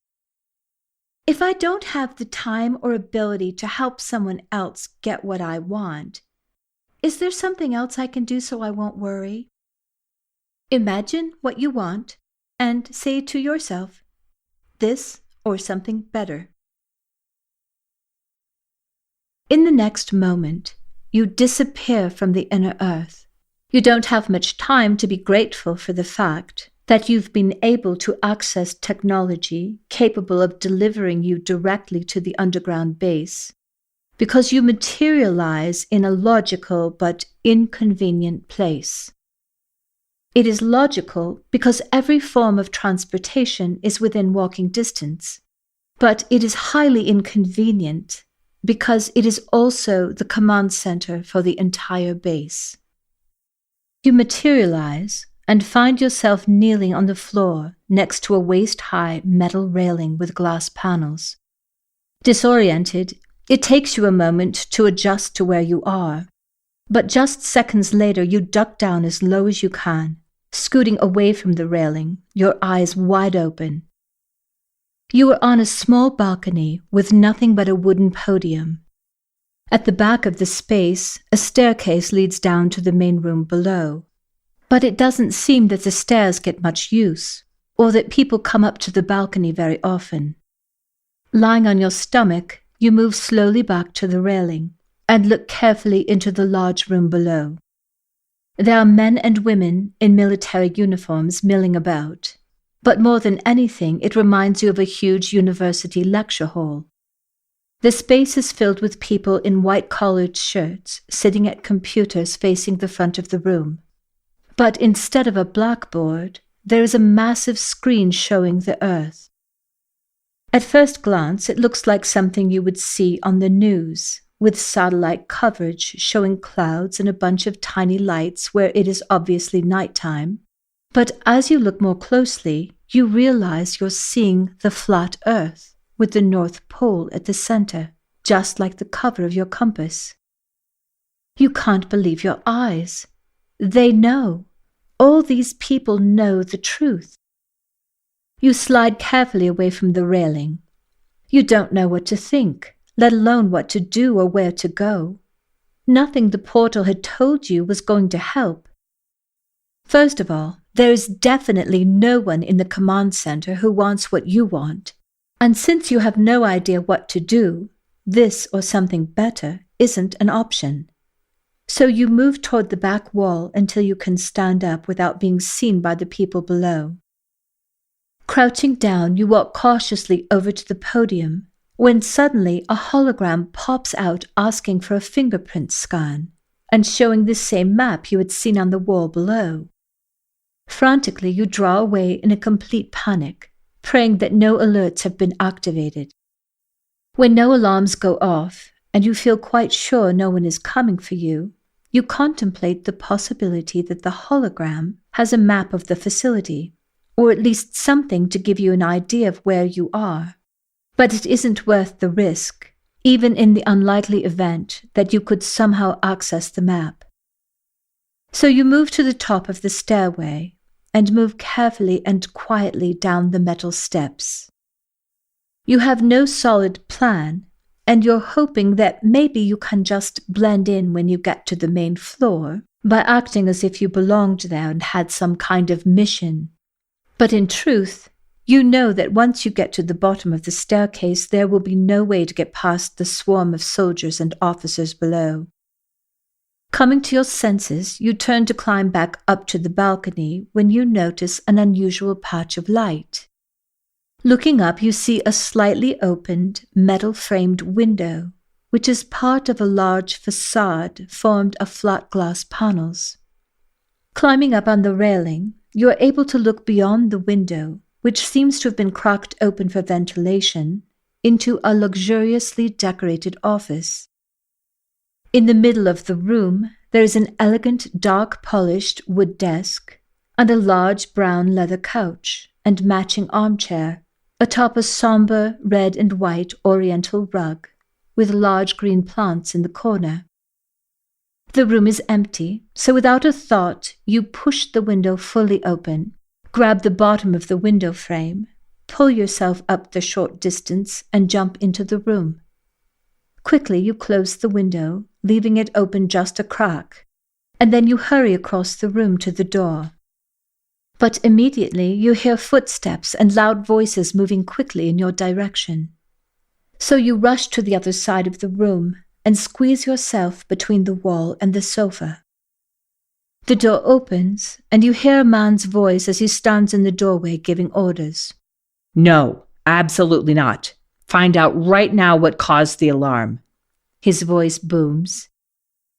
But sir, says a younger male voice, we checked. The cameras weren't on. Whatever happened, I want to know about it, says the older man as he closes the door. Walking heavily across the room, the man sits down at the desk and starts typing on his computer. You are lying on your back, but the couch is over 6 feet long, so you know the man won't see you unless he's looking for you. You try listening intently as he speaks on the phone, but you're not sure what he's talking about, and in moments your exhaustion catches up with you. Every cell in your body wants to sleep, and suddenly you find yourself drifting through time and space, until you find yourself once again in your Russian home.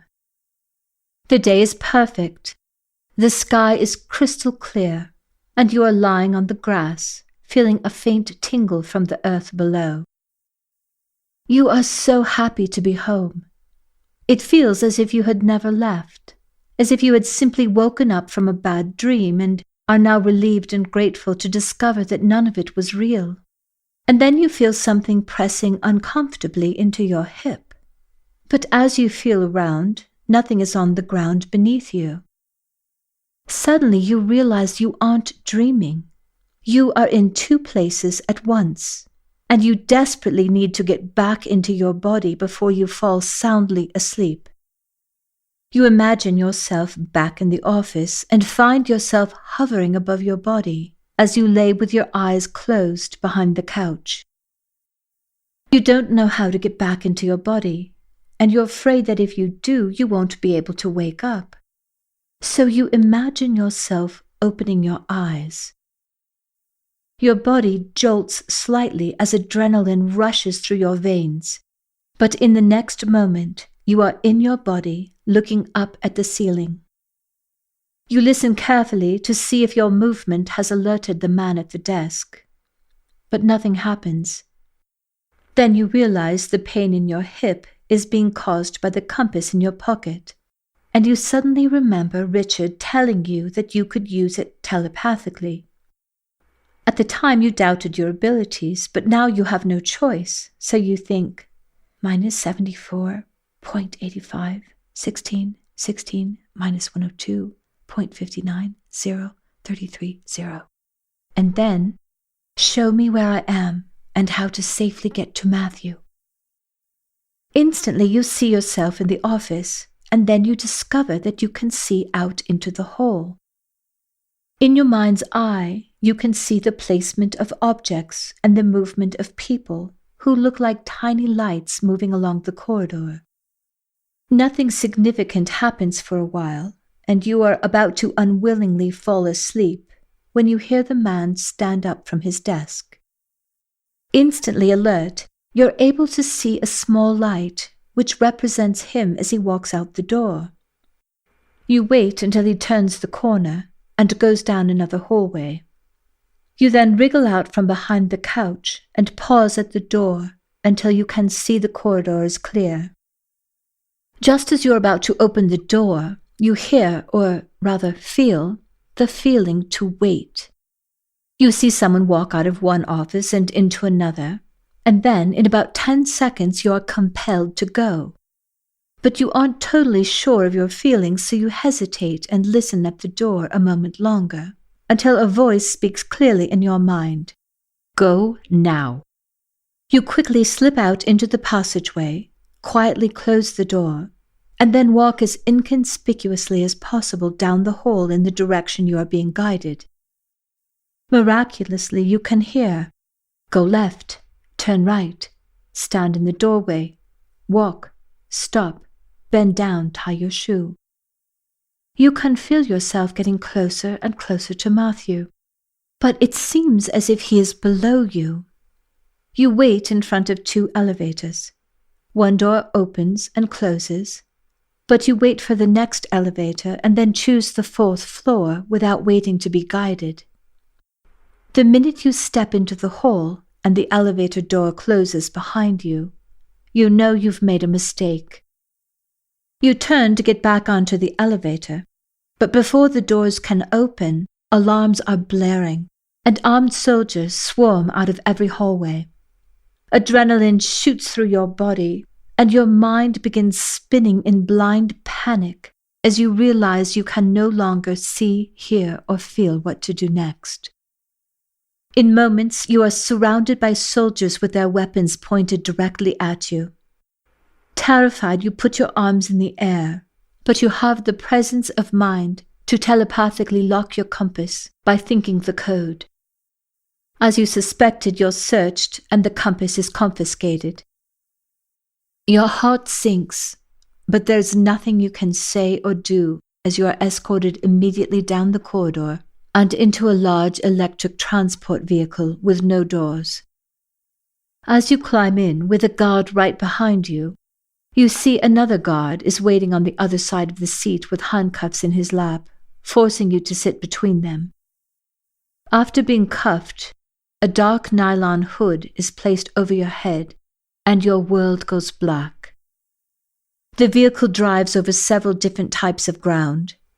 At first it feels smooth, then very uneven, the way it felt when your bus drove over a wash, and then really bumpy, as if you were crossing over cattle guards.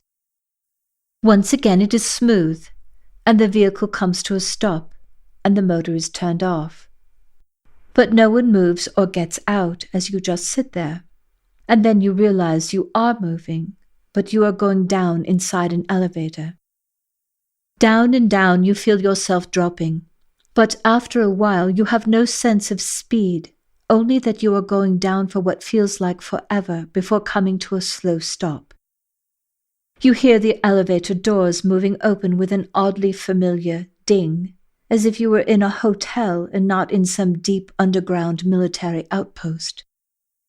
The strong hand of your guard grasps your right arm firmly, guiding you out of the Humvee, then along a cement walkway and ultimately into a large echoing chamber where your handcuffs are removed. Then you hear the solid, thudding stride of a guard leaving the chamber and the bang of a heavy door.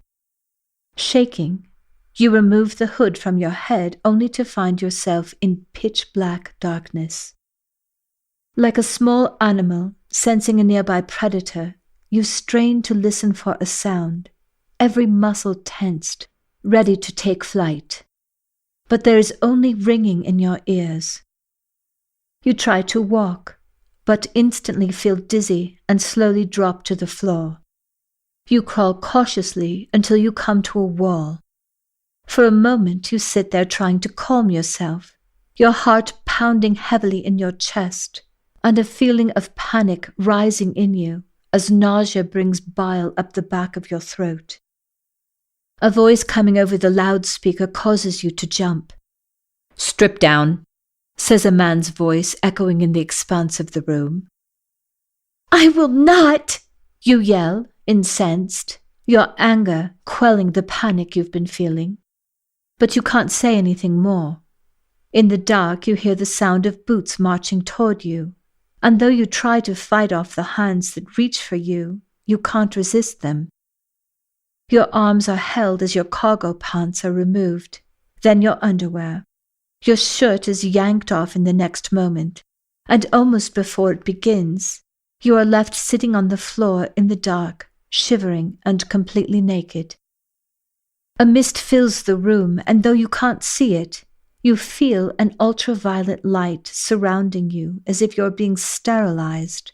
Then the room lights up with a red glow. The voice says, "Put on the clothes." You see a heavy blue jumpsuit lying on the ground. Shuddering tears of rage and anger well up in you as your body shakes uncontrollably. Through sheer force of will, you try to make your body appear calm and defiant, but you feel like a shivering small animal, your body weakened by fear, as if you are nothing more than a puppet dangling from strings, with no control over anything, not your body or your emotions. Your breath comes fast and shallow as you grow dizzy and drop to your knees. With all the determination you have, you force yourself to focus, and with a deep breath, you try to steady yourself as you reach out to grasp the jumpsuit, then stand up and step into it. The suit is a bit too big, and the sleeves are laden with heavy bracelets sewn into the fabric of the suit that immediately tightens to the size of your arms. Instantly, a dull sensation comes over you. Your brain fumbles to make a connection with your emotions, but you feel nothing. All of your anxiety and fear slip away, leaving you in a grey, lifeless world where nothing matters. And then, as if you have no will of your own, you think maybe this world is better, less complicated, and that it feels good to feel nothing at all. The door to the chamber swings open.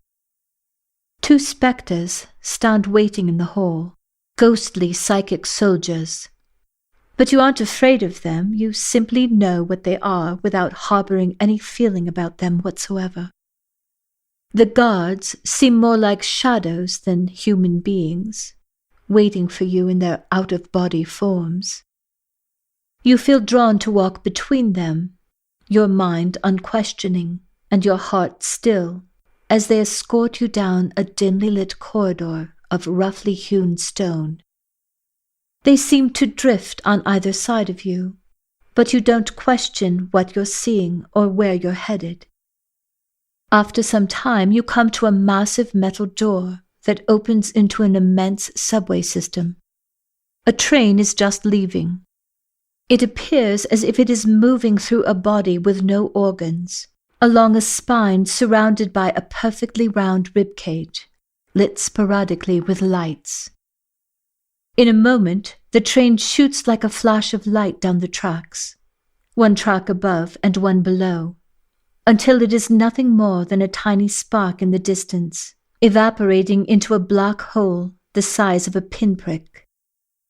Like a shaft of light slipping under a doorway, fear grips you and you try to run, but your body is instantly beset with an extraordinary sense of fatigue. At the same time, you have the feeling that your escorts are pleased to see that you have the ability to overcome the suit's suppression of your emotions, even if only for a moment. Droning electromagnetic energy can be heard from the distance, growing louder and louder on your left side, until a single train car appears and slams to a dead stop in front of you, in what seems to be a single moment. Doors silently open, and the three of you step into an empty car. In moments, the train is rocketing down the railway, instantly enveloped in darkness, like a terrifying ride in an amusement park. You feel yourself swallowed in hiccuping blackness as the interior light of the car flashes off and then briefly on again. Moments later, the train passes into a remote hole high up in the wall and stops in front of a building which you quickly realize is a prison. Yet you feel nothing. It is as if you are marking off the events on a notepad in your mind. Boarded the train, went to prison, walking to my cell. You are locked in your cell, but you feel totally apathetic. Hey, I designed those suits, Exclaims an old man's voice from an adjacent cell. You put your hands on the bars of your cell and peer kitty-corner across the hall, where you see the wild visage of a grey-haired man. Interesting model you're wearing, though, he says thoughtfully, stroking the small growth of stubble on his chin. Yes, they must be afraid of you. That or they really don't want you to escape. High priority. Yep. What do you mean? You ask, your mind fighting back a confusing haze that has you wanting to drift into sleep instead of speaking, thinking, or doing anything at all for that matter. You can still talk and ask questions, no less, the man replies in astonishment. Well, it would seem they made a wise choice. Most people would be a drooling mess by now. Then noting your puzzled expression, he adds, That is a psychosuppressive, hyper-suggestive outfit meant to strip you of your free will even as it clothes you in 100% cotton lining. Everybody around here wears them. Even I am locked in a fibrous jail of my own construction. But yours is special. It was made for extra strength psychic distortion. You put your head in your hands. It is getting more and more difficult for you to think straight, and now you feel such an urge to fall asleep, you can no longer stay standing. As your knees give way, you slump to the floor in a mental miasma. Your strange world, drifting away to the sound of the old man's voice, chattering blithely onward, as you slip out of his world and into a place somewhere beyond consciousness, where hopefully, you think, you'll be able to finally rest. When you awake, the man is still talking, seemingly unaware that you'd been asleep. You hear his voice before your eyes even open. So I gave him 2 fingers and a twist, and I said, "That's sodden right, you go get your own alien doomsday device. I'll have nothing to do with this insane business." Then I stomped out of his office and into the welcoming arms of his guards. Ah, yes. I suppose I could have handled that better, but anyways, that's how I got to be here with, "Oh, you're awake," he adds as he sees you open your eyes and look at him. "Oh," you groan, looking around dazedly. "What time is it?" "Oh, that's rough, kid. Here, I've got something for you." The old man throws you a small package which lands just outside of your cell. Reaching groggily for the object, you half expect something horrible to happen as your arm passes between the metal bars framing your cell. But there is nothing, no electric shock, no alarm, just the eerie silence of the prison as you pull the paper and twine-wrapped package into your cell. "It'll help, trust me," he says. Then, musing quietly, almost to himself, he adds, "What an odd thing to say, trust me, as if those 2 little words should satisfy your discernment. The only people who need to say trust me are probably people you have no business trusting." Grimacing, you say, "You aren't making a very good case for yourself." "Aha! But you see, I am the exception," he declares jauntily. "Perfectly trustworthy." You open the package and find a small glass bottle padded on the outside with cotton. You remove the lid, unsure of what to expect, only to find it is a horrible-smelling liquid, and your nose rankles at the pungent scent. Immediately you decide to put the lid back on the bottle and throw it out. But an illogical, intuitive feeling somehow makes it past the grey, non-feeling world that you're in. You put the bottle to your lips and drink the bitter, foul-tasting liquid as quickly as possible. Watching you, the man chimes, "Oh, by the way, my name's Phil." Before you can say a word, you start coughing. The liquid is having an immediate and startling effect. Your head feels like it's detaching from your body, as if you need to reach up and pull it down to reattach it to your neck. Then suddenly you feel trapped, an emotion you had not felt since putting on the jumpsuit, and your mind is dashing about your cell like a wild bird trapped in a cage, moving up and down, bashing itself against the bars of your cell, trying wildly to get out. But your body remains motionless until bile shoots up the back of your throat, and you vomit until there's nothing left, and you pass out. Your essential self leaves your body, and you fly from your prison cell like a bird set free.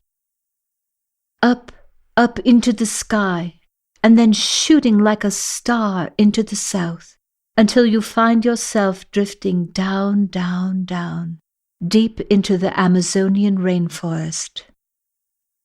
In your underground prison, you'd lost track of time.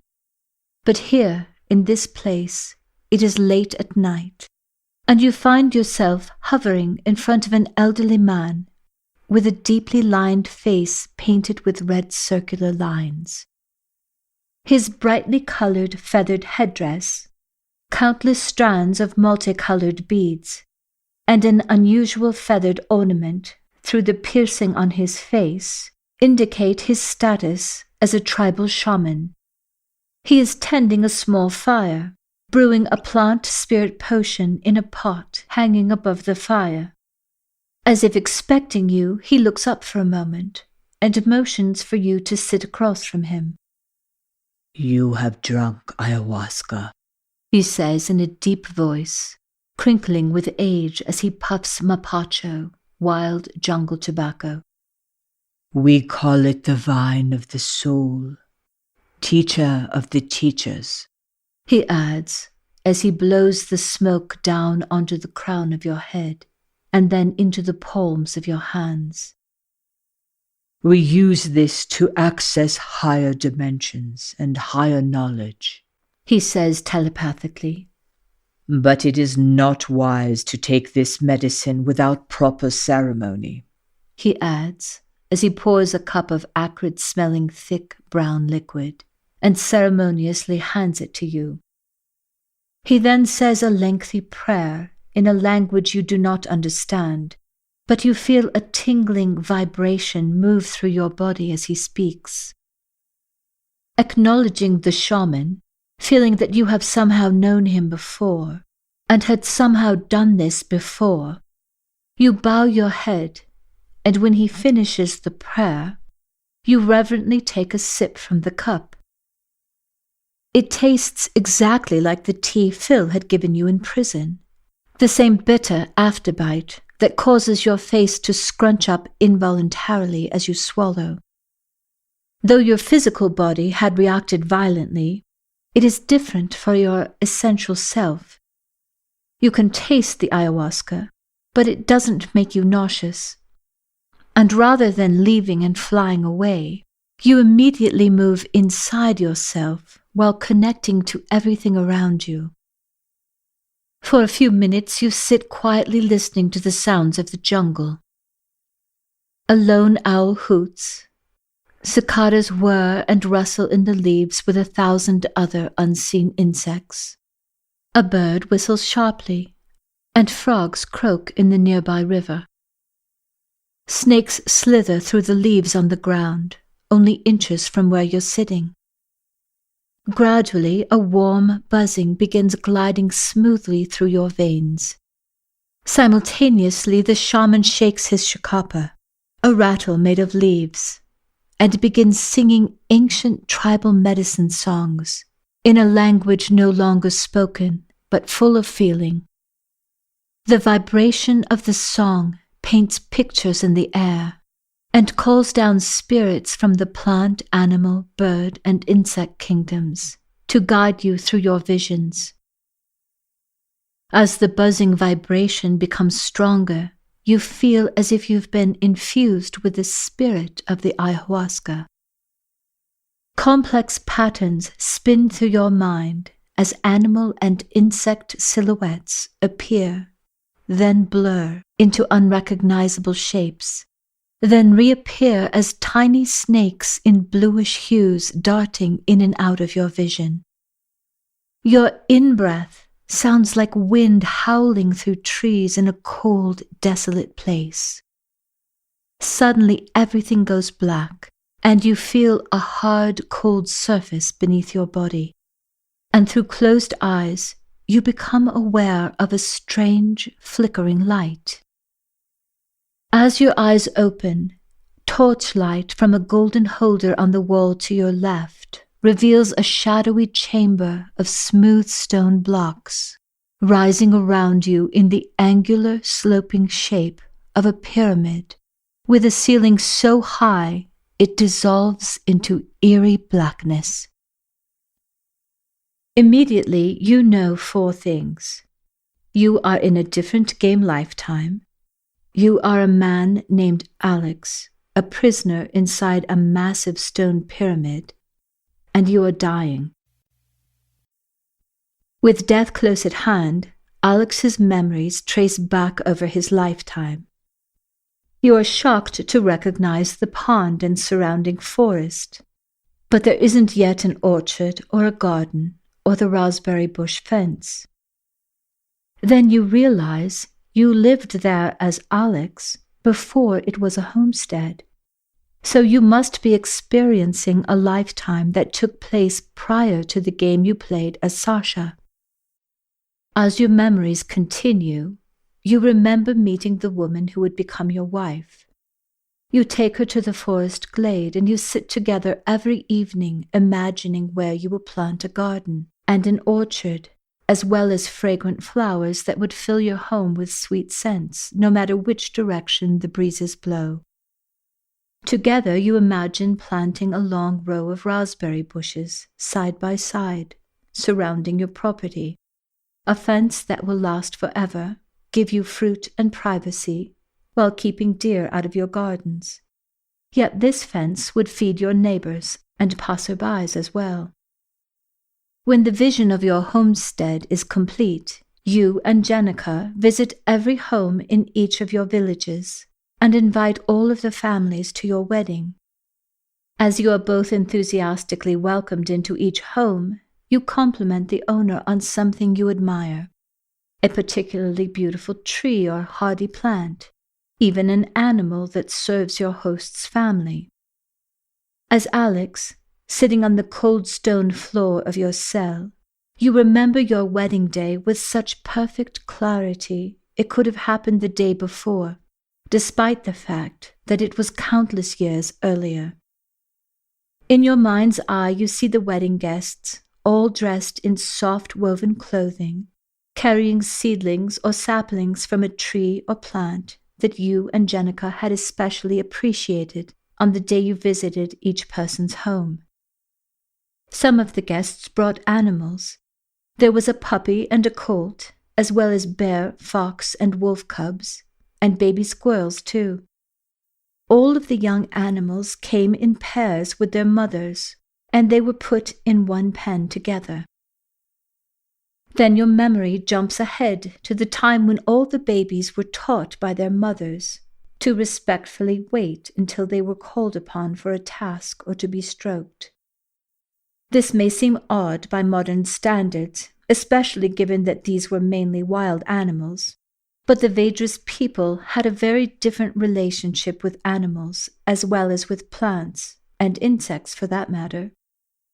No one remembered when mother animals first began training their offspring to serve humans, or how that came to happen in the first place. This was not forced servitude, in the way that animals today are treated, and the idea of eating an animal to the Vedras would be like eating your family pet. The animals lived happily and freely, and more than anything they all loved being given a task. At the snap of a finger, a dozen squirrels would rush down from the treetops with the enthusiasm of a dog playing fetch. The young ones especially would push and jostle each other, hoping to be the one who'd be noticed first and invited to come closer with their pine nuts. The wolf, fox, and bear cubs learned how to protect the family and gently play with children. In addition, the bear cub learned how to dig holes for root cellars and how to prepare the ground for a garden in the spring. The puppy was trained by its mother to bark with discernment and come when called, among other things. Your memories return to your wedding day. You remember standing on a small hill speaking of the vision you and Jenica had for your land, and pointing to the place where you envision each tree, plant, and shrub. As you speak, a wedding guest, holding the corresponding sapling or seedling, walks to the spot you mention. When the guests are all in place, they each plant their gifts, and in less than half an hour all of the trees and bushes have been planted on the homestead. And since everyone from each village participated in this way at every wedding, there was never any envy or jealousy toward a neighbor because they all felt directly connected to the beauty of each property. Any time a neighbor would pass by, they would particularly notice the flourishing tree or bush they had planted, or how much everything had grown since that first day. The only thing left to plant is your vegetable garden. The fruit and vegetable seeds were given to you, but never planted by others, because every family would put a few seeds under their tongues and let the seeds soak for 9 minutes. This allowed the seeds to absorb the DNA of each family member. When planted, these seeds would communicate to the rest of the garden, the unique hereditary needs of the family.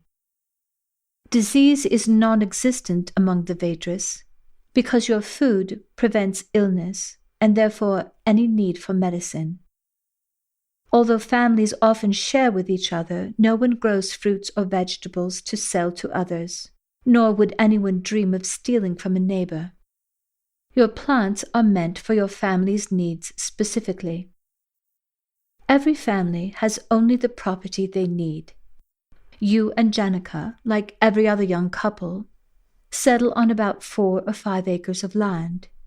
This gives you the space to have a forest, an orchard, a garden, and a pond.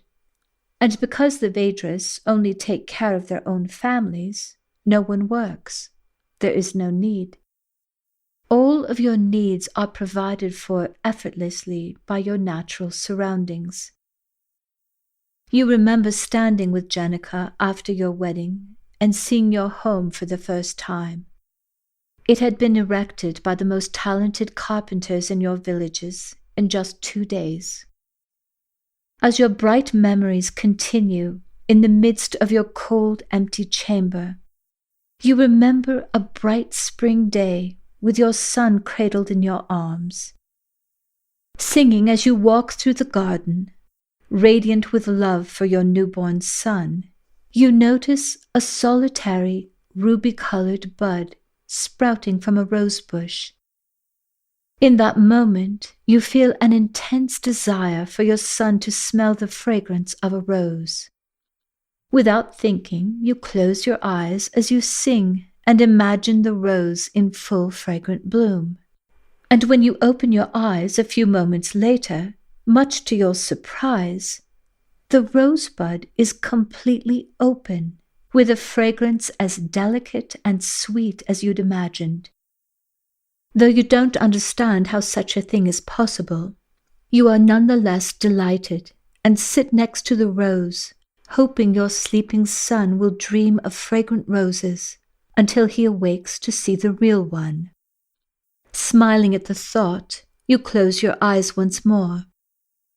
Still singing softly, you imagine your son's delight in a few months hence, when all of the wildflowers will be blooming like radiant, colorful stars bursting all around the pond.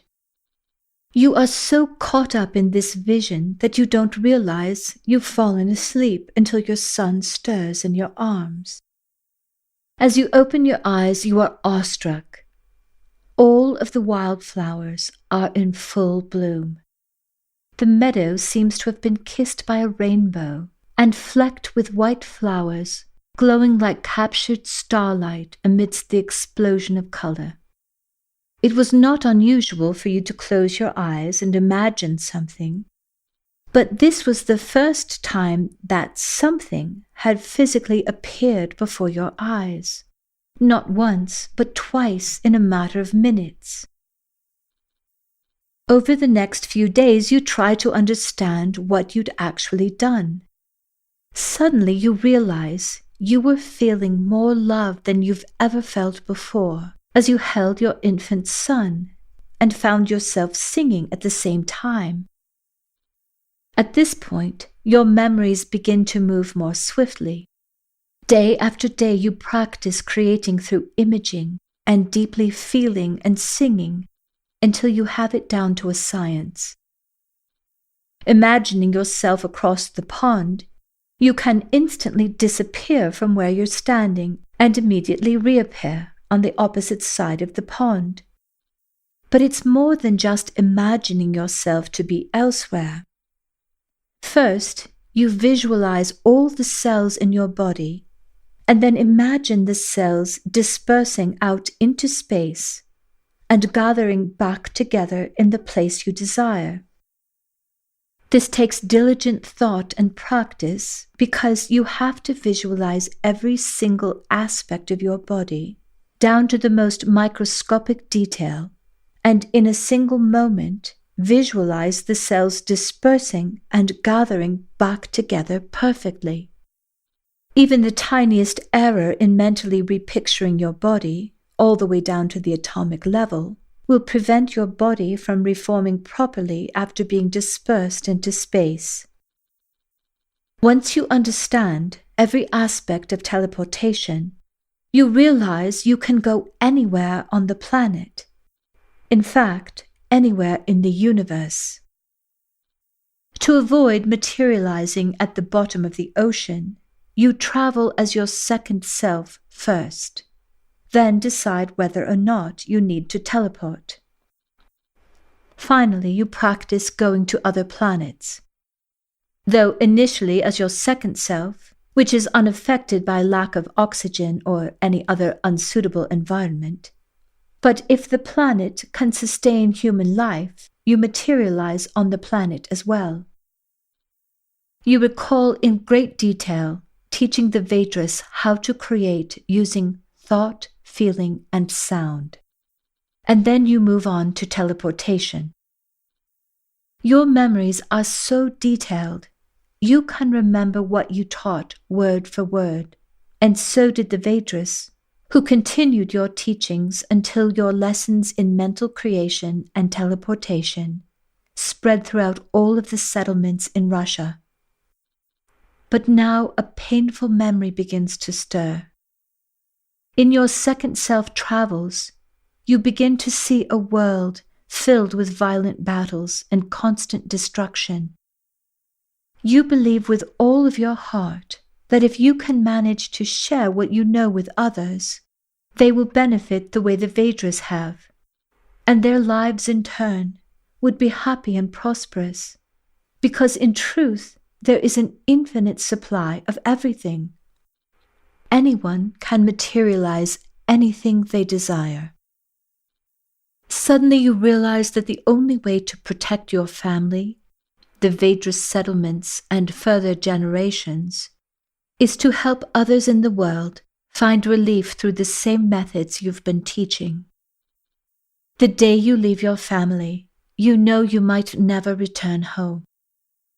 With your understanding of the science of imagery, which in the simplest of terms is understanding how to work with the vibration of thought, feeling, and sound all at once, you are able to bring together 6 of the most powerful warring tribes. First, you show each leader your unparalleled abilities, and then promise that you will teach one priest from each tribe how to do what you have demonstrated. You show the leaders the fruitlessness of trying to dominate each other and help them to see what will happen if they join together using the tools you will teach them. You teach the science of imagery to the 6 high priests. Using these techniques, along with your combined mental force, you and the high priests built the pyramids of Egypt, without slaves and without physical force. Thought, feeling, and sound is all that is required to create and move the massive stones into place to form the majestic structures. The permanence of the pyramids is due to the potency of your thought.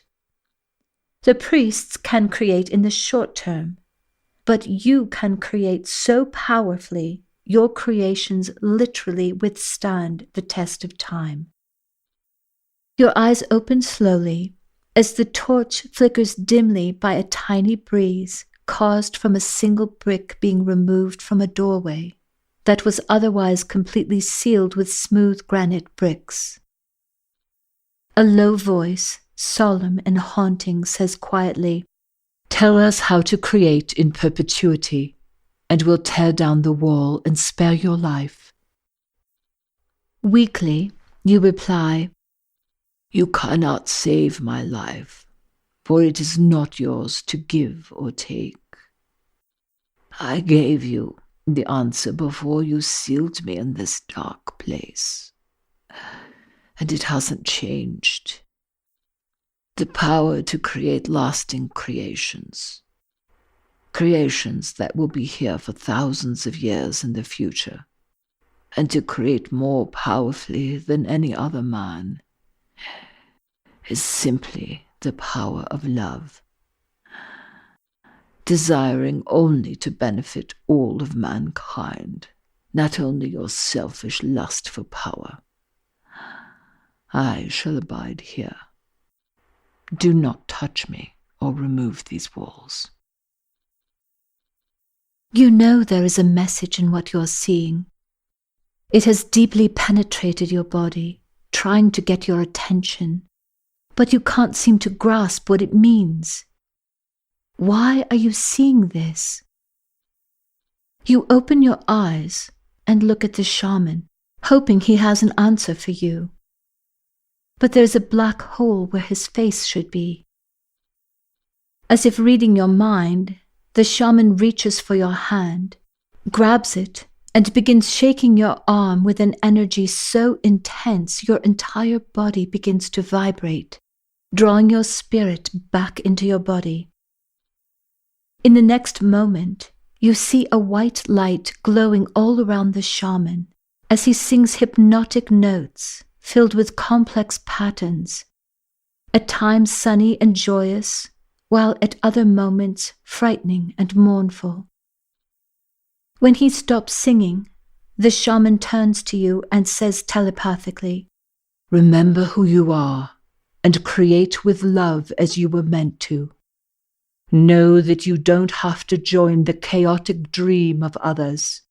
Create your own world as you want it to be. Bile inching its way up the back of your throat brings you violently back into your body. You don't know whether you've been gone for seconds or hours, as the old man says loudly. Yep, it's quite a thing, this journey. Oh, don't worry about the hurl. It just comes with the territory. You're getting rid of a lot of stuff right now. Things you've carried with you emotionally and physically, not just your lunch. You lay on the floor feeling desperately ill, while Phil keeps talking. Despite your wretched physical state, your mind is clear, and as you listen to Phil, his story makes a strange and horrifying kind of sense. You see, you know and I know you shouldn't be here. For God's sake, you're just a kid, says Phil thoughtfully. And what's worse is that I've seen what happens to kids here. What do you mean? You say weakly. You don't know anything about this place, do you? You shake your head, feeling queasy as you do. All right, I'll tell you, says Phil with a pained look in his eyes. This is a military base, but it's black ops. It's funded secretly, and regular military, the CIA, and the FBI know nothing about it. Phil pauses for a moment, vomits loudly, clears his voice, and says, Ha! Now that's better. Okay, where was I? Oh, yes. Well, there are hundreds of secret underground military facilities around the world. But this place that we're in, we call it the Hub. Not very imaginative, but it's like all roads leading to Rome. Actually, I like to think of Hub as the acronym for hellish, unbelievable bullshit. I think that kind of puts what we do here in a nutshell. How are they connected? You ask weakly. By electromagnetic trains. Those trains can move at the speed of Mach 1, and they can go anywhere in the world without having to refuel because they run off the electromagnetic energy of the planet. Oh, hey, I'm starting to see things. Little visions are popping into my mind. And man, if I'm not seeing you. Huh, you are special, aren't you? You vomit again, not feeling special at all. Oh, wow, he says in a tripped-out voice. You really need to get out of here before you get killed. All right, then, says Phil, with the energy of one trying to pull himself together under dubious circumstances. Here's the deal. There is no such thing as regular warfare. What you see on CNN are just little skirmishes to make you think the world is still the same, A little warring here, a little terrorism there. The real war, my friend, is created through what you think are natural disasters. But there is nothing natural about those disasters.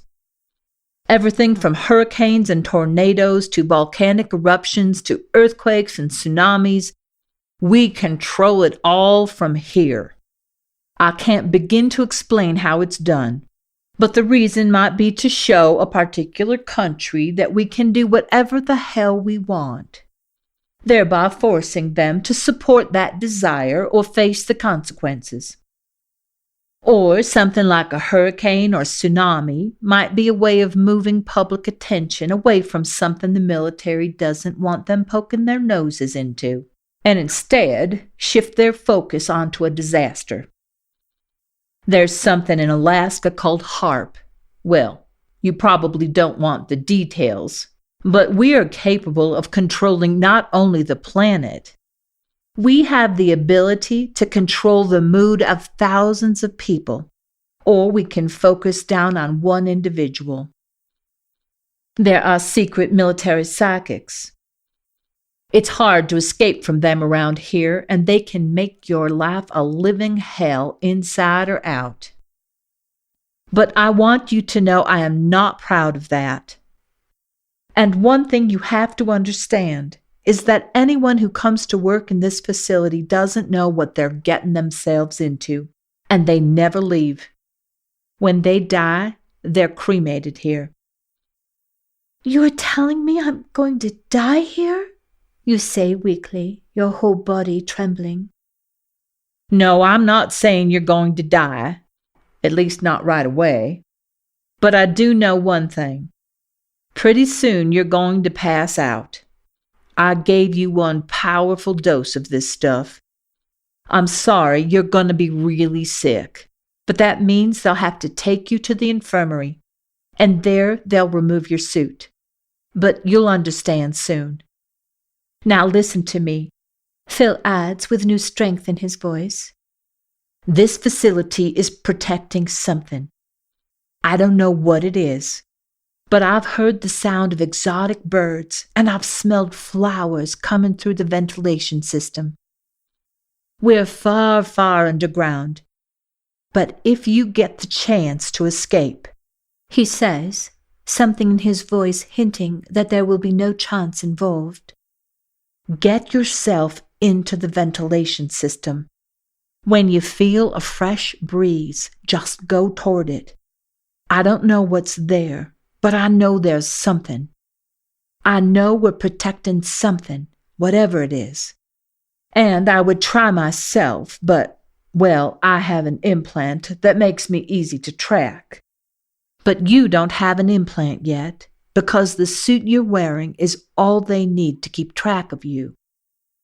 But you don't understand, you say desperately.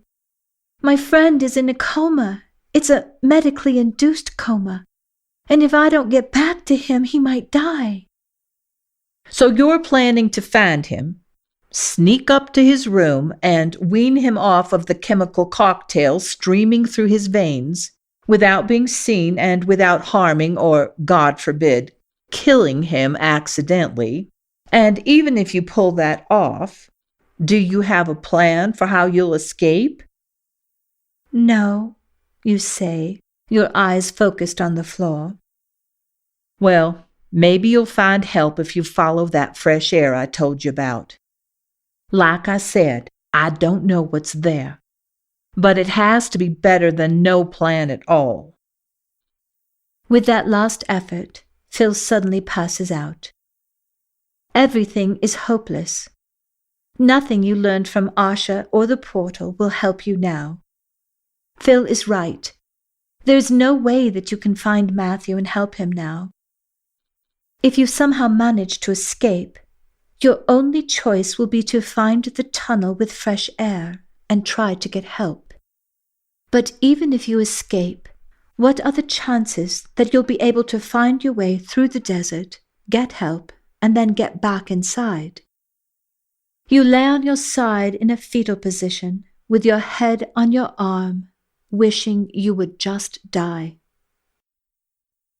Opening your eyes, you become aware that you are now in a dimly lit hospital room. Terrified, you force yourself to focus and suddenly recall how you had come to be here. As Phil had predicted, your blue jumpsuit has been removed, and you can once again feel your feelings. You also remember Phil telling you to find the air ducts. You look up at the ceiling and see nothing, and though you can't see the floor from your position, in your mind's eye a metal grate materializes, and you find you can move through it and down a shaft and into the main system. Had the drug Phil given you made you super psychic, you wonder? Or are you making it all up? A short Hispanic man, dressed in grey scrubs with a shaved head and intense dark eyes, walks in with a needle and syringe in his hand. Your body tenses, preparing to receive the shot, but instead he looks over his shoulder, draws the bed curtains around your bed, caps the needle with a plastic lid, and slides it into a pocket of his lab coat as he pulls out a key from the other. He swiftly unlocks your manacles and hands you a note. Don't talk. Phil sent me. None of us can escape from here. Everyone is either wearing a suit that can't be removed or has an implant. But we knowingly chose this life, not like you.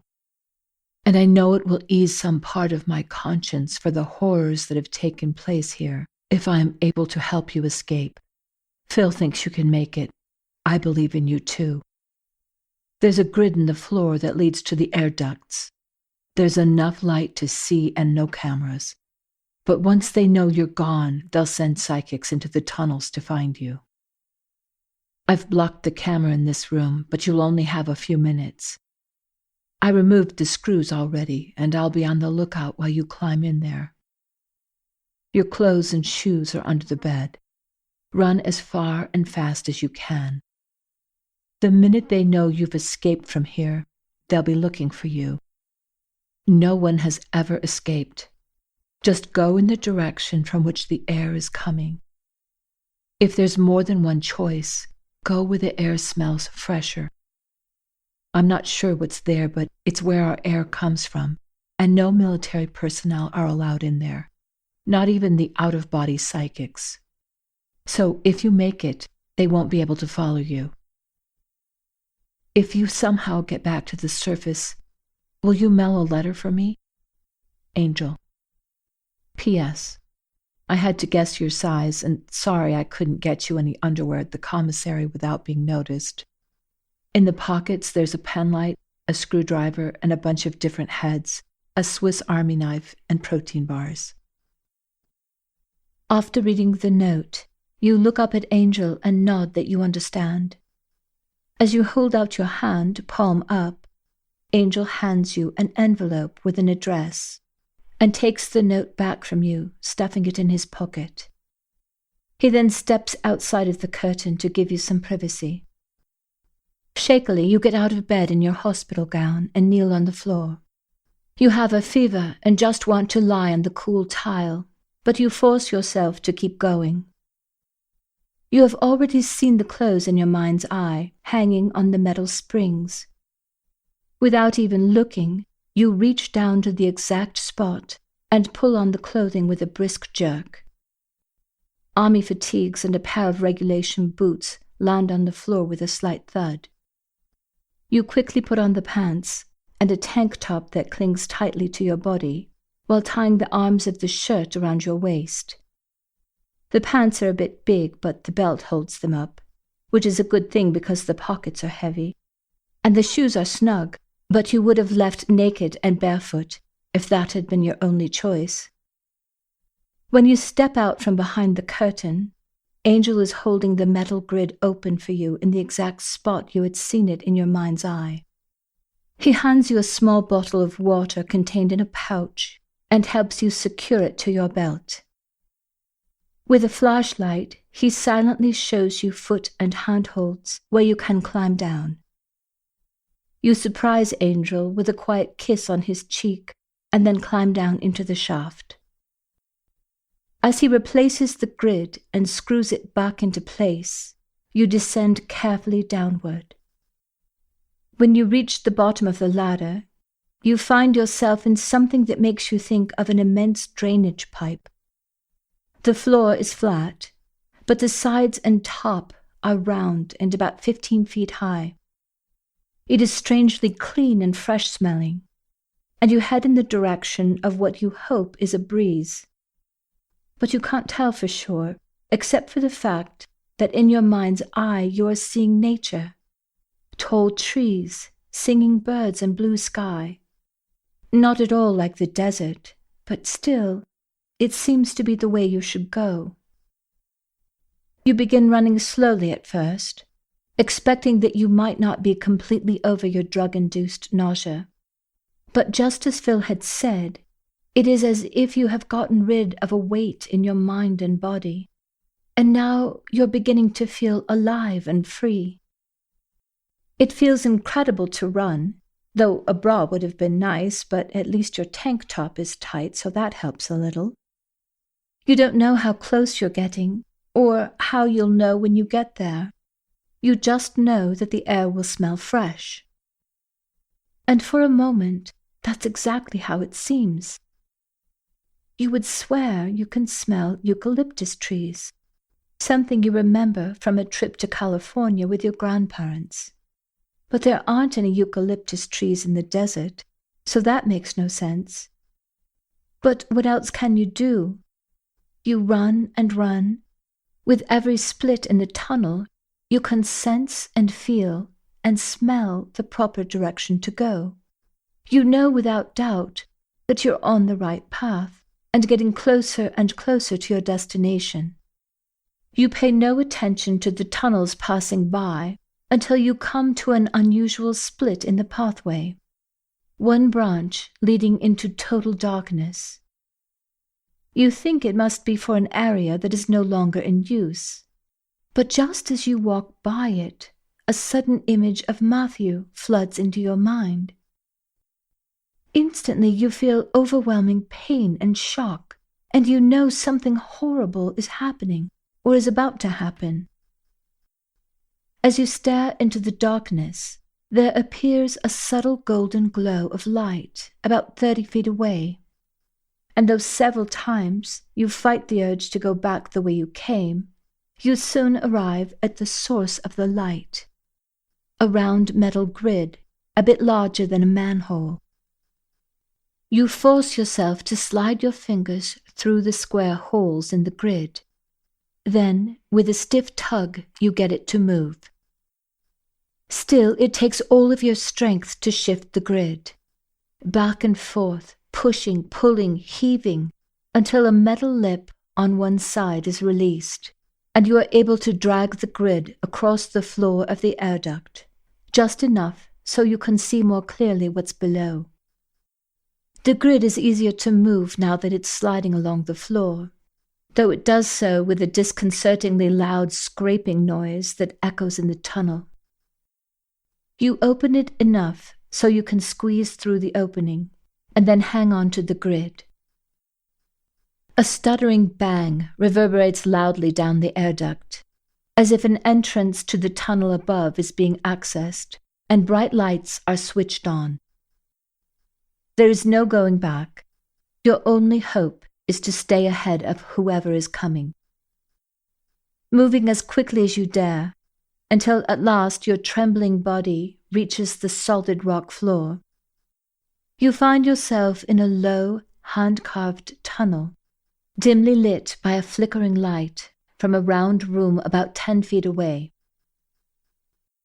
Slowly, tentatively, you bend down to walk beneath the low tunnel ceiling, clinging to the wall for security, until you find yourself in a taller chamber, also hand-carved out of red rock, where you can finally stand up.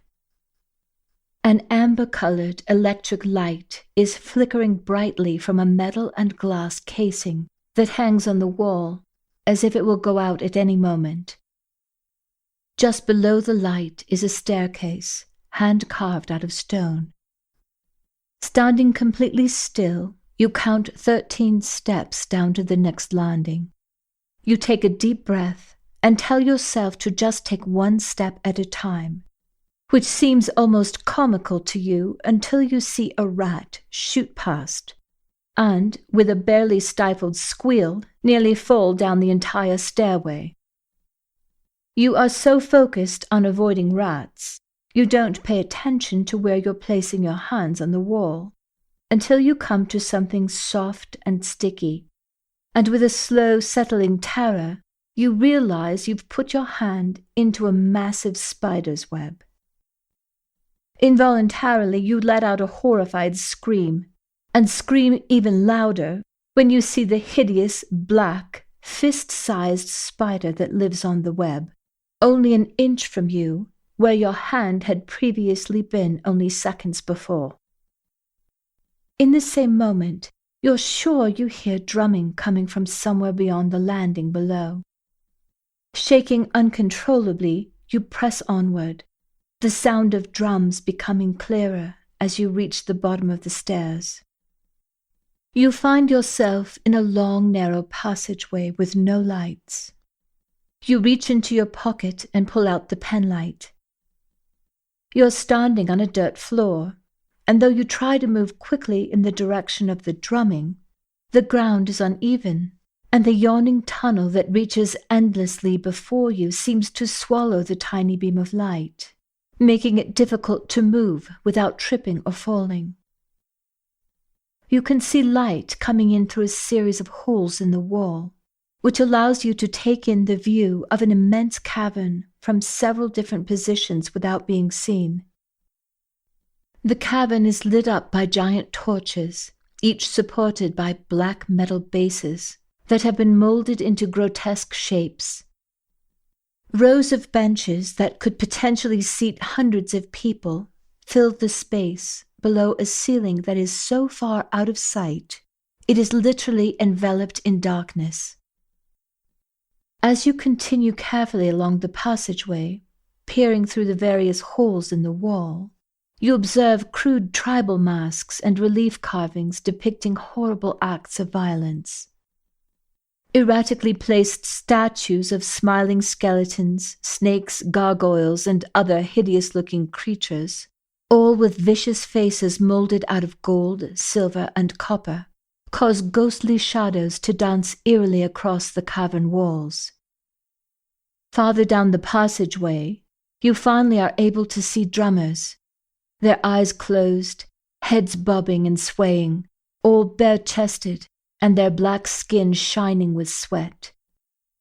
The voices of hundreds of men erupt from a location you can't see. Soon after it begins, you see a man walking in a slow, ceremonious manner down the center aisle between the benches, wearing a black robe, and covering his face is the head of a mountain goat, with a black candle burning between the ram's 3-foot horns. Following him are 4 girls. They seem to be in a hypnotic trance, wearing necklaces laden with gold, and dressed in long, sheer black dresses, silhouetting the forms of their naked bodies beneath as they pass by the torchlight. The first girl wears a snake with blazing emerald eyes. The next wears 2 salamanders with deep-set ruby eyes, and linked at the tail with their heads meeting to form a V around her neck. The third girl's necklace displays the figure of a man's full body, with the head of a goat and huge wings splaying out upon his back. Between the horns of the goat head is a golden torch, and the flame of the torch is represented by a diamond. The last girl wears a necklace with the sun, the moon, and the planets. Small diamonds, emeralds, and rubies represent stars, and dangle from a golden collar held by gold threads. The girls walk slowly down the aisle, carrying black velvet pillows. Each pillow holds a different object. The first, an ebony-handled dagger. The second, a sword. The third, a wand. And the fourth, a 5-pointed star. Hundreds of men wearing animal costumes ooze into the cavern temple, down every aisle, clamoring and crying, climbing over benches, howling, grunting, and snuffling as they shuffle unsteadily forward, swaying wildly. As the freakish congregation assembles, the girls all line up around a wide central platform. Removing the goat's head, the priest places it upon a darkly imposing altar. He then begins the Mass by holding an upside-down cross in his right hand and making the sign of the cross with his left. The congregation also use their left hand to make this sign, and they all repeat aloud, Ghost holy the, and Son the, and Father the, of name the in. They then repeat the Lord's Prayer backwards, with the exception of the opening line where they say, Our Father, which art on earth. The high priest raises his arms over his head as the congregation sits back in their seats. Some fall off the benches and struggle to get back up. But when they are all finally seated, the priest walks around the altar and down to 2 circles on the floor. Without a word, the 4 girls follow him and stand just outside the circles. Removing the 5-sided star from one of the pillows, the priest steps into the middle of the center circle and places it on the floor. One at a time, in succession, each girl leans forward, proffering a pillow. First, the priest takes the ebony-handled dagger and thrusts it into the leather strap he wears around his waist. Then he removes the sword with his right hand and the crystal wand wrapped in copper with his left. The girls all move in one accord backward to the altar as the priest holds the wand and sword over his head and begins chanting, Belial, Belial, to you I sacrifice the blood of innocence. I give you the blood of life for the blood of my enemy's life. Still in a trance, the girl wearing the snake necklace walks stiffly up to the stone altar. With a flamboyant swirl, the priest removes his robe, revealing a broad, well-defined chest and narrow waist with impeccably toned muscles, which instantly arouses a deafening cacophony of animal noises from the crowd. Like a performer drinking in his audience's mounting cries for more, the priest whisks the girl off the platform and into his arms, and then reverently lays her on the sacrificial table. He stops momentarily, taunting his followers with the twisted promise of what is to come, and everyone goes wild, their anticipation exploding in a fit of screaming, dancing, yelling, and jumping, as the drummers drum louder and louder, faster and faster, as he pulls out his ebony-handled dagger. The priest then throws both arms in the air, and the room drops into a dead silence as he chants, This blood sacrifice is the atonement between man and Prince Lucifer. The congregation begins to chant his words over and over again as the priest sways back and forth in a trance. Suddenly, the priest stands still, and in one fluid motion he poises the dagger over his head, ready to plunge it into the girl's breast. In that moment, you find an opening, hidden from the temple worshippers by a heavy drape, and you burst out from behind it screaming, "Stop!" You hear Matthew shout your name in a clear, strong voice. He is wearing a black hooded cape and throws off the hood when he yells for you and tries to run in your direction. but he is quickly caught by several pairs of hands as he struggles to reach you, as whinnies, grunts, and other animal noises erupt from the congregation. All eyes turn back and forth between you and Matthew. The drumming stops, and the priest whirls around to see what's causing the disturbance. Upon seeing you, his face lights up. Ah, here's my true prize. I was hoping you would come. Won't you join me at the altar? In that moment, you realize you have no plan. What did you think you could do? What were you thinking? But it's too late to go back over your actions and try again. In little more time than it took you to regret your decision, you are roughly seized by two towering men, their faces masked by paint and tribal ornamentations, and you are paraded through the maniacal hordes.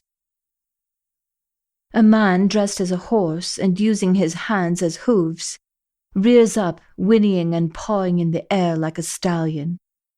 But like a man, he makes violent pelvic motions, showing you his dark intent.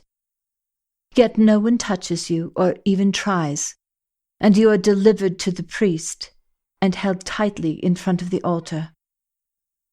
The priest does not address you, nor does he even acknowledge your presence. Instead, he begins to chant in a deep, rasping voice, his eyes turned upward as if peering into his own skull. I conjure and command thee, O Belial, to appear forthwith and show thyself to me, here, outside this circle, in fair and human shape, without horror or deformity, and without delay.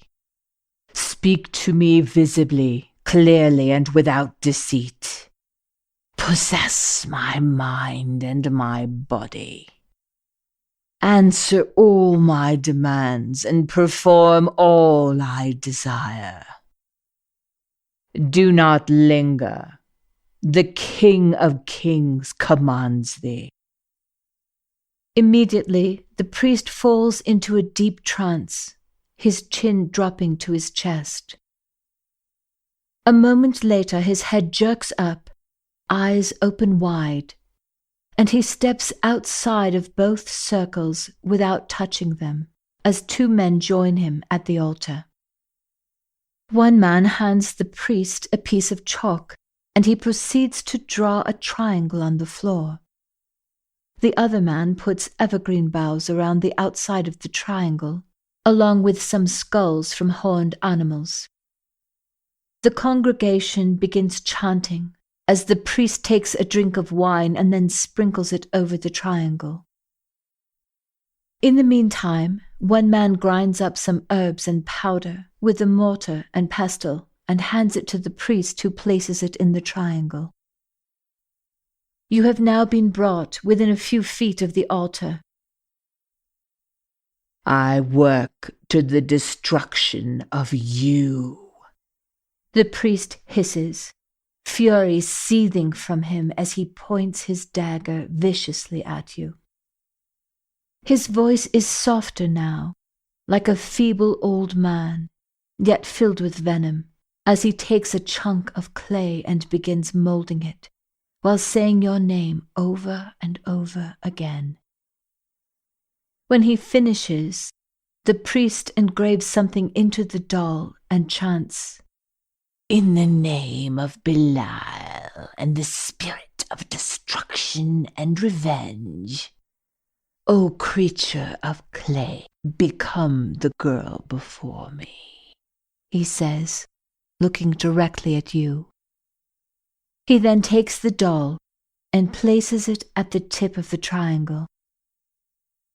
Finally, he stands at the tip of the triangle, crossing his arms over his chest, and chants, "It is not my hand that does this deed, but that of Belial." He then takes a long needle in his left hand, viciously stabs the doll with the needle, and yells. And with that realization, So mote an it intense be. rush of emotion swells beneath you, gasping for breath, raising you up, searing until you find yourself hovering above your own Your limp world body. turns black. You see yourself being lifted up by two hooded men and placed carefully on the stone altar, as Matthew struggles in a futile attempt to escape his captors and reach your side. From above, you try to get Matthew's attention. "I'm here. I'm fine. Please don't worry," you beg. But you are slipping further and further away as Matthew gives up and stands stricken with shock and overwhelming dread.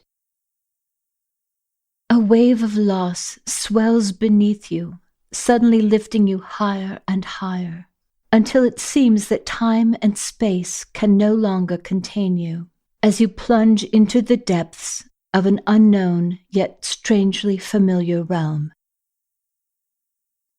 You know you're both dead and alive, and you wonder what you should do. As if summoned by your thoughts, your best friend, Delilah, who had died in a car crash, is instantly standing by your side.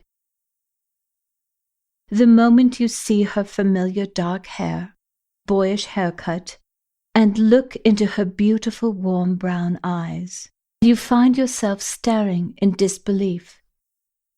"I can't believe you're here. I thought I'd never see you again.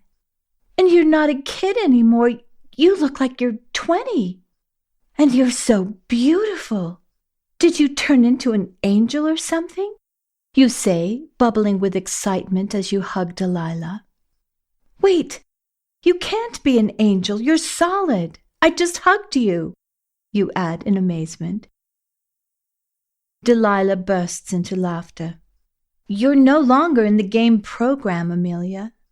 There's a whole new world waiting for you now," she says, her eyes bright. "What about Matthew? He's so sad. He has no idea I'm alive," you say, looking at him longingly. "You can stay here as long as you'd like, but there's nothing you can do. He can't see or hear you," says Delilah, gently taking your hand. As you continue staring at Matthew, you suddenly become aware of a blue-white light surrounding you and permeating everything as far as you can see. Then, to your amazement, you watch as the light gathers itself into an immense sphere of concentrated white light that turns sapphire as it radiates out. As if you are watching a holographic educational film, you are shown how this blue-white sphere propels each player's soul into their avatar body while in their mother's womb. And a small amount of this light exists within each player, connecting every player to this source of light and to each other throughout the entire game. This invisible light force gives life to each player, beating their hearts, healing their wounds, and breathing each breath until they die out of the game. And in that final moment, the light within each player is drawn out of the avatar body by the blue-white sphere, which then launches the player's soul essence into the spirit world. You understand that this is what happens every time, and though you can stay as long as you care to, you suddenly feel disconnected from the earthly scene and ready to let go. Delilah understands your wishes immediately. "Here, take my arm. You can put your arms around me. This might seem a bit overwhelming, so it's okay if you close your eyes. But I promise you there's nothing to fear." As you take Delilah's arm and close your eyes, a floating sensation drifts through your body, as if you are dissolving and expanding all at once, with every moment holding infinite possibilities. Your mind is perfectly clear and alert, and you have this sense that you are moving rapidly, But after a short while, your movement slows down, and soon you feel solid ground beneath your feet. Open your eyes, says Delilah, giving your hand a light squeeze. You are in a large park, standing on soft green grass, facing a huge sign. What's this? You say. Delilah laughs. It's a little between lifetimes reminder you created for yourself. Read it. See if you remember. You read the sign aloud. Game reminders, details every player will forget. The game is known throughout the universe as the Great Experiment. Forgetting who you are and your purpose for being there is part of the experiment. Just like any drama, the more that goes wrong, the more you like it. Note, please remember this is only true in the playwright phase.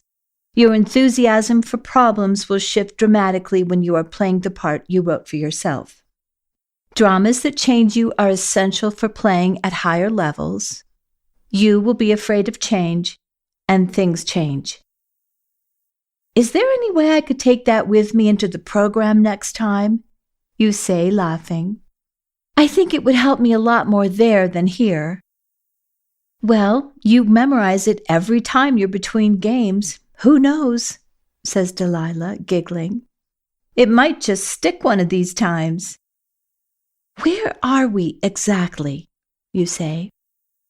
Many people call this the spirit world, because everything we experience here is created instantly in the spirit of how we think, act, and feel. So that's why everything's so beautiful? You exclaim, finding it hard to believe your eyes. In this place, yes, says Delilah. But this isn't the only place that exists. There are places here that accommodate all thoughts and beliefs, because the spirit world is a world of thought that takes immediate form. In other words, whatever you believe, you will see instantly. Come, there's so much I want to show you, says Delilah, holding out her hand. We can travel as quickly as we're able to imagine where we want to go. But since you're new at this and you've never been where we're about to go, we'll hold hands. You smile, nod, and take her hand. In the next moment, you are standing in front of several stately buildings. But unlike cities, where the buildings stand side by side with little space between them, each building is surrounded by magnificent gardens with tall trees and glittering crystal-clear pools of water, which reflect all the colors of the rainbow, as well as colors never seen on earth. These are the halls of learning, says Delilah, spreading her arms wide. This entire city is devoted to the study and practice of the arts. Everything is free and available to everyone. Would you like to start with the Hall of Painting? You nod your head enthusiastically as Delilah takes your arm and excitedly leads you inside. You step into a long gallery where every masterpiece known on earth is hanging before you. These paintings are the direct result of the thoughts of the artist, says Delilah.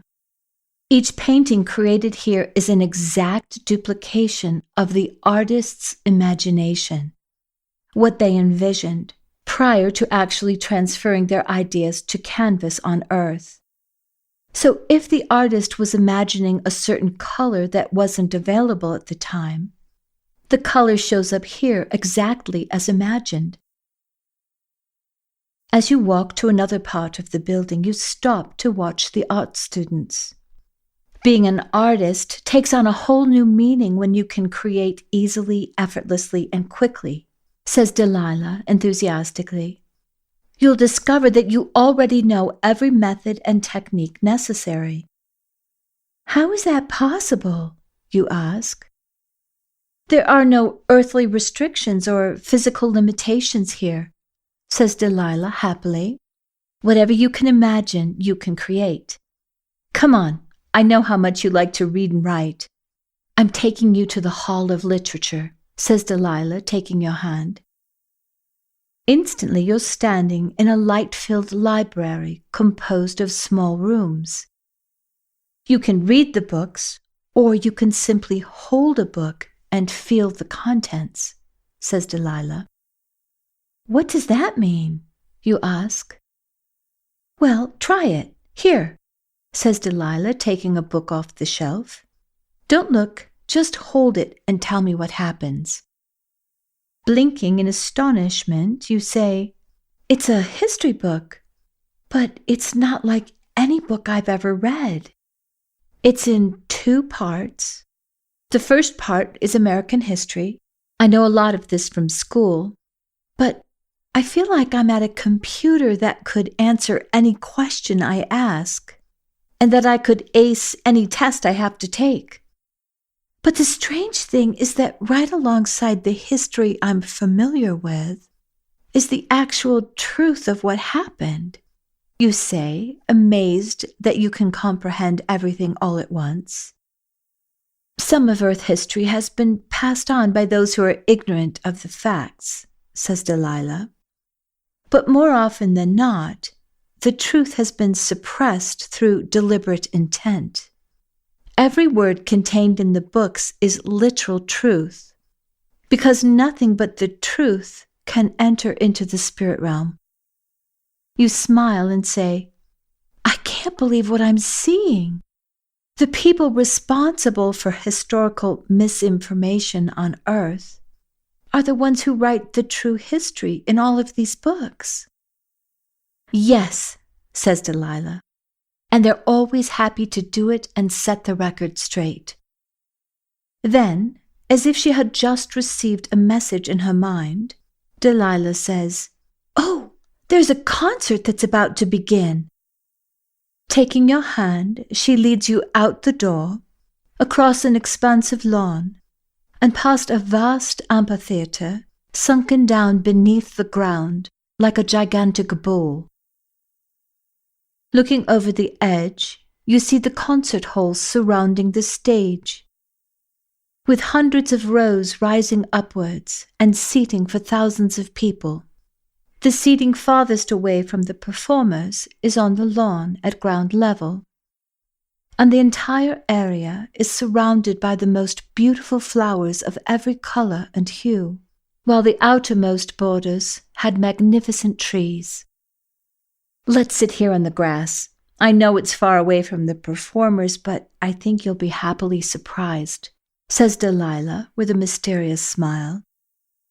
Leaning back on her elbows, she adds, Just like the Hall of Painting, the College of Music has a library containing every masterwork ever created on Earth, as well as altered versions created by the original composers, based on newfound inspiration.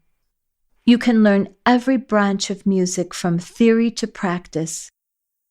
That sounds wonderful. I love music. I really do, you say. I've always wanted to just sit at the piano and start playing, but as you remember, I never made it past chopsticks. I think it's just that I don't have the patience to be a beginner. Well, you're going to love being a musician here, says Delilah, grinning. You'll discover that you already have the necessary dexterity in your hands and you know every technique, so you can skip right to the creativity part. Before you know it, you'll have the mastery to join an orchestra, or you can be a solo performer, or just play for the fun of it. Almost as if by magic, a great audience materializes all at the same moment. And then over 200 musicians take their places as the conductor steps up to the podium. How does the audience manage to appear just like that? You say, fascinated by the timing and precision involved. The organizers simply send out their thoughts to the people who are particularly interested in this concert. That's how I got the message. And everyone just shows up at the appointed time, whispers Delilah. The moment the music starts, a sheet of bright light begins rising up from the orchestra and continues until it is level with the uppermost seats.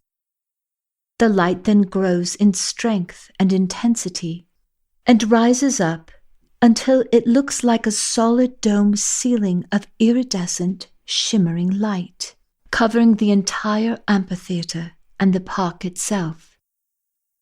Because the amphitheater is below ground level, you can't see the audience or the players in the symphony, but you can see, hear, and feel music as never before.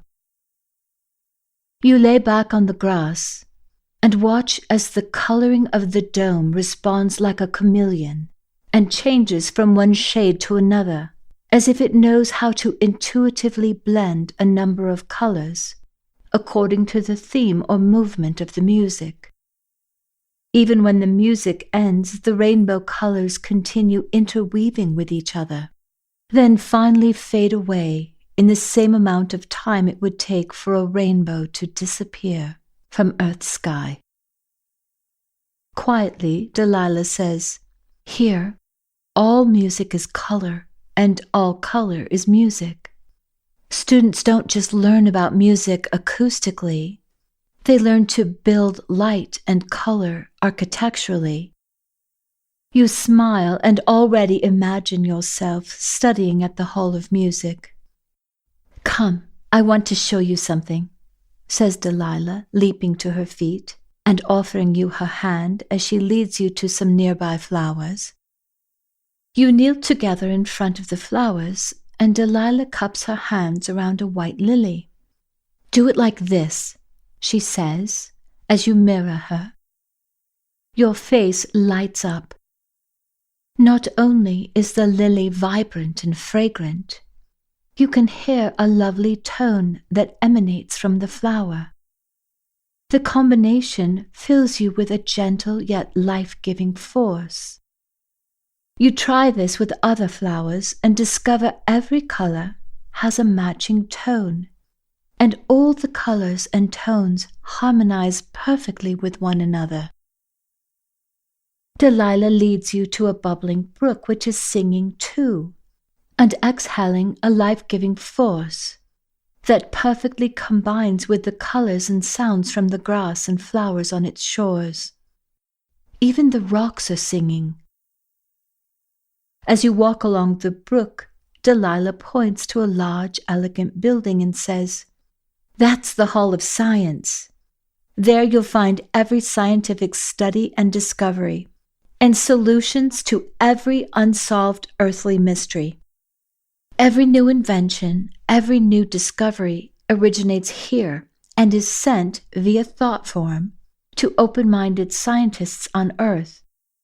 Sometimes humanity benefits, but because these inventions have often been perverted or used against mankind in some way, the inventions have been held back until only recently. However, an entirely new generation of game players has been coming to Earth over the past 20 to 30 years. They aren't trapped in the old paradigm. Their hearts and minds are balanced. And that's why you may have noticed so many teenage prodigies making phenomenal discoveries." Delilah takes your hand and says gently, "You do know you need to go back, right?" "Go back?" you say, puzzled. "Go back where?" "Back into the game," says Delilah. "Oh, no, no, no, no," you say fervently. "There's nothing I can do if I go back. It's impossible to do anything or change anything or help anyone. And besides, I love it here. It's better than any heaven I could ever have imagined. I mean, I was afraid of death. I was afraid that Matthew would die, but now I'm not afraid." Warmly, Delilah says, "Everything that has happened to you is all part of what you programmed before playing the game, even your trip here to the spirit world. But you planned to go back to help Matthew, because, you see, he won't die for quite some time." "What will happen to him?" you say desperately. I can't tell you that, but it won't be anything like your experience here. Noticing the horrified look on your face, Delilah says, I wasn't going to tell you this, because this is something you only discover when you're fully out of the program, with no chance of going back into your lifetime. But this is important. Right now, there are parallel versions of you. There's a version that went back and experienced past lifetimes, or more accurately, past games you've played, and so on.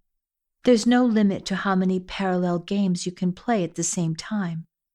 Everything happens simultaneously, but it's even more than that, says Delilah slowly.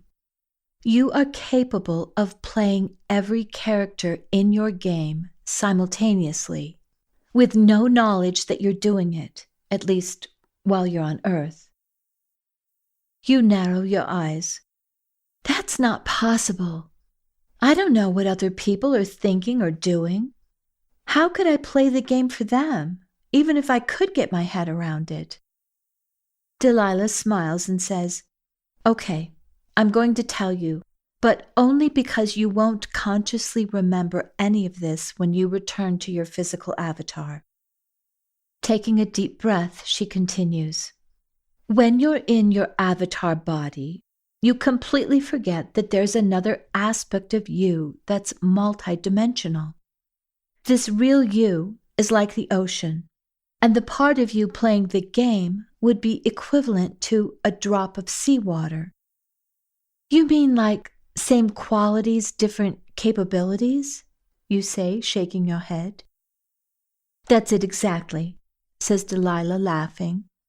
So the quantum player that you are is capable of playing every character in your game in multiple realities all at the same time. Sort of like the way the ocean can handle every drop of water. Okay, that's totally tripping me out, you say. All right, I'll make it simple, says Delilah. Pretend you and your quantum player are like identical twins going out onto the ocean in a glass-bottomed boat. You put on all the necessary equipment for deep-sea diving and jump in, while your twin stays in the boat and observes what's happening below. She might suggest that you turn to the left to see a pod of dolphins, or she might warn you to be careful of the sea urchin you're about to step on. But it's up to you what you want to do. Are you saying that this quantum me has been playing the role of every person I've ever met? You say, wincing. I'm saying the quantum you is capable of playing all those parts. But that doesn't mean that's what you choose every time. Sometimes you might kick back and play as a drop of water, or a puddle, or a stream, or a lake. And sometimes you might want to be the entire ocean. You are completely unlimited. When you're on Earth, your thoughts and feelings create your experience. But there's a time lag, usually about a month, which gives you the opportunity to make new choices and refocus. You can observe cause and effect. And the program teaches you how to play while you're actually playing the game. Here in the spirit world, your thoughts, feelings, and beliefs are created instantly. It's as if you broadcast a signal, and everything you see, every experience you have, is a match to that signal. So everywhere you go here, it's beautiful like this? You say, admiring the view. Well, everything for you is beautiful, but every person creates their own experience. So the environment that surrounds each individual is a perfect match to what they deeply believe at the time of death. They instantly see an outpicturing of where their attention is focused and what they truly believe, and they see and experience others with matching thought forms. For instance, if a person was cruel or cared nothing for others, No matter how religious or powerful or successful they may have appeared to be on earth, when they come here, they live in a world of their own making, a world that is uncaring or cruel. Thy will be done is the prime directive in the spirit world as well as on earth. But here, everything happens instantly. There's no pretending.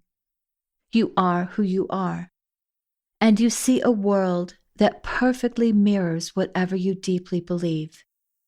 And this is what Thomas is afraid of. He can send remote viewers anywhere within the game program, but he can't penetrate the spirit world. That's why he sent you here. But I'm sure that Thomas was behind the satanic ritual. He wanted me dead. That's why I'm here, you say fervently. Yes, Thomas wanted you in the spirit world. But if you think about it, your body is unharmed.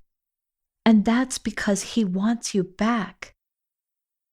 I refuse to do anything for him, you say angrily. He knows that, says Delilah knowingly, but you would do anything for Matthew. Instantly you see yourself in a game you had once played, growing up as an only child in a small town in the Welsh countryside. You don't know the exact year, but you're wearing a long fitted dress and boots that are laced up the front that are dusty from walking on the dirt roads in the village.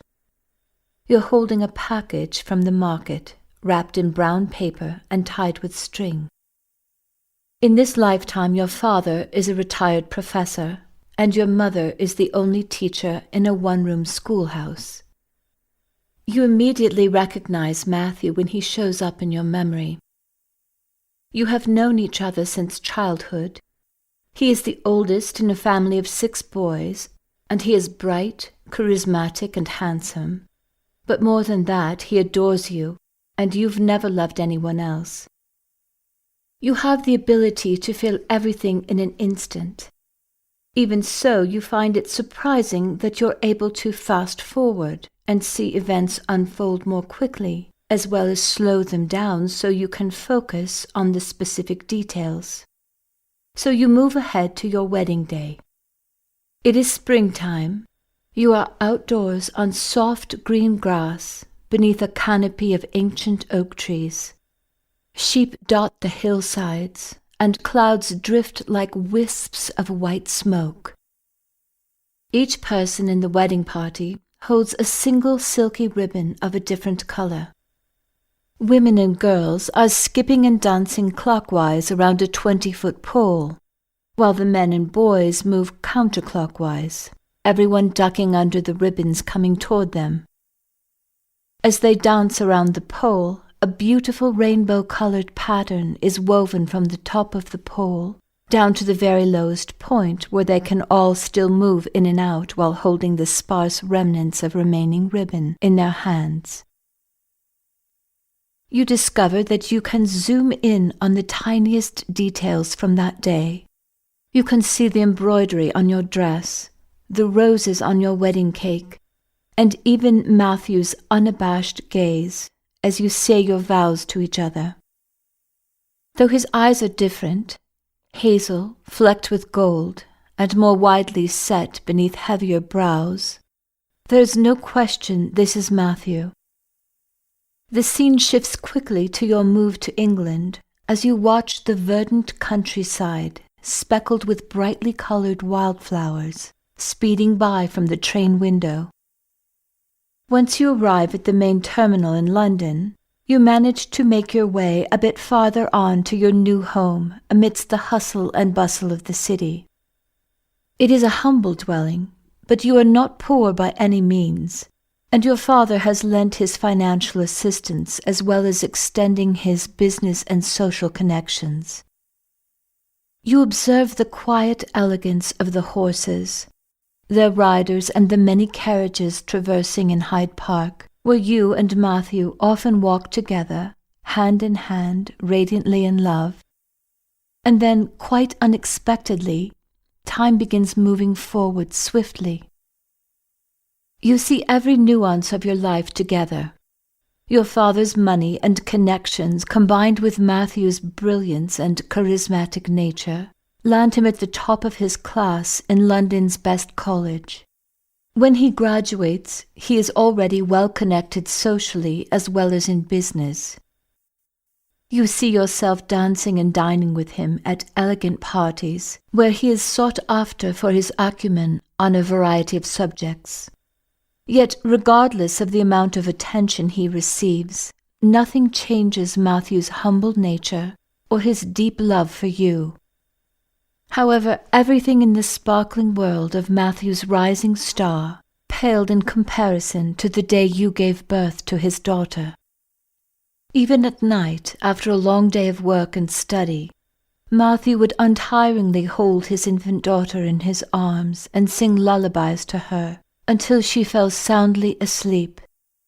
He would then return to bed, gently placing the baby between you and himself, and though he should have felt exhausted, he could barely sleep from all the love he felt for you and his daughter. And then you see a memory of a time when your daughter was 2 years old.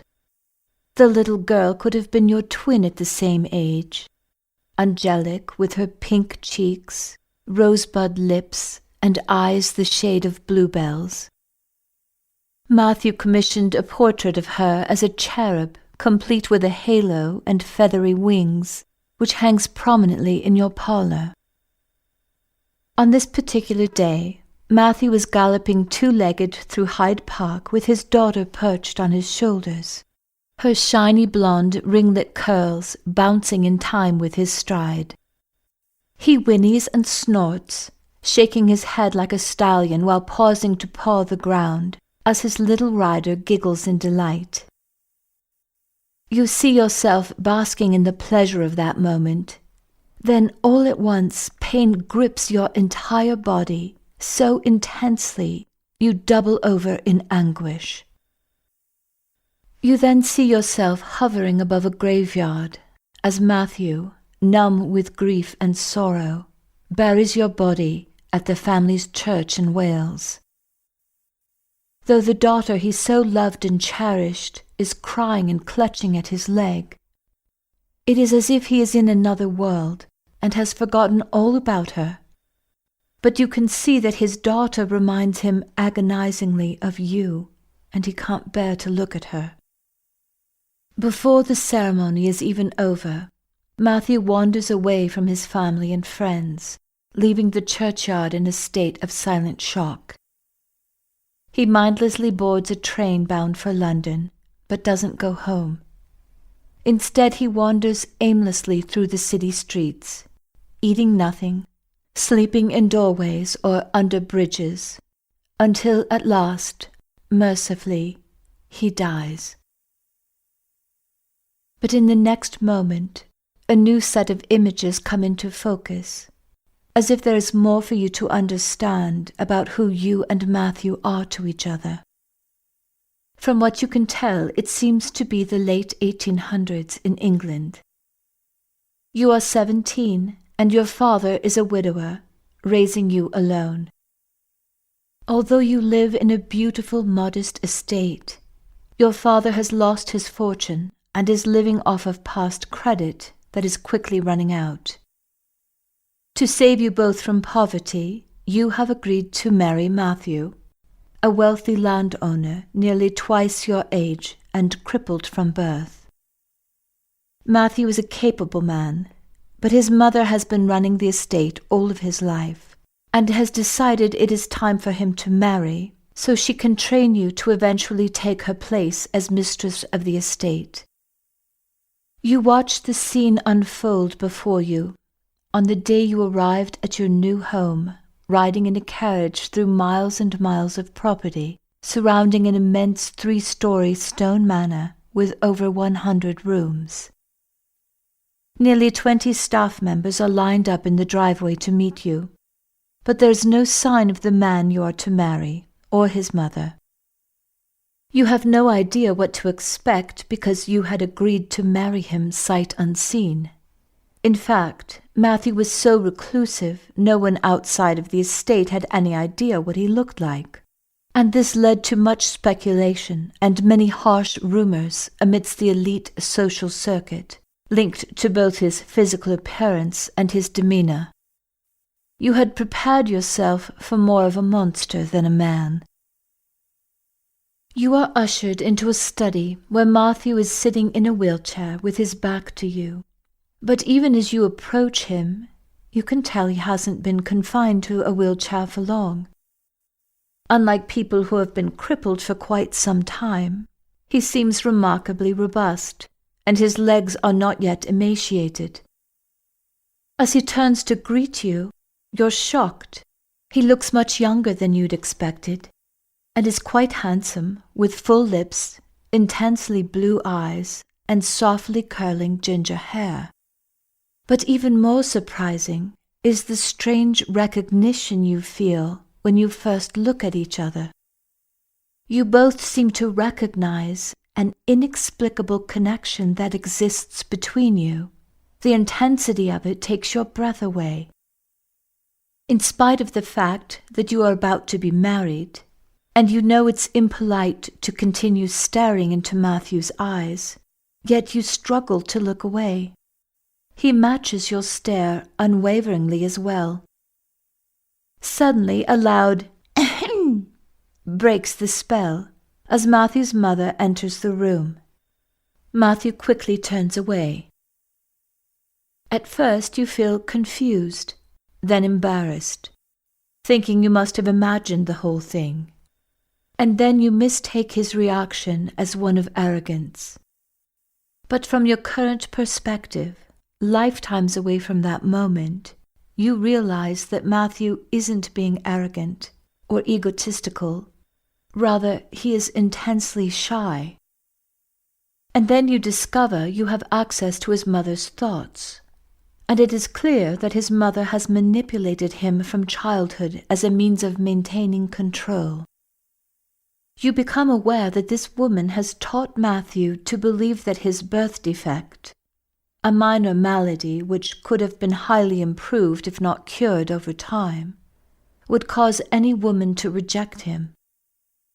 This belief is so firmly ingrained from his childhood that Matthew is uncomfortable looking any woman in the eye.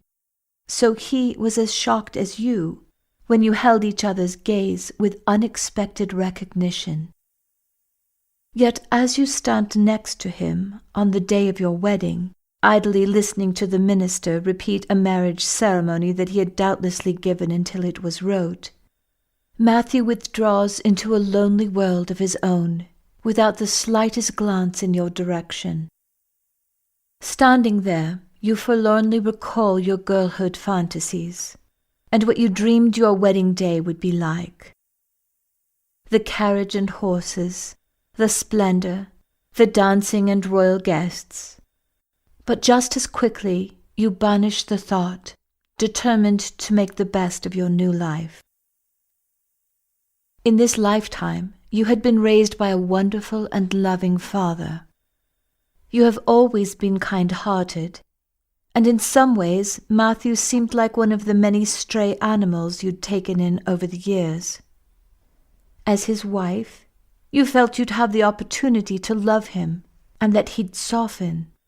But Matthew wants nothing to do with you. You are young and beautiful, and even though you're married, Matthew believes you have nothing to offer him other than pity, and he's too proud for that. Bound by etiquette, tradition, and the laws of the day, feelings were mostly kept privately within. But as you watch that lifetime unfold, every single thought and feeling is laid bare before you. In your science class, you learned that light travels into infinity, never ceasing to exist. And you wonder if it's possible that human thoughts, feelings, and events continue unchanged as well.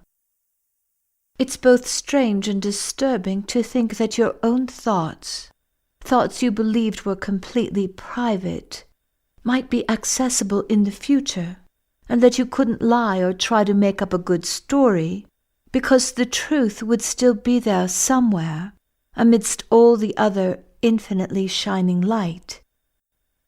Anyone accessing the information would know the truth exactly as it happened. Immediately following your wedding ceremony, Matthew retreats directly to his bedroom suite.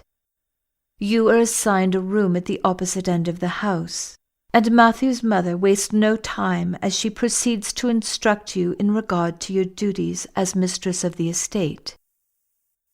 A profound sadness washes over you as you watch years go by, with the knowledge that at another time and in another place, you had once been deeply in love. You can see that even though you have no conscious memories of other games, there is actually some level of unconscious emotional transference from one game to another. Matthew treats you politely in passing, but never entertains an actual conversation with you. You can't understand why he is so distant, and why he has no desire to have a child. You feel like a caged bird, but the door to that cage flies open and sets you free when Matthew's mother suddenly falls ill and is bedridden in a wing of the house far from the daily activities. In the end, there is nothing any doctor can do for her, so the staff is advised to keep her as calm and quiet as possible for the remainder of her days. You now find yourself as mistress of the estate and at once effectively turn the household staff upside down and inside out with your new plans for the life you want to live. Much to the initial shock and dismay of the head butler, you no longer sit alone at the mahogany dinner table that seems to reach out to infinity. Instead, you begin dining with the household staff. This, of course, is unthinkable and, frankly, never done, but there is no protocol for such behavior. When you first appear in the servants' dining area, everyone feels awkward and uncomfortable, but by the end of your meal, echoes of gay laughter peal through the halls of what had previously been nothing short of a mausoleum. You begin singing and playing the piano, which had never been allowed by Matthew's mother. You fall in love with gardening and learn all about the farm, insisting you be present for the birth of the farm animals, even if it's in the middle of the night. In no time at all, you're able to deliver a calf or a colt as easily as milking a cow. You learn to ride and hunt and jump horses, but you dispense with the side saddle and wear breeches so you can ride astride the horse like a man. In this particular game, you had been married into the highest position in society, yet you weren't socially inclined to have friends that would criticize you. Everyone on the staff adores you, so it really doesn't matter to you what the outside world would think. As you played your part in this game, you assumed Matthew simply didn't care for you. But now, as the observer of that game, you are able to see what had been invisible to you in that lifetime.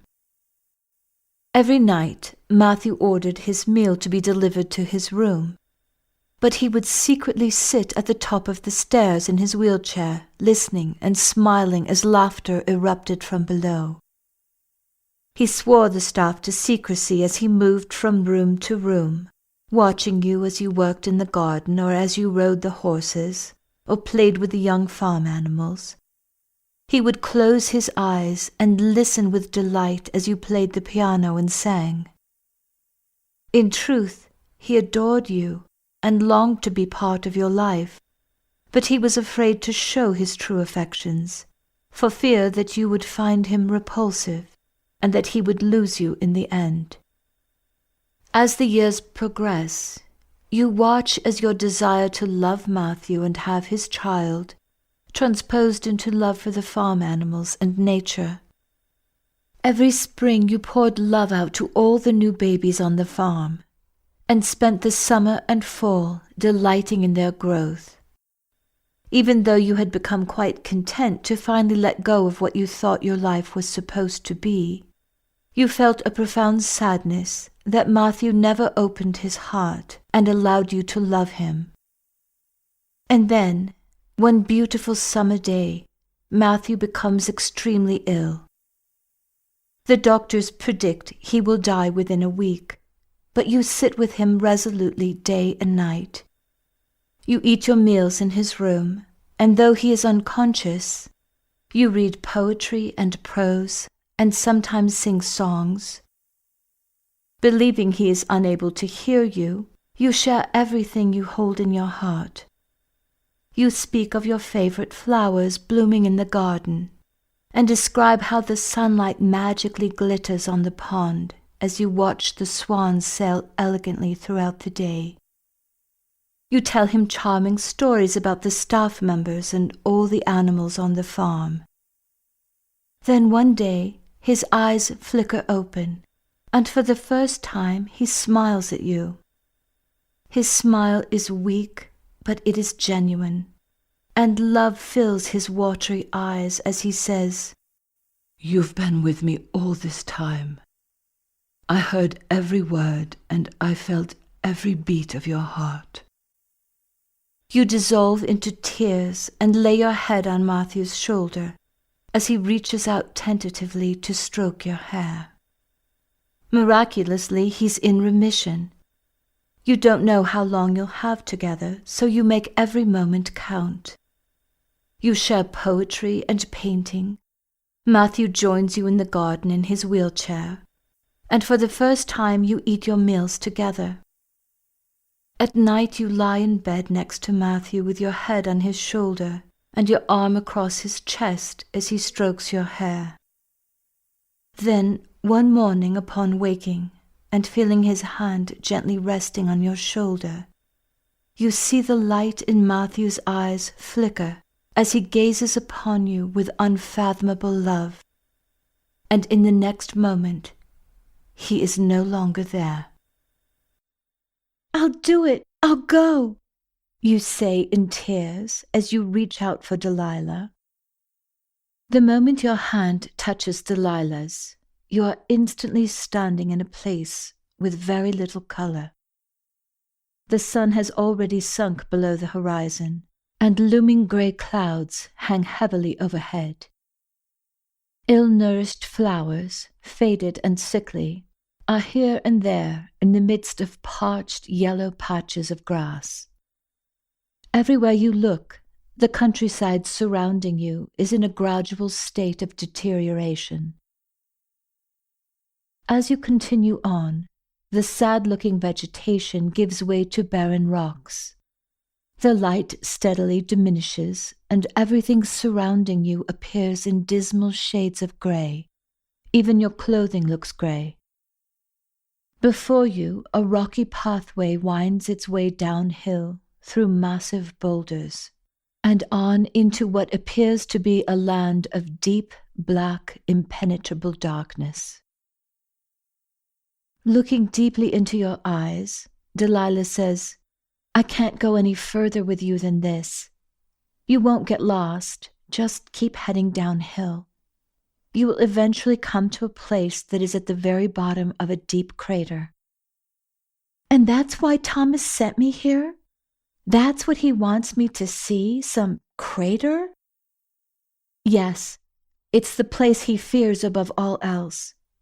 He doesn't know for sure what it's like there, but he's heard rumors, and he's terrified." Your body shivers uncontrollably. "I have to go?" "If you don't go now, Thomas will find a way to send you back again," says Delilah. "But I have 2 gifts for you. One is this rose quartz," she says, handing a polished, pink, heart-shaped stone to you. "It will protect you, so don't lose it. My second gift is that you won't consciously remember any of this when you come back to life in your avatar body." "But if I can't remember, how will I tell Thomas what I saw?" you say anxiously. "Thomas will pick up your experience telepathically, says Delilah, wrapping her arms around you and hugging you tightly. Hanging on for dear life, you close your eyes tightly and wish away whatever is to come. But in the next moment, Delilah is gone. Your heart sinks as you walk along a hardened pathway that crosses over barren, colorless land. A dull gray sky looms lifeless overhead, and the temperature is dropping quickly. When you were in the realms of light, surrounded by beauty, the idea of doing this on your own seemed viable, heroic even. But now you're all alone, and your feelings of vulnerability and helplessness gather strength as you climb to the top of a rocky hill and find nothing below but a towering bank of mist. You look around desperately for another way down, but the fog spreads out as far as you can see. Fear seizes you all at once as you follow the path into mist that wraps itself around you like a death shroud. You can barely see the ground as you slowly and carefully pick your way down the slick, rocky hillside. The fog gathers in density until it transforms into swirling, damp, heavy clouds that press upon you like cold, dead weight. Nervously, you wrap your fingers around the pink heart-shaped stone in your pocket, and to your surprise, you suddenly feel warm and a bit less frightened as well. Gradually, the clouds dissipate until they vanish altogether, revealing a bleak landscape with no trees or grass or plants of any kind, leaving only small square houses that look completely uninviting and even a bit sinister in their utter plainness.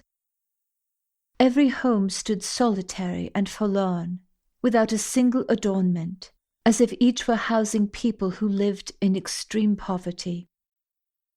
As you pass by the houses, you see a middle-aged man standing on his porch, dressed in what might have been worn in the 1800s by someone very wealthy. But each piece is completely tattered and threadbare, leaving him with nothing more than an air of faded prosperity. With no effort at all, you clearly see an overlay that shows you the kind of person he was while on Earth. He had been a very successful businessman, and though he made sure that everything he did was legal, he was ruthless in his treatment of others. At home, everyone was subservient to him. He gave generously to charity and his church, but only if he saw a financial or social advantage for himself. He was solely motivated by selfishness and greed. Though the man doesn't seem to notice you, you give him a wide berth as you walk quietly past his house. Even so, you can hear him muttering to himself about the injustice of it all and how much he is forced to suffer in this place. Suddenly his eyes narrow and shift upward until he is staring suspiciously in your direction. Instinctively, you stop in your tracks. He stares for a moment longer, and then looks away and continues ranting about his pathetic existence. You know that the stone is protecting you from the cold, but is it causing you to be invisible as well? Testing the situation, you carefully draw your hand away from the crystal in your pocket. The instant you lose contact with the stone, the man's head jerks up. Licking his lips, he stares greedily at you, as if you're about to be his next meal. Jamming your hand back into your pocket, you grab the stone. Instantly, the man's eyes go blank, as if you had been nothing more than a figment of his imagination. Silently, you continue on.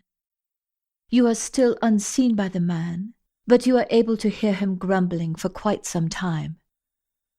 Gradually, the path seems to disappear as you pick your way through rocky formations.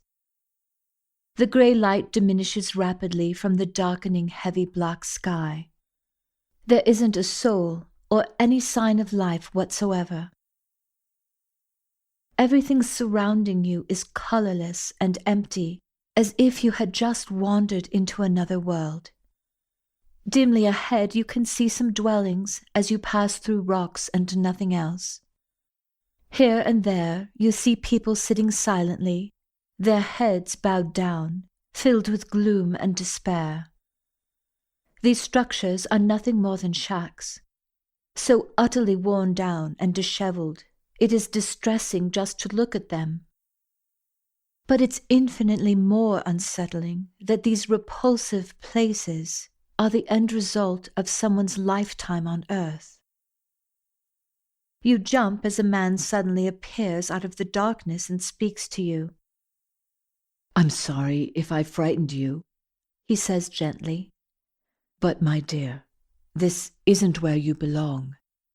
If you continue in this direction, you may not return to the world of light for a very long time." You stand quietly for a moment, staring at him. Are you someone who tries to help these people? Yes. There are many of us who continually attempt to rescue those who end up here. But we find it impossible to succeed if they don't want to be rescued. How do you know they don't want to be rescued? Why would anyone want to live like this? You say, aghast. If the person doesn't have a glimmer of light in their mind, or even the slightest desire to step forward onto a different path, then nothing, literally nothing can be done. The desire to change has to come from deep within that person. People here are revealed for being exactly who they are, and so they punish themselves, choosing over and over to be right. But there always comes a time, even if it takes thousands of years, where they finally realize they've punished themselves long enough with their own thoughts and convictions. And when the darkness they've created no longer holds any attraction to them, they finally choose to let go. And in that moment, they are immediately transported out of the darkness and into a place where they can begin to heal. It takes time because they have to acclimate to the light realms. But we've never lost anyone, says the man, smiling as he answers your unspoken question. But why did you say that I might not be able to get back to where I came from? You ask anxiously. If I came in this way, why couldn't I get back out? Let me explain, says the man kindly. Have you noticed that there's nothing keeping these people here? There are no walls, no prisons, no restraints of any kind. So why don't they just leave and go to where it's beautiful? You ask, as you think of how miserable life must be in this place. Think of the spirit world like a mountainside. When a person exits the game, they instantly find themselves on a part of the mountain that matches their most deeply held beliefs on earth. But no matter what level you are on, if you try to enter a level that is higher than your own frequency, it would be very much like trying to climb Mount Everest without acclimating to the lack of oxygen. You simply come to a point where you can't breathe, and this causes everyone to turn around and go back to where they came from. But if I came from a higher part of the mountain, then why can't I go back? You ask. My dear, the reason I suggest you don't continue any further is because you are empathic. The discomfort you experience is caused by your ability to feel the thoughts and beliefs of others. It's manageable now, but it will get far worse the deeper you go, and you're not trained to be here. I too am empathic, and I understand your reasons for being here. But please listen to me.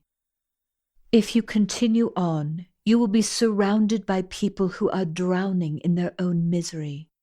And if they see you, if they have any awareness of your presence, they will grab hold of you and energetically take you down with them. you will forget who you are and how you came to be there. Their world of darkness will become your only reality. Petrified, but trying not to show it, you thank the man for his concern and continue walking, afraid you will lose your nerve if you stay with him for even a moment longer. Gradually, you become aware of rancid odors, smelling like rotting meat. Large bands of malevolent souls pass you by, all with hideously malformed bodies, reflecting their distorted minds. And though you hold your crystal heart tightly in your hand, and are therefore completely invisible to them, you know everything about each person that passes by. Some of them have been here for centuries, but their ghastly appearance isn't caused by the passage of time. It is their ongoing malicious thoughts which appear etched on their repulsive faces. As the sounds from the groups match their horrendous surroundings, everything from mad, raucous laughter to shrieks of torment inflicted by others as demented as the person being tortured, you clearly see an overlay hovering around each person. Everything is completely transparent. Whatever is created and held to be true on earth is now outside for all to see. And though a person may have escaped moral justice while playing the game, in this place there is a self-created, strict, unrelenting justice. Trembling with fear, you continue walking unseen through the roving bands, until they eventually diminish and you find yourself enshrouded in darkness. Without thinking, you pull the heart-shaped stone out of your pocket and discover you can see in the dark with perfect clarity. Grasping the stone tightly, you climb down over large rocks and boulders, covered in a revolting, noxious-smelling, dirty green slime, hoping desperately the stone will protect you from falling. After climbing down for about a mile, you look up. Towering above you, treacherous and menacing, with a circumference of several miles, you realize you're inside a massive crater. Rocks and boulders are strewn everywhere, as if there has been an enormous earthquake, and everything has hurtled into the depths below, scattering in all directions, forming natural caverns and tunnels. In the center of the crater, a dull cloud of poisonous vapor rises up, as if a volcano is churning below on the verge of erupting. Dimly through the haze, you see what might have been human beings at one time, crawling on all fours over the surface of the upper rocks. Hovering above each one, you see the regrettable lives they had lived on earth. With your heart hammering frantically in your chest, and your legs shaking with exhaustion, you force yourself to keep moving until you reach a part of the crater that is the most densely populated. Each person is frighteningly distorted from their limbs to their faces. Some are seated on small boulders, conspiring together with a clearly evil intent. Others are lying face down on the ground, as though exhausted.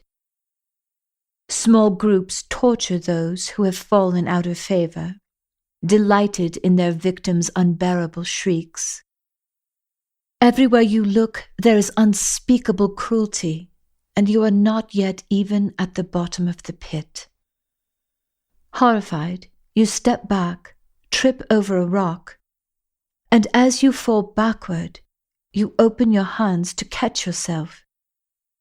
The pink stone drops to the ground, skitters across a large flat rock, and as you desperately reach out to save it, the crystal falls into a cesspool with a heart-stopping plunk. The moment the protective stone leaves your hand, a man's eyes flash open. Suddenly able to see you, he focuses on you with laser-like attention as you struggle to get up. Slowly and laboriously, he inches his way up the slimy incline, edging his way toward you. On hands and knees, you try to scramble out of his way, but instead, you slip on the rocks and tumble down the incline toward him, landing on your back.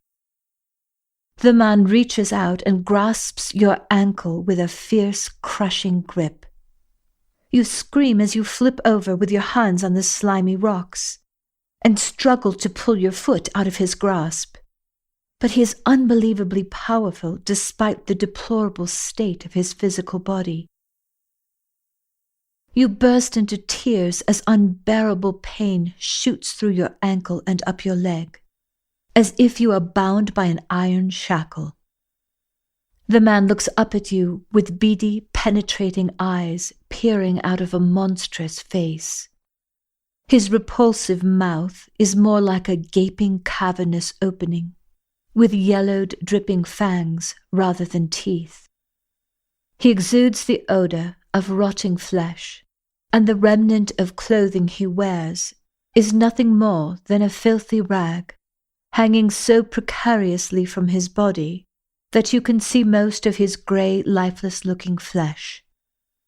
His skin is paper-thin, and you expect to see his bones pop out at any moment. His hands are talon-shaped like a bird of prey, with fingernails more like claws.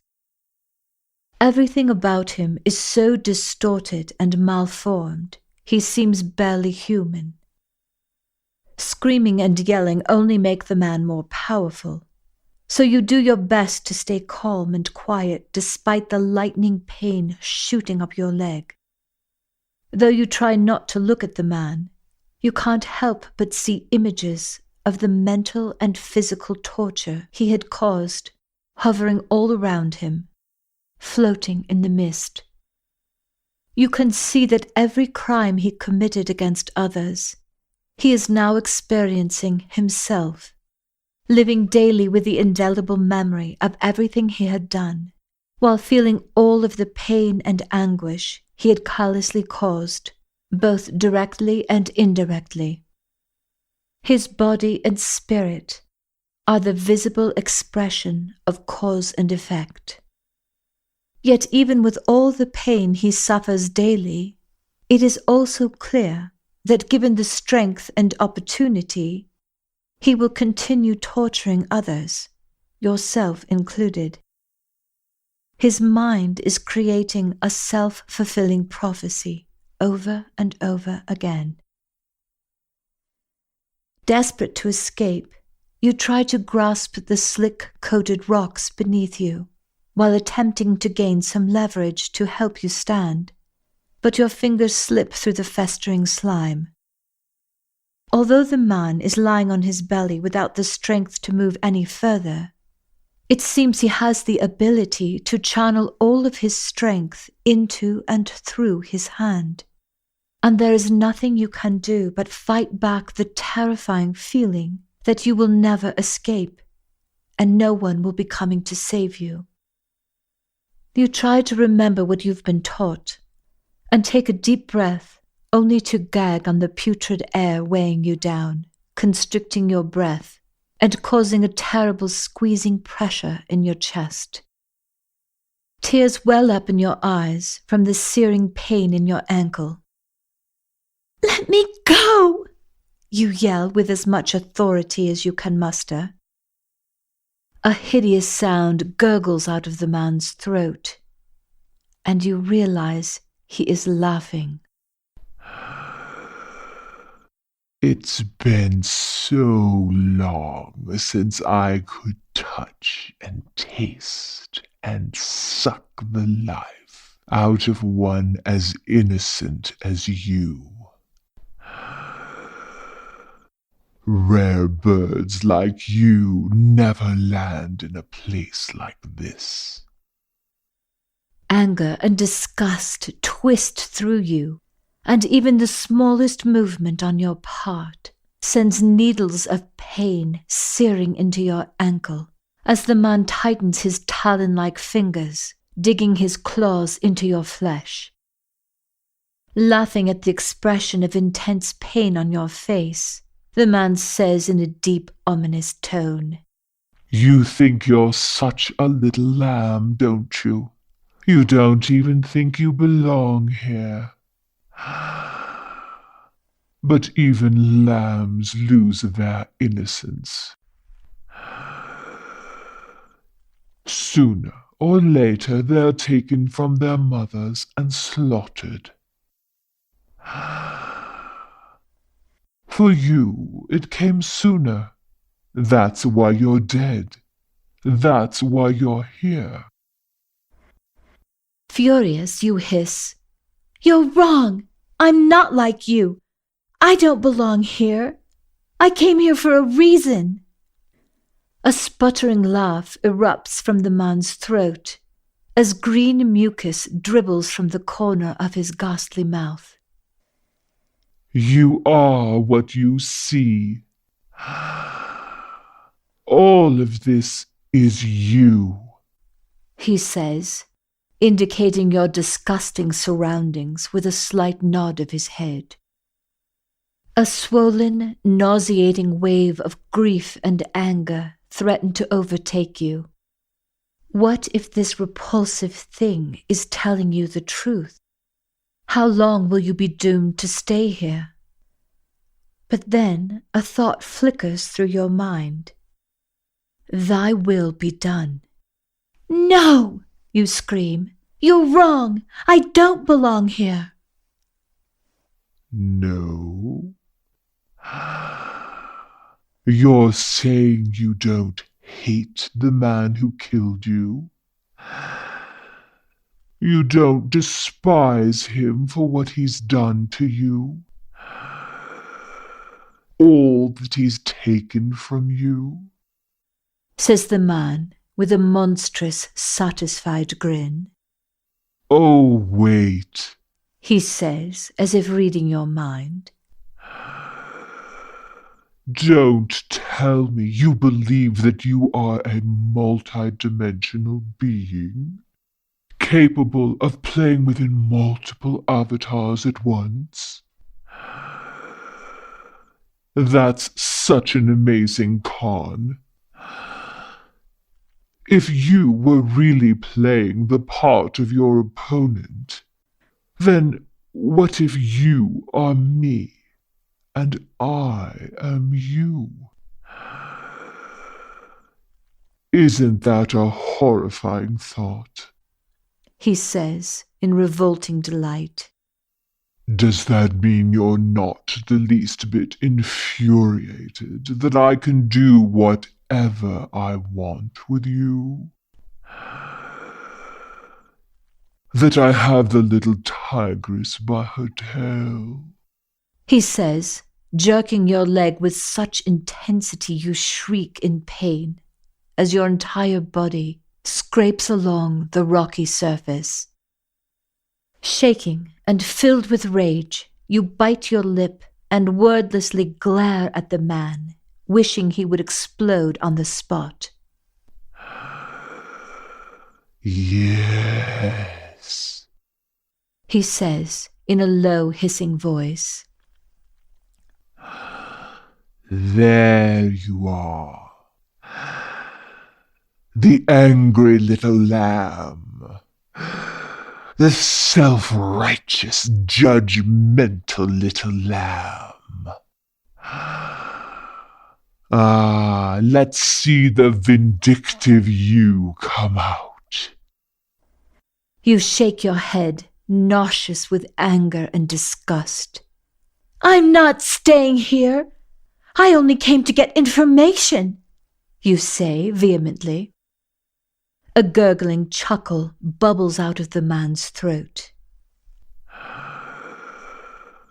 Oh, I'm quite sure you'll be staying. The man says slowly and deliberately. I'm afraid no one's coming to save you. You can feel the man's strength returning to his body as you are being drained of yours. Black, all-consuming hatred rises from your stomach and up into your throat as suddenly everything before your eyes turns a dark, muddy red. As much as you loathe this revolting creature before you, you despise Thomas even more. But now is not the time to worry about getting back at him. You need to escape. And that makes you wonder. If thy will be done works in the dark realms just as it did in the game, then my deepest wish is for these two monstrous men to spend eternity suffering over and over again for every bit of suffering they've caused. Ah, little lamb. Be careful what you wish for. I told you that you belong here with me. And this is where you'll stay. I can guarantee it. He grips your ankles so tightly you scream in agony. And fear will keep you here. You are in my world now. Sucking the life out of you, the man gains more and more strength as you thrash about, trying to kick him and free yourself. Yet you find yourself utterly powerless. Burning pain courses through every inch of your body as he drags you slowly over the rocks. You flap about helplessly like a bird with a broken wing until he draws you fully into the cesspool. With one last gasping breath, you are drawn below the surface and into the depths of the foul, fetid liquid. How is this even possible? You are a good person. How could this wretched excuse for a human being, or whatever he is, manage to drown you? After a short period of struggling, you involuntarily exhale, and in one spasmodic breath, the decaying liquid fills your mouth and windpipe, completely flooding your lungs. Half conscious, you do everything in your power to claw your way to the surface, anything to stop the horrific sensation of being smothered to death. But darkness closes in on all sides. Your body goes limp, your lungs give out, your mind is blank, and there is nothing to do. The man releases your body as you float lifelessly far below the surface. You can't move or breathe. You want to die, and it seems your body is dead. But now you fully understand the truth. Death does not exist in the spirit world, and it will just be a matter of time before you regain your strength, and then that hideous creature will be waiting to drown you again and again and again. Minutes feel like hours, but finally you can move your eyelids, and without thinking you open your eyes. Somehow in the dense liquid, you are seeing the ghostly grey faces of people who had fallen into the cesspool. Their flaccid bodies are alive, but barely moving as they drift about, staring aimlessly into the grey depths, waiting for the strength to crawl out. The grotesque man floats nearby. He has used all of his might to hold you underwater until you drowned, and now he is waiting to have enough strength to overpower you again. Rage eats its way through your body, consuming you from the inside out. This is all because of Thomas.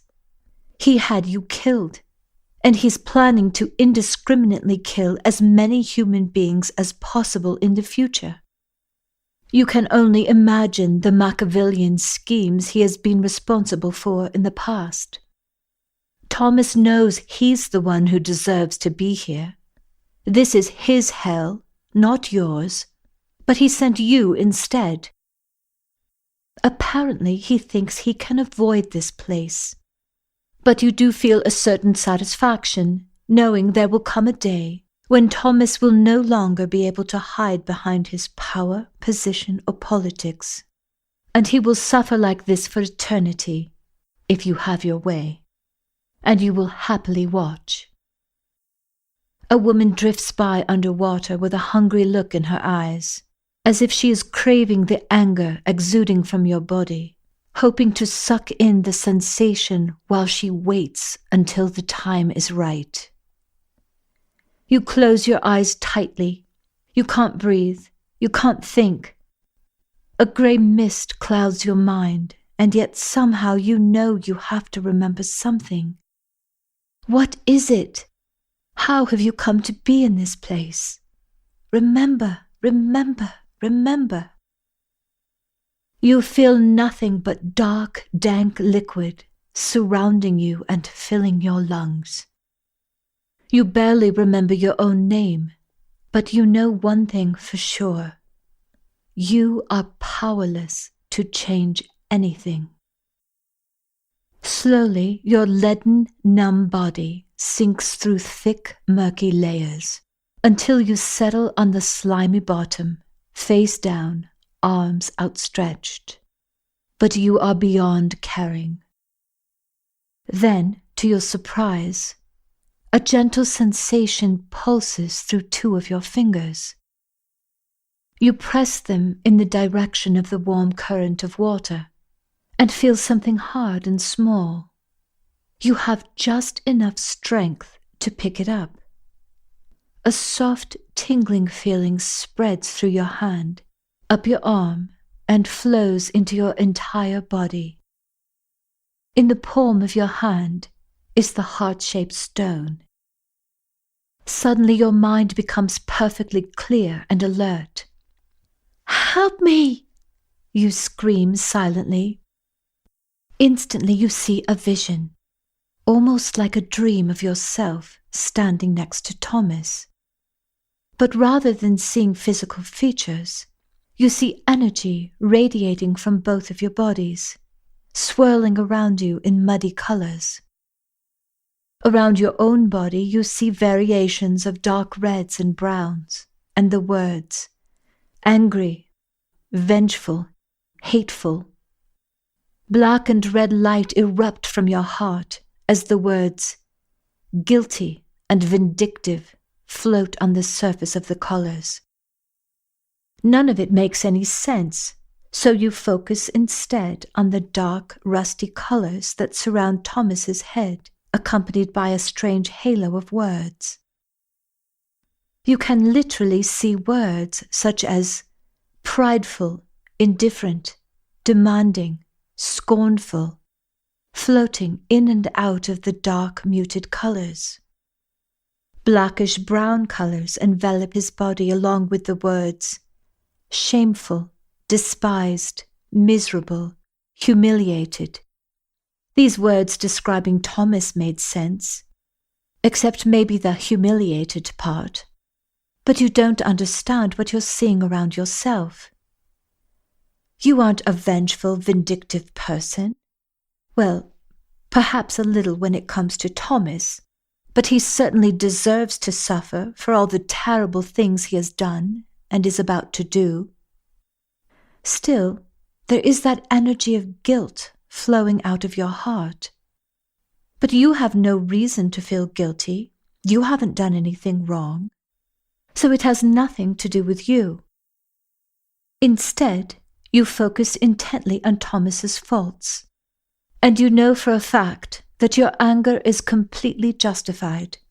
So you have every right to be vindictive, and he deserves pain and suffering.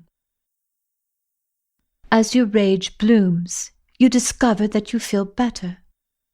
Yet you can't help but notice that the colors swirling around your own image are becoming darker and darker, until suddenly you are sucked into the image, and find yourself standing inside a massive clear glass globe. But this globe isn't filled with lovely white fake snow. You are standing in raw sewage up to your knees, with rats paddling around madly looking for refuge. You let out a blood-curdling scream as the rats begin climbing up your legs, but you can't move because your feet are glued to the bottom.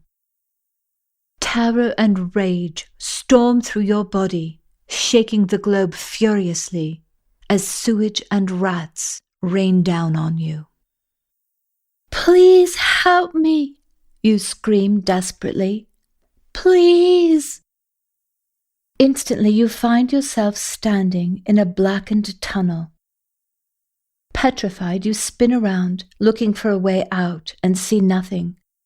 But as your eyes adjust to the dark, you notice a tiny golden light, as if someone is holding a candle at the far end of the tunnel and walking slowly away. You follow the light steadily downward as the tunnel spirals deeper and deeper into the earth. At last you catch up with the light as it expands, and you find yourself standing in front of two massive and very old wooden double doors, each with their own round iron handles. You don't know where you are or what you're supposed to do, so you grab one of the handles with both hands and pull with all your might. The heavy door swings silently open, revealing Thomas sitting with his back to you in front of a huge holographic image, playing what appears to be a video game.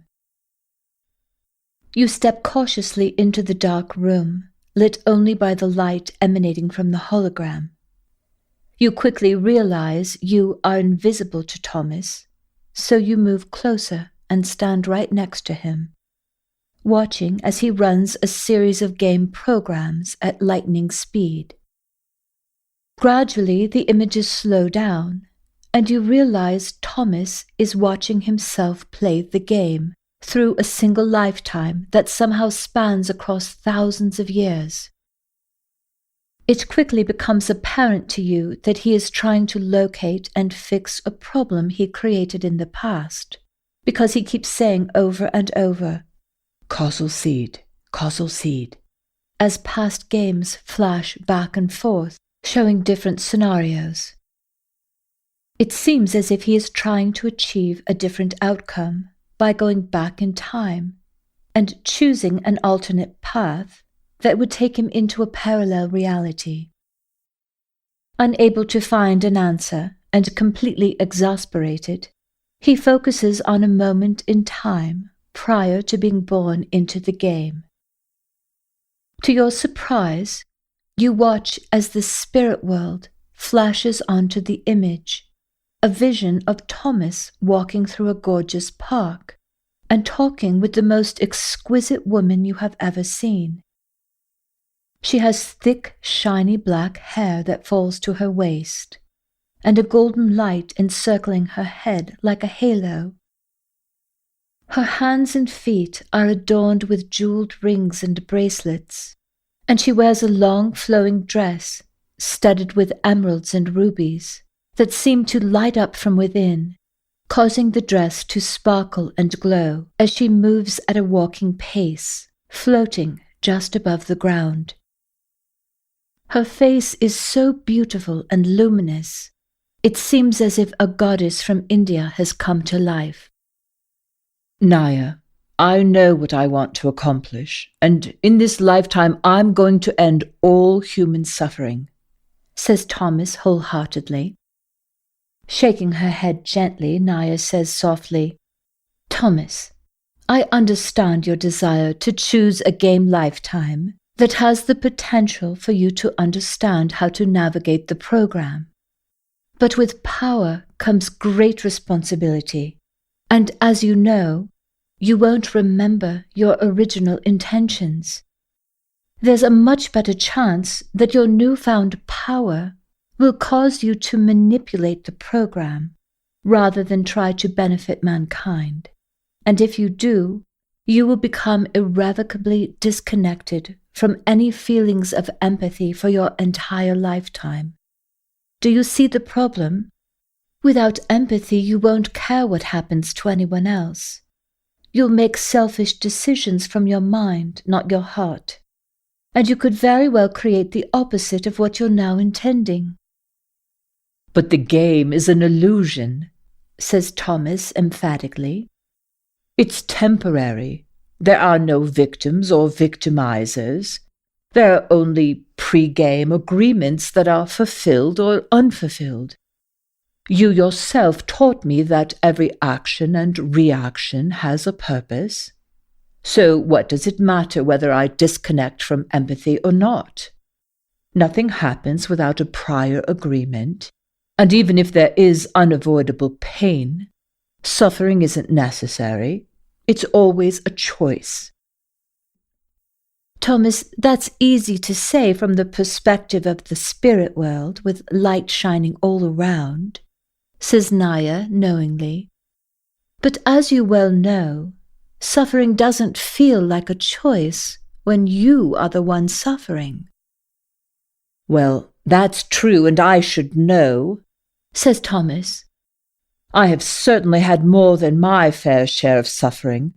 All those lifetimes as a woman where I had plenty of empathy but no power, says Thomas indignantly. It didn't help me or anyone else. Just suffering and more suffering, and then there's childbirth, but I won't even get into that. You burst out laughing, clap your hand over your mouth, and then remember Thomas has no idea you're there. Just the thought of Thomas choosing multiple lifetimes as a woman was enough to make your head spin, and though you know he had been a woman, you still have the image of him going through all of the inconveniences of pregnancy and childbirth as a man. It is the most entertaining thought you've had in a very long time. I understand what you're saying, says Naya kindly, but I'm talking about what your life will be like when you return to the spirit world after a lifetime with no empathy. You must remember, Thomas, you have never played a game where you're a man with power and authority. Whatever you believe and feel when you return will show up instantly, and you know nothing of the dark realms. Really, how bad can it be? No one stays there forever. Everyone can change their minds at any time. People are rehabilitated all the time.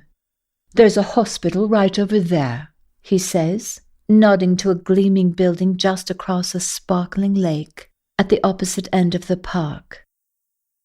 Yes, but before anyone is brought to the hospital, they must have a willing change of heart. And sometimes people would rather be right than happy for very, very long periods of time, says Naya thoughtfully. I know I'm taking a chance on this, but I've spent over 100 years in Earth time researching the game program, as well as past games I've played, and I'm certain I can change what's happening on Earth. I've even devised a way to stay alive in a human body, mine or someone else's, for as long as it takes to get the right outcome. And I'm not talking about a longer life. I'm talking about being able to stay for hundreds or thousands of years. Staying in human form for longer periods of time is not necessarily better. There's a very good reason players have short lifetimes and fully disconnect from their avatar body. You need time away from the illusion to learn from your mistakes and to assimilate new solutions before you return and play again. A fresh start and a new body can be very helpful, even if you are required to forget. But in the end, we're just talking about two different experiences, because the entire program is an illusion, a very convincing one, but still an illusion that's no more powerful than a dream.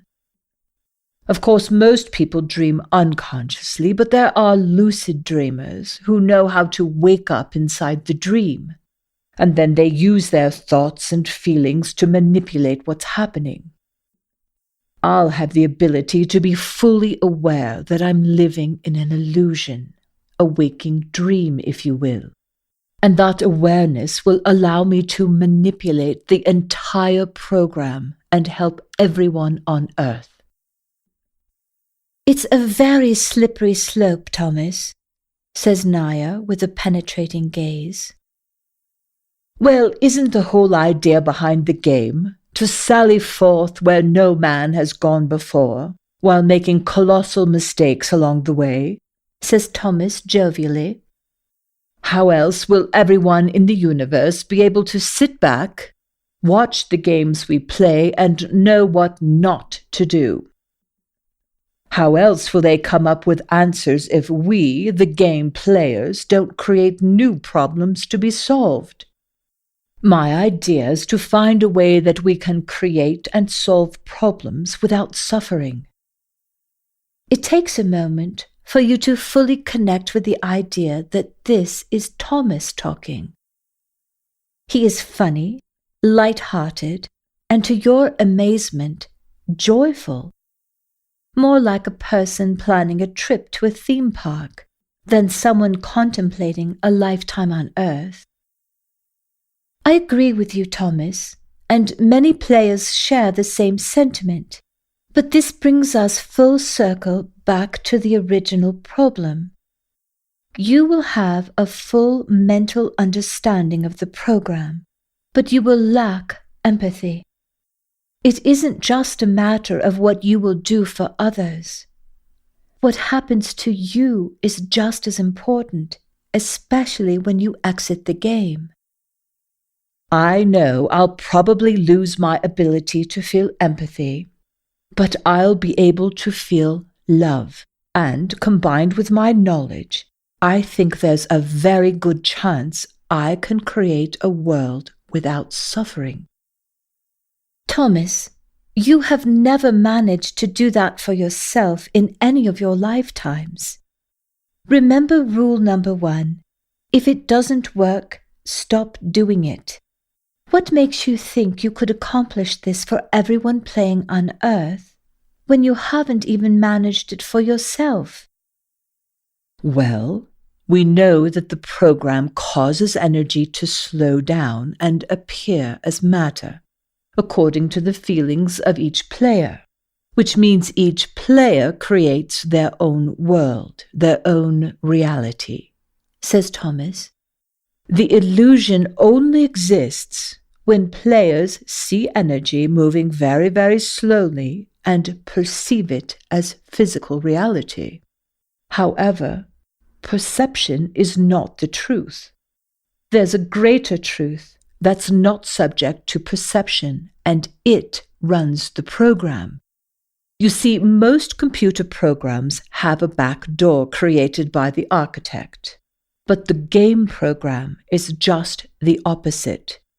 The back door is the program itself. I've been thinking about this, and there's a way that I could alter the program so that it's more like the spirit world. Like-minded players playing together rather than a few players dominating the rest. Thomas pauses for a moment. Go on, says Naya with the faintest hint of a smile. Enthusiastically, Thomas continues. Energy is the combination of universal intelligence and universal love, which creates, connects, and is everything, including the game program itself. The game is programmed to cause a feeling of separation. How else could a player have an experience? If you know and love everything that has ever happened or ever will happen, nothing new can occur. There would never be the feeling of expansion or growth or creativity. So players perceive intelligence and love as two separate energies, and spend each game period trying to put the two back together. So, as I was saying, the program itself is the back door. You don't have to hunt around for the back door or figure out a special passcode. The program is pure energy, and it responds to resonant frequencies, just like a crystal glass humming along with a particular sound. All right, Thomas, says Naya, but tell me, how do you get the program to hum along with you? Well, it's something you always tell me between lifetimes, says Thomas, grinning. Naya smiles. If you would only love more, all limitations in your life would vanish, says Thomas, finishing the statement. And how will that help you when you can't remember it? Says Naya thoughtfully. Well, like I said, the program itself is the back door, so you don't have to know anything about it. Every player has access to it at all times, but of course we forget everything. So I just have to have a compelling reason to love, and then I could work around my lack of empathy problem. All right, I'm listening. What's your plan? Says Naya supportively. In my research, I've discovered a game where I can be a high priest who learns how to perfectly navigate the program, to the point that I could even manipulate it, with love, of course. Thomas adds quickly. Did you research all of the variables as well? Says Naya. Yes, and you're right, the failure rate, at least in regard to my plan, is about 99.999%. He says, rolling his eyes in acknowledgement of Naya's warnings. But here's my idea. I will have a daughter that I dearly love, and to be sure of that, I have picked someone who I have loved in every game we've ever played, no matter what parts we've played. And she has always loved me as well. Of course, other things have gone wrong, Thomas admits, knowing it is a complete understatement. But I really believe this will work. Even though I won't feel empathy, I will consistently and powerfully be feeling love. I can't help but love her more and more as she grows up. And when a player loves like that, the resonant frequency in the avatar body will oscillate with the program, automatically overriding all limitations, says Thomas, so proud of himself he's practically glowing. Thomas, you seem to be forgetting all the things that can go wrong. You're planning to play a game as a wealthy, powerful man in ancient Egypt. You've never lived in that time period. You can't possibly know how you will react. On top of that, you were talking about loving a child. Yes, that kind of love can last a lifetime, but human emotions can change. Children change. They grow up. They move away. They can disappoint you, and you don't know how you will feel when that happens. I know, but that's not going to happen. I've already taken everything into account. I have contracts with everyone I'll be playing with as well. So there are certain things I know will happen, says Thomas, with the enthusiasm of a child on Christmas morning. Patiently, Naya says, every time you've played as a man, you have plans to enlighten all of humanity, and then your ego kicks in. Someone does something you don't like, or something happens that you can't control, and you suddenly feel separate and disconnected. And you feel this so powerfully, your experiences go from bad to worse, as the program quickly and powerfully outpictures the intensity of what you feel. I know I've made mistakes in the past, but I've learned from them, says Thomas earnestly. I've calculated the perfect time to go back and to make changes. My idea will change everything. I even have more than one alternate ending. And yes, there's a chance it won't work. But what if it does work? The alterations to the program would stop human suffering. I could make the game fun again, says Thomas, smiling hopefully. Naya, think about the real purpose of the game. It is designed to make us forget who we are. How much adventure could you have? How courageous would you be if you knew there was nothing to fear? People who want to play it safe stay here in the spirit world. They go to concerts and paint and write poetry. They never have to worry about ending up in the dark realms because they never go anywhere or do anything challenging. Game players are the cosmic badass renegades of the entire universe, says Thomas, laughing. We don't go to Earth to play it safe. We don't go there afraid of screwing things up. All right, Thomas. Imagine you have manipulated the program and created this perfect world you're aiming for. People love each other. They play with other like-minded players. Everyone shares the bounty of Earth equally and fairly. There is no lack and you have no limitations. Everything and everyone is in perfect balance. Love prevails. Now, given eternity, how long would it take for you to get bored? How long would it take before you wanted a challenge? Not long, given eternity, says Thomas thoughtfully. That's why I'm telling you, again, you don't need to fix the game. The program isn't broken. It works exactly as it was intended to work. Smiling warmly, Thomas says, I do thank you for your advice, Naya. Your words of wisdom are always something I take to heart, he adds, putting his hand to the middle of his chest. But I'm sure you know I've already made up my mind. Yes, of course, Thomas, says Naya, smiling affectionately.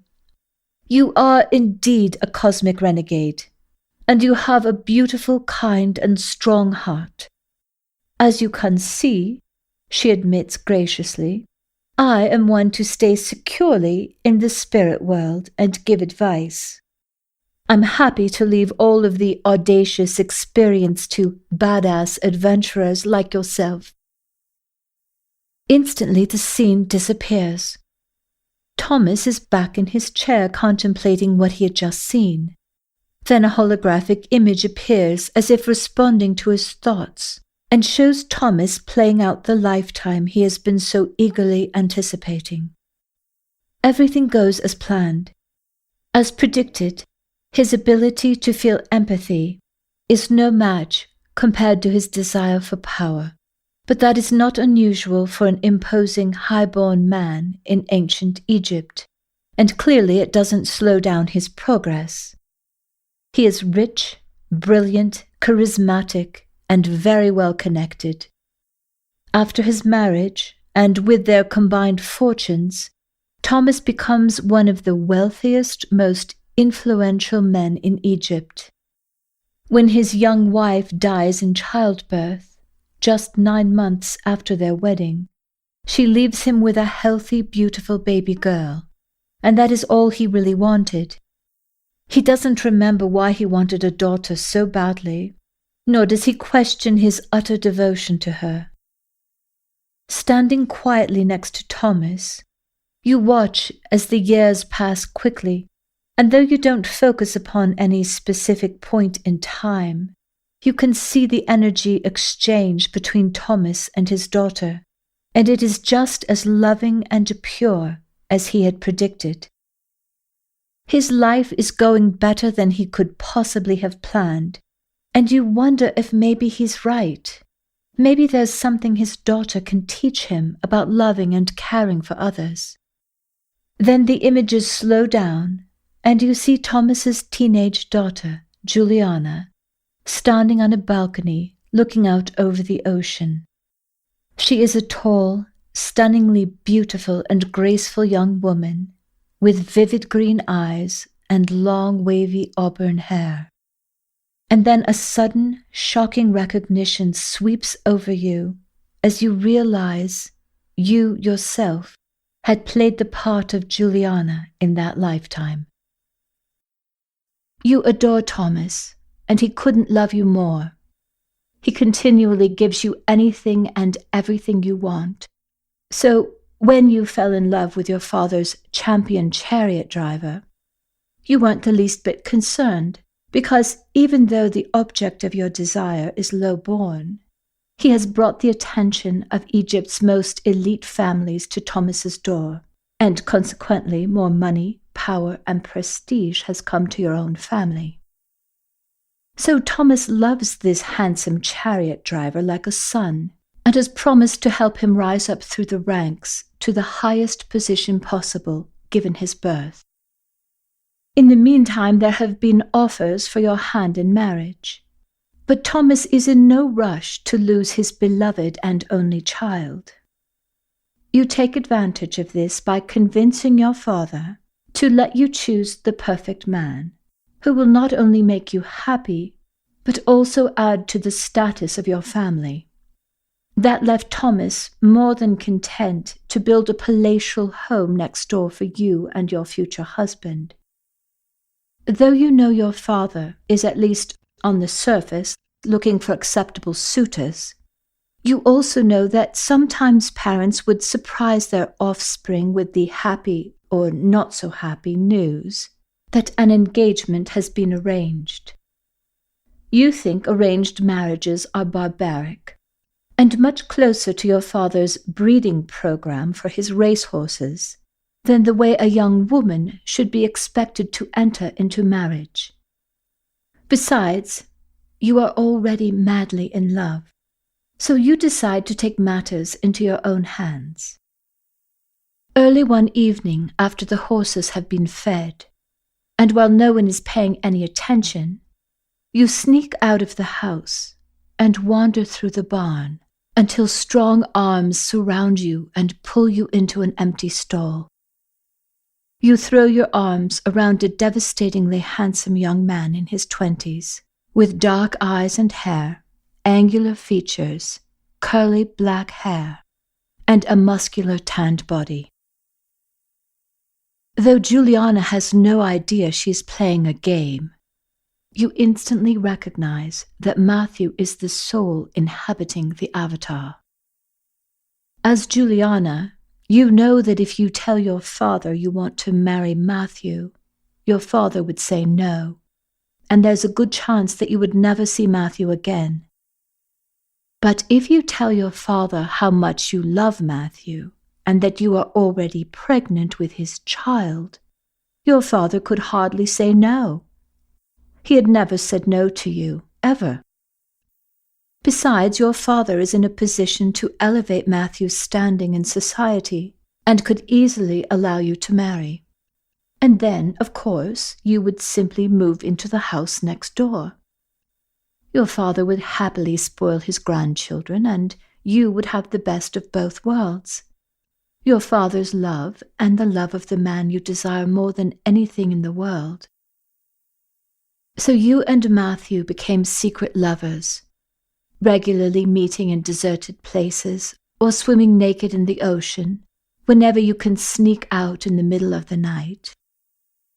You are so in love with Matthew, the time between your clandestine meetings seems to drag on forever, and you can hardly wait until you're married and can sleep together each night and wake every morning in each other's arms.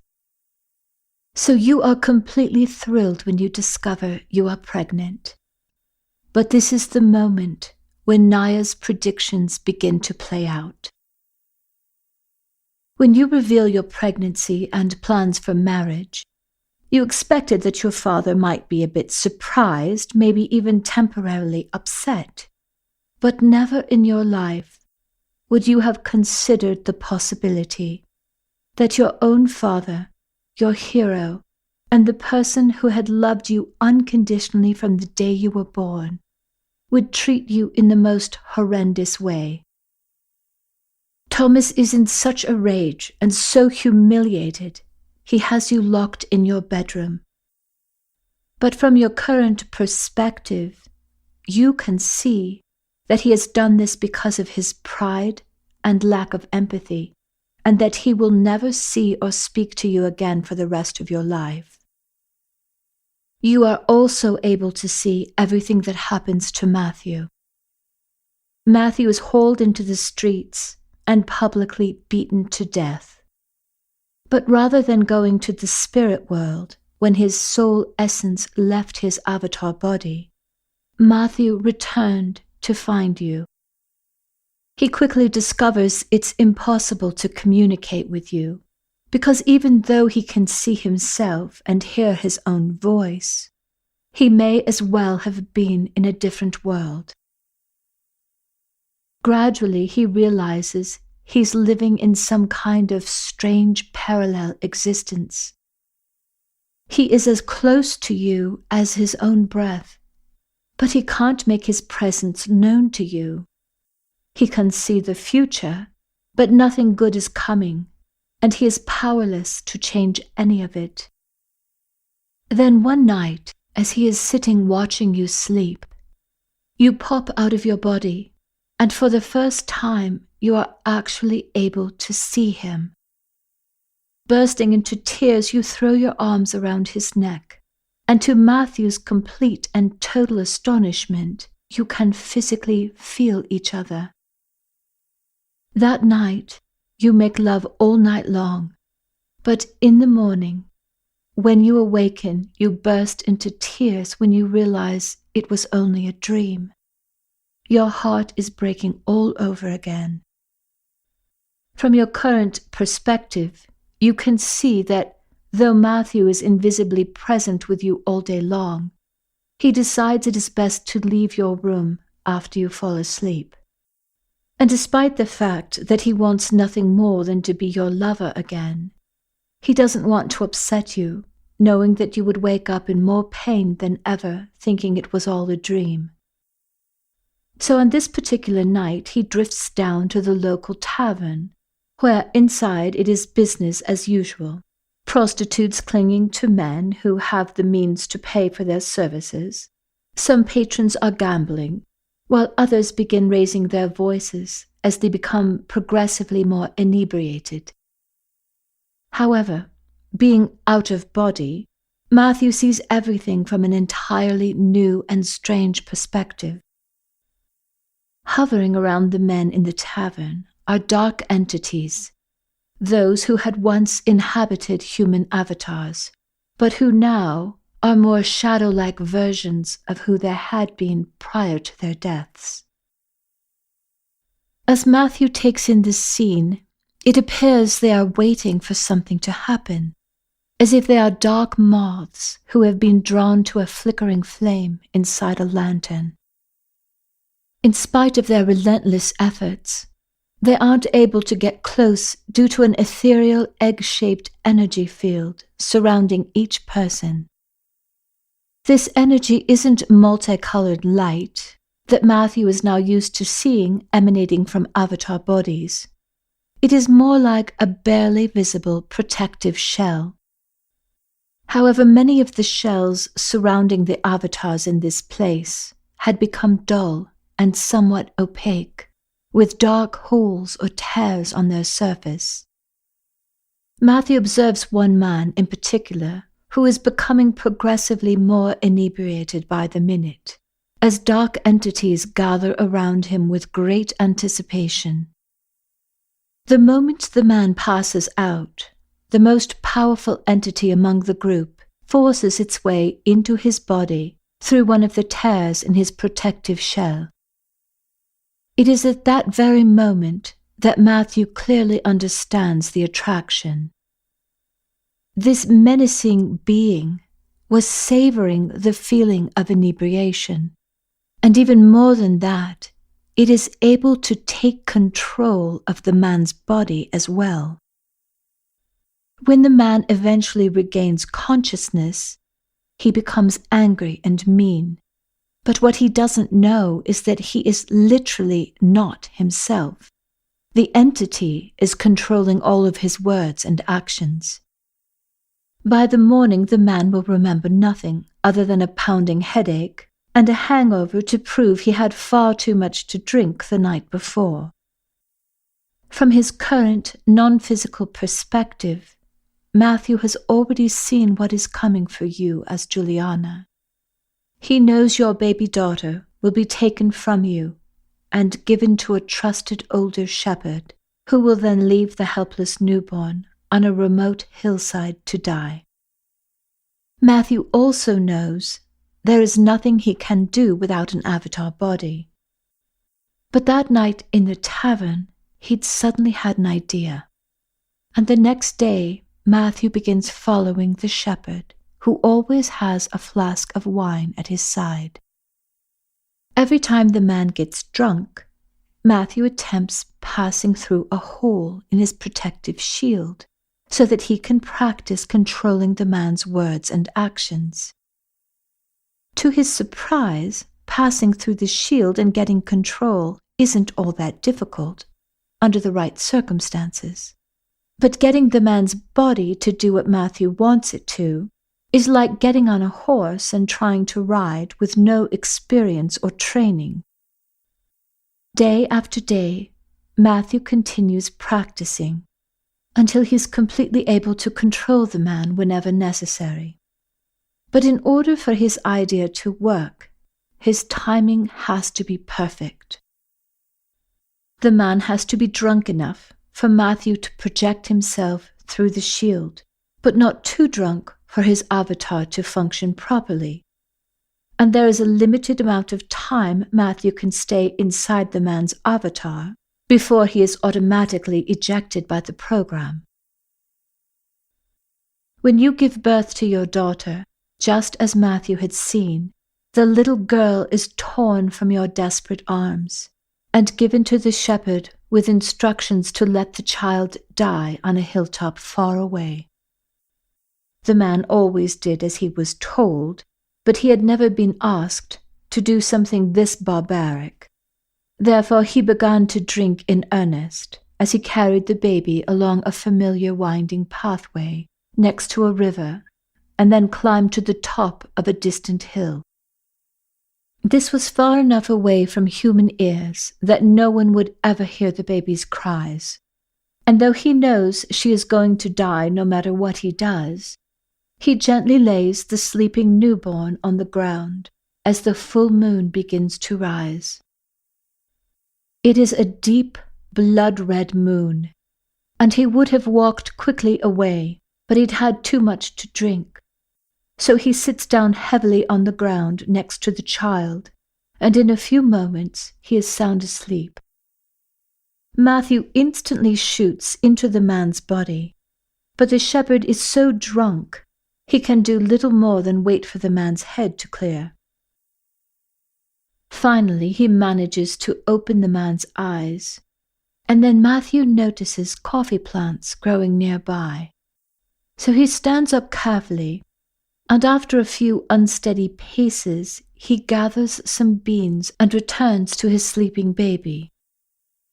There's little he can do in his current condition, so he sits in the moonlight, chewing on the beans one at a time, until his mind finally begins to clear.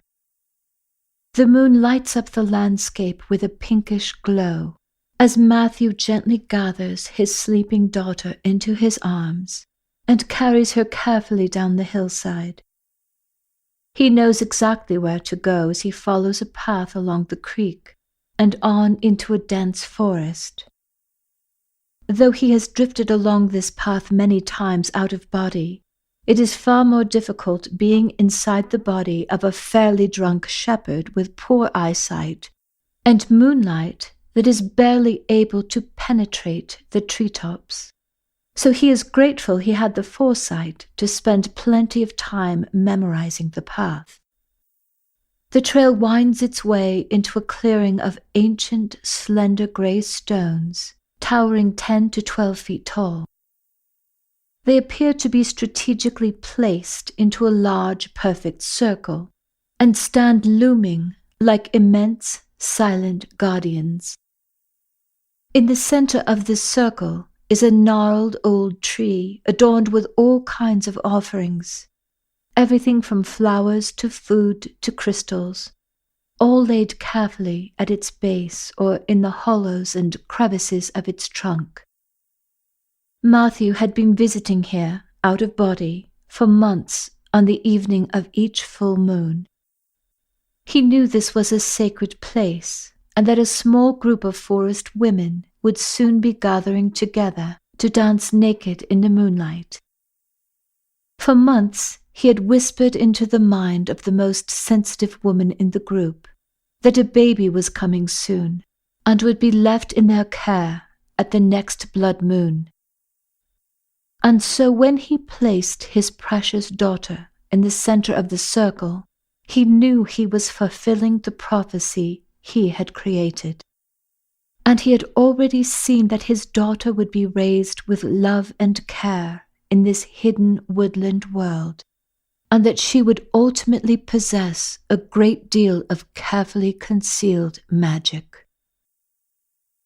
Matthew stayed in the shepherd's body long enough to observe the women as they discovered his daughter sleeping under the sacred tree, bathed in moonlight. And then he moved as quickly as possible until he reached the stables at Thomas's estate in the dead of night. Moonlight, streaming through cracks in the walls, provides just enough light for Matthew to climb up a ladder into the hayloft. He sits down with his back against the wall and then exits the shepherd's body. Matthew knows that even if the man happens to recall some strange memories from the morning, or wonder how he came to be in the barn, he certainly wouldn't hike back to see what had become of the baby. Leaving the shepherd's body sleeping comfortably, Matthew is able to fly quickly back to you, just as you are secretly being taken out of your home in the dead of night. The next day your clothing, possessions, and portraits are all burned. Matthew stays with you night and day as the small caravan journeys south along the Nile. Though you are young, your body is weak, and you've never had time to recover. But what is even worse is all of the pain you carry inside. The loss of Matthew has been unbearable on its own, but losing your child and knowing your daughter is surely dead is more painful than you can bear. By the time the caravan reaches the temple of Hathor, you are more dead than alive. Your body is unceremoniously dumped in the dirt in front of the main steps leading inside. Several priestesses come to your rescue, and though you recover to some degree over time, you never regain your strength, nor do you leave the temple until several years later on a beautiful autumn day. The merest breath of wind blows puffy white clouds gently across an indigo sky as your body is ceremoniously curled into the fetal position and buried deep in the sand. As your soul lifts from your lifeless body, you see Matthew and realize he has been with you all along. Intense love intermingles with guilt and shame as you feel a deep and ancient aching in the core of your heart. In your lifetime as Juliana, you had been completely selfish, careless, and had caused much suffering. The truth is that you knew what would happen if a lower-class man was caught in an intimate relationship with an upper-class woman. But even so, you had only focused on what you wanted. You had never considered what the fate of Matthew might be if your assessment of your father's goodwill was inaccurate. Instead, you had convinced Matthew to trust you, reassuring him that you knew how to handle your father. In the end, you betrayed Matthew's trust in the most horrendous way. You had been utterly selfish and irresponsible, with the fate of someone you loved as if he shared your very heart and soul. You were well aware of the social norms, and of the fact that people in your social class supported people like Matthew only so long as they stayed in their proper social and much lower position. In that lifetime you hated Thomas for what he did, but you hated yourself even more for your own self-serving choices, and for all the pain you had caused for those you loved the most. Thomas had reacted violently, but that was the way any father would have reacted in that time period. You were his dearest possession. That's all he knew. After your death, you chose to go immediately back into the game, though you were cautioned to wait until you were ready. You didn't listen and chose to be born into the Alex avatar, and you programmed yourself to choose Thomas to be a high priest, hoping desperately that your love would change him. But his heart is completely closed off from the time you were his daughter. And instead of relieving humanity of its suffering, as he had intended before being born into the program, he ultimately makes everything worse. From your current perspective, you now understand that Thomas had relied upon you to play your part by helping to remind him how to love others.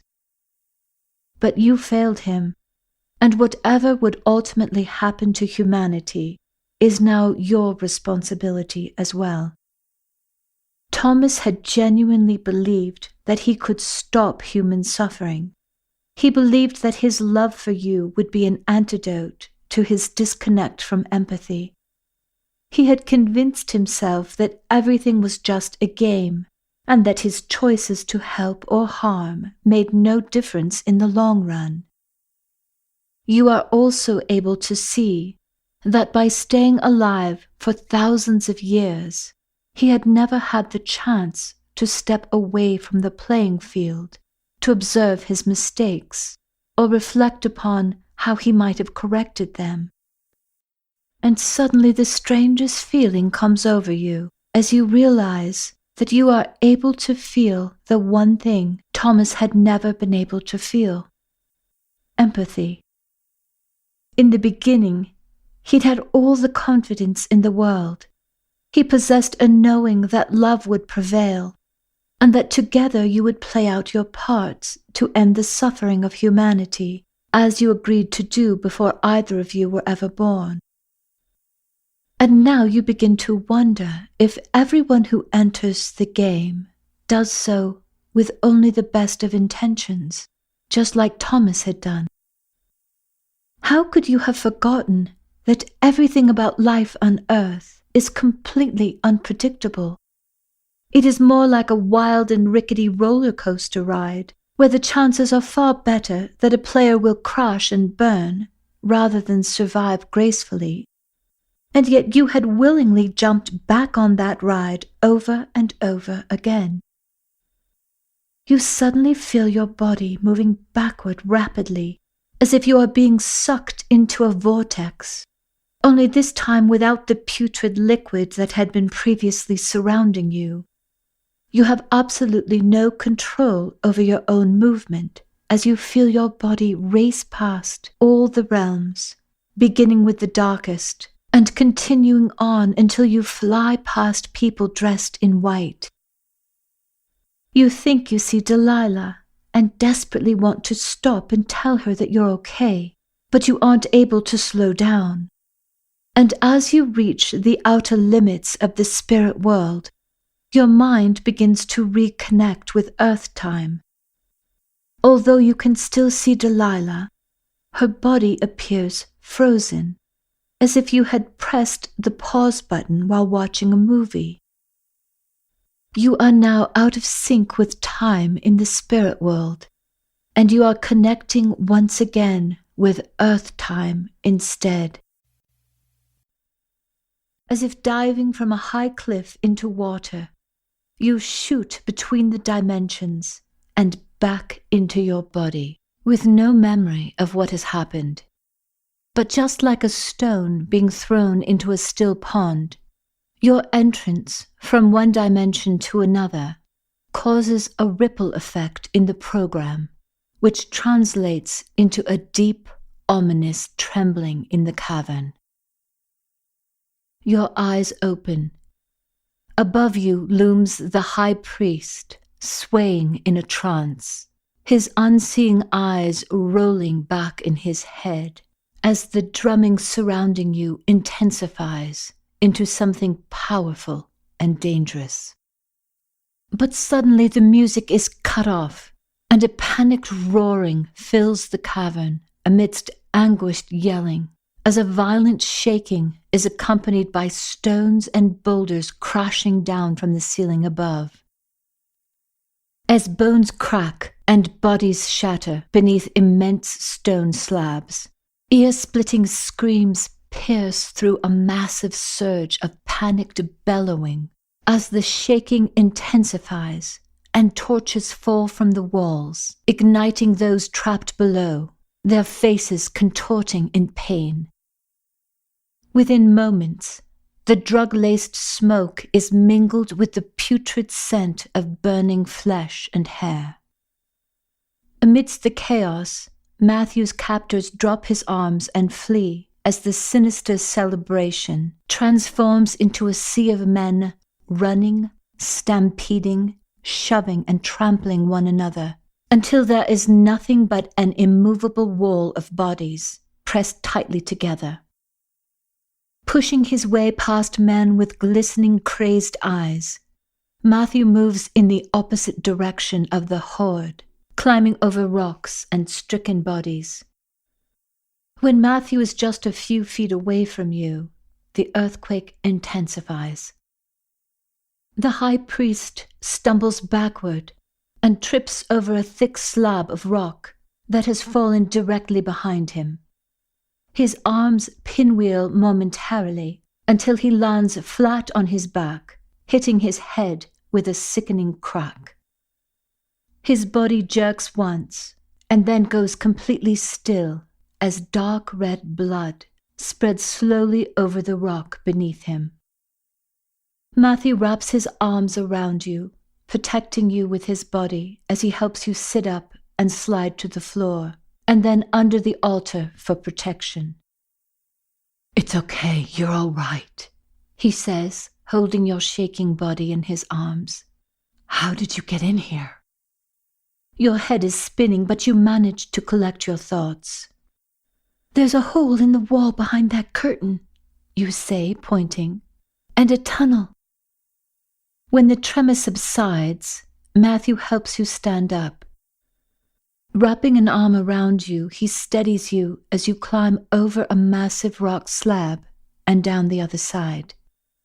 He follows you along the wall until you come to a hidden opening. Terrified, you keep looking to see if anyone has followed you, but the cavern is now so dark it's impossible to tell.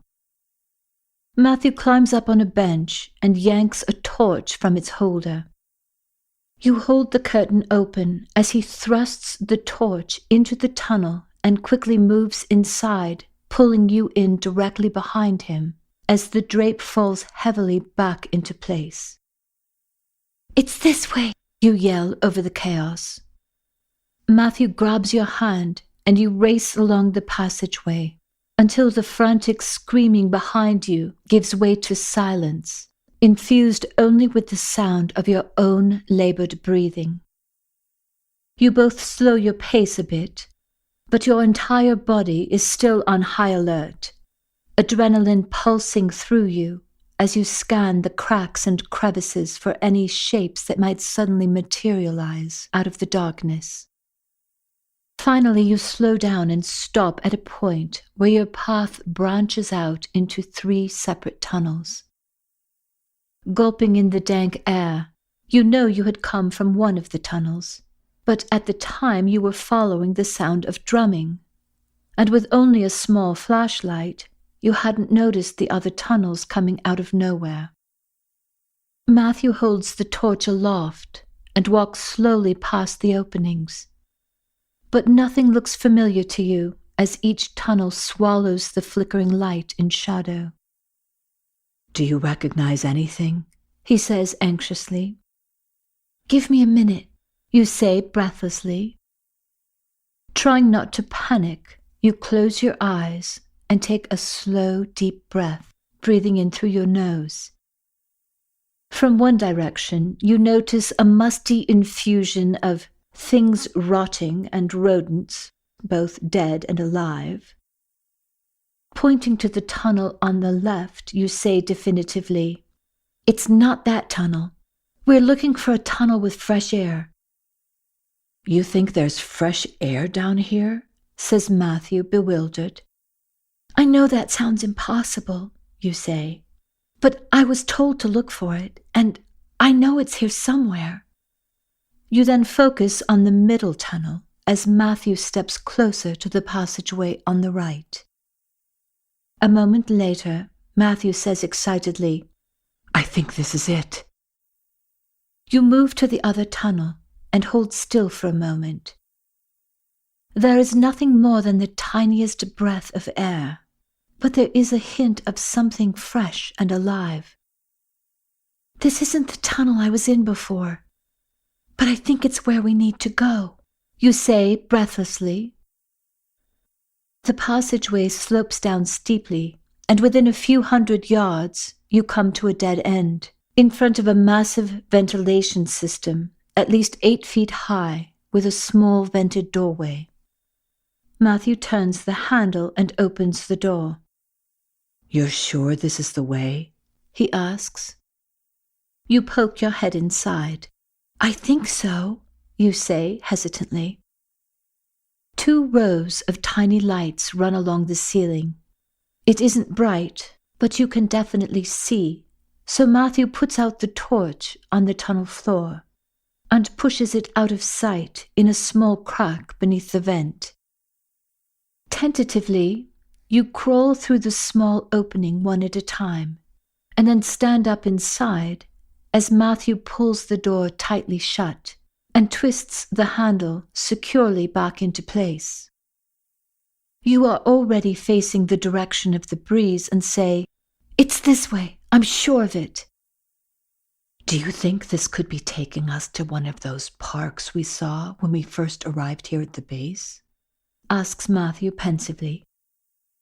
Maybe, you say hesitantly, but I was told there would be a tunnel with fresh air, and that it would lead to a place where none of the soldiers were allowed to go.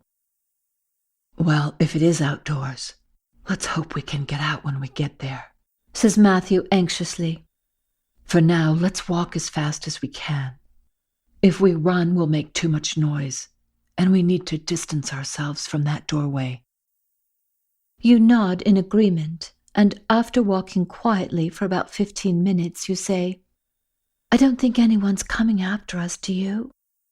If soldiers start running, we'll hear it echoing through the vent, says Matthew as he stops and looks carefully around. As far as I can tell, there are no cameras or sensors in here. Do you need a rest? Maybe we could just sit down for a few minutes, you say wearily.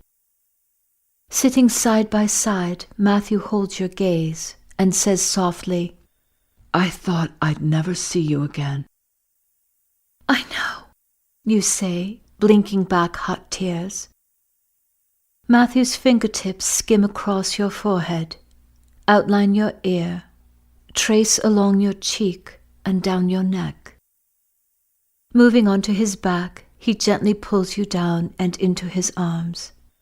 You lay on your side with your head on his chest and your arm around his waist. Warmth blossoms and swirls through your body as you place your hand on his stomach, accidentally touching his bare skin. Matthew unbuttons his shirt as you skim your hand along the unfamiliar landscape of his flat stomach and over his muscular chest, feeling the heat of his skin and his response to your touch. Everything about his body is so beautiful and breathtakingly different than your own. Matthew pulls you up onto his chest, your bodies pressing together as his warm hands slide under your shirt and along your back. Then he gently kisses you in a way you have never been kissed before. His lips, full and soft, barely touch yours, and every nerve in your body lights up the moment his tongue traces along your lower lip.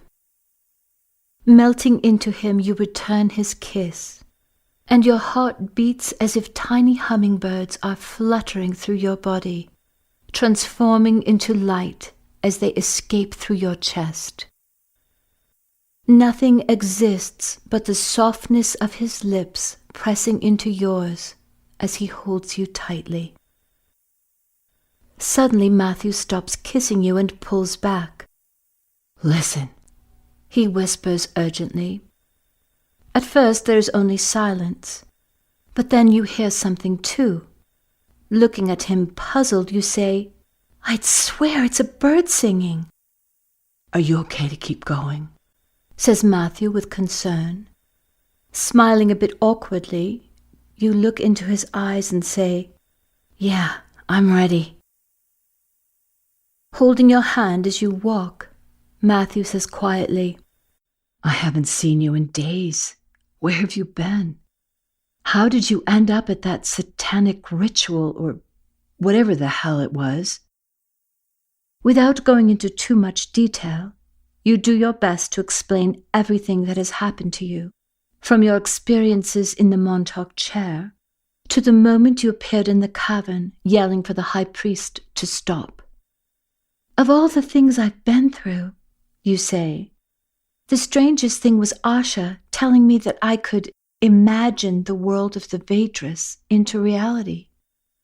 I mean, she said it would be my own version of that reality, and that I have to focus on what I want instead of what I don't want. Honestly, I don't even know how that could be true. But if it is, I'm obviously much better at creating what I don't want, you say, feeling like a total failure. Do you know how to drive a stick shift? Says Matthew out of the blue. Caught completely off guard, you laugh and say, no. Well, I read about it online. I watched my dad and I thought it would be easy. But it took more practice than I thought to get to the point where I could drive on autopilot. So maybe what you're talking about is kind of the same thing. Maybe it just takes practice. And then one day you'll be doing it without thinking, he says kindly. You smile warmly at him and say, I guess you're right. I do overanalyze things sometimes. I can relate, says Matthew, laughing gently. So tell me what happened to you. How long did they keep you in a coma? You say anxiously. A coma? Says Matthew, surprised. I was drugged and unconscious for a while, he says thoughtfully. But I don't think I was ever in a coma. But I saw you, you say emphatically. You were on life support. Well, here's what I remember, says Matthew. When I went with Trevor, she told me that instead of further testing, I could choose to be involved in a brief research project. She said I would be paid $20,000 and that you and I could live in military housing rather than the psych ward, and that it was a one-time offer because their test subject had just dropped out and they needed someone right away. She told me I would be temporarily unconscious, but that it would be harmless in the end. It was supposedly research being conducted on how we perceive time without seeing the sun, and they would keep track of me when I naturally slept and wanted to eat, stuff like that. And she said she would tell you so you wouldn't worry. What did they do to you? You say uneasily. I was taken to a room loaded with hospital equipment. They had me lie in a bed and gave me a shot. I don't know what they did after that, he says. Maybe they hooked me up to life support and then disconnected me. All I know is that when I came to, I was in a padded room, like I was in a psych ward again. I felt a bit lightheaded, but I don't think I was out for long. And all of the equipment was gone. I couldn't hear anything, not even sounds in the hall. When I was ready to sleep, I turned off my light, and when I woke up, I turned it on. If I wanted a meal, I put my dishes in a doorway in the wall, and then I'd close the door on my side, and it would automatically open with a meal. If I didn't do that, I wouldn't get fed. How did you end up in that cave temple place? You ask. I totally lost track of time, but at some point I found a black cape in the cubbyhole where they put my meals. I took it out and I wasn't going to put it on, but then they wouldn't feed me. So I put the cape on and then meals appeared. I quickly figured out that if I wanted to eat, I had to be wearing the cape, which was just bizarre. And then one time I put the cape on, but rather than the meal appearing, the door to my room opened. I walked out, and it was like a hospital corridor. You know, like with fluorescent lighting and tiled floors, and everything smells like a hospital. But all of the rooms were closed, and it seemed like everything was completely deserted. And then I heard this steady drumming. I followed the sound, but I didn't feel like I was running away or leaving the experiment because there was no place else to go. I felt like a rat in a maze, but anything was better than being stuck in that room, says Matthew, shaking his head. And then I came to these 2 metal doors, double doors, just regular doors. And the drumming was coming from the room beyond. But when I opened the door, there was a thick curtain hanging about 6 feet in front of me. And when I went inside and opened the curtain, I saw the temple and ceremony going on. At first, I couldn't see a thing. But now that I think about it, it just seems so bizarre that these double doors in a hospital wing would open up into a cavern, says Matthew at a complete loss. I saw men in cloaks that matched mine. So I pulled the hood over my head and went further in. But then I saw those 4 girls down by the altar, and even from where I stood I could tell they were hypnotized or drugged or something. I didn't know what to do, and I didn't know if it was part of some weird experiment, but I was afraid of what was going to happen to the girls, so I just started walking down the aisle. No one paid any attention to me until I saw you and yelled out your name. And everything else from that point, you know. You shake your head and say, that ritual must have been some kind of bizarre setup. How else would you have a cape? And then suddenly your door just opens and the cavern is the only place you can go? Matthew is quiet for a moment. You know, if you think about all of this like a story problem, you have to strip away the story to understand the equation. So if we forget about the ritual, how I got there, how you got there, and we only focus on what happened, there was one major occurrence. You died and came back to life. Oh my God, you say in a shocked tone. death is really just a trip to another dimension. It's just that people rarely come back. But still, that's exactly what Thomas did with the Montauk chair. He was trying to see if I could go to another dimension and return with information, and with my mind intact. And since the chair was destroyed, what if he created the ritual not to kill me, but to send me into another dimension with the idea that I would come back with information? That's pretty risky, says Matthew. How could he have known that you would come back to life? You close your eyes. Maybe he had plans to bring me back to life, but I came back first. You and an earthquake, says Matthew. That can't be a coincidence. I'm not sure if I'm right or just making this up, you say. But when I imagine Thomas without, an opinion, I feel this horrendous fear. Not like I'm afraid of him, but it's as if he's desperately afraid of dying, or afraid of what he'll find when he gets there. What if he set up the whole ritual to kill me, so he could pretend to save me and then ask me questions after? Do you remember anything at all? Asks Matthew. I don't have any visual images, you say, but I have a feeling I was there for a long time. And I think I know what he's afraid of, but it's only a feeling, not an actual memory I could describe. What you're saying makes sense. And here's something else. Thomas can see the past and future with remote viewing. He's capable of knowing everything we say or do. What if it's all smoke and mirrors, and everything has been orchestrated with nothing left to chance?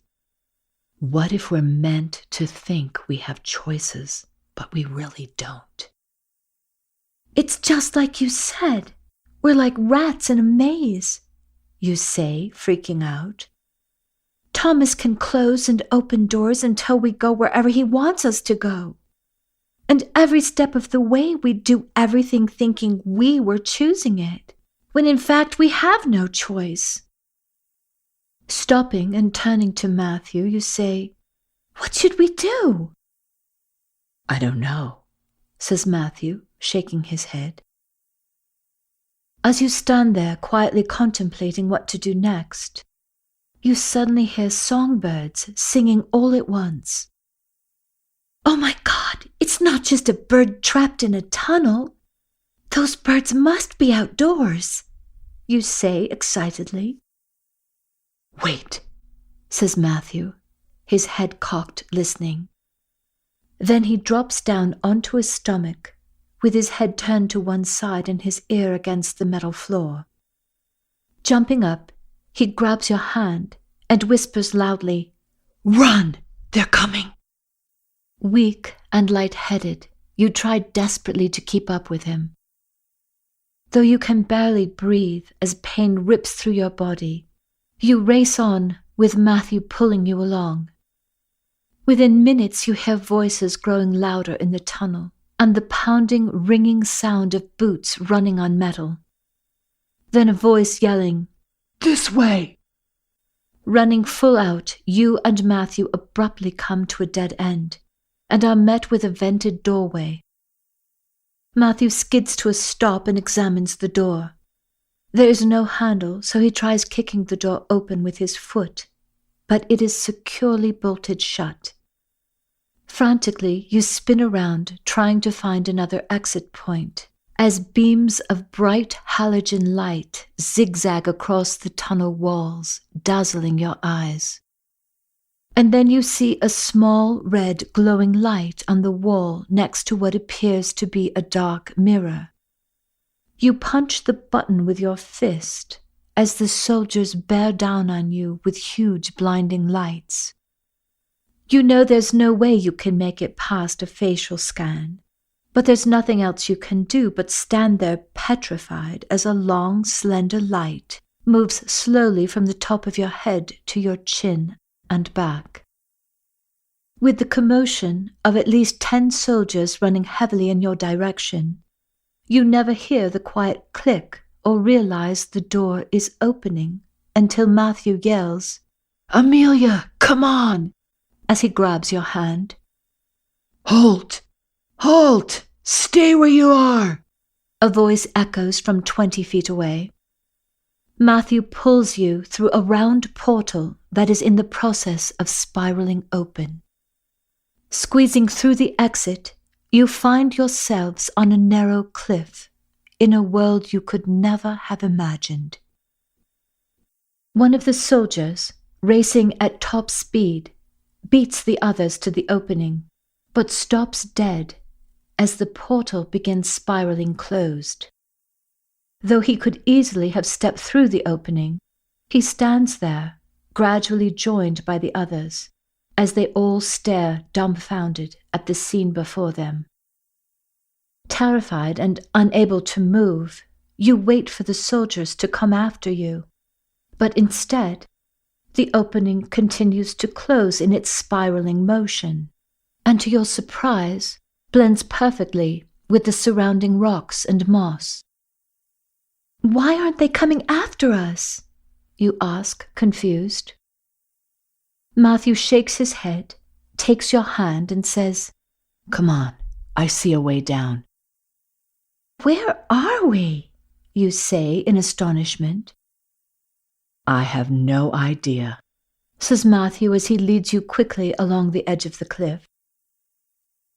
Overhead, an intensely blue sky is layered with white cumulus clouds, tinged with dusty rose. Even the dense forest canopy nearby is dotted in pink, but it is the hot pink of a raucous bunch of Australian galah parrots, gabbling like hundreds of ladies at tea with their feathery white hats, speaking a language all their own. A trembling sensation shakes the ground, and the flock rises all at once, circling above the treetops as they spin out of sight. You and Matthew cling fast to the rock wall for support, as stones and small rocks skitter down the hillside above and below you. As you both head down a winding path, you say, "This can't be the desert." Matthew shakes his head. I've hiked here since I was a kid.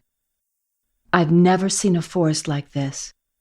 And where did those tropical birds come from unless they all escaped from a zoo? Looking at you, he confesses, I'm as confused as you are. We did a lot of traveling underground in the base, but even if we traveled hundreds of miles in any direction, we would either be in the desert or the mountains. The trail leads you to a point where it crosses over a bubbling brook, wending its way along the edge of the forest. Whether it is safe to drink the water or not, you both drop onto your stomachs and drink cold handfuls from the creek until you're both fully satisfied. You both sit on the soft grass bordering the creek. You take a deep breath and close your eyes as the warm sunlight filters down through the trees, turning the leaves bright green as it dances across your face. Your body hasn't felt relaxed in days, but now the sun is shining. The birds are singing and everything feels fresh and new. You open your eyes and smile at Matthew, and then begin sobbing with relief.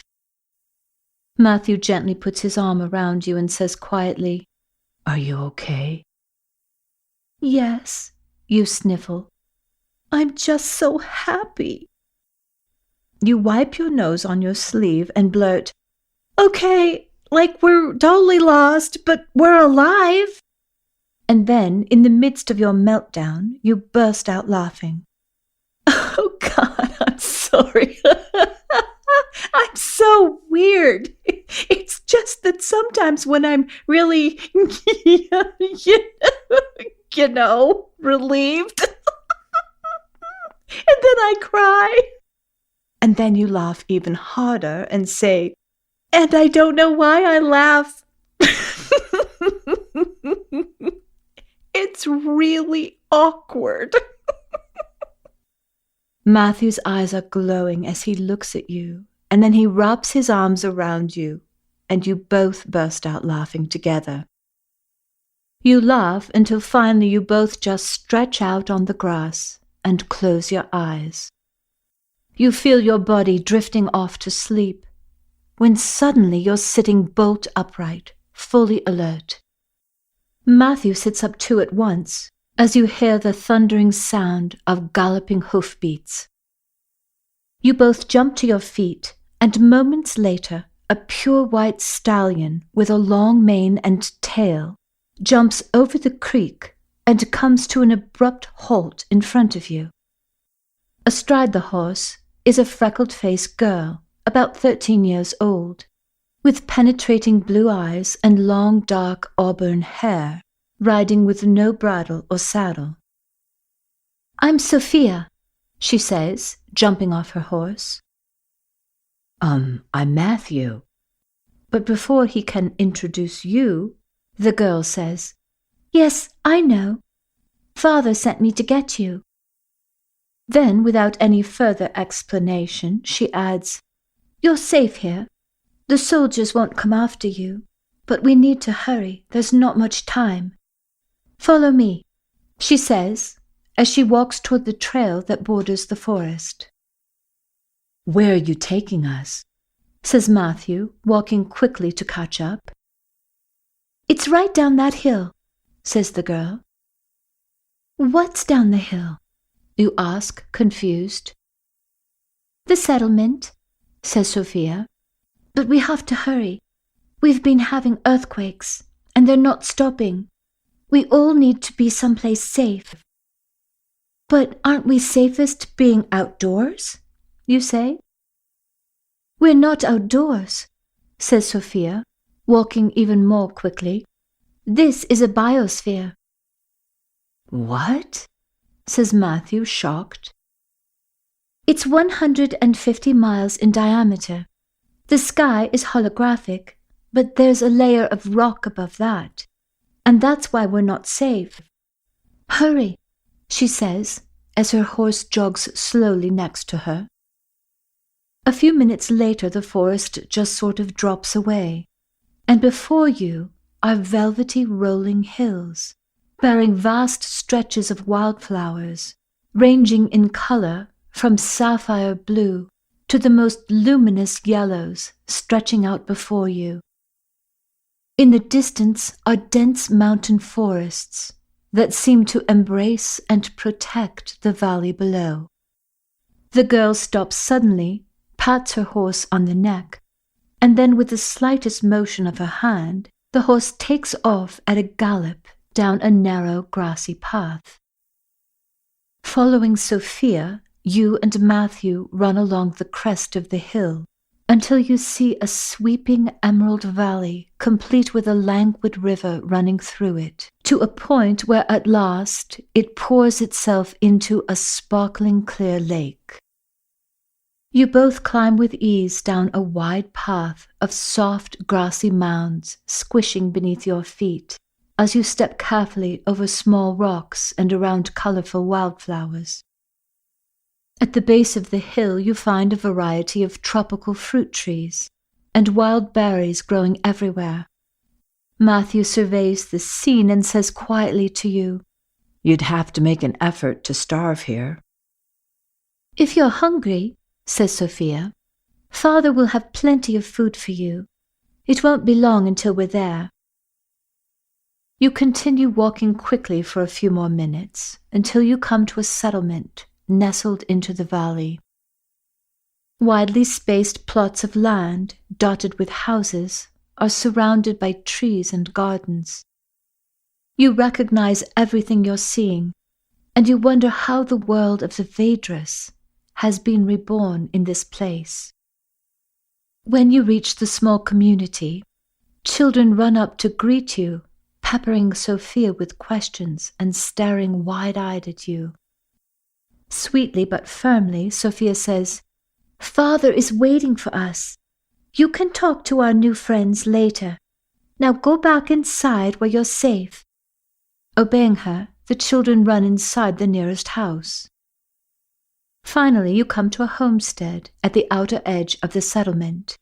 Sophia calls out in a happy voice, "Father! Father!" "Sophia!" A voice sings out from the orchard as a tall man with a large mustache waves from beneath a tree where he is gathering apples. Striding toward you with long, purposeful steps, the man approaches, grinning from ear to ear. "Here you are," He says heartily to Sophia, you, and Matthew all at once, as if he has been expecting you. You notice that the man is a good 5 or 6 inches taller than Matthew, who is over 6 feet tall himself. He has a long nose, angular jaw, and short-cropped, jet-black hair, parted down the middle, framing his deep-set eyes and black, bushy eyebrows. There is a certain intensity about the man's appearance, but all of this is softened by his dark brown eyes, sparkling with kindness and permanently creased at the outer edges by smile lines. Matthew leans toward you and whispers, "He looks exactly like Nikola Tesla when he was young." The man beams at Matthew and says, "That's because I am Nikola Tesla." Matthew's jaw drops. The Nikola Tesla I'm talking about was born in the mid-1800s. 1856, to be exact, says the man warmly. Matthew stares at him skeptically and says, "The Tesla I'm talking about died as an old man in the 1940s. "I know. That's what most people believe," he says enigmatically. "Will you excuse me for just one moment?" he says as he motions to Sophia. "If there's a tremor, just run inside the house," he adds.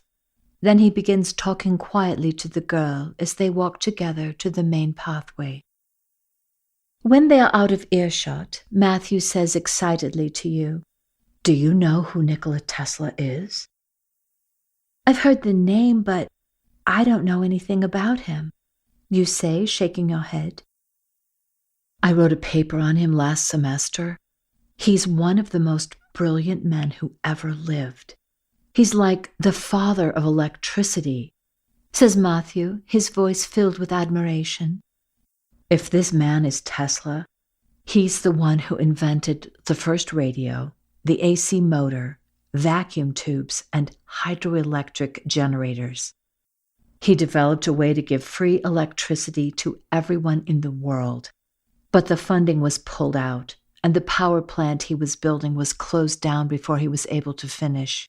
And then his plans disappeared. Supposedly, all of his papers and experiments were stolen by the FBI when he died. Maybe everything just came here," Matthew adds in amazement. "I mean, it makes a strange sort of sense given everything else going on here. The military wanted his work.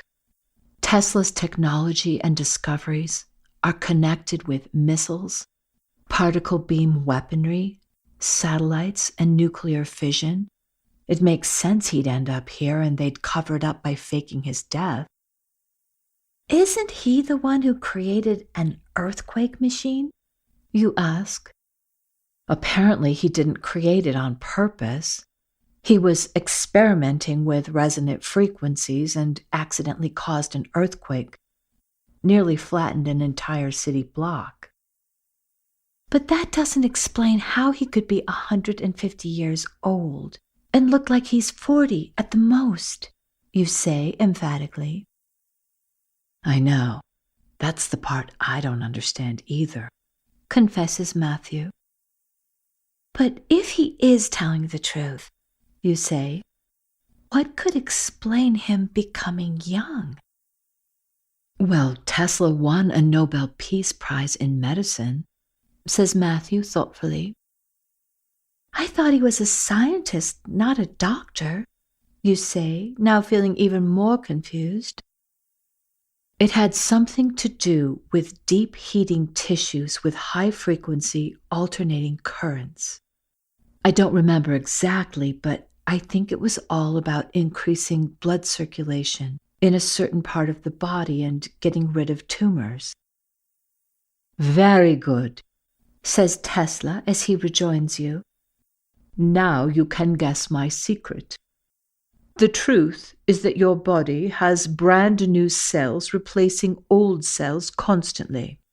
Some organs are completely replaced in weeks. Your brain requires only a year to replace itself. A perfect cell gives birth to another perfect cell. The problem is that cells begin to malfunction, and then they pass along this information to the new cell, and that's where disease and aging come from. I discovered a way to identify the resonant frequency of a diseased or aging cell. Then, with alternating current, I matched the frequency. Tesla pauses for a moment and says, Think of it this way. When a high-pitched sound carries the same resonant frequency as glass, the glass shatters when the sound becomes too loud. In the same way, I shattered the cells carrying misinformation and left only perfect cells to create more perfect cells. Because I was already 86, I had to go slowly, gradually building up the healthy cells. But within a year, I looked the way I do now. Needless to say, the man found dead in my apartment wasn't me. The powers that be arranged for my supposed death and subsequent cremation, so no one could ever prove it wasn't me. And then I was given full control over this biosphere. There is no disease, he adds enigmatically. Looking around, you say, Have you ever heard of the Vedras? Yes, says Tesla smiling. Everything you see is based on the world they created thousands of years ago. Did you read about them somewhere?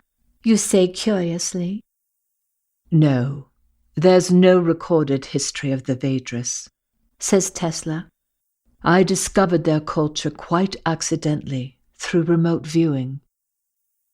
And that's how you created all of this? You say in amazement. Yes, this biosphere is the most highly guarded secret in the world, says Tesla, using both hands to indicate everything around you. Only a handful of people know this exists. Are you planning to share your secret with the world? Asks Matthew. I had hoped to create a perfect utopia, and that's exactly what this is. But we've had an unforeseen turn of events, he says miserably. I'll explain what's happening with the earthquakes as we walk, but we need to hurry. It's not safe out in the open.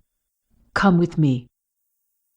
Quickly, you walk across a grassy meadow to the edge of a tall cedar forest, just as the sun is nearing the horizon. I'm going to try to answer your questions and fill in some gaps. Then, as if reading your mind, Tesla looks at you and says, You're wondering how you got in here, yes? Smiling, you nod. With remote viewing, I knew you were coming, and I programmed the scanner to let you in, says Tesla. Why? You say, grateful but confused. Why did you let us in if this is such a big secret? Well, some highly unlikely events have been occurring, and to be honest, we need your help, says Tesla frankly. But how did you know exactly what was going to happen? Asks Matthew. Aren't there alternate or parallel timelines that would have taken us someplace else? Yes, of course, says Tesla. But there are certain timelines that hold the most potential. Remote viewers follow those timelines while keeping track of what is actually occurring in real time. So you might turn left in a situation where going right held the most potential. A remote viewer would psychically follow you down your path to the left and then continue on the most likely path into the future. So there is a lot of adjusting that's constantly taking place, and that's how it works, at least most of the time. There are exceptions. Looking at you, he says, do you know that you actually died and came back to life during the satanic ritual? You know about that? You say in a shocked tone. Yes, I was tracking you. I saw the ritual remotely, says Tesla. Do you work with Thomas? You say, horrified. I don't work with Thomas. The biosphere has been mine to create without interference, but he is the one behind it. He created the biosphere. I don't know where the technology came from. I only know that he brought me here and gave me the freedom to create everything based on the world of the Vedris. If it was successful, the plan was to show its success to world leaders and bring this way of life to the rest of the planet. But now the biosphere is on the verge of collapse. What's happening? You ask fearfully. Well, says Tesla with a wry smile, it actually has something to do with you. With me? You say, shocked. You may not remember this, but when you died, you visited the spirit world and returned to your body in a matter of minutes. I was really dead, you say, still unable to fathom the idea. Yes, of course you didn't feel dead, because there is no such thing as death, but you were in another dimensional reality, and unable to connect with anyone or anything on the third dimension. I do remember being above my body, you say, but I don't remember anything else. That's not unusual, says Tesla. I don't know exactly what happened to you, but wherever you went, the frequency of that dimension caused a great deal of disturbance upon your return. You mean I'm the reason the biosphere is collapsing? You say, horrified. No, your entrance was more like the straw that broke the camel's back, says Tesla lightly. You see, Thomas has been using my technology underground. He's trying to access the inner earth, you exclaim. I know, says Tesla, exasperated. Suddenly, you feel strangely lightheaded and off balance. And then rocks and stones begin falling from the sky above. Run! Yells Tesla. Under the trees, right up against the trunk. You race into the forest and stand directly under a large branch, with your arms around the tree for support, as Matthew wraps his arms tightly around you, sheltering you with his body. Rocks and boulders crash down through the treetops around you and explode a few feet away in the field. You both hang onto the tree as the ground beneath you sways and surges with an unstoppable force. Even as the final tremor settles to a stop and no more stones are falling from above, you are still shaking and holding tightly onto the tree. Rubbing your back, Matthew says gently, I think we're safe now. Come, says Tesla briskly. There's a much safer place ahead. It's not far. As you all begin climbing a small hillside, Tesla says, At the lowest level of the biosphere, we're several miles underground and very close to Thomas's tunnel. The tremors that he set off were barely noticeable on the desert surface, but we felt it here right away, and every part of the biosphere was affected. I warned him to stop immediately, but he wouldn't listen. Thomas used remote viewing to see the future, but the probability of what happened was so small he never looked for it or even considered it. But what exactly happened? Asks Matthew. Well, in the same way that a high-pitched resonant frequency can cause glass to vibrate and eventually shatter when the frequency is loud enough, my device causes the earth to vibrate. If the vibration is controlled, they can easily dig out the tunnel. But if the frequency gets too loud, everything collapses instead. Looking at you, he says, When you passed between the dimensions, your entrance created a resonant frequency, a sound wave that instantly magnified the frequency of my device to the point that it collapsed the tunnel. And though the device is buried, it's still running. But can't they dig it out and stop it? Asks Matthew. No, the tunnel would just continue collapsing. But then why are we here? You ask in a complete panic. What can we possibly do? Come with me a little further, says Tesla. I'll explain everything. With only a few more steps, you reach the knoll of the hill, and on the other side, in the valley below, there stands a magnificent golden pyramid, hundreds of feet tall.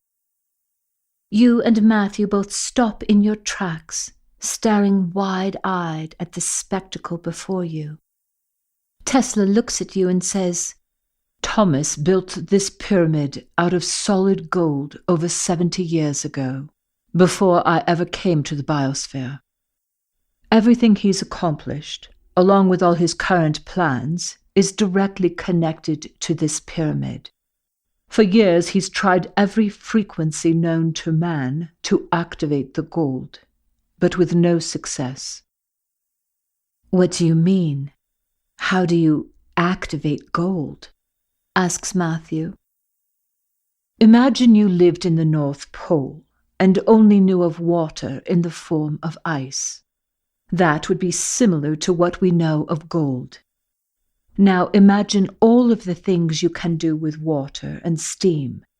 Well, that's the idea of what happens when gold is activated. Come this way, he says, leading you down the hillside. Everyone from the biosphere is meeting here tonight. But you said that Thomas built the pyramid 70 years ago. How's that possible when he's only in his 40s? Says Matthew. That is, unless he's been using your technique with alternating currents to stay young. No, that's not Thomas's secret, says Tesla. Then pausing for a moment, he looks at you and says, Do you remember the high priests you trained in your lifetime as Alex? You nod. Yes. How do you know about that? I've been using remote viewing to piece together Thomas's plans for quite some time, says Tesla frankly. Thomas was one of the priests you trained and taught to build the pyramids. He looks quite different now, but not because he's been born into the program repeatedly like most players. The truth is that he has played one single game for thousands of years by taking over different adult bodies. I don't understand, you say. Well, there's more to the game than you realize. Because life on Earth holds the possibility of a great deal of pain, physically and emotionally, and players are never forced to stay in the program. If you want out badly enough, the program will arrange for you to leave one way or another. An accident, a fatal disease, war, things like that. But if the player's exit takes place without destroying the avatar body, it's possible for another soul to jump into the avatar at the exact moment the original soul exits, and before the avatar body has a chance to die. It will often appear that the person exiting was on the verge of death and has had a sudden miraculous recovery, when in fact the original soul is no longer there and has been replaced by a completely different soul. But only the most advanced players are capable of such a thing. They're sometimes referred to as walk-ins. But wouldn't people notice the difference in their personalities, even though the body looks the same? You say? The new soul, the one who steps into the avatar, retains the memories and abilities of the original soul. But you're right, the personality will be different. And for this reason, all walk-ins have a unique, unbreakable agreement. Much like your agreement to forget everything when you're born into the program, they agree to only change their circumstances in a gradual way. And this is because people who know them will accept a change in personality as long as there isn't a radical, immediate change in their outer world. This protects the new player and also helps to assure that no one will suspect there has been a soul exchange. The high priests, and Thomas in particular, mastered this ability, and they've been able to overtake unwanted bodies as needed. That's how they've managed to control and manipulate the program all this time. But then why are we here? Says Matthew. Have you ever had a plan, but then everything turned out quite differently? Says Tesla. Of course, says Matthew. Well, I don't collaborate with Thomas or agree with most of his methods, and he reveals very little to me. But from what I've seen remotely, it seems that everything is somehow connected to this pyramid. Looking at you, he says, as far as I can tell, Thomas is convinced that when you died as Alex, you took the secret of the true purpose of the pyramids with you. I also believe that when you were Alex, you used the science of imagery to project the world of the Vedras thousands of years into the future, and that this is the time and place where you sent the energy. This pyramid was built to be a portal into that reality. Tesla opens the door as you all step inside to walk along a glowing golden corridor, lit sporadically with beeswax candles in small carved wooden holders on the floor. Considering that everyone in the biosphere is supposed to be here already, you think it's surprisingly quiet. You can't hear anything but the sound of your own footsteps echoing down the passageway. Finally, you come to an immense doorway that swings silently open. As you step inside, you are shocked to see hundreds of people sitting on the floor, silently meditating.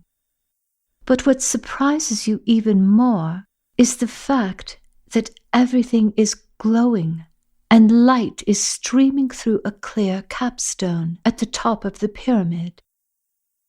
Your body involuntarily shivers from the energy that is surrounding you and coursing through your body as Tesla leads you onto a platform that rises a few feet above the floor. Whispering, you say to Tesla, With rocks falling from above, won't the glass break? Tesla replies quietly, "It's not glass. The capstone is a single, flawless diamond." But the base of it must be at least 6 feet across, says Matthew incredulously. That's right. As a tremor shakes the building, Tesla says, "Just sit right where you are. You'll be fine." Matthew sits with his arm protectively around you. Light still pours through the diamond capstone, but nothing happens. You only hear the muffled sounds of large rocks crashing onto the capstone. You lean into Matthew and whisper, "When we first arrived in the biosphere, I was thinking, oh my God, I'm so awesome. I created this, just like Asha said I could. Here it is, the world of the Vedras. I thought I had finally gotten it right," you confess quietly. "But now we're in this perfect place that's everything I imagined, and the sky is literally falling. And it's because of me." "It's not your fault," says Matthew, holding you close. "But it is," you whisper desperately. "If I had just stayed dead and not come back, that earthquake wouldn't have happened, and Tesla's device wouldn't have been buried, and this biosphere wouldn't be collapsing. And those people are all looking at us like we're going to save them," you say anxiously. "But I don't know any secrets. I have no idea what to do." Walking over to you, Tesla says, "Everyone in here is perfectly safe." Then, reaching out for your hand, he says, "Can you both stand up for a moment?" Taking Tesla's hand, you stand up and look tentatively at Matthew. All eyes are instantly focused on you. "These are the two I promised you," Tesla announces to the audience. You shoot a worried glance at Matthew as everyone in the pyramid smiles warmly at you. Strangely, no one seems concerned about the boulders dropping out of the sky. If you didn't know better, you would have thought you were attending a family reunion, just a really, really big one. Directly in front of the platform is a group of children. They don't look the least bit frightened. In fact, it seems they are eagerly anticipating what is about to happen. You wonder if the opportunity to hear Tesla speak is a rare occasion, because the children's eyes are all lit up as they look up at him with excitement. "As you all know, it's impossible to stay here any longer. It may seem like a loss, but our biosphere has really been more of a cocoon.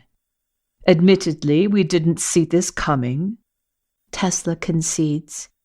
"But what caterpillar would spin its cocoon if it knew it would turn into liquid before becoming a butterfly?" he says, smiling broadly and winking at the children in front of him. "So sometimes not knowing is part of the bigger plan. It gets us where we need to go." The adults smile and nod as the children giggle. "We thought we could continue living here indefinitely, and that in time we could move to the surface and share with others. But humanity is still not ready to live this way.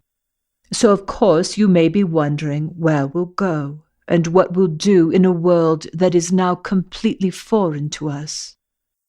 None of us knows exactly how this is going to work out, any more than a caterpillar can conceive how it will ever be capable of flying. There's nothing to do but trust the process. In our meditations, we've seen clearly that this pyramid is a portal, and though we don't understand the mechanics, I believe these two," he says, indicating you and Matthew, "carry the memories that will lead to activating the portal." You have no idea what Tesla is talking about. Looking past him, you see that all eyes are focused in your direction. Heat rushes up your neck, turning your face bright red with embarrassment, as you realize that you will personally be letting down hundreds of people, eagerly anticipating some kind of miracle that you can never deliver. Quietly, Tesla speaks to you and Matthew. Please sit down where you were. You both sit down Indian style, a few feet from the edge of the platform facing the audience, as Tesla speaks to you quietly. I know that neither of you have a conscious memory of how to activate the pyramid, but I believe you hold the information unconsciously in your DNA, which holds the records of every game you've ever played. So just trust that you already know, and silently say to yourself, if I knew how to activate the portal, what would I do? That's it. Just allow yourself to make something up. You don't need to say a word to anyone here. Just let images flow in and out of your mind. Everyone will telepathically recognize the answer when it comes through. Even if it makes no sense to you, they will understand. At first, you can't stop worrying. All of these people are depending on you. And to make matters worse, if they are all telepathic, then they certainly know that you're clueless.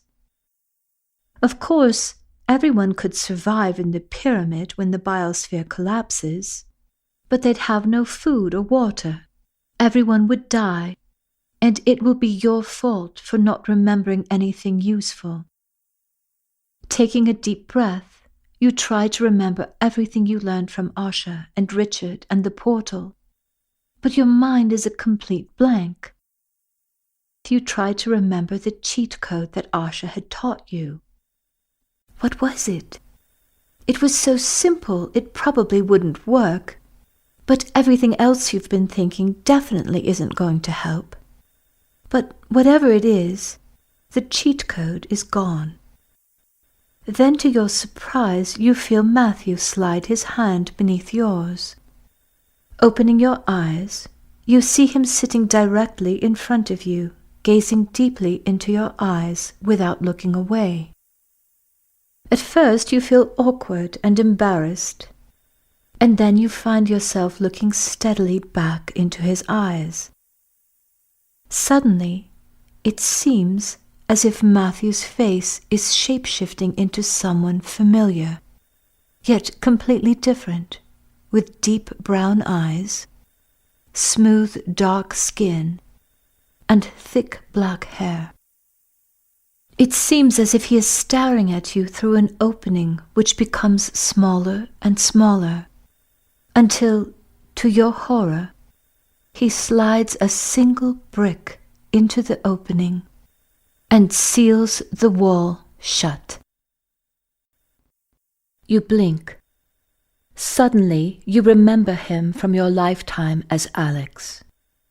Matthew had been Aman, the high priest who sealed you into the pyramid prison thousands of years earlier. Then, to your surprise, you are shown an overview of Aman's lifetime after the moment when he had sealed you into your tomb. It was bizarre, but not. Like watching a movie, only the movie would automatically speed up through unimportant events, and then slow back down for anything you need to see. You are in awe as you observe your mind movie begin to play out quickly. It is initially focused on the time period that Aman was becoming more and more powerful. And as the years go by, you watch him selfishly take possession of one body after another. But then the movie slows down to a time when Aman had been living for well over 100 years. Even though he didn't appear to be more than 35 or 40, he knew it was time to let his current body go.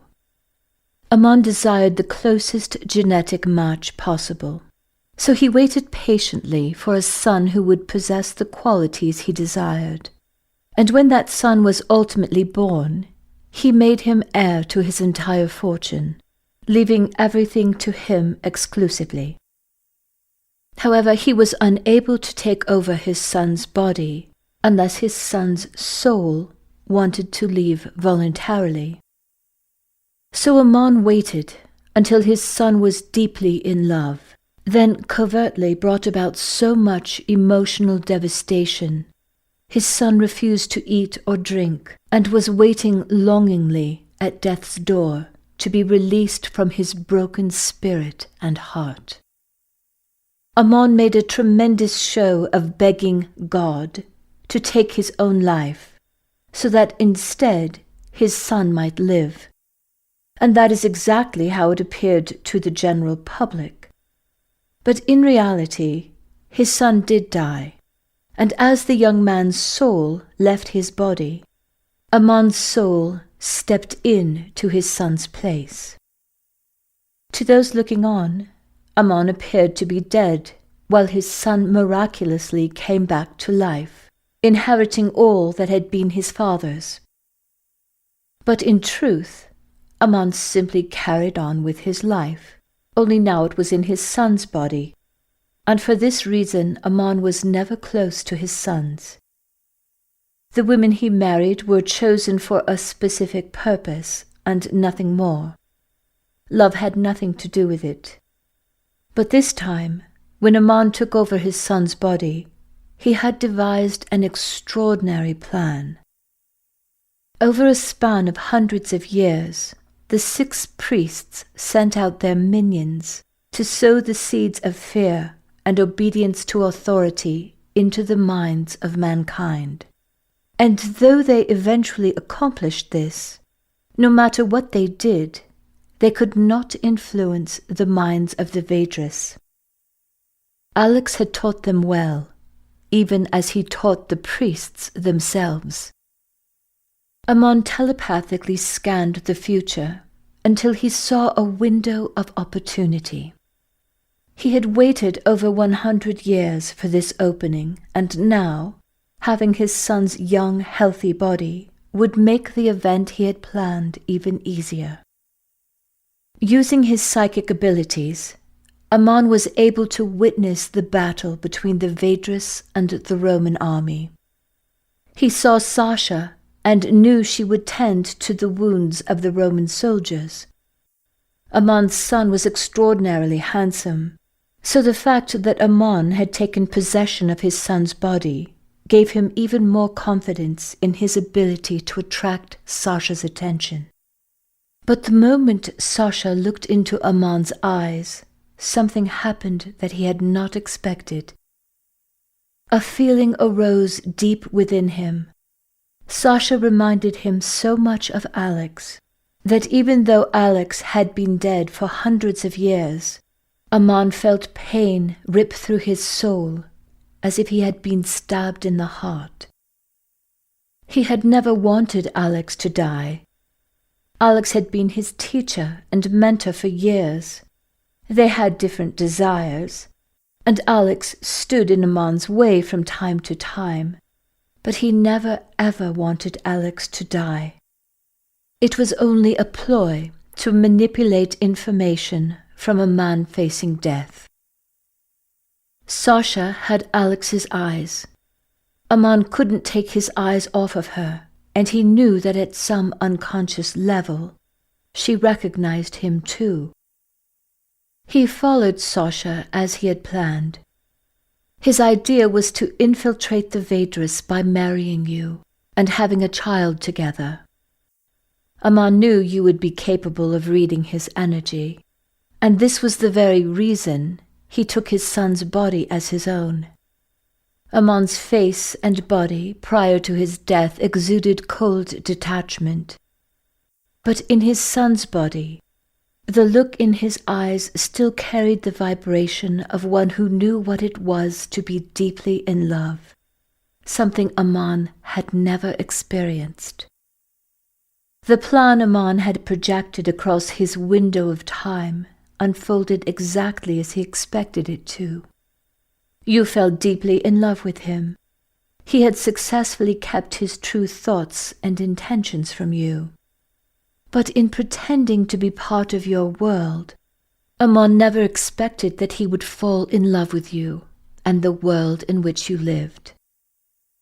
His focus had been on taking over a body with the best possible genetic match.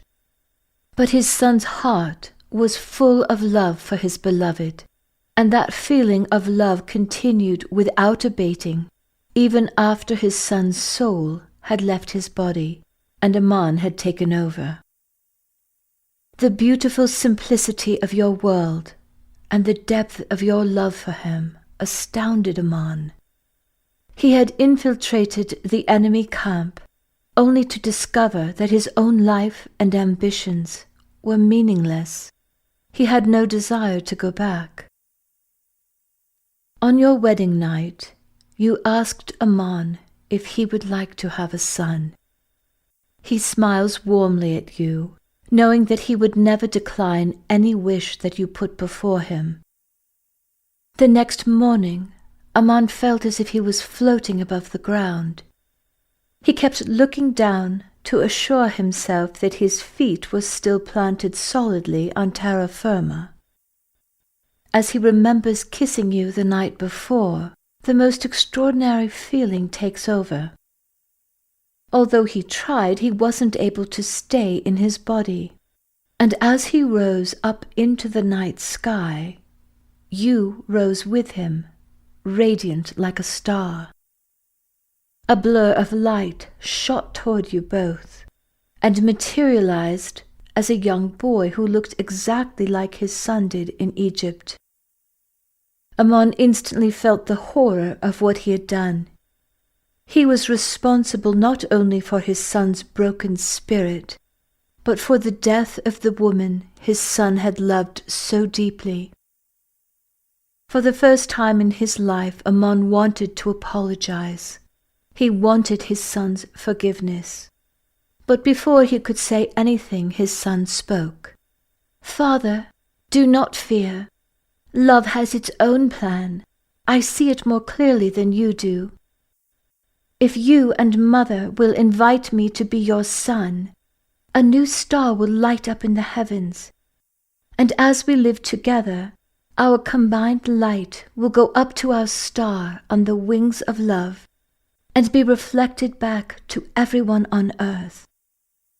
A single glance at our star will fill hearts with unimaginable love." Amon's heart was ready to explode with joy. But the next thing he remembered, he was waking up to the most glorious morning he had ever experienced. He thought it would be impossible to love you more than he already did. But when your son was born, Amon's heart was as big as the universe, and he loved you even more. He would have stayed forever and been content to be buried in the forest near your little pond. But once again, the Roman army was planning to invade the Vedra's colonies. Aman saw a plan which involved you and his son. He knew the plan would work. He had anchored it across the window of time and saw the outcome clearly. And then you see Aman's side of your shared memory. It begins with Aman staring into the night sky until the stars blink out and a rosy hue from the unseen horizon is mirrored in the pond. He gently moves his arm from beneath your head and lays your sleeping son in your arms. As he kisses Alexi's curly head, you open your eyes. It is as if he is seeing you, truly seeing you, for the first time, and yet somehow feeling as if he'd known you throughout all eternity. Tears fill your eyes as Aman smiles and looks at you with all the love in the world shining from his own glistening eyes. In that moment, he knows why the priests will never understand. They were surrounded by the answer, but they would never see it, because they didn't know what it was to love. They only wanted more and more power. But as Amon looks proudly at his sleeping son, all aglow after his day of battle, he suddenly understands. His son is only a young boy, yet there is already a look of nobility and accomplishment about him. Even in the boy's sleeping face, it is evident that something has irrevocably changed in the way he sees himself. If he, Amon, had faced the Roman commander on his son's behalf, his son would have looked up to him and seen his father as a hero. But as his father, Amon wanted Alexei to see himself as strong and brave and incredibly capable. And that is why you both agreed that you would pretend to be Alexei's sister, and only the two of you would meet the Roman commander. Suddenly it occurs to you that the game is set up the same way. Every challenge is actually an opportunity for players to experience themselves as more than they thought they were capable of being. And because games often span multiple lifetimes, perspective is everything. The instant the idea of perspective comes into your mind, you see yourself outside of the pyramid, gazing upwards. But you aren't looking into the sky. You are gazing up at the apex, just above the capstone, along with hundreds of other people. Blinking, you blurt out, "I see it!" Matthew smiles, squeezes your hand, and says, I see it too. Simultaneously, you both turn to face the audience, but the pyramid is empty. Tesla smiles warmly and says, They're all waiting for you outside. "I don't know exactly how it works," you say anxiously, "or what's going to happen, but that's all I can see." You never have to worry about how something will work out, says Tesla warmly. You already know far more than you realize. Standing up, you and Matthew jump off the platform, run down the corridor, and rush out of the door. You see your vision taking form. Everyone is already standing around the pyramid, but even though there are hundreds of people, including all of the children from the biosphere, except for babies and very young children being held by their mother or father, there are large gaps between all of the people. You watch in amazement as everyone follows the images you'd seen in your mind. They are all looking up to a point just above the apex of the pyramid, and they're singing Om. The sound Ah, Om resonates up the sides of the pyramid and into the enveloping night sky, bejeweled with sparkling stars. Every face is alight, and not just in the reflected glow of the candles, but radiant with love and joy as they sing. Suddenly, a fiery, glowing sphere of light, 15 feet in diameter, white at the core and sapphire as it radiates out, appears directly above the diamond capstone as the thoughts and intentions of every person converge into one place.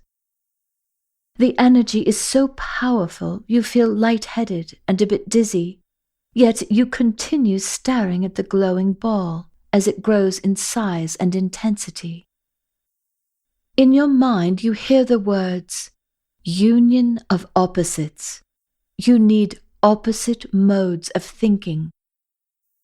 And then, to your surprise, Thomas appears strangely dressed in the robes and jewels of an ancient Egyptian high priest, along with soldiers clad in army fatigues. You turn to see streams of dotted candlelight flowing toward you from high on a hill above you as hundreds of soldiers walk down the various paths that lead to the pyramid. Like Tesla, it seems that Thomas had also seen these events unfold through remote viewing, and he knew that soldiers were meant to fill the gaps with their opposite modes of thinking. With perfect precision, the soldiers step into the spaces between the men, women, and children, and though they look around uncertainly at first, they appear to have been told what to do, because as most of them eventually gazed upward at the fiery sphere of light above the pyramid, which had now doubled in size, and they began singing Ah, Om. The soldier who steps into the empty spot next to you seems so uncomfortable you reach out to hold his hand and smile warmly at him when he looks uncertainly at you. For a moment he seems to relax, but then he quickly looks away. You understand his mixed emotions. Though you've had many new experiences between your Vedras lifetimes and everything leading up to this moment, even for you, the energy swirling around and penetrating everyone is more intense than anything you've ever felt. Some people experience the energy as intense heat, others are freezing cold, while some are shivering and sweating at the same time. And though some of the soldiers, like the ones standing next to you, remain rigid and seemingly unmoved by the intensifying energy, the vast majority of the troops and all of the others begin feeling strong emotions as the dreams that matter most to each one of you, many long forgotten over the years, flow into everyone's imaginations. Some are laughing, some are crying, yet everyone continues singing to the best of their ability.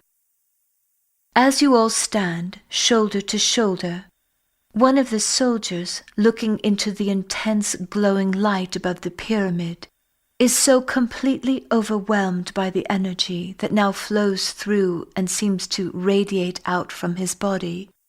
Tears begin to silently roll down his cheeks. In that moment, a little boy with curly brown hair looks up at him and reaches out to hold his hand. The soldier looks down at the boy and smiles as tears of delight flood down his cheeks. But he doesn't seem to care. All he knows is that he has never felt love like this in his entire life, and it is something he has wanted more than anything in the world. Then a little girl reaches up and holds his other hand, and if he had been hovering above the pyramid and looking upon it, he would have seen that children and adults both are reaching out to the soldiers until everyone is holding hands all the way around the pyramid. And most of the soldiers are feeling very much the way he does, a deep feeling of love and peace they had never known before, but which had been in their nature all along. When this happens, a whirling vortex of golden light begins spinning around the base of the pyramid and forms into a tornado-like funnel. Light pours into the ground, into the sky, and into the top of your head, filling up every cell in your body.